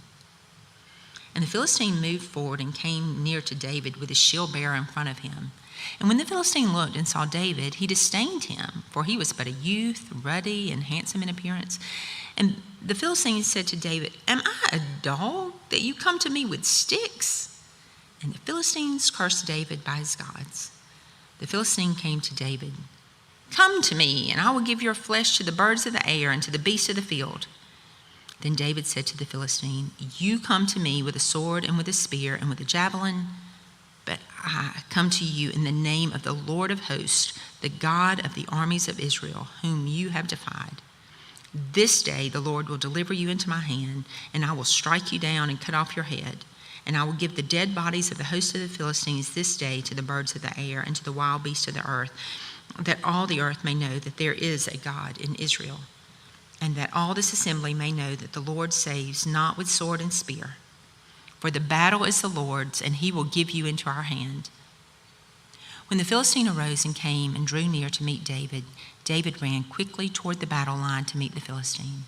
And David put his hand in his bag and took out a stone and slung it and struck the Philistine on the forehead. The stone sank into his forehead, and he fell on his face to the ground. So David prevailed over the Philistine with a sling and with a stone, and struck the Philistine and killed him. There was no sword in the hand of David. Then David ran and stood over the Philistine and took his sword and drew it out of its sheath and killed him and cut off his head with it. When the Philistines saw that their champion was dead, they fled.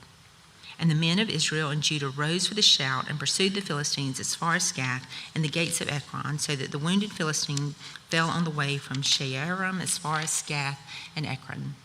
And the people of Israel came back from chasing the Philistines, and they plundered their camp.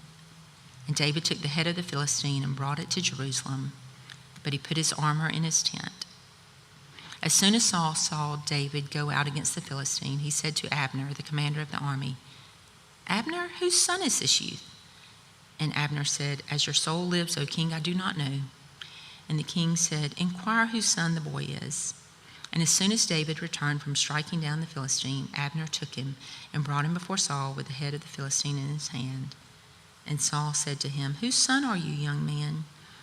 And David answered, "I am the son of your servant Jesse, the Bethlehemite."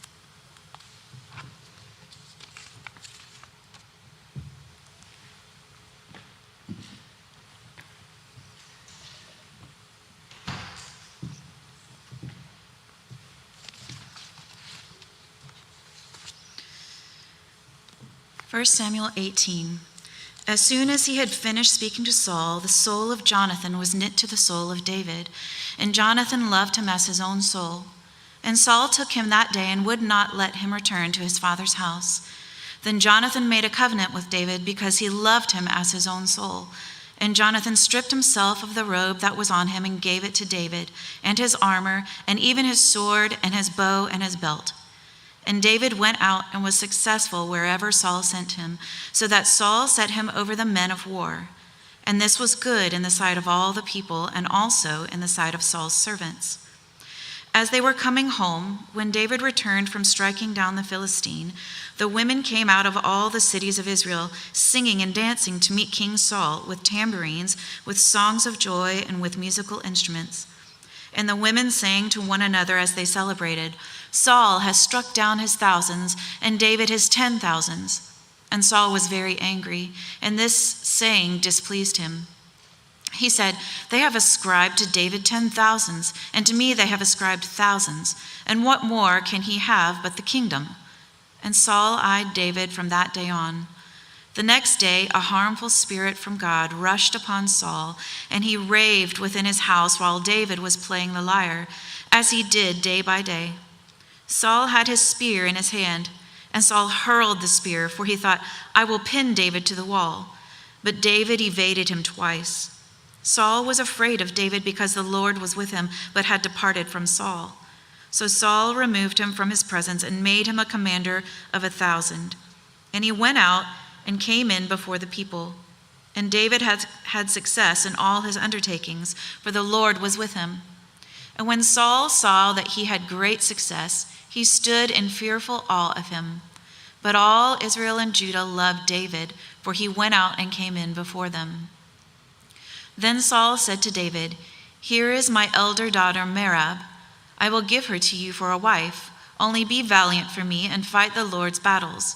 For Saul thought, "Let not my hand be against him, but let the hand of the Philistines be against him."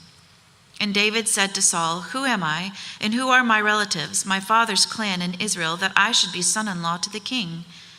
But at the time when Merab, Saul's daughter, should have been given to David, she was given to Adriel the Maholathite for a wife. Now Saul's daughter Michal loved David, and they told Saul, and the thing pleased him. Saul thought, "Let me give her to him, that she may be a snare for him, and that the hand of the Philistines may be against him." Therefore Saul said to David a second time, "You shall now be my son-in-law." And Saul commanded his servants, "Speak to David in private and say, 'Behold, the king has delight in you, and all his servants love you. Now then become the king's son-in-law.'" And Saul's servants spoke those words in the ears of David. And David said, "Does it seem to you a little thing to become the king's son-in-law, since I am a poor man and have no reputation?" And the servants of Saul told him, "Thus and so did David speak." Then Saul said, "Thus shall you say to David, 'The king desires no bride price except 100 foreskins of the Philistines, that he may be avenged of the king's enemies.'" Now Saul thought to make David fall by the hand of the Philistines. And when his servants told David these words, it pleased David well to be the king's son-in-law. Before the time had expired, David arose and went, along with his men, and killed 200 of the Philistines. And David brought their foreskins, which were given in full number to the king, that he might become the king's son-in-law. And Saul gave him his daughter Michal for a wife. But when Saul saw and knew that the Lord was with David, and that Michal, Saul's daughter, loved him, Saul was even more afraid of David. So Saul was David's enemy continually. Then the commanders of the Philistines came out to battle. And as often as they came out, David had more success than all the servants of Saul, so that his name was highly esteemed. Chapter 19. And Saul spoke to Jonathan his son and to all his servants that they should kill David. But Jonathan, Saul's son, delighted much in David. And Jonathan told David, "Saul my father seeks to kill you. Therefore be on your guard in the morning. Stay in a secret place and hide yourself. And I will go out and stand beside my father in the field where you are, and I will speak to my father about you. And if I learn anything, I will tell you." And Jonathan spoke well of David to Saul his father, and said to him, "Let not the king sin against his servant David, because he has not sinned against you, and because his deeds have brought good to you. For he took his life in his hand, and he struck down the Philistine, and the Lord worked a great salvation for all Israel. You saw it and rejoiced. Why then will you sin against innocent blood by killing David without cause?" And Saul listened to the voice of Jonathan. Saul swore, "As the Lord lives, he shall not be put to death." And Jonathan called David, and Jonathan reported to him all these things. And Jonathan brought David to Saul, and he was in his presence as before. And there was war again. And David went out and fought with the Philistines and struck them with a great blow, so that they fled before him. Then a harmful spirit from the Lord came upon Saul as he sat in his house with his spear in his hand. And David was playing the lyre. And Saul sought to pin David to the wall with a spear, but he eluded Saul, so that he struck the spear into the wall. And David fled and escaped that night. Saul sent messengers to David's house to watch him, that he might kill him in the morning. But Michal, David's wife, told him, "If you do not escape with your life tonight, tomorrow you will be killed." So Michal let David down through the window, and he fled away and escaped. Michal took an image and laid it on the bed, and put a pillow of goat's hair at its head, and covered it with the clothes. And when Saul sent messengers to take David, she said, "He is sick." Then Saul sent the messengers to see David, saying, "Bring him up to me in the bed, that I may kill him." And when the messengers came in, behold, the image was in the bed, with the pillow of goat's hair at its head. Saul said to Michal, "Why have you deceived me thus, and let my enemy go, so that he has escaped?" And Michal answered Saul, "He has said to me, 'Let me go. Why should I kill you?'" Now David fled and escaped, and he came to Samuel at Ramah, and told him all that Saul had done to him. And he and Samuel went and lived at Naioth. And it was told Saul, "Behold, David is at Naioth in Ramah." Then Saul sent messengers to David, and when they saw the company of the prophets prophesying, and Samuel standing as head over them, the Spirit of God came upon the messengers of Saul, and they also prophesied. When it was told Saul, he sent other messengers, and they also prophesied. And Saul sent messengers again the third time, and they also prophesied. Then he himself went to Ramah and came to the great well that is in Secu. And he asked, "Where are Samuel and David?" And one said, behold, they are at Naioth in Ramah. And he went there to Naioth in Ramah, and the Spirit of God came upon him also. And as he went, he prophesied until he came to Naioth in Ramah. And he too stripped off his clothes, and he too prophesied before Samuel, and lay naked all that day and all that night. Thus it is said, is Saul also among the prophets? Chapter 20. Then David fled from Naioth in Ramah and came and said before Jonathan, what have I done? What is my guilt, and what is my sin before your father that he seeks my life? And he said to him, far from it, you shall not die. Behold, my father does nothing, either great or small, without disclosing it to me. And why should my father hide this from me? It is not so. But David vowed again, saying, your father knows well that I have found favor in your eyes, and he thinks, do not let Jonathan know this, lest he be grieved. But truly, as the Lord lives and as your soul lives, there is but a step between me and death. Then Jonathan said to David, whatever you say, I will do for you. David said to Jonathan, behold, tomorrow is the new moon, and I should not fail to sit at table with the king. But let me go, that I may hide myself in the field till the third day at evening.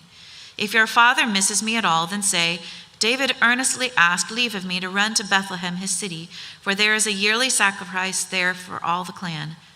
If he says good, it will be well with your servant, but if he is angry, then know that harm is determined by him. Therefore deal kindly with your servant, for you have brought your servant into a covenant of the Lord with you. But if there is guilt in me, kill me yourself, for why should you bring me to your father? And Jonathan said, far be it from you. If I knew that it was determined by my father that harm should come to you, would I not tell you? Then David said to Jonathan, who will tell me if your father answers you roughly? And Jonathan said to David, come, let us go out into the field. So they both went out into the field. And Jonathan said to David, the Lord, the God of Israel, be witness. When I have sounded out my father about this time tomorrow, or the third day, behold, if he is well disposed toward David, shall I not then send and disclose it to you? But should it please my father to do you harm, the Lord do so to Jonathan, and more also, if I do not disclose it to you and send you away, that you may go in safety. May the Lord be with you as he has been with my father. If I am still alive, show me the steadfast love of the Lord, that I may not die. And do not cut off your steadfast love from my house forever, when the Lord cuts off every one of the enemies of David from the face of the earth. And Jonathan made a covenant with the house of David, saying, may the Lord take vengeance on David's enemies. And Jonathan made David swear again by his love for him, for he loved him as he loved his own soul. Then Jonathan said to him, tomorrow is the new moon, and you will be missed, because your seat will be empty. On the third day, go down quickly to the place where you hid yourself when the matter was in hand, and remain beside the stone heap. And I will shoot 3 arrows to the side of it, as though I shot at a mark. And behold, I will send the boy, saying, go find the arrows. If I say to the boy, look, the arrows are on this side of you, take them, then you are to come, for as the Lord lives, it is safe for you and there is no danger. But if I say to the youth, look, the arrows are beyond you, then go, for the Lord has sent you away. And as for the matter of which you and I have spoken, behold, the Lord is between you and me forever. So David hid himself in the field, and when the new moon came, the king sat down to eat food. The king sat on his seat, as at other times, on the seat by the wall. Jonathan sat opposite, and Abner sat by Saul's side, but David's place was empty. Yet Saul did not say anything that day, for he thought, something has happened to him. He is not clean, surely he is not clean.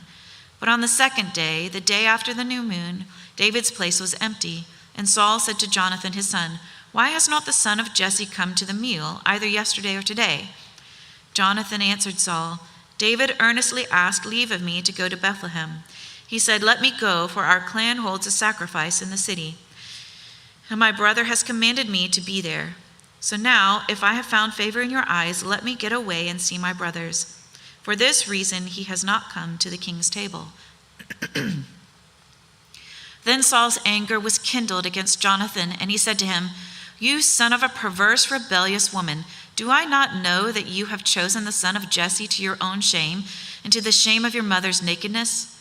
For as long as the son of Jesse lives on the earth, neither you nor your kingdom shall be established. Therefore send and bring him to me, for he shall surely die." Then Jonathan answered Saul his father, "Why should he be put to death? What has he done?" But Saul hurled his spear at him to strike him. So Jonathan knew that his father was determined to put David to death. And Jonathan rose from the table in fierce anger and ate no food the second day of the month, for he was grieved for David, because his father had disgraced him. In the morning, Jonathan went out into the field to the appointment with David, and with him a little boy. And he said to his boy, "Run and find the arrows that I shoot." As the boy ran, he shot an arrow beyond him. And when the boy came to the place of the arrow that Jonathan had shot, Jonathan called after the boy and said, "Is not the arrow beyond you?" And Jonathan called after the boy, "Hurry, be quick, do not stay." So Jonathan's boy gathered up the arrows and came to his master. But the boy knew nothing. Only Jonathan and David knew the matter. And Jonathan gave his weapons to his boy and said to him, "Go and carry them to the city." And as soon as the boy had gone, David rose from beside the stone heap and fell on his face to the ground and bowed 3 times. And they kissed one another and wept with one another, David weeping the most. Then Jonathan said to David, "Go in peace, because we have sworn both of us in the name of the Lord, saying, 'The Lord shall be between me and you, and between my offspring and your offspring forever.'" And he rose and departed, and Jonathan went into the city. Chapter 21. Then David came to Nob, to Ahimelech the priest, and Ahimelech came to meet David, trembling, and said to him, "Why are you alone and no one with you?" And David said to Ahimelech the priest, "The king has charged me with a matter and said to me, 'Let no one know anything of the matter about which I send you, and with which I have charged you.' I have made an appointment with the young men for such and such a place. Now then, what do you have on hand? Give me 5 loaves of bread, or whatever is here." And the priest answered, "I have no common bread on hand, but there is holy bread, if the young men have kept themselves from women." And David answered the priest, "Truly women have been kept from us as always when I go on an expedition. The vessels of the young men are holy even when it is an ordinary journey. How much more today will their vessels be holy?" So the priest gave him the holy bread, for there was no bread there but the bread of the presence, which is removed from before the Lord to be replaced by hot bread on the day it is taken away. Now a certain man of the servants of Saul was there that day, detained before the Lord. His name was Doeg, the Edomite, the chief of Saul's herdsmen. Then David said to Ahimelech, "Then have you not here a spear or a sword at hand? For I have brought neither my sword nor my weapons with me, because the king's business required haste." And the priest said, "The sword of Goliath the Philistine, whom you struck down in the valley of Elah, behold, it is here wrapped in a cloth behind the ephod. If you will take that, take it, for there is none but that here." And David said, "There is none like that. Give it to me." And David rose and fled that day from Saul and went to Achish, the king of Gath. And the servants of Achish said to him, "Is not this David the king of the land?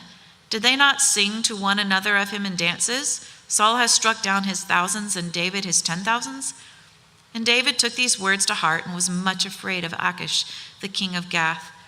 So he changed his behavior before them and pretended to be insane in their hands, and made marks on the doors of the gate and let his spittle run down his beard. Then Achish said to his servants, "Behold, you see the man is mad. Why then have you brought him to me? Do I lack madmen that you have brought this fellow to behave as a madman in my presence? Shall this fellow come into my house?" Chapter 22. David departed from there and escaped to the cave of Adullam. And when his brothers and all his father's house heard it, they went down there to him. And everyone who was in distress, and everyone who was in debt, and everyone who was bitter in soul gathered to him. And he became commander over them. And there were with him about 400 men. And David went from there to Mizpeh of Moab. And he said to the king of Moab, "Please let my father and my mother stay with you till I know what God will do for me." And he left them with the king of Moab, and they stayed with him all the time that David was in the stronghold.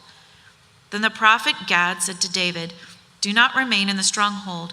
Depart and go into the land of Judah." So David departed and went into the forest of Hereth. Now Saul heard that David was discovered, and the men who were with him.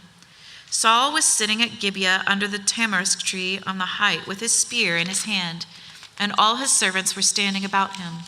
And Saul said to his servants who stood about him, "Hear now, people of Benjamin, will the son of Jesse give every one of you fields and vineyards? Will he make you all commanders of thousands and commanders of hundreds, that all of you have conspired against me? No one discloses to me when my son makes a covenant with the son of Jesse. None of you is sorry for me or discloses to me that my son has stirred up my servant against me to lie in wait as at this day." Then answered Doeg the Edomite, who stood by the servants of Saul, "I saw the son of Jesse coming to Nob to Ahimelech the son of Ahitub. And he inquired of the Lord for him and gave him provisions and gave him the sword of Goliath the Philistine. Then the king sent to summon Ahimelech the priest, the son of Ahitub, and all his father's house, the priests who were at Nob, and all of them came to the king. And Saul said, "Hear now, son of Ahitub." And he answered, "Here I am, my lord." And Saul said to him, "Why have you conspired against me, you and the son of Jesse, and that you have given him bread and a sword, and have inquired of God for him, so that he has risen against me to lie in wait as at this day?" Then Ahimelech answered the king, "And who among all your servants is so faithful as David, who is the king's son-in-law and captain over your bodyguard and honored in your house? Is today the first time that I have inquired of God for him? No, let not the king impute anything to his servant or to all the house of my father, for your servant has known nothing of all this, much or little." And the king said, "You shall surely die, Ahimelech, you and all your father's house." And the king said to the guard who stood about him, "Turn and kill the priests of the Lord, because their hand also is with David, and they knew that he fled and did not disclose it to me." But the servants of the king would not put out their hand to strike the priests of the Lord. Then the king said to Doeg, "You turn and strike the priests." And Doeg the Edomite turned and struck down the priests, and he killed on that day 85 persons who wore the linen ephod. And Nob, the city of the priests, he put to the sword. Both man and woman, child and infant, ox, donkey, and sheep he put to the sword. But one of the sons of Ahimelech, the son of Ahitub, named Abiathar, escaped and fled after David.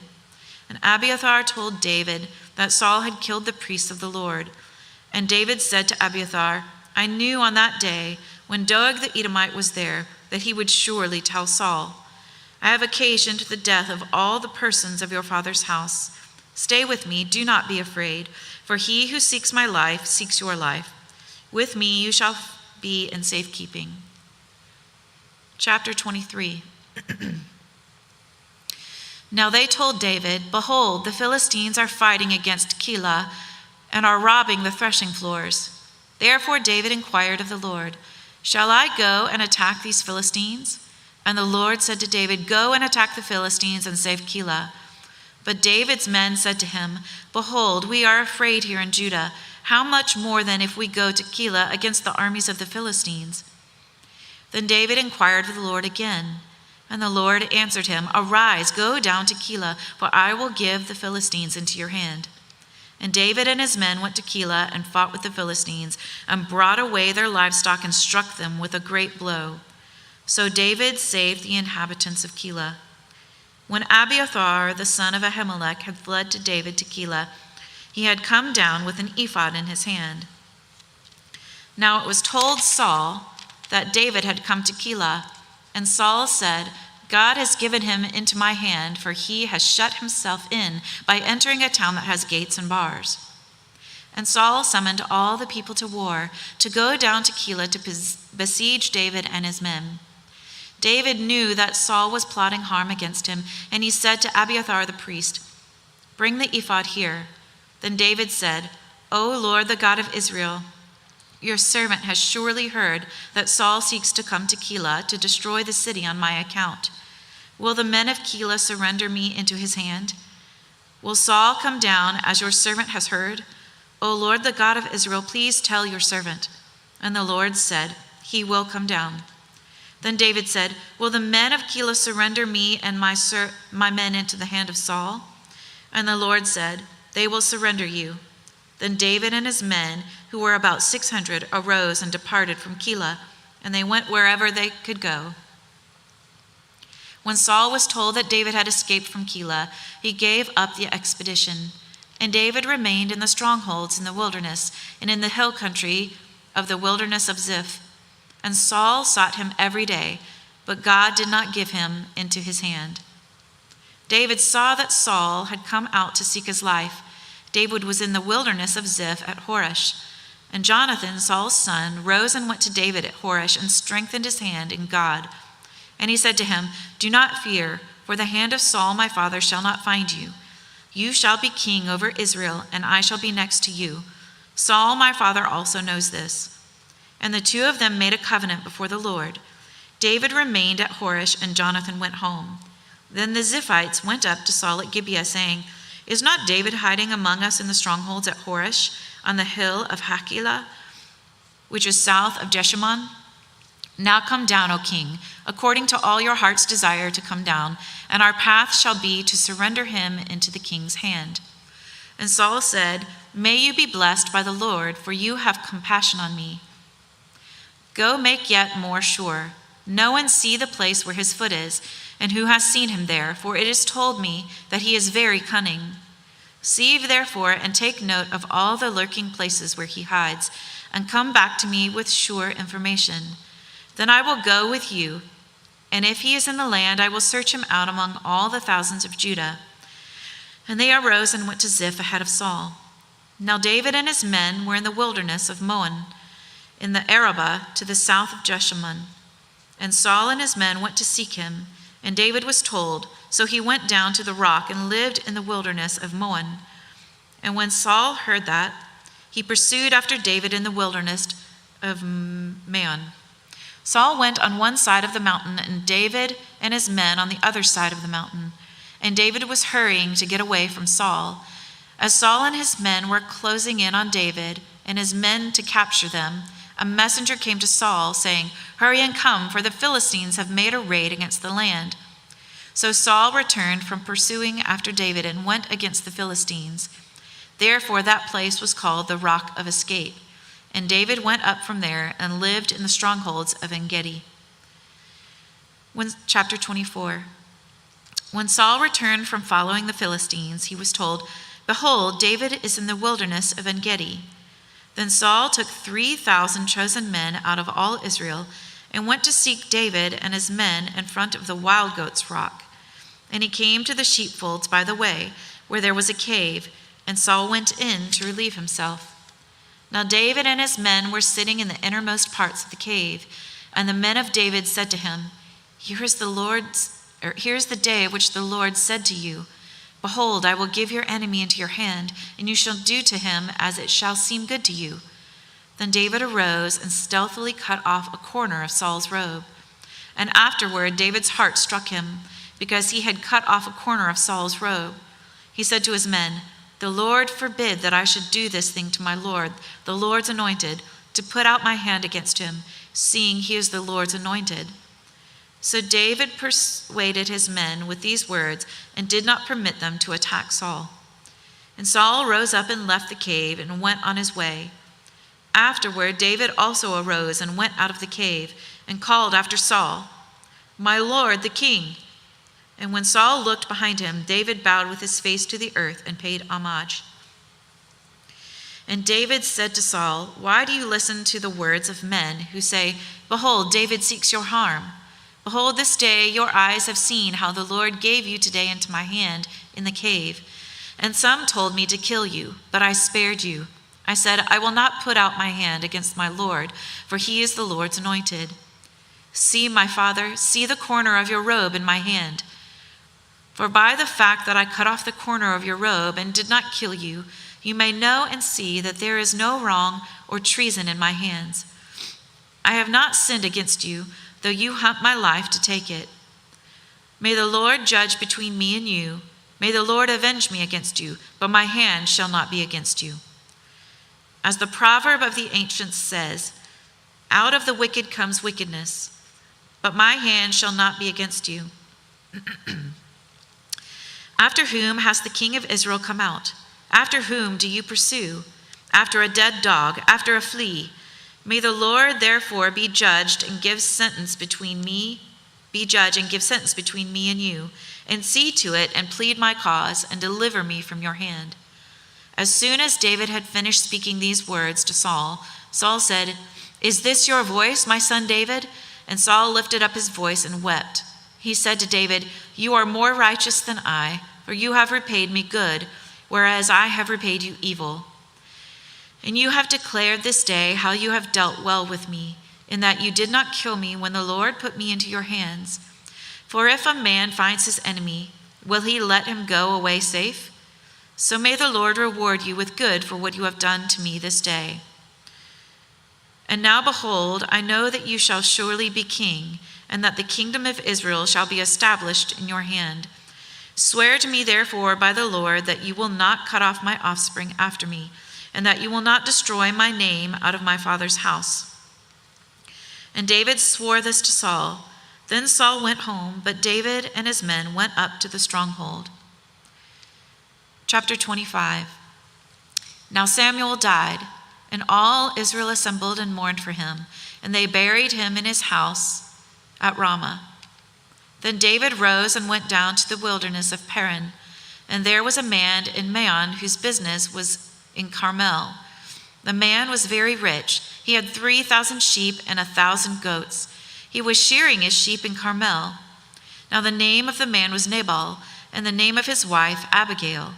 The woman was discerning and beautiful, but the man was harsh and badly behaved. He was a Calebite. David heard in the wilderness that Nabal was shearing his sheep. So David sent 10 young men. And David said to the young men, "Go up to Carmel and go to Nabal and greet him in my name. And thus you shall greet him. Peace be to you, and peace be to your house, and peace be to all that you have. I hear that you have shearers. Now your shepherds have been with us, and we did them no harm, and they missed nothing all the time they were in Carmel. Ask your young men, and they will tell you. Therefore let my young men find favor in your eyes, for we come on a feast day. Please give whatever you have at hand to your servants and to your son David." When David's young men came, they said all this to Nabal in the name of David, and then they waited. And Nabal answered David's servants, "Who is David? Who is the son of Jesse? There are many servants these days who are breaking away from their masters. Shall I take my bread and my water and my meat that I have killed from my shearers and give it to men who come from I do not know where?" So David's young men turned away and came back and told him all this. And David said to his men, "Every man strap on his sword." And every man of them strapped on his sword. David also strapped on his sword. And about 400 men went up after David, while 200 remained with the baggage. But one of the young men told Abigail, Nabal's wife, "Behold, David sent messengers out of the wilderness to greet our master, and he railed at them. Yet the men were very good to us, and we suffered no harm, and we did not miss anything when we were in the fields, as long as we went with them. They were a wall to us both night and by day. All the while we were with them keeping the sheep. Now therefore know this and consider what you should do, for harm is determined against our master and against all his house, and he is such a worthless man that one cannot speak to him." Then Abigail made haste and took 200 loaves and 2 skins of wine, and 5 sheep already prepared, and 5 seahs of parched grain, and 100 clusters of raisins, and 200 cakes of figs, and laid them on donkeys. And she said to her young men, "Go on before me, behold, I come after you." But she did not tell her husband Nabal. And as she rode on the donkey and came down under cover of the mountain, behold, David and his men came down toward her, and she met them. Now David had said, "Surely in vain have I guarded all that this fellow has in the wilderness, so that nothing was missed of all that belonged to him, and he has returned me evil for good. God do so to the enemies of David, and more also, if by morning I leave so much as one male of all who belong to him." When Abigail saw David, she hurried and got down from the donkey and fell before David on her face and bowed to the ground. She fell at his feet and said, "On me alone, my lord, be the guilt. Please let your servant speak in your ears and hear the words of your servant. Let not my lord regard this worthless fellow Nabal, for as his name is, so is he. Nabal is his name, and folly is with him. But I, your servant, did not see the young men of my lord whom you sent. Now then, my lord, as the Lord lives, and as your soul lives, because the Lord has restrained you from blood guilt and from saving with your own hand, now then let your enemies and those who seek to do evil to my lord be as Nabal. And now let this present that your servant has brought to my lord be given to the young men who follow my lord. Please forgive the trespass of your servant, for the Lord will certainly make my lord a sure house, because my lord is fighting the battles of the Lord, and evil shall not be found in you so long as you live. If men rise up to pursue you and to seek your life, the life of my lord shall be bound in the bundle of the living in the care of the Lord your God. And the lives of your enemies he shall sling out as from the hollow of a sling. And when the Lord has done to my lord according to all the good that he has spoken concerning you, and has appointed you prince over Israel, my lord shall have no cause of grief or pangs of conscience for having shed blood without cause, or for my lord working salvation himself. And when the Lord has dealt well with my lord, then remember your servant. And David said to Abigail, Blessed be the Lord, the God of Israel, who sent you this day to meet me. Blessed be your discretion, and blessed be you, who have kept me this day from blood guilt and from working salvation with my own hand. For as surely as the Lord, the God of Israel lives, who has restrained me from hurting you, unless you had hurried and come to meet me, truly by morning there had not been left to Nabal so much as one male. Then David received from her hand what she had brought him, and he said to her, Go up in peace to your house. See, I have obeyed your voice, and I have granted your petition. And Abigail came to Nabal, and behold, he was holding a feast in his house, like the feast of a king. And Nabal's heart was merry within him, for he was very drunk. So she told him nothing at all until the morning light. In the morning, when the wine had gone out of Nabal, his wife told him these things, and his heart died within him, and he became as a stone. And about 10 days later, the Lord struck Nabal, and he died. When David heard that Nabal was dead, he said, Blessed be the Lord, who has avenged the insult I received at the hand of Nabal, and has kept back his servant from wrongdoing. The Lord has returned the evil of Nabal on his own head. Then David sent and spoke to Abigail to take her as his wife. When the servants of David came to Abigail at Carmel, they said to her, David has sent us to you to take you to him as his wife. And she rose and bowed with her face to the ground and said, Behold, your handmaid is a servant to wash the feet of the servants of my Lord. And Abigail hurried and rose and mounted a donkey, and her 5 young women attended her. She followed the messengers of David and became his wife. David also took Ahinoam of Jezreel, and both of them became his wives. Saul had given Michal, his daughter, David's wife, to Pelti, the son of Laish, who was of Galim. Then the Ziphites came to Saul at Gibeah, saying, Is not David hiding himself on the hills of Hachilah, which is on the east of Jeshimon? So Saul arose and went down to the wilderness of Ziph with 3,000 chosen men of Israel to seek David in the wilderness of Ziph. And Saul encamped on the hill of Hachilah, which is beside the road on the east of Jeshimon. But David remained in the wilderness. When he saw that Saul came after him into the wilderness, David sent out spies and learned that Saul had indeed come. Then David rose and came to the place where Saul had encamped. And David saw the place where Saul lay, with Abner the son of Ner, the commander of his army. Saul was lying within the encampment, while the army was encamped around him. Then David said to Ahimelech the Hittite, and to Joab's brother Abishai, the son of Zeruiah, Who will go down with me into the camp to Saul? And Abishai said, I will go down with you. So David and Abishai went to the army by night. And there lay Saul sleeping within the encampment, with his spear stuck in the ground at his head, and Abner and the army lay around him. Then Abishai said to David, God has given your enemy into your hand this day. Now please let me pin him to the earth with one stroke of the spear, and I will not strike him twice. But David said to Abishai, "Do not destroy him, for who can put out his hand against the Lord's anointed and be guiltless?" And David said, "As the Lord lives, the Lord will strike him, or his day will come to die, or he will go down into battle and perish. The Lord forbid that I should put out my hand against the Lord's anointed. But take now the spear that is at his head and the jar of water, and let us go." So David took the spear and the jar of water from Saul's head, and they went away.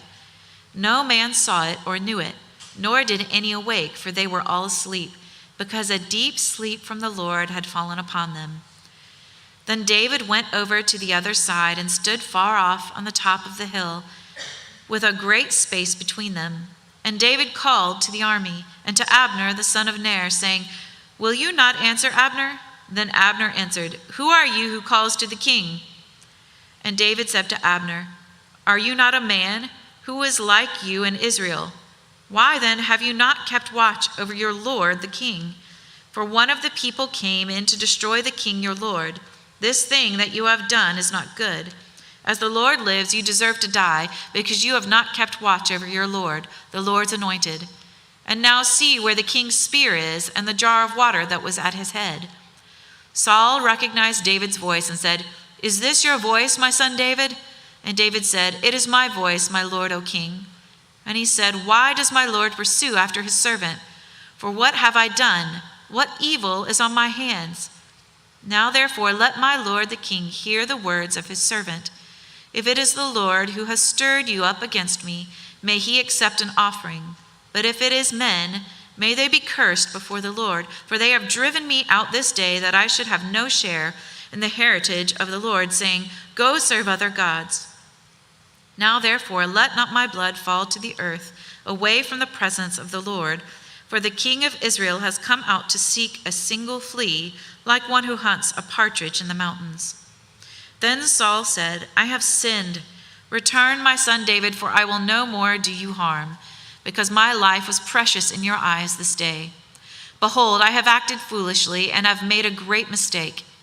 And David answered and said, "Here is the spear, O king. Let one of the young men come over and take it.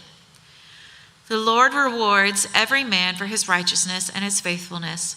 For the Lord gave you into my hand today, and I would not put out my hand against the Lord's anointed. Behold, as your life was precious this day in my sight, so may my life be precious in the sight of the Lord, and may he deliver me out of all tribulation." Then Saul said to David, "Blessed be you, my son David. You will do many things and will succeed in them." So David went his way, and Saul returned to his place. Chapter 27. Then David said in his heart, "Now I shall perish one day by the hand of Saul. There is nothing better for me than that I should escape to the land of the Philistines. Then Saul will despair of seeking me any longer within the borders of Israel, and I shall escape out of his hand." So David arose and went over, he and the 600 men who were with him, to Achish the son of Maach, king of Gath. And David lived with Achish at Gath, he and his men, every man with his household, and David with his 2 wives, Ahinoam of Jezreel and Abigail of Carmel, Nabal's widow. And when it was told Saul that David had fled to Gath, he no longer sought him. Then David said to Achish, "If I have found favor in your eyes, let a place be given me in one of the country towns, that I may dwell there. For why should your servant dwell in the royal city with you?" So that day Achish gave him Ziklag. Therefore Ziklag has belonged to the kings of Judah to this day. And the number of the days that David lived in the country of the Philistines was 1 year and 4 months. Now David and his men went up and made raids against the Geshurites, the Girzites, and the Amalekites, for these were the inhabitants of the land from old, as far as Shur, to the land of Egypt. And David would strike the land and would leave neither man nor woman alive, but would take away the sheep, the oxen, the donkeys, the camels, and the garments, and come back to Achish. When Achish asked, "Where have you made a raid today?" David would say, "Against the Negeb of Judah, or against the Negeb of the Jerahmeelites, or against the Negeb of the Kenites." And David would leave neither man nor woman alive to bring news to Gath, thinking, lest they should tell about us and say, so David has done. Such was his custom all the while he lived in the country of the Philistines. And Achish trusted David, thinking, he has made himself an utter stench to his people Israel. Therefore he shall always be my servant. Chapter 28. In those days the Philistines gathered their forces for war to fight against Israel. And Achish said to David, understand that you and your men are to go out with me in the army. David said to Achish, very well, you shall know what your servant can do. And Achish said to David, very well, I will make you my bodyguard for life. Now Samuel had died, and all Israel had mourned for him and buried him in Ramah, his own city. And Saul had put the mediums and the necromancers out of the land. The Philistines assembled and came and encamped at Shunem. And Saul gathered all Israel, and they encamped at Gilboa. When Saul saw the army of the Philistines, he was afraid, and his heart trembled greatly. And when Saul inquired of the Lord did not answer him, either by dreams or by Urim or by prophets. Then Saul said to his servants, seek out for me a woman who is a medium, that I may go to her and inquire of her. And his servants said to him, behold, there is a medium at Endor. So Saul disguised him and put on other garments and went, he and 2 men with him. And they came to the woman by night. And he said, divine for me by a spirit, and bring up for me whomever I shall name to you. The woman said to him, surely you know what Saul has done, how he has cut off the mediums and the necromancers from the land. Why then are you laying a trap for my life to bring about my death? But Saul swore to her by the Lord, as the Lord lives, no punishment shall come upon you for this thing. Then the woman said, whom shall I bring up for you? He said, bring up Samuel for me. When the woman saw Samuel, she cried out with a loud voice. And the woman said to Saul, why have you deceived me? You are Saul. The king said to her, do not be afraid. What do you see? And the woman said to Saul, I see a God coming up out of the earth. He said to her, what is his appearance? And she said, an old man is coming up, and he is wrapped in a robe. And Saul knew that it was Samuel, and he bowed with his face to the ground and paid homage. Then Samuel said to Saul, why have you disturbed me by bringing me up? Saul answered, I am in great distress, for the Philistines are warring against me, and God has turned away from me and answers me no more, either by prophets or by dreams. Therefore I have summoned you to tell me what I shall do. And Samuel said, why then do you ask me, since the Lord has turned from you and become your enemy? The Lord has done to you as he spoke by me, for the Lord has torn the kingdom out of your hand and given it to your neighbor David.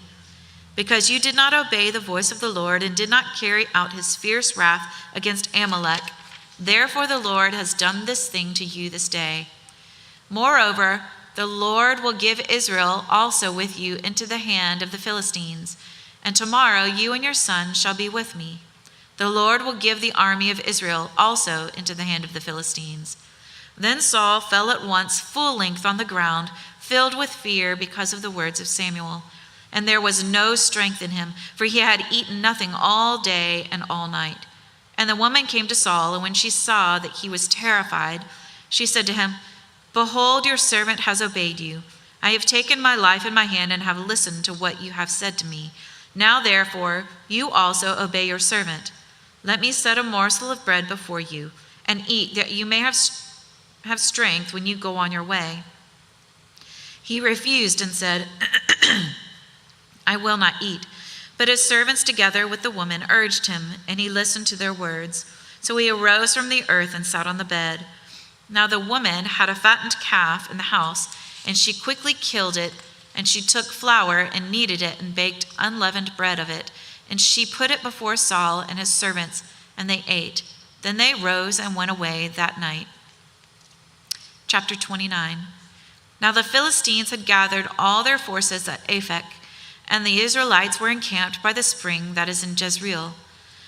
As the lords of the Philistines were passing on by hundreds and by thousands, and David and his men were passing on in the rear with Achish, the commanders of the Philistines said, "What are these Hebrews doing here?" And Achish said to the commanders of the Philistines, "Is this not David, the servant of Saul, king of Israel, who has been with me now for days and years? And since he deserted to me, I have found no fault in him to this day." But the commanders of the Philistines were angry with him.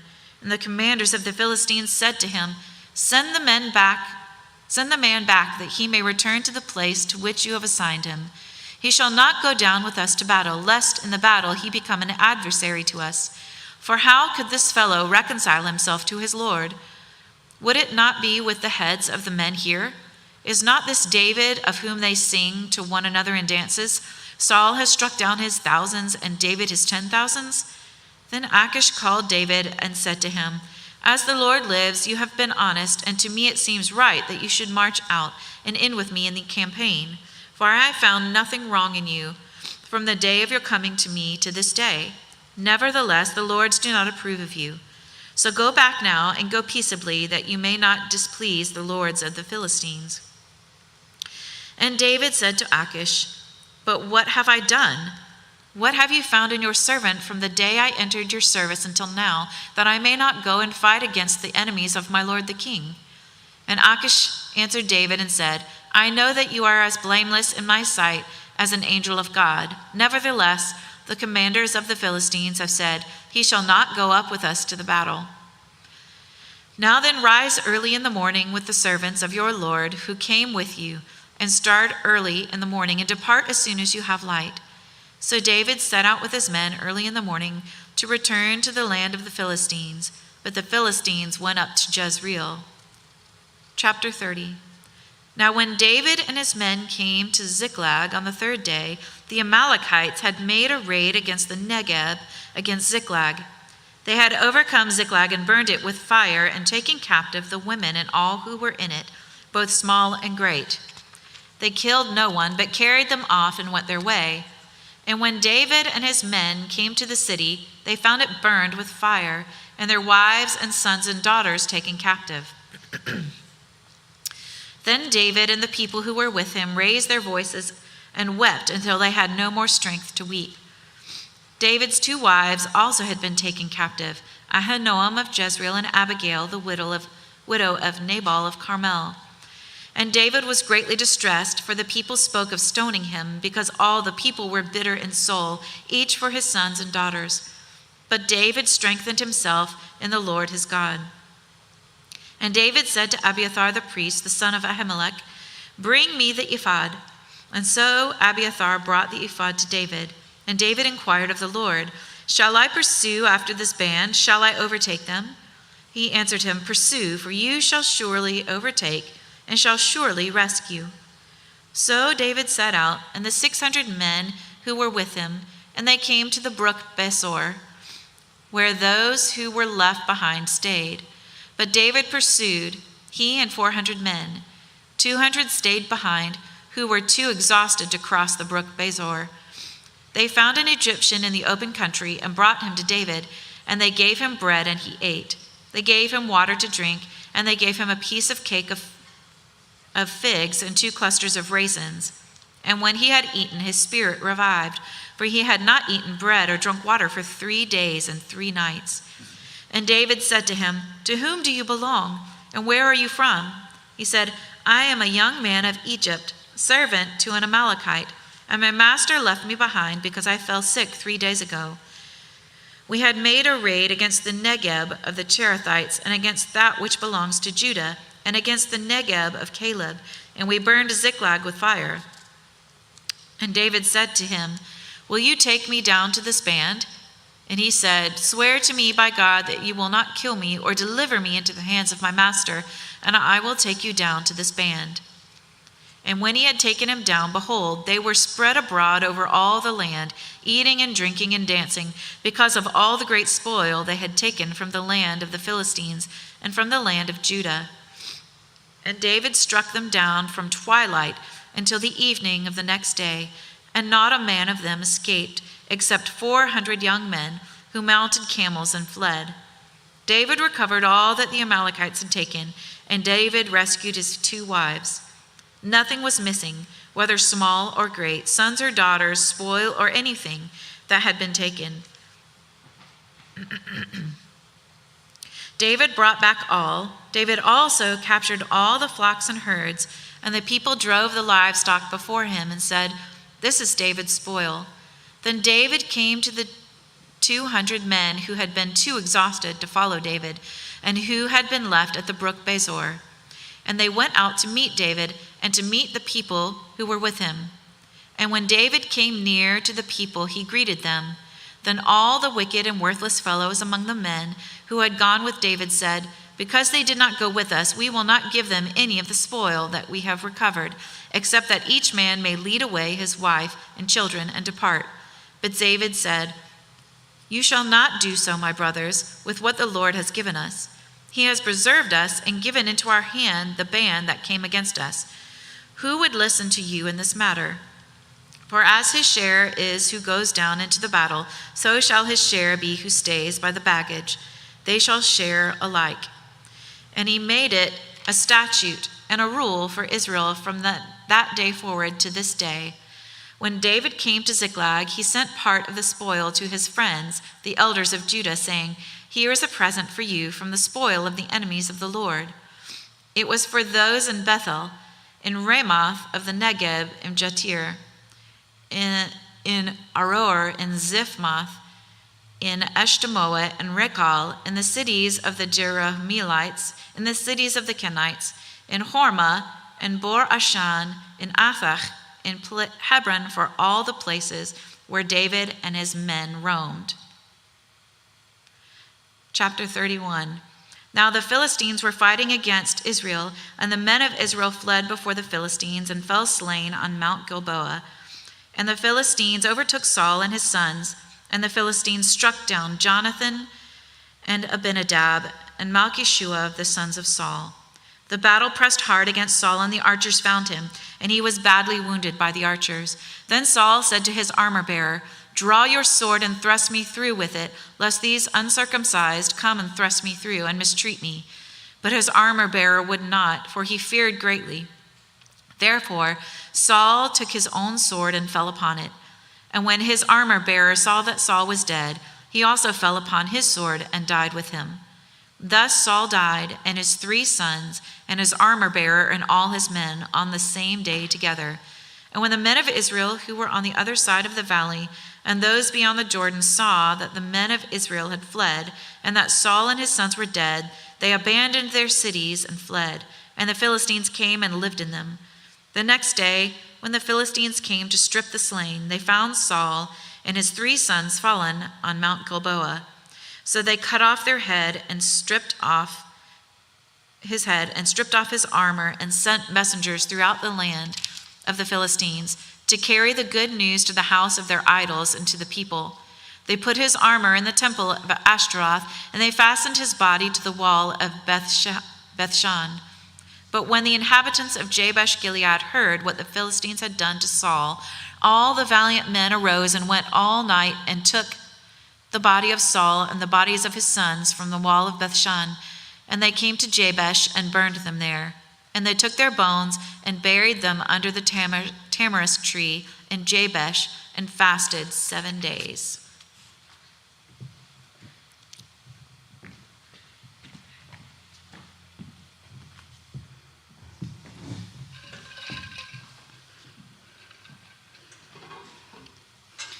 Second Samuel 1.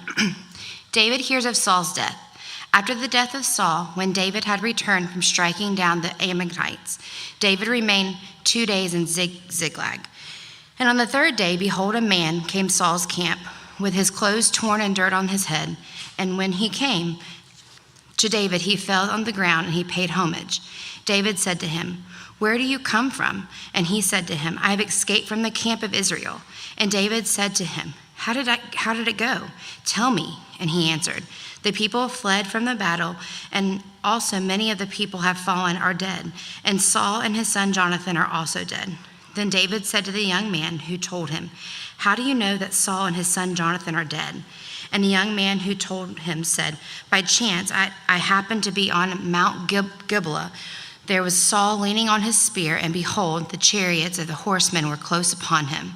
And when he looked behind him, he saw me and called to me. And I answered, Here I am. And he said to me, Who are you? I answered him, I am Amalekite.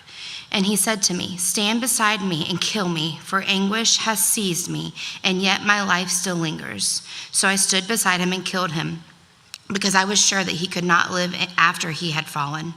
And I took the crown that was on his head and the armlet that was on his arm, and I brought them here to you, my lord.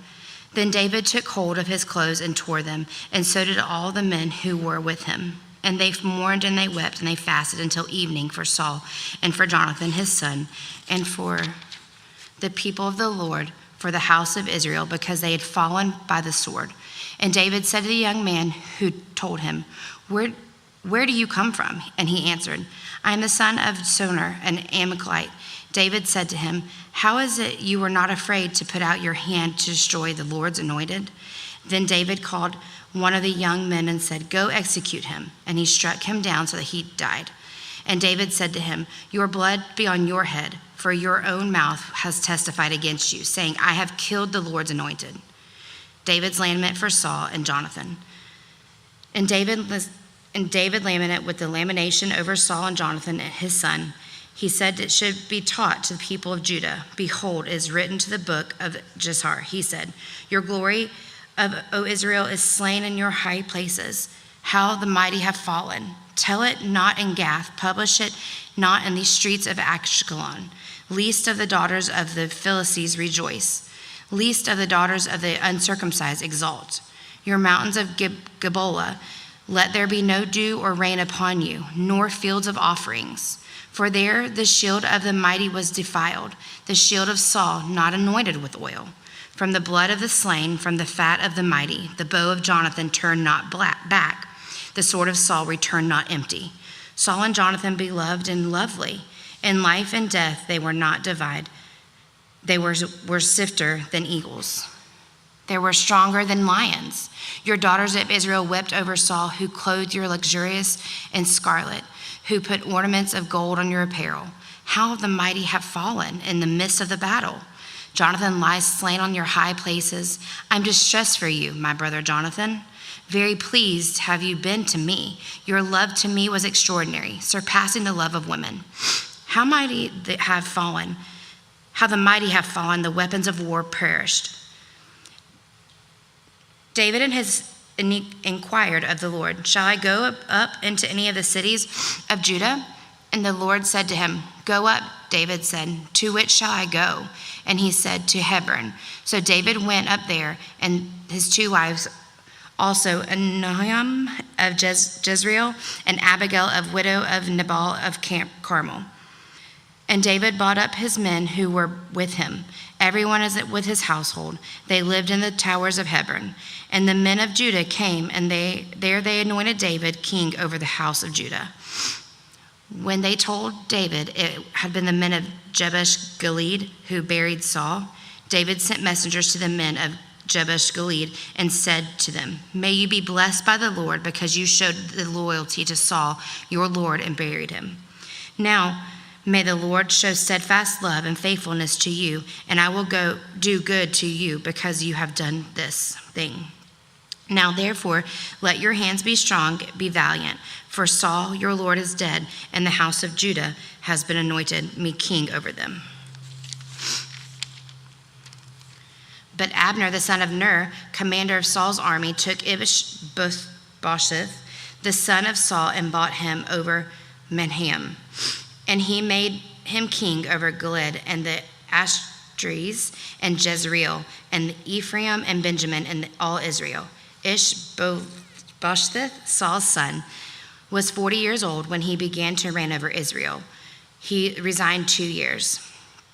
But the house of Judah followed David, and the time that David was king in Hebron over the house of Judah was 7 years and 6 months.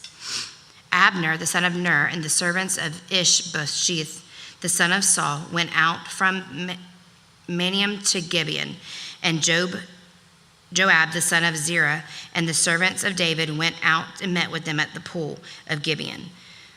And they sat down, the one on one side and one of the pool, and the other on the other side of the pool. And Abner said to Joab, "Let young men arise and compete before us." And Joab said, "Let them arise."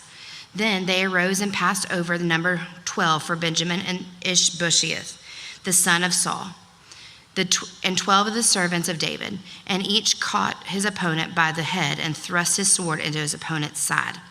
So they were felled to the ground. Therefore that place was called Hekathoth Hazerim, which is at Gibeon. And the battle was very fierce that day. And Abner and the men of Israel were beaten before the servants of David. And the 3 sons of Zerah were there, Joab, Abishai, and Ashiel. Now Ashiel was as swift as a foot as a wild gazelle. And Ashiel pursued Abner.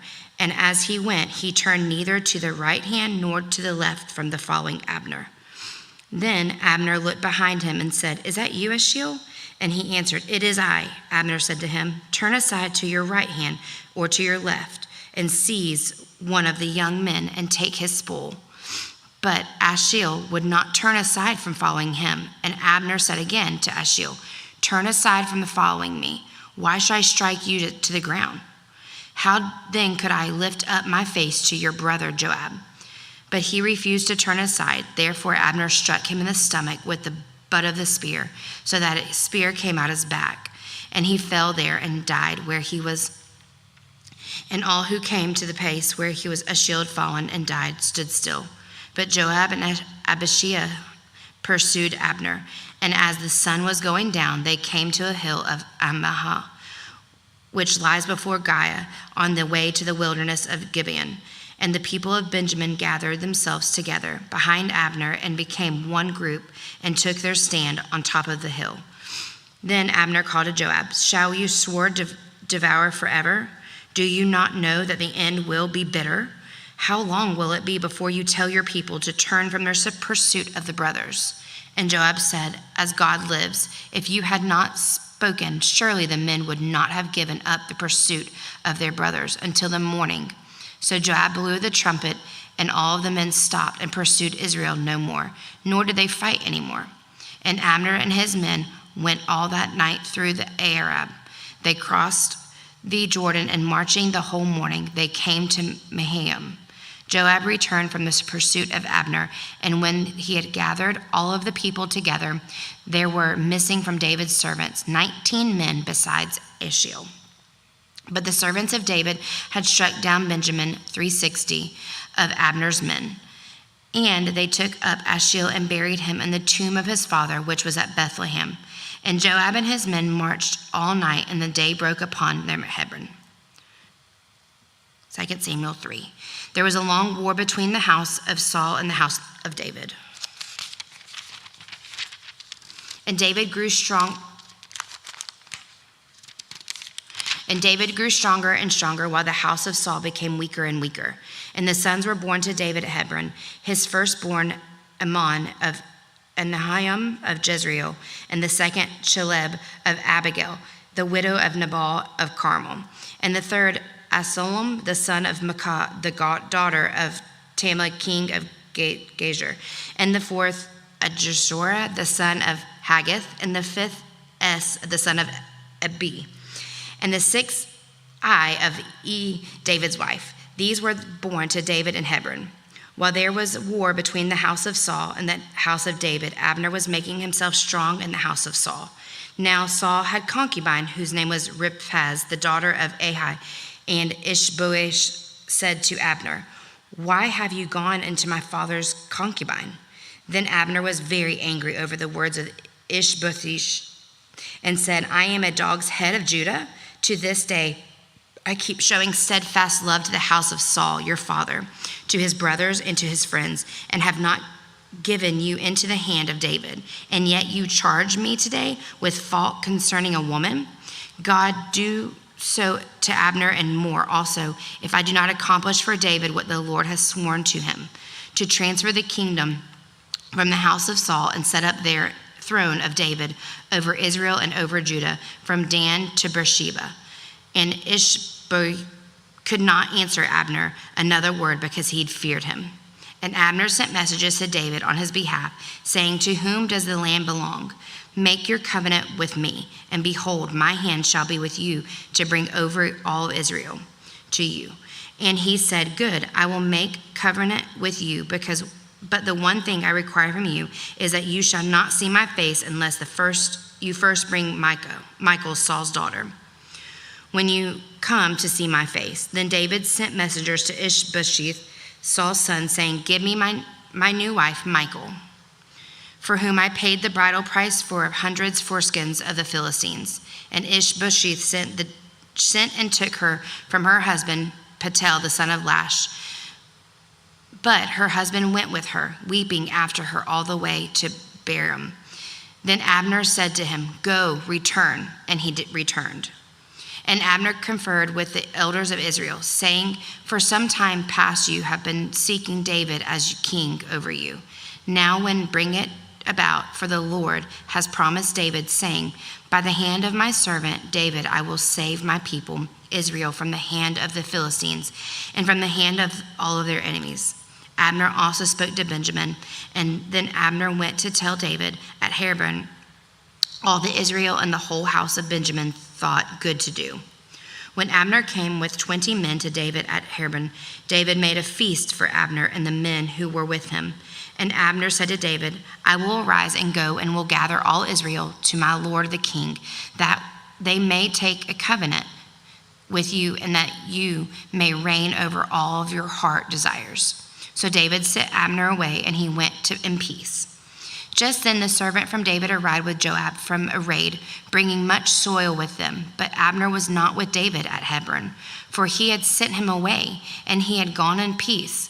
When Joab and all of the army was with him came, it was told Joab, "Abner the son of Ner came to the king, and he has let him go, and he is all gone in peace." Then Joab went to the king and said, "What have you done? Behold, Abner came to you. Why is that you have sent him away, so that he is gone? You know that Abner the son of Ner came to deceive you, and to know you're going out and coming in, and to know that what you are doing." When Joab came out from David's presence, he sent messengers after Abner, and they brought him back from the Cizron of Sirah. But David did not know about it. And when Abner returned to Hebron, Joab took him aside in the midst of the gate to speak with him privately. And there he struck him in the stomach, so that he died, for the blood of Ashiel, his brother. Afterward, when David heard of it, he said, "I and my kingdom are forever guiltless before the Lord for the blood of Abner the son of Ner. May it fall upon the head of Joab and upon all of his father's house, and may the house of Joab never be without one of has a discharge, or who is leprous, or who holds a spindle, or who falls by the sword, or who lacks bread." So Joab and Abishai, his brother, killed Abner, because he had put their brother Ashiel to death in the battle of Gibeon. Then David said to Joab and all the people who were with him, "Tear your clothes and put on sackcloth and mourn before Abner." King David followed the bier, and they buried Abner at Hebron. And the king lifted his voice and wept at the grave of Abner, and all of the people wept. And the king lamented for Abner, saying, "Should Abner die as a fool dies? Your hands were not bound, your feet were not fettered. As one falls before the wicked, you have fallen." And all the people wept again over him. Then all the people came to persuade David to eat bread while it was yet day. But David swore, saying, "God do so to me and more also, if I taste bread or anything else till the sun goes down." And all the people took notice of it and pleased him, as everything that the king did pleased all the people. So all the people and all of Israel understood that day that it had not been the king's will to put death to Abner, the son of Ner. And the king said to his servants, "Do you not know that a prince and great man had fallen this day in Israel? And I was gentle today, though anointed king. These men, the sons of Zerah, are more than I. The Lord repaid the evildoer according to his wickedness." 2 Samuel 4. When Ishbosheth, Saul's son, heard about Abner had died at Hebron, his courage failed. and all of Israel was dismayed. Now Saul's son had 2 men who were captains of raiding bands. The names of them, one was Bahanah, and the other name was Rechab, son of Rimmon, a man of Benjamin from Beeroth, for Beeroth is also counted part of Benjamin. The Beerothites fled to Gideon and had been sojourners there to this day. Jonathan, the son of Saul, had a son who was crippled in his feet. He was 5 years old when the news about Saul and Jonathan came from Jezreel. And his nurse took him and fled, and she fled in her haste. He fell and became lame. And his name was Mephibosheth.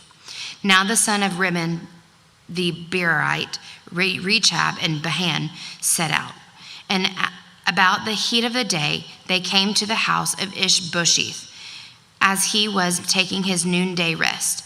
And they came into the midst of his house as if to get wheat, and they stabbed him in the stomach.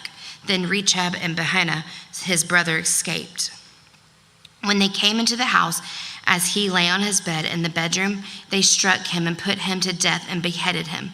They took his head and went by the way of the Arabath all night. And they brought the head of Ishbosheth to David at Hebron. And they said to the king, "Here is the head of Ishbosheth, the son of Saul, your enemy, who sought your life. The Lord has avenged my lord, the king, this day on Saul and on his offspring."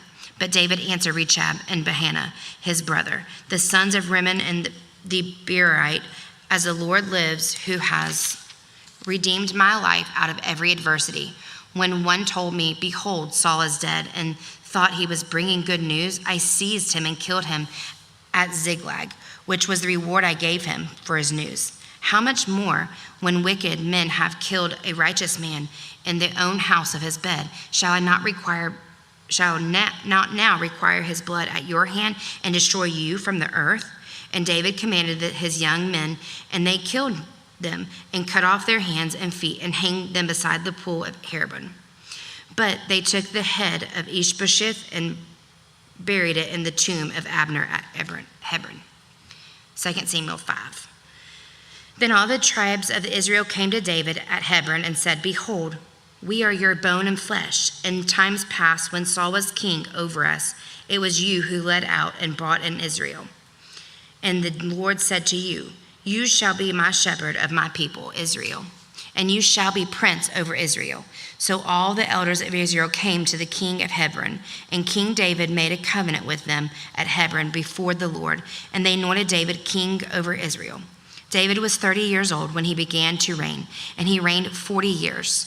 At Hebron, he reigned over Judah 7 years and 6 months. And at Jerusalem, he reigned over all Israel and Judah 33 years. And the king and his men went to Jerusalem again, and the Jebusites and the inhabitants of the land, who had said to David, "You will not come in here, but the blind and the lame will ward you off," thinking David could not come in here. Nevertheless, David took the stronghold of Zion, that is the city of David. And David said on that day, "Whoever would strike the Jebusites, let him get up the water shaft to attack the lame and the blind, who are hated by David's soul." Therefore it is said, "The blind and the lame shall not come into the house." And David lived in the stronghold and called it the city of David. And David built the city all around from the Millo inward. And David became greater and greater for the Lord, and the God of hosts was with him. And Hiram, king of Tyre, sent messengers to David and cedar trees, also carpenters and masons who built David a house. And David knew that the Lord had established him king over Israel, and that he had exalted the kingdom from the sake of the people of Israel. And David took more concubines and wives from Jerusalem after he came from Hebron, and the more sons and daughters were born to David. And these were the names of those who were born to him in Jerusalem: Shammua, Shabobah, Nathan, Solomon, Ishbar, Elisha, Nepheg, Jabiah, Elisham, Elidiah, and Eliphit. When the Philistines heard that David had been anointed king over Israel, all the Philistines went up to the search for David. But David heard of it and went down to the stronghold. Now the Philistines had become and spread out in the valley of Rehob. And David inquired to the Lord, "Shall I go up against the Philistines? Who will you give them into my hand?" And the Lord said to David, "Go up, and I will certainly give the Philistines into your hand." And David came to Baalah-Perazim, and David defeated them there. He said to the Lord, "Has broken through my enemies before me like breaking a flood." Therefore, the name of the place is called Baalah-Perazim. And the Philistines left their idols there, and David and his men carried them away. And the Philistines came up yet again and spread out the valley of Rephaim. And when David inquired of the Lord, he said, "You shall not go up, go around to their rear, and come against the opposite of balsam trees. And when you hear the sound of the marching in the tops of the balsam trees, then rouse yourself. Then for the Lord has gone out before you to strike you down the army of the Philistines." And David did as the Lord commanded him, and struck him down the Philistines from Geba to Gezer. 2 Samuel 6.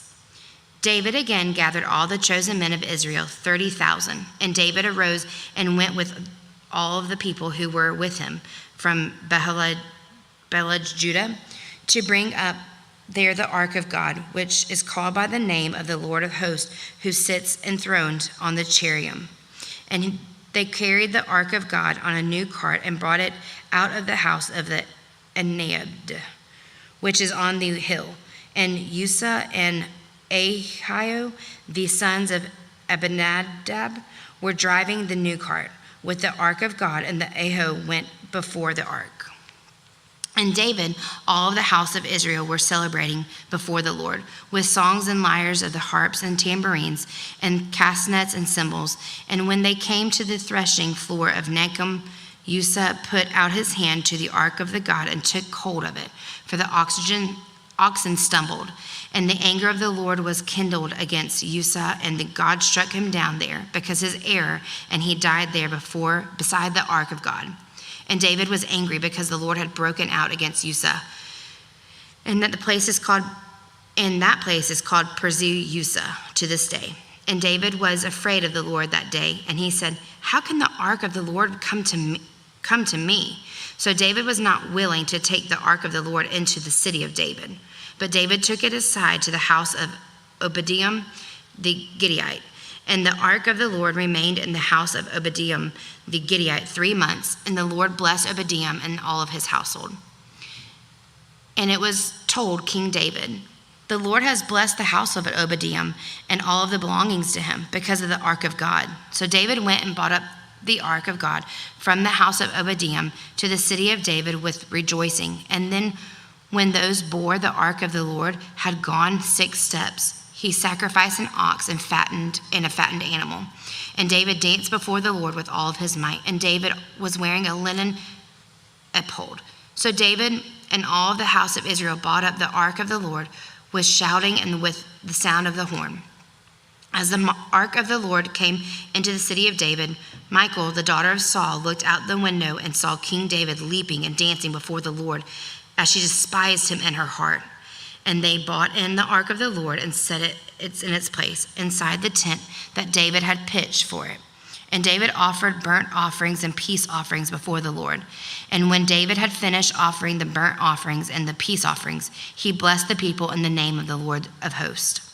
And disturbed among all of the people, the whole multitude of Israel, both men and women, a cake of bread, a portion of meat, and a cake of raisin to each one. Then all the people departed, each to their house. And David returned to bless his household.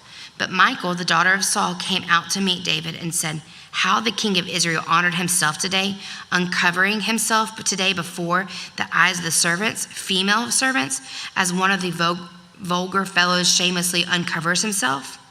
And David said to Michal, "It was before the Lord who chose me above your father and above all of his house to appoint me as prince over Israel and the people of the Lord, and I will celebrate before the Lord. I will make myself yet more contemptible than this, and I will be abased in your eyes, by the female servants of whom you shall have spoken. By them I shall be held in honor." And Michal, the daughter of Saul, had no child to the day of her death. 2 Samuel 7. Now when the king lived in the house of the Lord, had given him rest from all of surrounding enemies, the king said to Nathan the prophet, "See, now I dwell in a house of cedar, but the ark of God dwells in a tent." And Nathan said to the king, "Go do all of that is in your heart, for the Lord is with you." But that same night the word of the Lord came to Nathan, "Go and tell my servant David, thus says the Lord, would you build me a house to dwell in? I have not lived in a house since the day I brought out the people from Israel to Egypt to this day, but I have been moving about in a tent for my dwelling.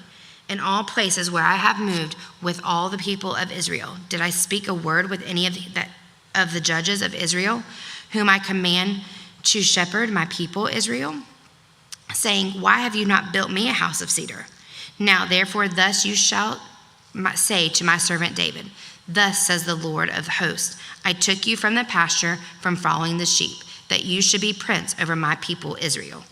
And I have been with you whenever you went, and have cut off all of your enemies from before you.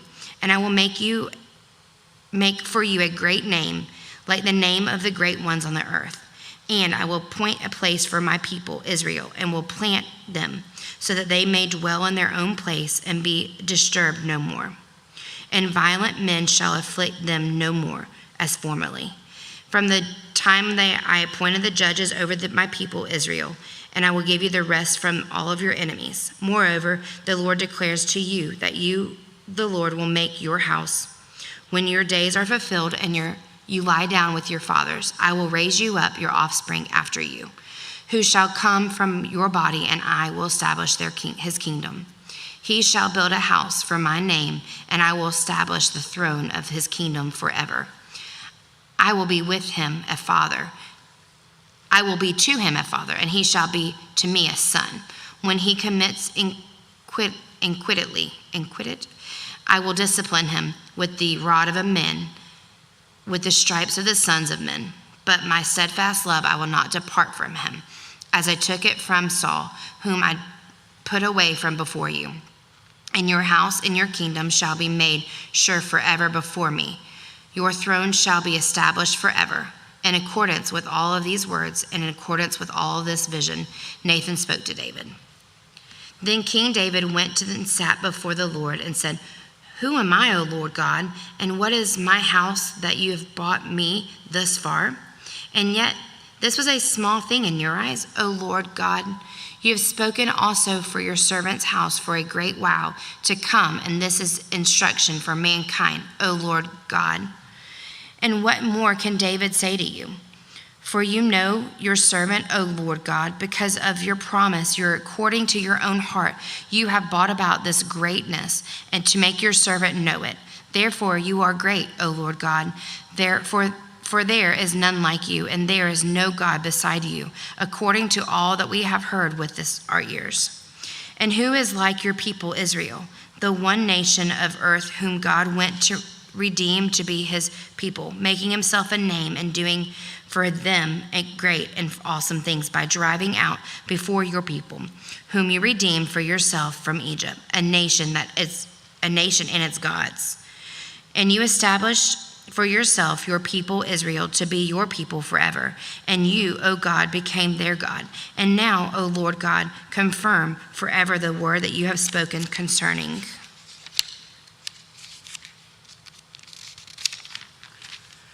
your servant and concerning his house, and do you have spoken. And your name will be magnified forever, saying, the Lord of hosts is God over Israel, and the house of the servant David will be established before you. For you, Lord, O Lord, the hosts, the God of Israel, have made this revelation to your servant, saying, I will build you a house. Therefore your servant has found the courage to pray this prayer to you. And now, O Lord God, you are God. Your words are true, and you have promised this good thing to your servant. Now, therefore, may I please you to bless you the house of the servant, so that you may continue forever before you. For you, O Lord God, have spoken, and with your blessing shall the house of your servant be blessed forever. 2 Samuel 8. After this, David defeated the Philistines and subdued them. And David took Megathameth out of the hand of the Philistines. And he defeated Moab, and he measured them with a line, making them lie down on the ground. 2 lines he measured to be put to death, and 1 full line to be spared. And the Moabites became servants to David and bought tribute. David also defeated Hazard, the son of Rehob, king of Zoab. He went to restore his power at the river Euphrates, and David took him 1,700 horsemen and 20,000 foot soldiers. And David hamstrung all of the chariot horses, but left enough for 100 chariots. And when he came, the Syrians of Damascus came to help Hazard, king of Zoab. David struck down 22,000 men of the Syrians. Then David put garrisons in the Amar of the Damascus, and the Syrians became servants to David and bought tribute. And the Lord gave victory to David wherever he went. And David took the shields of gold that were carried by the servants of Hazard and brought them to Jerusalem, and from Barothai, cities of Hazard. King David took very much bronze. When Toi, king of Hamath, heard that David had defeated the whole army of Hazard, Toi sent his son Joram to King David to ask him his help and to bless him because he had fought against Hazard and defeated him, for Hazard had often been at war with Toi. And Joram brought with him articles of silver, of gold, and of bronze. These also King David decided to the Lord, together with the silver and the gold that he dedicated to the Lord, together the silver and the gold that he dedicated from all the nations he subdued. From Edom, Moab, the Ammonites, the Philistines, the Amalek, from the spoil of the Hazard, and the son of Rehob, king of Zoab. And David made a name for himself when he returned from striking down 18,000 Edomites in the valley of Salt. Then he put garrisons in the Edom.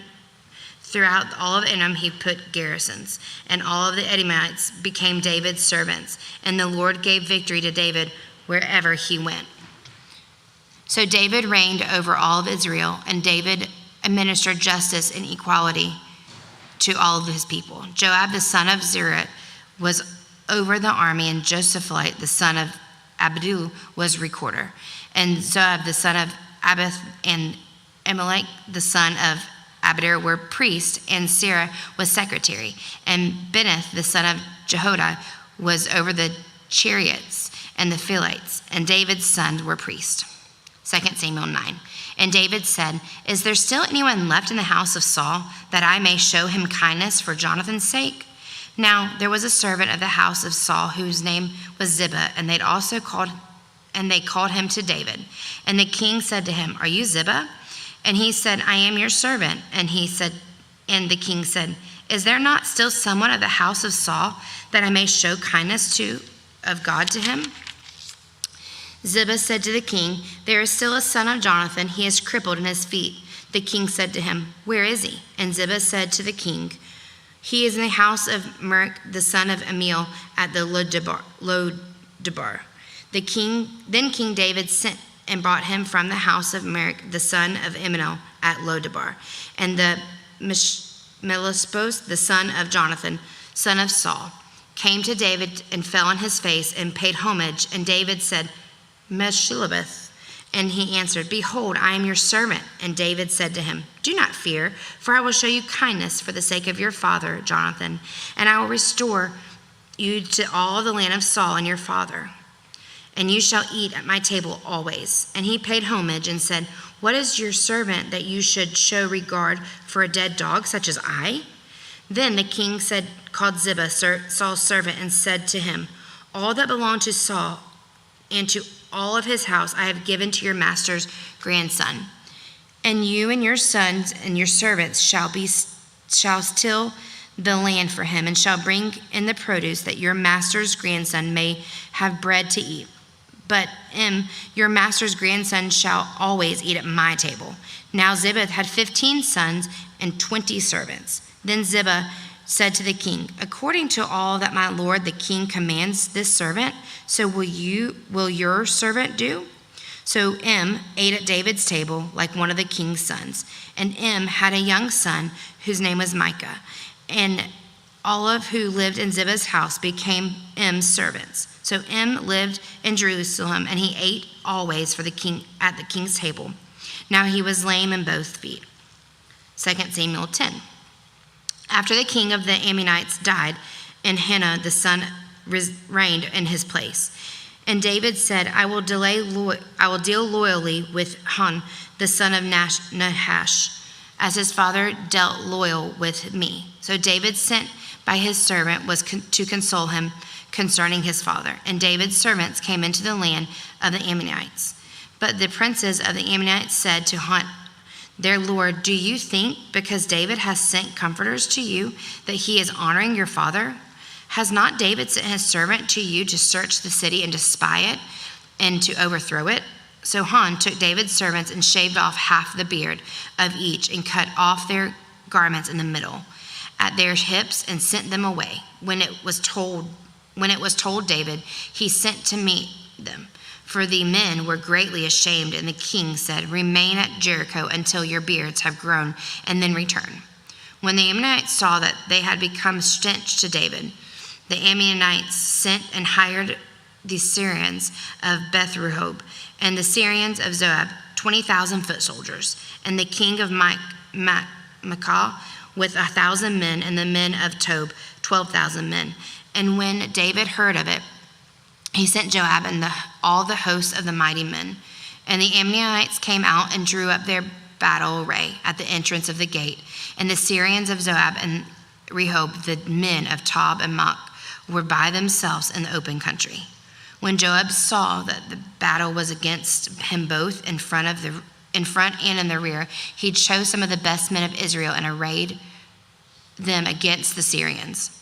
The rest of the men he put in charge of Abishai, his brother.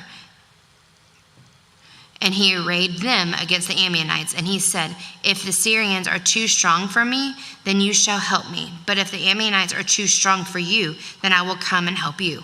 Be of good courage, and let us be courageous for our people and for our cities of our God.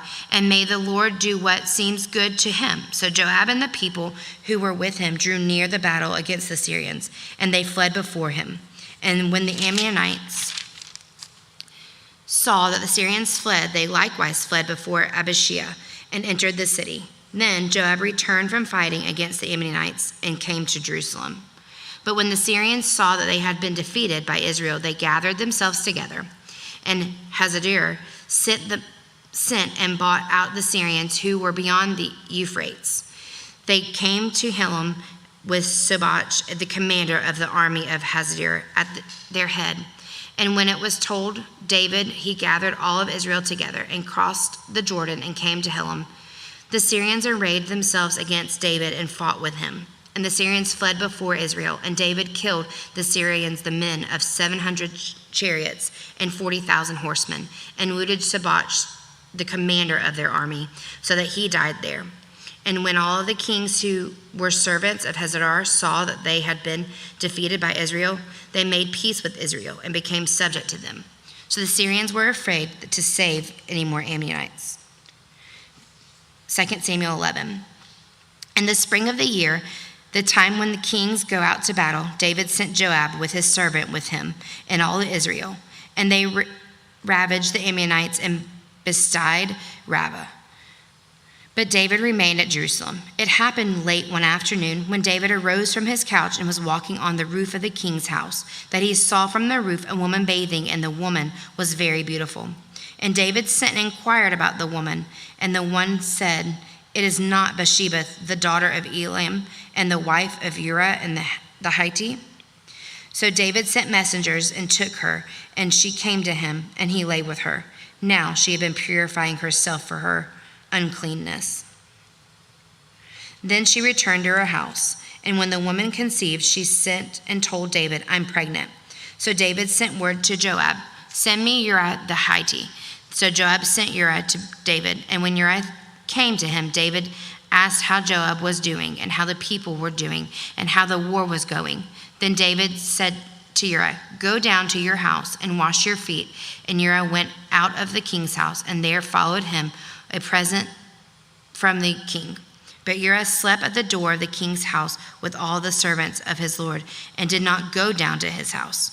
When they told David Uriah did not go down to his house, David said to Uriah, "Have you not come from the journey?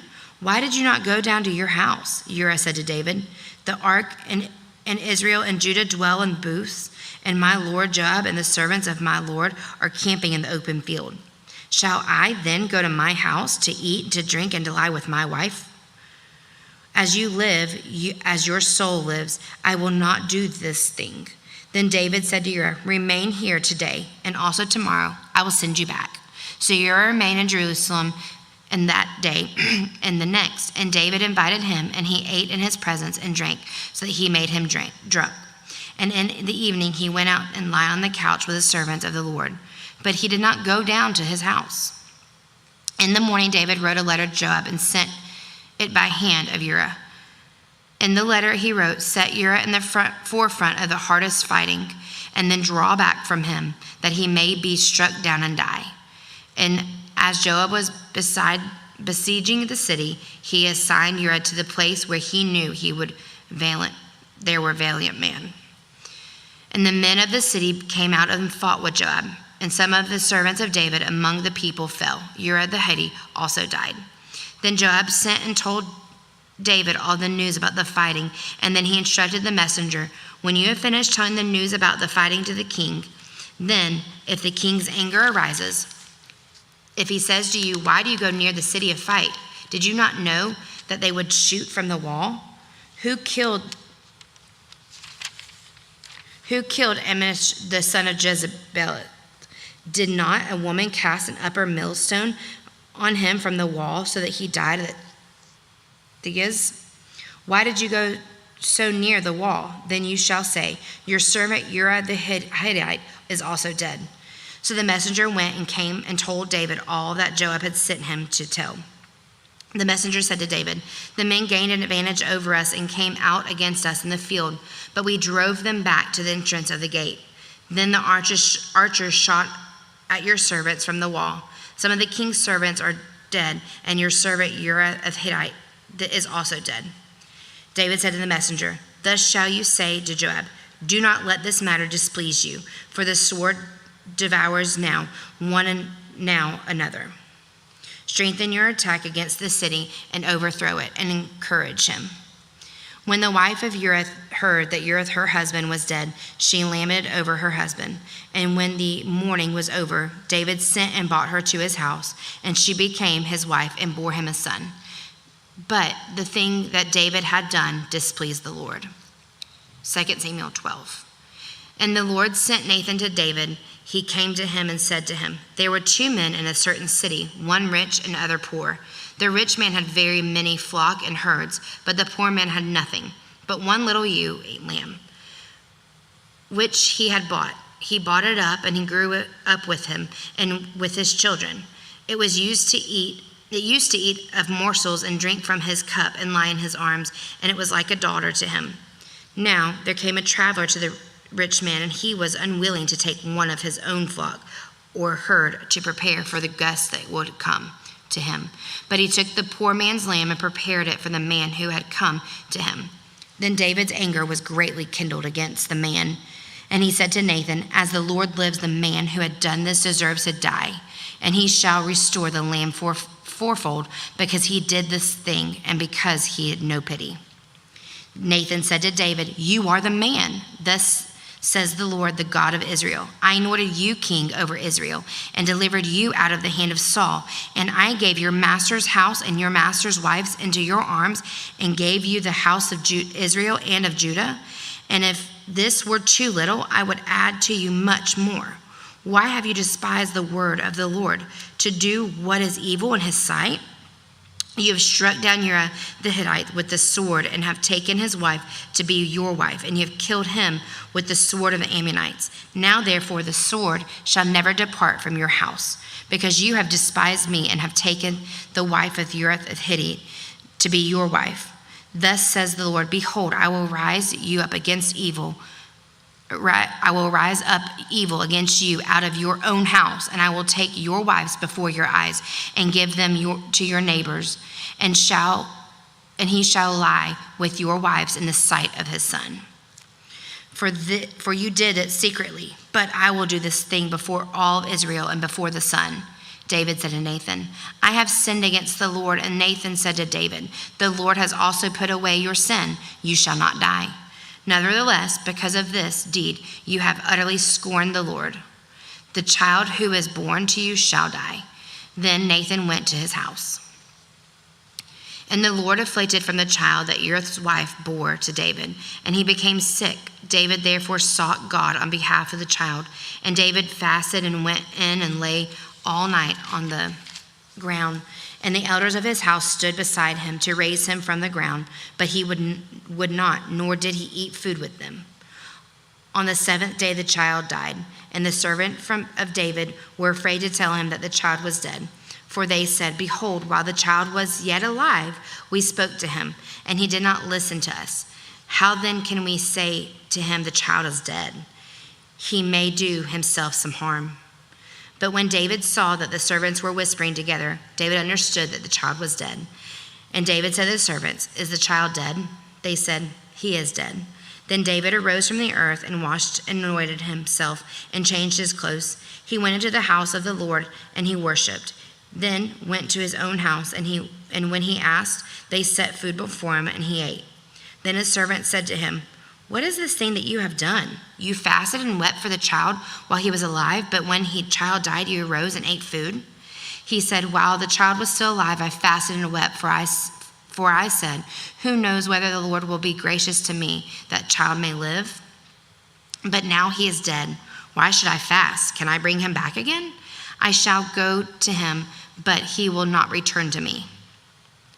Then David comforted his wife Bathsheba and went in to her and lay with her, and she bore a son, and he called his name Solomon, and the Lord loved him.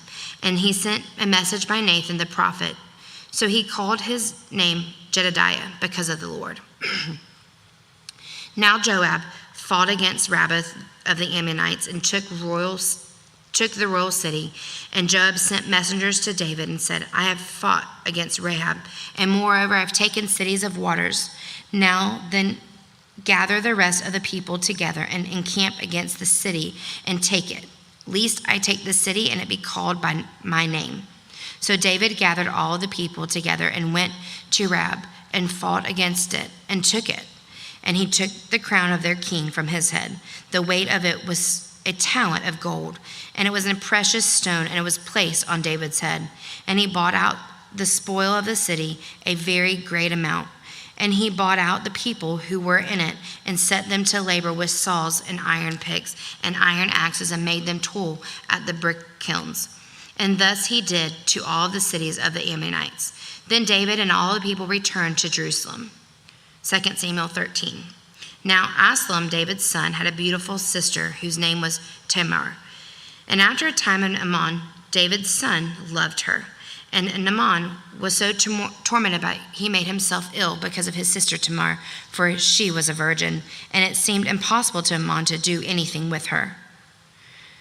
But Amnon had a friend whose name was Jonadab, the son of Shemaiah, David's brother, and Jonadab was a very crafty man. And he said to him, O son of the king, why are you so haggard morning after morning? Will you not tell me? Amnon said to him, I love Tamar, my brother Absalom's sister. Jonadab said to him, lie down on your bed and pretend to be ill. And when your father comes to see you, say to him, let my sister Tamar come and give me bread to eat and prepare the food of my sight, that I may see it and eat it from her hand. So Amnon lay down and pretended to be ill. And when the king came to see him, Amnon said to the king, please let my sister Tamar come and make a couple of cakes in my sight, that I may eat from her hand. Then David sent home Tamar, saying, go to your brother Amnon's house and prepare food for him. So Tamar went to her brother Amnon's house, where he was lying down, and she took dough and kneaded it and made cakes in his sight and baked the cakes. And she took a pan and emptied it out before him, but they refused to eat. And then Amnon said, send out everyone from me. So everyone went out from him. Then Amnon said to Tamar, "Bring the food into the chamber that I may eat from your hand." And Tamar took the cakes she had made and brought them into the chamber and to Amnon her brother. But when she brought them near him to eat, he took hold of her and said, "Come lie with me, my sister." She answered him, "No, my brother, do not violate me, for such a thing is not done in Israel. Do not do this outrageous thing. As for me, where should I carry my shame? And as for you, you would be as one of outrageous fools of Israel. Now therefore, please speak to the king, for he will not withhold me from you." But he would not listen to her, and being stronger than she was, he violated her and lay with her. Then Amnon hated her with very great hatred, so the hatred with which he hated her was greater than the love for which he had loved her. And Amnon said to her, "Get up, go." But she said to him, "No, my brother, for this is wrong, and sending me away is greater than the other that you did to me." But he would not listen to her. He called the young man who served him and said, "Put this woman out of my presence, and bolt the door after her." Now she was wearing a long robe with sleeves, for thus were the virgin daughters of the kings dressed. So his servant put her out and bolted the door after her. And Tamar put ashes on her head and tore the long robe that she wore. And she laid her hand on her head and went away, crying aloud as she went. And her brother Absalom said to her, "Has Amnon, your brother, been with you? Now hold your peace, my sister. He is your brother. Do not take this to heart." So Tamar lived a desolate woman in her brother Absalom's house. When King David heard of all these things, he was very angry.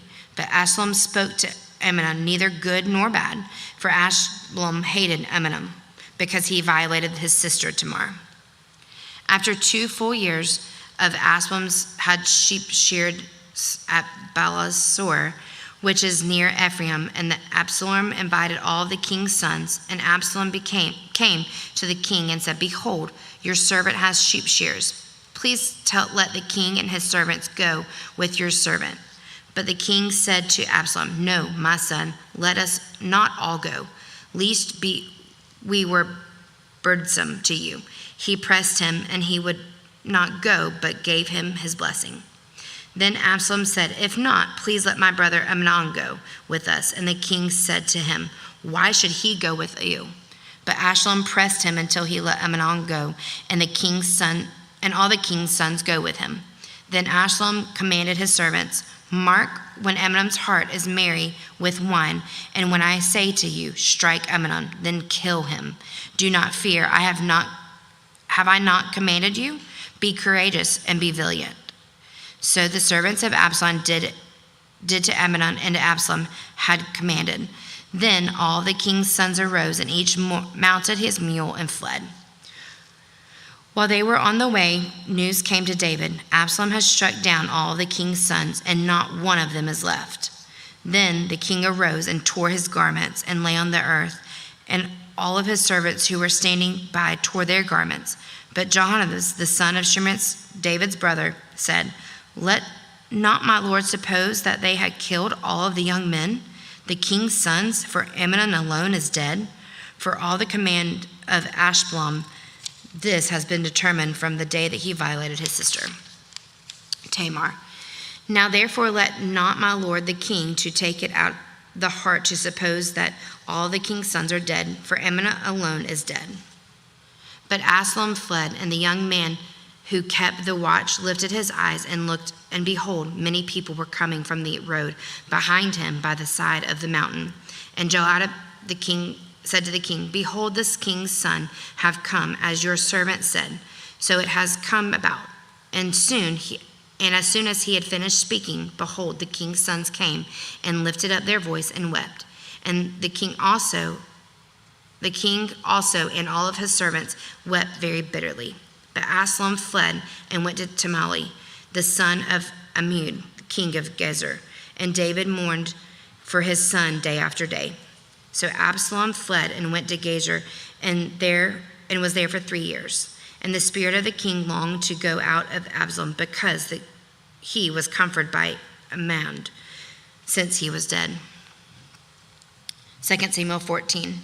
Now Joab, the son of Zeruiah, knew that the king's heart went out to Absalom, and Joab sent to Tekoa, bought from there a wise woman, and said to her, "Pretend to be a mourner and put on the mourning garments. Do not anoint yourself with oil, but behave like a woman who has been mourning many days for the dead.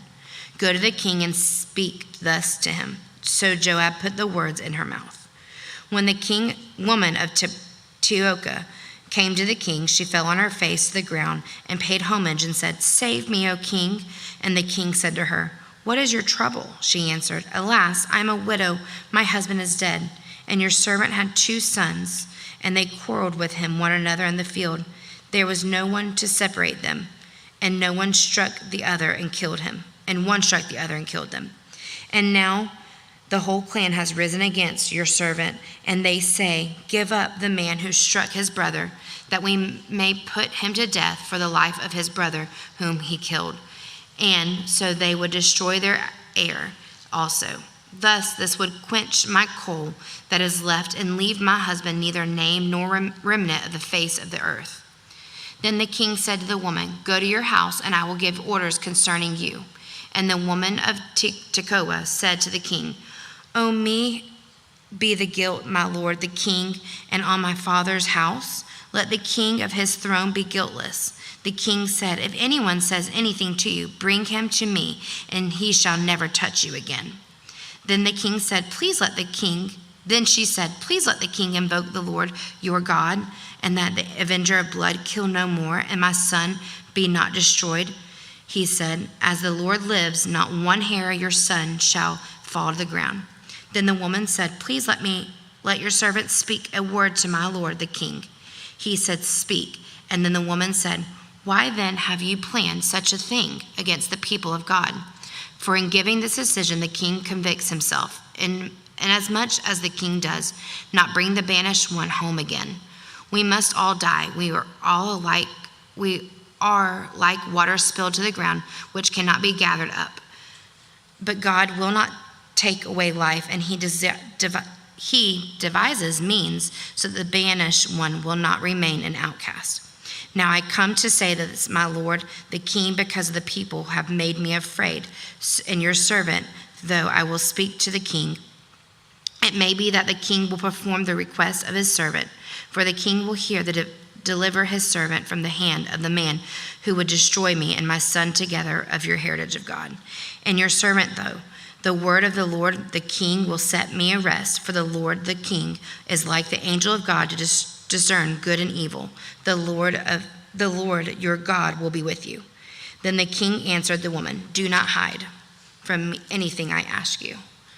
And the woman said, "Let my lord the king speak." And the king said, "Is the hand of Joab with you all in this?" The woman answered and said, "As surely as you live, my lord the king, one cannot turn to the right hand nor to the left from anything that the Lord the king has said. It was your servant Joab who commanded me. It was he who put all of these words in the mouth of your servant. In order to change the course of things, your servant Joab did this. But my Lord has wisdom, like the wisdom of the angel of God, to know all things that are on the earth." Then the king said to Joab, "Behold, now I grant this. Go, bring back the young man Absalom, and tell Joab." And Joab fell on his face to the ground and paid homage and blessed the king. And Joab said, "Today your servant knows that I have found favor in your sight. My lord the king is the king that has granted the request of the servant." So Joab arose and went to Geshur and brought Absalom to Jerusalem. And the king said, "Let him dwell apart in his own house. He is not to come into my presence." So Absalom lived apart in his own house and did not come into the king's presence.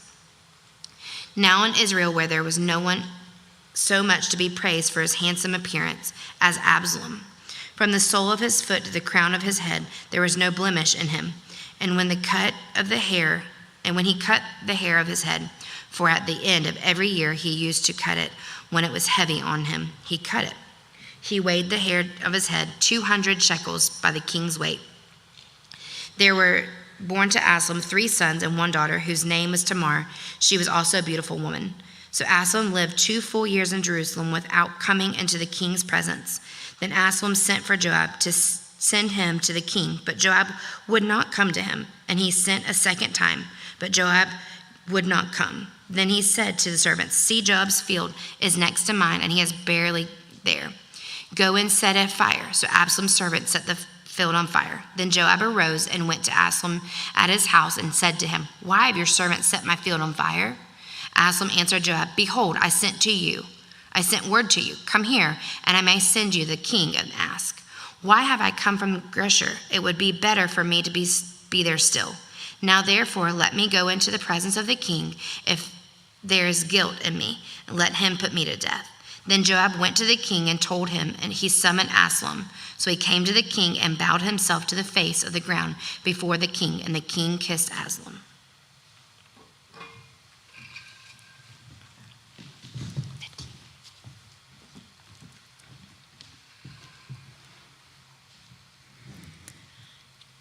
Second Samuel 15. After this, Absalom got himself a chariot and horses and 50 men to run before him. And Absalom used to rise early and stand beside the way of the gate. And when any man had a dispute to come before the king for judgment, Absalom would call to him and say, "From what city are you?" And when he said, "Your servant is of such and such a tribe in Israel," Absalom would say to him, "See, your claims are good and right, but there is no man designated by the king to hear you." Then Absalom would say, "Oh, that I were judge in the land.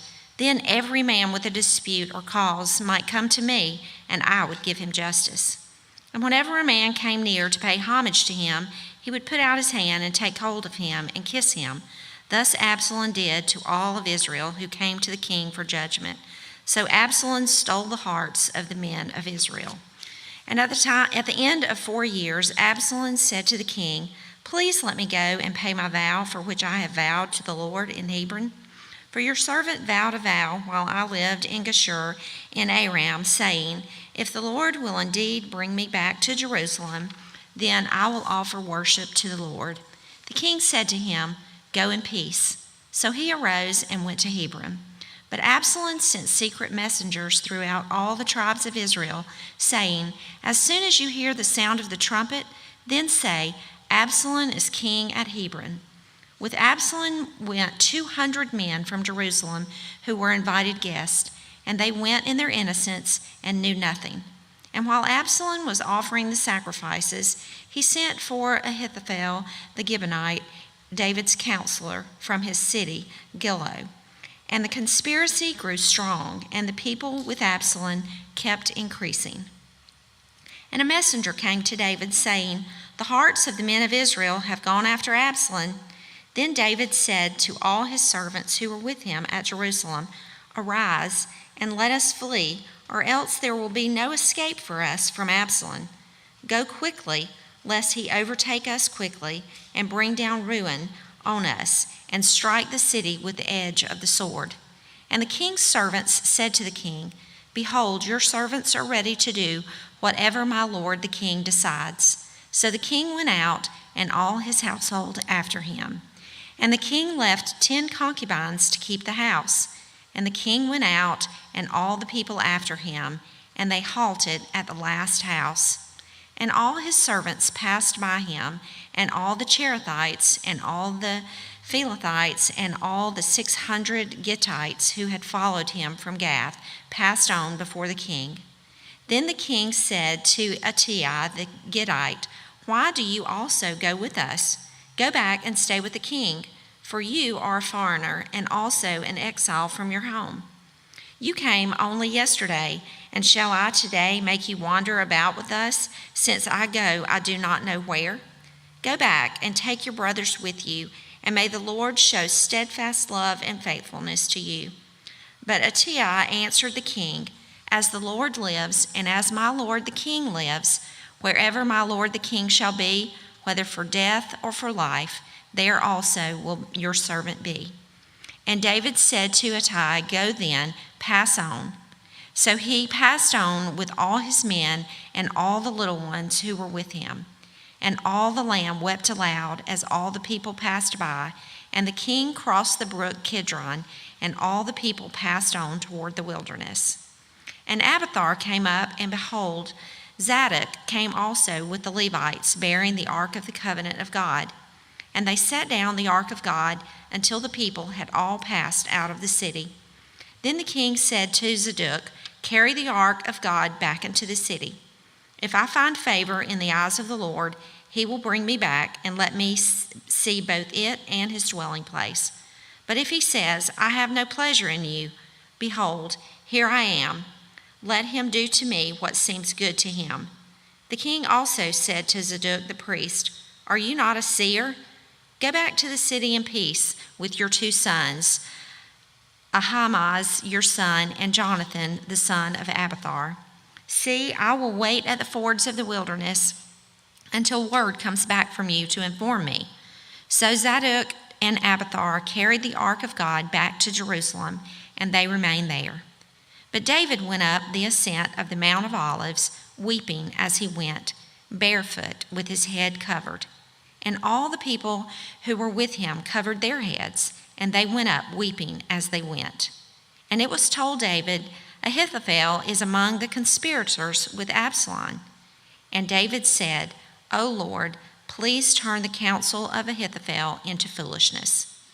While David was coming to the summit where God was worshipped, behold, Hushai the Archite came to meet him with his coat torn and dirt on his head. And David said to him, "If you go on with me, you will be a burden to me. But if you return to the city and say to Absalom, 'I will be your servant, O king, as I have been your father's servant in time past, so now I will be your servant,' then you will defeat for me the counsel of Ahithophel. Are not Zadok and Abiathar the priests with you there? So whatever you hear from the king's house, tell it to Zadok and Abiathar the priest. Behold, their 2 sons are with them there, Ahimaaz, Zadok's son, and Jonathan, Abiathar's son, and by them you shall send to me everything you hear." So Hushai, David's friend, came into the city just as Absalom was entering Jerusalem. When David had passed a little beyond the summit, Ziba, the servant of Mephibosheth, met him, and a couple of donkeys saddled, bearing 200 loaves of bread, 100 bunches of raisins, 100 of summer fruits, and a skin of wine. And the king said to Ziba, "Why have you brought these?" Ziba answered, "The donkeys are for the king's household to ride on, the bread and the summer fruit are for the young men to eat, and the wine for those who faint in the wilderness to drink." And the king said, "And where is your master's son?" Ziba said to the king, "Behold, he remains in Jerusalem, for he said, 'Today the house of Israel will give me back the kingdom of my father.'" Then the king said to Ziba, "Behold, all that belonged to Mephibosheth is now yours." And Ziba said, "I pay homage.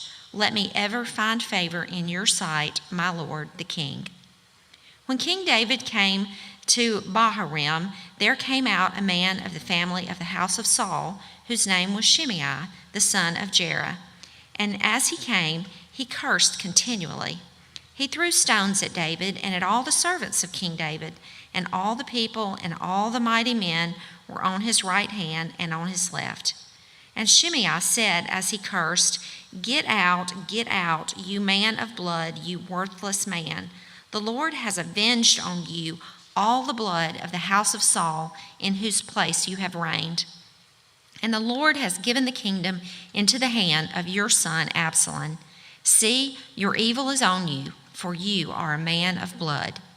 Then Abishai, the son of Zeruiah, said to the king, "Why should this dead dog curse my lord the king? Let me go over and take off his head." But the king said, "What have I to do with you, you sons of Zeruiah? If he is cursing because the Lord has said to him, 'Curse David,' who then shall say, 'Why have you done so?'" And David said to Abishai and to all his servants, "Behold, my own son seeks my life. How much more now may this Benjaminite? Leave him alone and let him curse, for the Lord has told him to. It may be that the Lord will look on the wrong done to me, and that the Lord will repay me with good for his cursing today." So David and his men went on the road, while Shimei went along the hillside opposite him and cursed as he went and threw stones at him and flung dust. And the king and all the people who were with him arrived weary at the Jordan, and there he refreshed himself. Now Absalom and all the people, the men of Israel, came to Jerusalem, and Ahithophel came with him. And when Hushai the Archite, David's friend, came to Absalom, Hushai said to Absalom, "Long live the king, long live the king."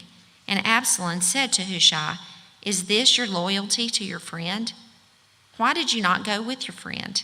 And Hushai said to Absalom, "No, for whom the Lord and this people and all the men of Israel have chosen, his I will be, and with him I will remain. And again, whom shall I serve? Should it not be his son? As I have served your father, so I will serve you." Then Absalom said to Ahithophel, "Give yourself counsel. What shall we do?"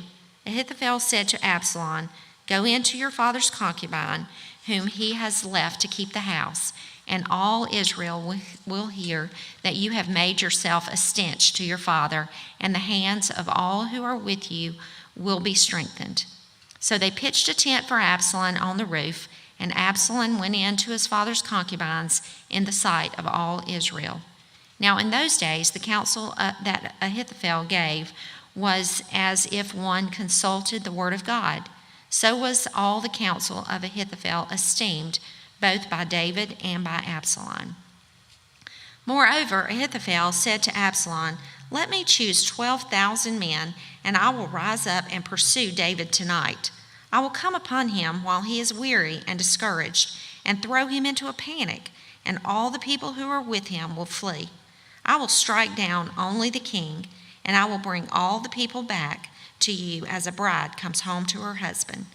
You seek the life of only one man, and all the people will be at peace." And the advice seemed right in the eyes of Absalom and all the elders of Israel. Then Absalom said, "Call Hushai the Archite, and let us hear what he has to say." And when Hushai came to Absalom, Absalom said to him, "Thus has Ahithophel spoken. Shall we do what he says? If not, you speak."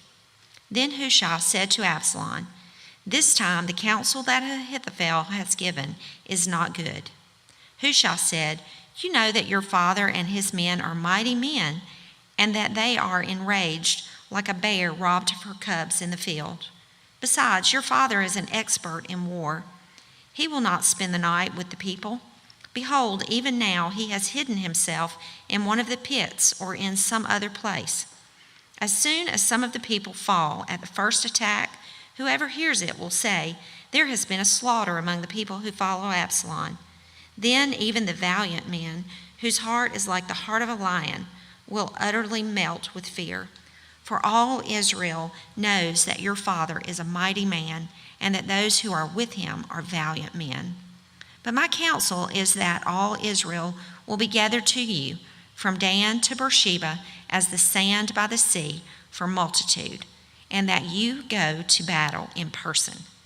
So we shall come upon him in some place where he is to be found, and we shall light upon him as the dew falls to the ground, and of him and all the men with him not one will be left. If he withdraws into a city, then all Israel will bring ropes to that city, and we shall drag it into the valley. Not even a pebble is to be found there." And Absalom and all the men of Israel said, "The counsel of Hushai the Archite is better than the counsel of Ahithophel." For the Lord had ordered to defeat the good counsel of Ahithophel, so that the Lord might bring harm upon Absalom. Then Hushai said to Zadok and Abiathar the priest, "Thus and so did Ahithophel counsel Absalom and the elders of Israel, and thus so have I counseled. Now therefore send quickly and tell David, 'Do not stay over tonight at the fords of the wilderness, but by all means pass over, lest the king and all the people who are with him be swallowed up.'" Now Jonathan and Ahimaaz were waiting in Enrogel. A female servant was to go and tell them, and they were to go and tell King David, for they were not to be seen entering the city. But a young man saw them and told Absalom. So both of them went away quickly and came to the house of a man at Bahurim, who had a well in his courtyard, and they went down into it. And the woman took and spread a covering over the well's mouth and scattered grain on it, and nothing was known of it. When Absalom's servants came to the woman at the house, they said, "Where are Ahimaaz and Jonathan?" And the woman said to them, "They have gone over the brook of water." And when they had sought and could not find them, they returned to Jerusalem.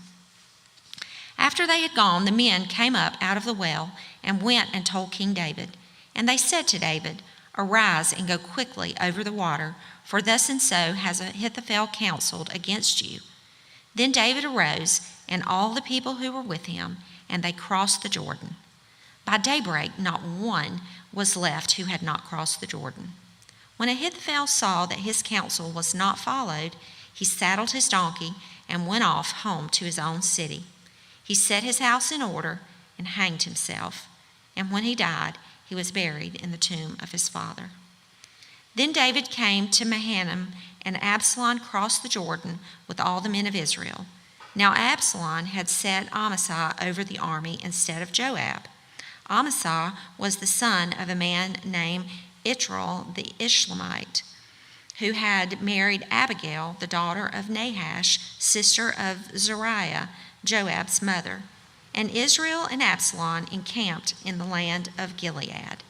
And when David came to Mahanaim, Sobai, the son of Nahash from Rabbah and the Ammonites, and Mechar, the son of Amiel from Lobadar, and Barzillai, the Gileadite from Rogelim, brought beds, basins, and earthen vessels, wheat, barley, flour, parched grain, beans, and lentils, honey and curds, and sheep and cheese from the herd, for David and the people with him to eat, for they said, "The people are hungry and weary and thirsty in the wilderness." Then David mustered the men who were with him and set over them commanders of thousands and commanders of hundreds. And David sent out the army, 1/3 under the command of Joab, 1/3 under the command of Abishai, the son of Zeruiah, Joab's brother, and 1/3 under the command of Ittai the Gittite. And the king said to the men, "I myself also will go out with you." But the men said, "You shall not go out. For if we flee, they will not care about us. If half of us die, they will not care about us. But you are worth 10,000 of us. Therefore, it is better that you send us help from the city." The king said to them, "Whatever seems best to you, I will do." So the king stood at the side of the gate while all the army marched out by hundreds and by thousands. And the king ordered Joab and Ashai and Ittai, "Deal gently for my sake with the young man Absalom." And all the people heard when the king gave orders to all the commanders about Absalom. So the army went out into the field against Israel, and the battle was fought in the forest of Ephraim. And the men of Israel were defeated there by the servants of David, and the loss there was great on that day, 20,000 men. The battle spread over the face of all the country, and the forest devoured more people that day than the sword. And Absalom happened to meet the servants of David. Absalom was riding on his mule, and the mule went under the thick branches of an oak tree, and his head caught fast in the oak, and he was suspended between heaven and earth, while the mule that was under him went on. And a certain man saw it and told Joab, "Behold, I saw Absalom hanging in an oak." And Joab said to the man who told him, "What, you saw him? Why then did you not strike him there to the ground? I would have been glad to give you 10 pieces of silver and a belt." But the man said to Joab, "Even if I felt in my hand the weight of 1,000 pieces of silver, I would never reach out my hand against the king's son. For in our hearing the king commanded you and Abishai and Ittai, for my sake, protect the young man Absalom. On the other hand, if I had dealt treacherously against his life, and there is nothing hidden from the king, then you yourself would have stood aloof." Joab said, "I will not waste time like this with you." And he took 3 javelins in his hand and thrust them into the heart of Absalom while he was still alive in the oak. And 10 young men, Joab's armor bearers, surrounded Absalom and struck him and killed him. Then Joab blew the trumpet, and the troops came back from pursuing Israel, for Joab restrained them. And they took Absalom and threw him into a great pit in the forest, and raised over him a very great heap of stones. And all Israel fled, everyone to his own home. Now Absalom in his lifetime had taken and set up for himself the pillar that is in the king's valley, for he said, I have no son to keep my name in remembrance. He called the pillar after his own name, and it is called Absalom's monument to this day. Then Ahimaaz, the son of Zadok, said, Let me run and carry news to the king that the Lord has delivered him from the hand of his enemies. And Joab said to him, You are not to carry news today. You may carry news another day, but today you shall carry no news, because the king's son is dead. Then Joab said to the Cushite, Go tell the king what you have seen. The Cushite bowed before Joab and ran. Then Ahimaaz, the son of Zadok, said again to Joab, Come what may, let me also run after the Cushite. And Joab said, Why will you run, my son, seeing that you have no reward for the news? Come what may, he said, I will run. So he said to him, Run. Then Ahimaaz ran by the way of the plain and outran the Cushite. Now David was sitting between the two gates, and the watchman went up to the roof of the gate by the wall, and when he lifted up his eyes and looked, he saw a man running alone. The watchman called out and told the king, and the king said, If he is alone, there is news in his mouth. And he drew nearer and nearer. The watchman saw another man running, and the watchman called to the gate and said, See, another man running alone. And the king said, He also brings news. The watchman said, I think the running of the first is like the running of Ahimaaz, the son of Zadok. And the king said, He is a good man, and he comes with good news. Then Ahimaaz cried out to the king, All is well.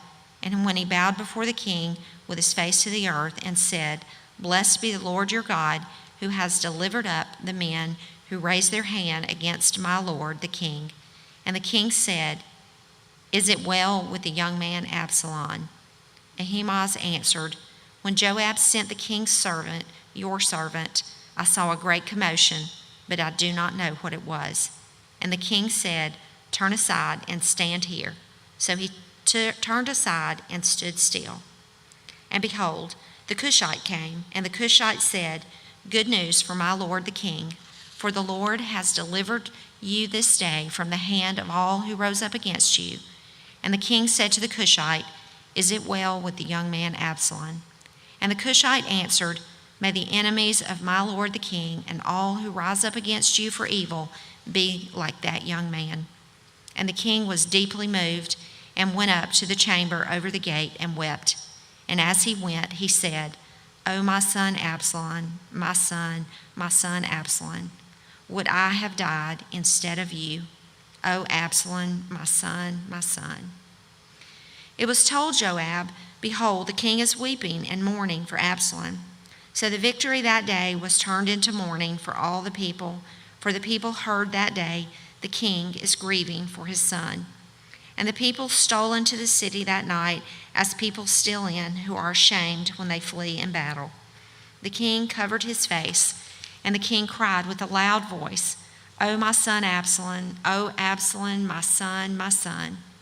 Then Joab came into the house to the king and said, You have today covered with shame the faces of all your servants, who have this day saved your life, and the lives of your sons and your daughters, and the lives of your wives and your concubines, because you love those who hate you and hate those who love you.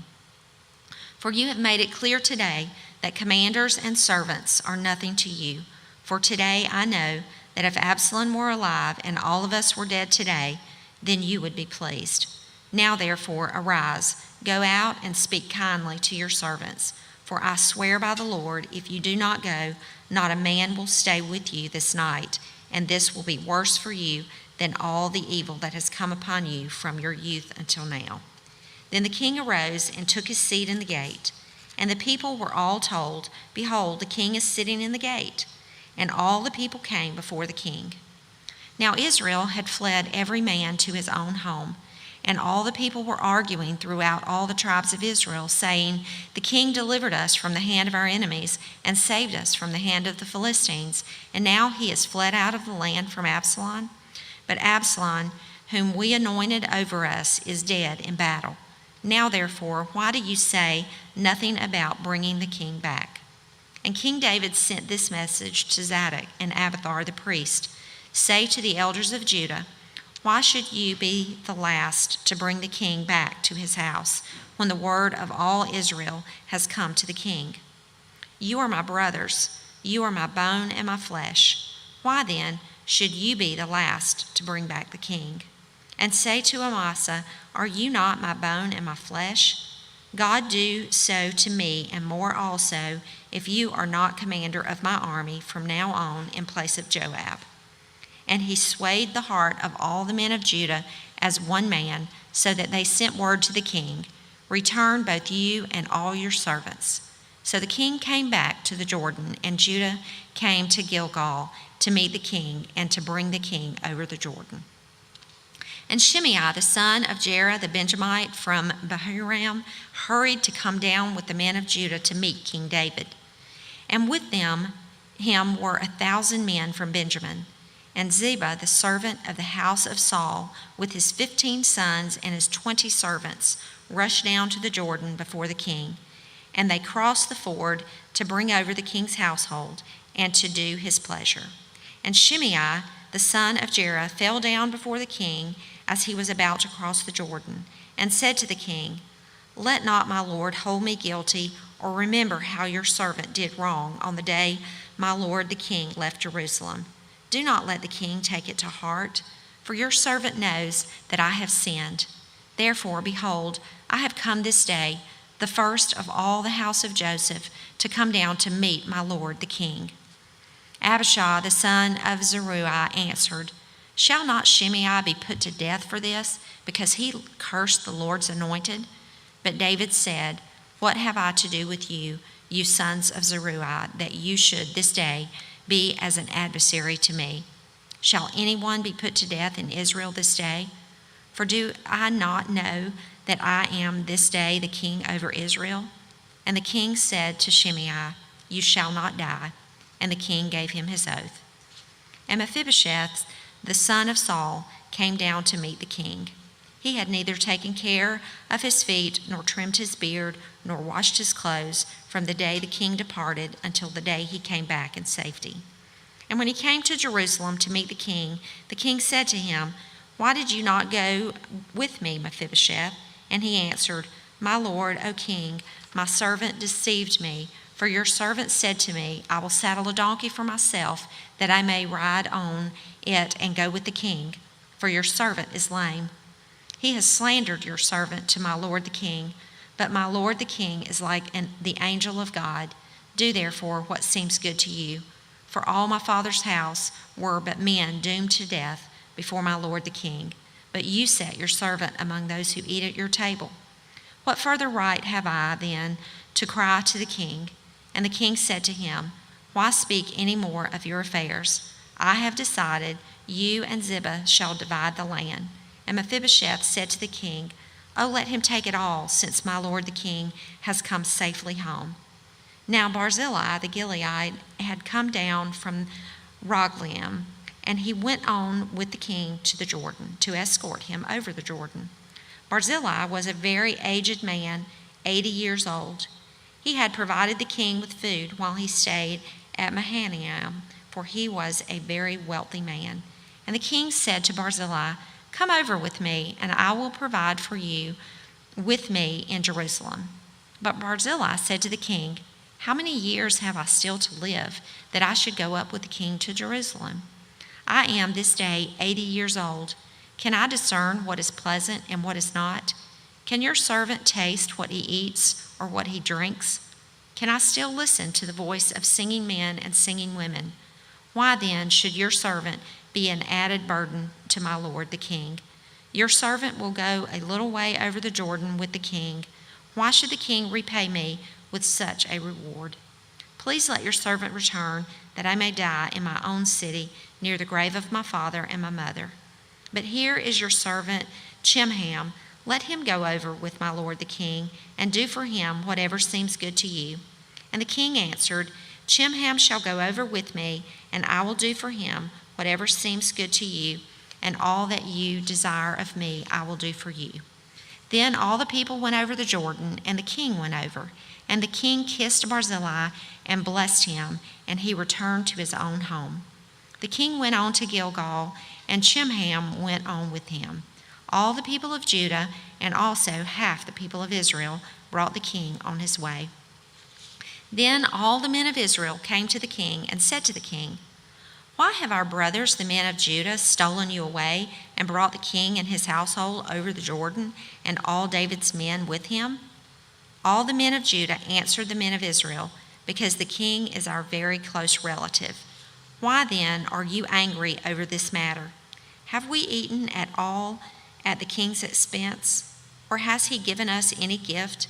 And the men of Israel answered the men of Judah, We have 10 shares in the king, and in David we also have more than you. Why then did you despise us? Were we not the first to speak of bringing back our king? But the words of the men of Judah were fiercer than the words of the men of Israel.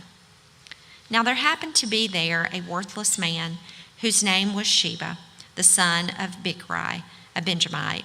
And he blew the trumpet and said, We have no portion in David, and we have no inheritance in the son of Jesse, every man to his tents, O Israel.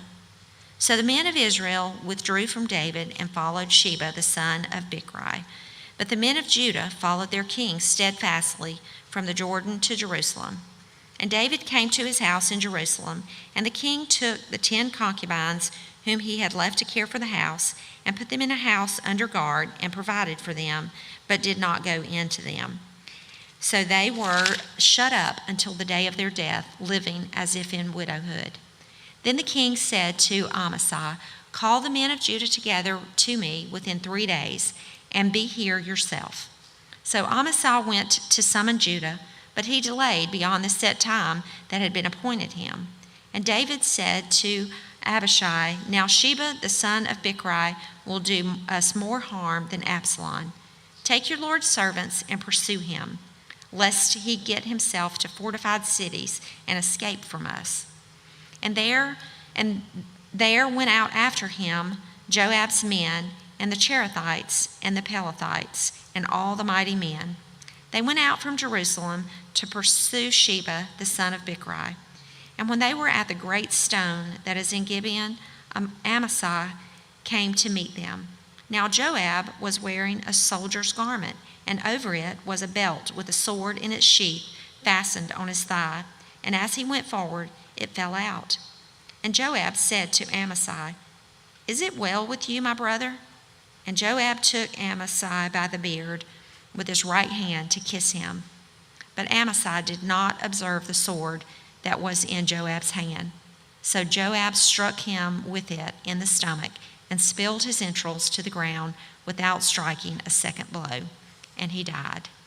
Then Joab and Abishai and his brother pursued Sheba with the son of Bichri. And one of Joab's young men took his stand by Amasai and said, Whoever favors Joab and whoever is for David, let him follow Joab. And Amasai lay wallowing in his blood in the highway, and anyone who came by, seeing him, stopped. And when the man saw that all the people stopped, he carried Amasai out of the highway into the field and threw a garment over him. When he was taken out of the highway, all the people went on after Joab to pursue Sheba, the son of Bichri. And Sheba passed through all the tribes of Israel to Abel of Bichmaachah, and all the Bichrites assembled and followed him in. And all the men who were with Joab came and besieged him in Abel of Bichmaachah. And they cast up a mound against the city, and it stood against the rampart, and they were battering the wall to throw it down. Then a wise woman called from the city, Listen, listen, tell Joab, Come here, that I may speak to you. And he came near to her, and the woman said, Are you Joab? He answered, I am. Then she said to him, Listen to the words of your servant. And he answered, I am listening. Then she said, They used to say in former times, "Let them but ask counsel at Abel," and so they settled a matter. I am one of those who are peaceable and faithful in Israel. You seek to destroy a city that is a mother in Israel. Why will you swallow up the heritage of the Lord?" Joab answered, "Far be it from me, far be it that I should swallow up or destroy. That is not true. But a man of the hill country of Ephraim called Sheba, the son of Bichri, has lifted up his hand against King David. Give up him alone, and I will withdraw from the city." And the woman said to Joab, "Behold, his head shall be thrown to you over the wall."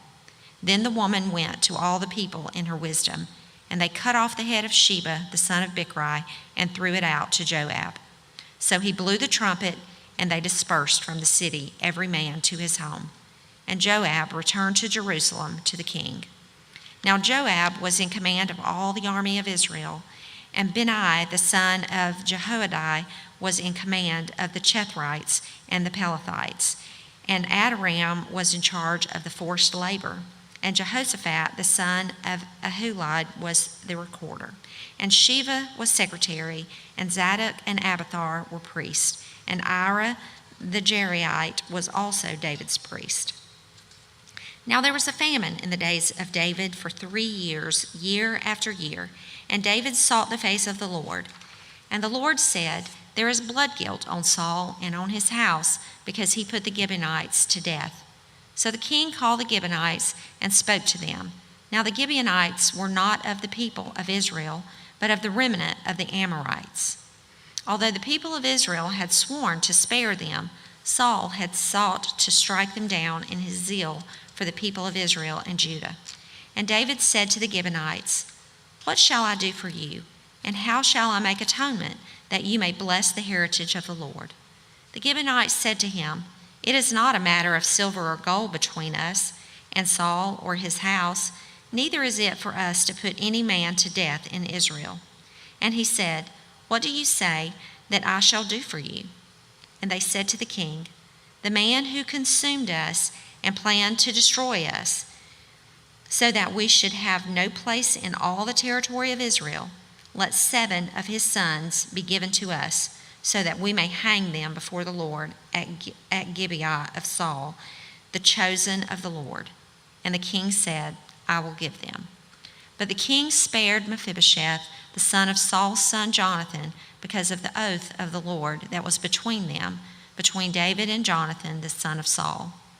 The king took the 2 sons of Rizpah, the daughter of Ai, whom she bore to Saul, Armoni and Mephibosheth, and the 5 sons of Merab, the daughter of Saul, whom she bore to Adriel, the son of Barzillai, the Maholathite. And he gave them into the hands of the Gibeonites, and they hanged them on the mountain before the Lord.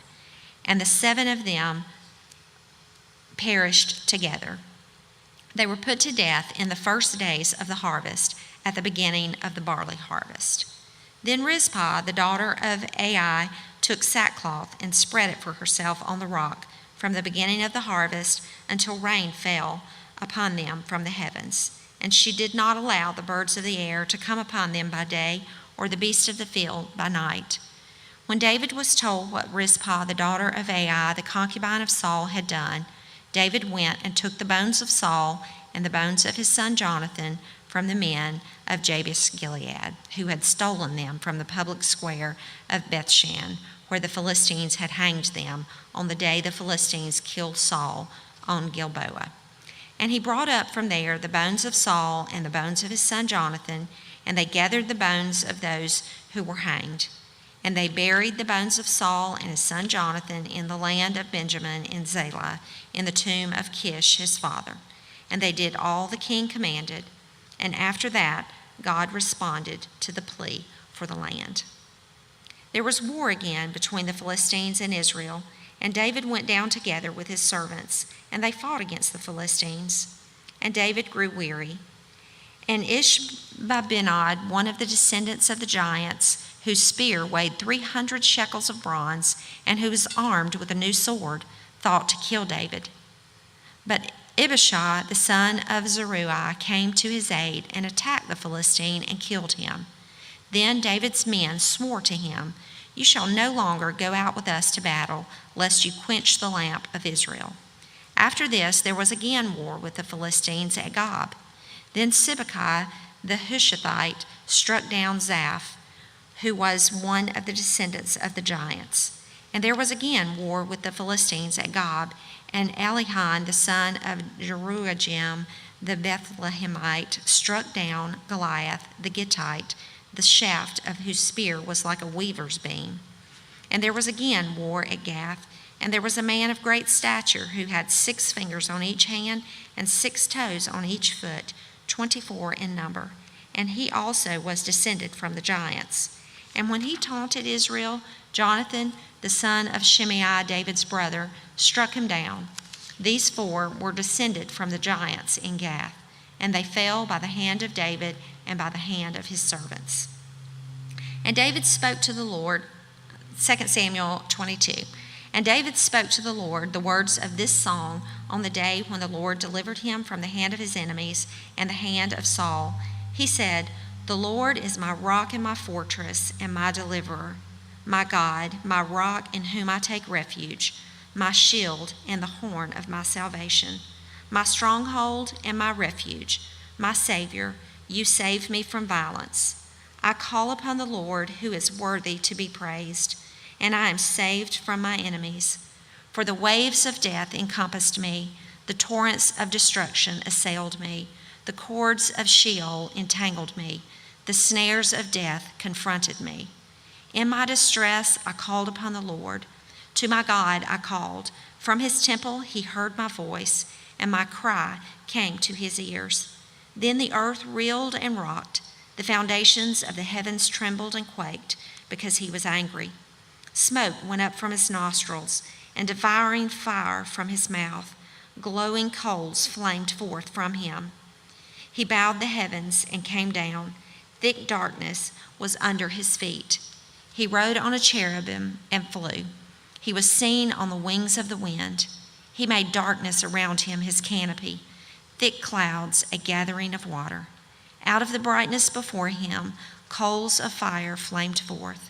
The Lord thundered from heaven, and the Most High uttered his voice. And he sent out arrows and scattered them, lightning and routed them. Then the channels of the sea were seen. The foundations of the world were laid bare at the rebuke of the Lord, at the blast of the breath of his nostrils. He sent from on high, he took me, he drew me out of many waters. He rescued me from my strong enemy, from those who hated me, for they were too mighty for me. They confronted me in the day of my calamity, but the Lord was my support. He brought me out into a broad place. He rescued me because he delighted in me. The Lord dealt with me according to my righteousness. According to the cleanness of my hands, he rewarded me. For I have kept the ways of the Lord and have not wickedly departed from my God. For all his rules were before me, and from his statutes I did not turn aside. I was blameless before him, and I kept myself from guilt. And the Lord has rewarded me according to my righteousness, according to my cleanness in his sight. With the merciful you show yourself merciful. With the blameless man you show yourself blameless. With the purified you deal purely. With the crooked you make yourself seem torturous. You save a humble people, but your eyes are on the haughty to bring them down. For you are my lamp, O Lord, and my God lightens my darkness. For by you I can run against a troop, and by my God I can leap over a wall. This God, his way is perfect. The word of the Lord proves true. He is a shield for all those who take refuge in him. For who is God but the Lord? And who is a rock except our God? This God is my strong refuge and has made my way blameless.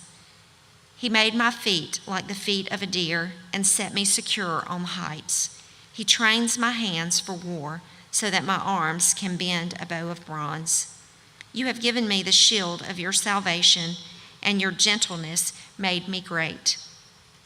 You gave a wide place for my steps under me, and my feet did not slip. I pursued my enemies and destroyed them, and did not turn back until they were consumed. I consumed them. I thrust them through so that they did not rise. They fell under my feet. For you equipped me with strength for the battle. You made those who rise against me sink under me. You made my enemies turn their backs to me, those who hated me, and I destroyed them. But they looked, but there was none to save. They cried to the Lord, but he did not answer them. I beat them fine as the dust of the earth. I crushed them and stamped them down like the mire of the streets. You delivered me from strife with my people. You kept me as the head of the nations. People in whom I had not known served me.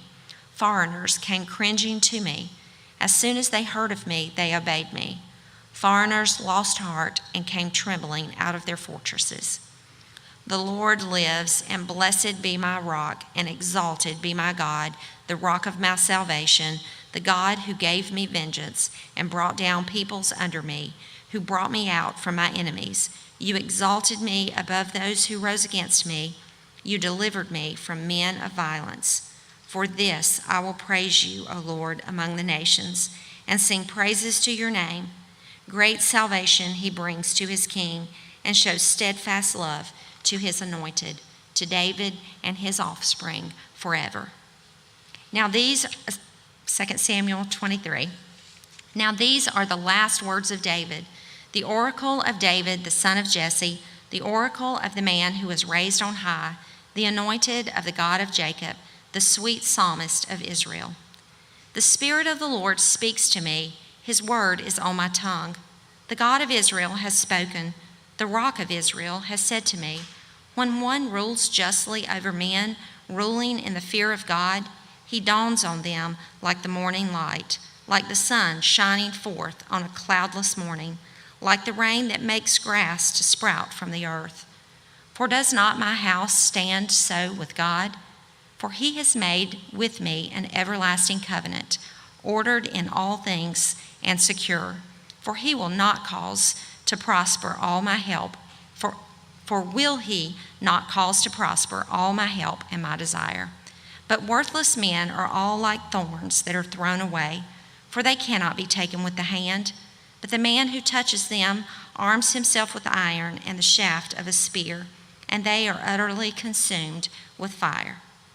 These are the names of the mighty men whom David had: Joseph Bethasheph, a Tachmonite, he was chief of the three. He wielded his spear against 800 whom he killed at one time. And next to him, among the three mighty men, was Eleazar, the son of Dodo, son of Ahohi. He was with David when they defied the Philistines who were gathered there for battle, and the men of Israel withdrew. He rose and struck down the Philistines until his hand was weary, and his hand clung to the sword. And the Lord brought about a great victory that day, and the men returned after him only to strip the slain. And next to him was Shammah, the son of Agi, the Harite. The Philistines gathered together at Lehi, where there was a plot of ground full of lentils, and the men fled from the Philistines. But he took his stand in the midst of the plot and defended it, and struck down the Philistines, and the Lord worked a great victory. The 3 of the 30 chief men went down and came about harvest time to David at the cave of Adullam, when a band of Philistines was encamped in the valley of Rephaim. David was then in the stronghold, and the garrison of the Philistines was then at Bethlehem. Then David said longingly, "Oh, that someone would give me water to drink from the well of Bethlehem that is by the gate." Then the 3 mighty men broke through the camp of the Philistines and drew water out of the well of Bethlehem that was by the gate, and carried and brought it to David. But he would not drink of it. He poured it out to the Lord and said, "Far be it from me, O Lord, that I should do this. Shall I drink the blood of the men who were at the risk of their lives?" Therefore he would not drink it. These things the 3 mighty men did. Now Abishai, the brother of Joab, the son of Zeruiah, was chief of the 30. And he wielded his spear against 300 men and killed them and won a name beside the 3. He was the most renowned of the 30 and became their commander, but he did not attain to the 3. And Benai, the son of Jehoiada, was a valiant man of Kabzeel, a doer of great deeds. He struck down 2 Ariels of Moab. He also went down and struck down a lion in a pit on a day when snow had fallen. And he struck down an Egyptian, a handsome man. The Egyptian had a spear in his hand, but Benai went down to him with a staff and snatched the spear out of the Egyptian's hand and killed him with his own spear. These things did Benai the son of Jehoiada, and won a name beside the 3 mighty men. He was renowned among the 30, but he did not attain to the 3, and David set him over his bodyguard. Ashel, the brother of Joab, was one of the 30. Elhanan, the son of Dodo of Bethlehem, Shammah of Herod, Elikai of Herod, Helzah of the Palite, Ira, the son of Ikish of Tekoa, Abazar of Anahath, Mabunai the Hushathite, Salmon the Ahoite, Mahara of Nethaphah, Helab the son of Benaiah of Nithphah, Idai the son of Ribah of Gilead, of the people of Benjamin, Benai of Pithron, Hiddai of the brooks of Gosh, Abi Albon the Athbathite, Asmapheth of Bahuran, Elabah the Shalbanite, the sons of Jashin, Jonathan, Samiah the Harite, Hiam the son of Sharar the Harite, Ethphalite the son of Abishai of Maacah, Eliam the son of Ahithophel the Gilonite, Hezrah of Carmel, Parai the Arabite, Igal the son of Nathan of Zobah, Benai the Gadite, Zelek the Ammonite, Naharai of Beroth, the armor-bearer of Joab the son of Zeruiah, Ira the Ithrite, Gareb the Ithrite, Uriah the Hittite, 37 in all. Again, the anger of the Lord was kindled against Israel, and he incited David against them, saying, "Go number Israel and Judah." So the king said to Joab, the commander of the army who was with him, "Go through all the tribes of Israel, from Dan to Beersheba, and number the people, that I may know the number of the people." But Joab said to the king, "May the Lord your God add to the people 100 times as many as they are, while the eyes of my lord the king still see it. But why does my lord the king delight in this thing?" But the king's word prevailed against Joab and the commanders of the army. So Joab and the commanders of the army went out from the presence of the king to number the people of Israel. They crossed the Jordan and began from Aroer, and from the city that is in the middle of the valley toward Gad, and on to Jazer. Then they came to Gilead and to Kadesh in the land of the Hittites, and they came to Dan, and from Dan they went around to Sidon, and came to the fortress of Tyre, to all the cities of the Hivites and the Canaanites, and they went out to the Negeb for Judah at Beersheba. So when they had gone through all the land, they came to Jerusalem at the end of 9 months and 20 days. And Joab gave the sum of the numbering of the people to the king. In Israel there were 800,000 valiant men who drew the sword, and the men of Judah were 500,000. But David's heart struck him after he had numbered the people. And David said to the Lord, "I have sinned greatly in what I have done. But now, O Lord, please take away the iniquity of your servant, for I have done very foolishly." And when David arose in the morning, the word of the Lord came to the prophet Gad, David's seer, saying, "Go and say to David, thus says the Lord, 3 things I offer you. Choose one of them, that I may do it to you." So Gad came to David and told him and said to him, "Shall 3 years of famine come to you in your land? Or will you flee 3 months before your foes while they pursue you? Or shall there be 3 days' pestilence in your land? Now consider and decide what answer I shall return to him who sent me." Then David said to Gad, "I am in great distress.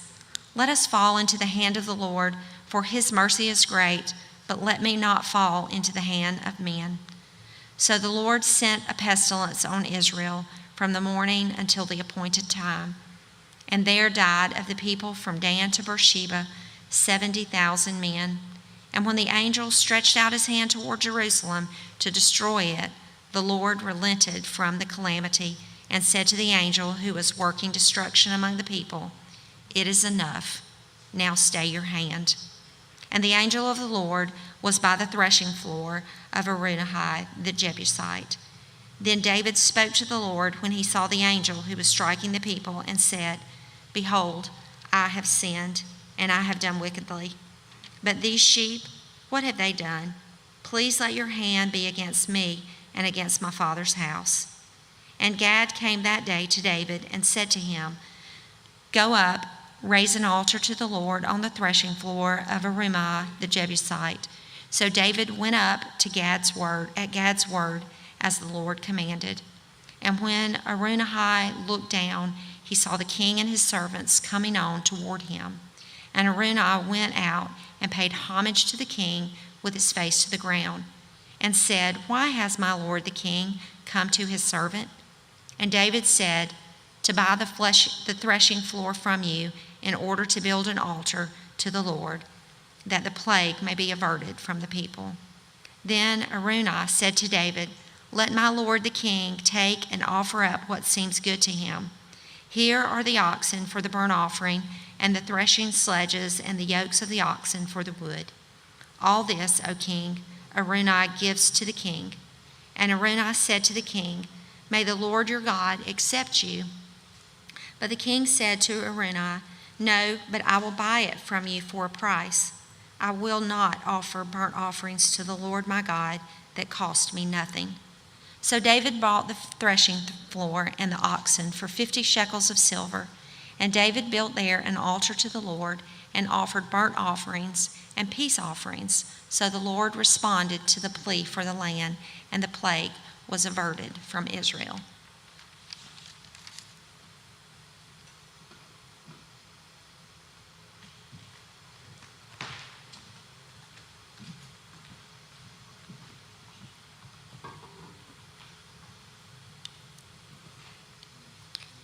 First Kings, David in his old age. Now King David was old and advanced in years, and although they covered him with clothes, he could not get warm. Therefore his servants said to him, "Let a young woman be sought for my lord the king, and let her wait on the king and be in his service. Let her lie in your arms, that my lord the king may be warm." So they sought for a beautiful young woman throughout all the territory of Israel, and found Abishag the Shunammite, and brought her to the king. The young woman was very beautiful, and she was of service to the king and attended to him, but the king knew her not. Now Adonijah, the son of Haggith, exalted himself, saying, "I will be king," and he prepared for himself chariots and horsemen and 50 men to run before him. His father had never at any time displeased him by asking, "Why have you done thus and so?" He was also a very handsome man, and he was born next after Absalom. He conferred with Joab, the son of Zeruiah, and with Abiathar the priest, and they followed Adonijah and helped him. But Zadok the priest, and Benaiah the son of Jehoiada, and Nathan the prophet, and Shimei and Ray, and David's mighty man were not with Adonijah. Adonijah sacrificed sheep, oxen, and fattened cattle by the serpent's stone, which is beside En Rogel. And he invited all his brothers, the king's son, and all the royal officials of Judah. But he did not invite Nathan the prophet, or Benaiah, or the mighty men of Solomon his brother.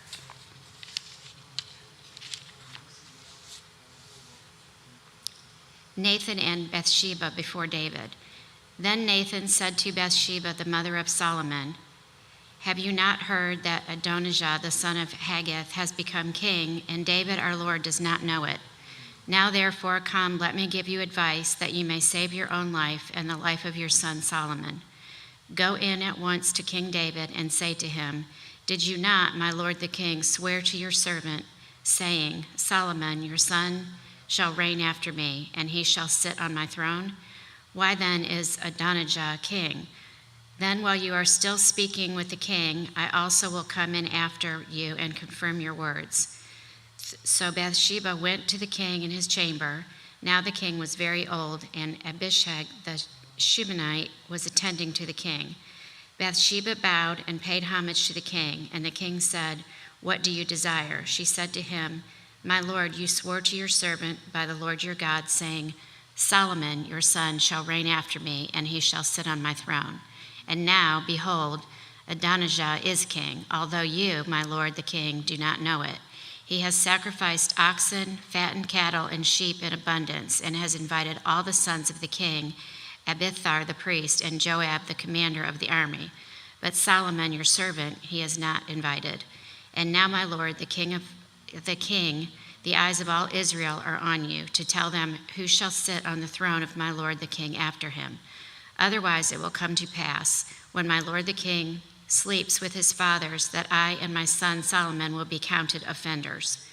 While she was still speaking with the king, Nathan the prophet came in, and they told the king, Here is Nathan the prophet. And when he came in before the king, he bowed before the king with his face to the ground. And Nathan said, My lord the king, have you said, Adonijah shall reign after me, and he shall sit on the throne? For he has gone down this day and has sacrificed oxen, fattened cattle, and sheep in abundance, and has invited all the king's sons, the commanders of the army, the Abithar, the priest, and behold, they are eating and drinking before him, and saying, Long live King Adonijah. But me, your servant, and Zadok the priest, and Benaiah the son of Jehoiada, and your servant Solomon he has not invited. Has this thing been brought about by my lord the king, and you have not told your servants who should sit on the throne of my lord the king after him? Solomon anointed king. Then King David answered, Call Bathsheba to me. So she came into the king's presence and stood before the king. And the king swore, saying, As the Lord lives, who has redeemed my soul out of every adversity, as I swore to you by the Lord of Israel, saying, Solomon your son shall reign after me, and he shall sit on my throne in my place. Even so will I do this day. Then Bathsheba bowed with her face to the ground and paid homage to the king and said, May the Lord King David live forever. King David said, Call to me Zadok the priest, Nathan the prophet, and Benaiah the son of Jehoiada. So they came before the king, and the king said to them, Take with you your servants of your lord, and have Solomon my son ride on my own mule, and bring him down to Gihon. And let Zadok the priest and Nathan the prophet there anoint him king over Israel. Then blow the trumpet and say, Long live King Solomon. You shall then come up after him, and he shall come and sit on my throne, for he shall be king in my place. And I have appointed him to be ruler over Israel and over Judah. And Benaiah and son of Jehoiada answered the king, Amen. May the Lord, the God of my lord the king, say so. As the Lord has been with my lord the king, even so he be with Solomon, and make his throne greater than the throne of my lord King David. So Zadok the priest, Nathan the prophet,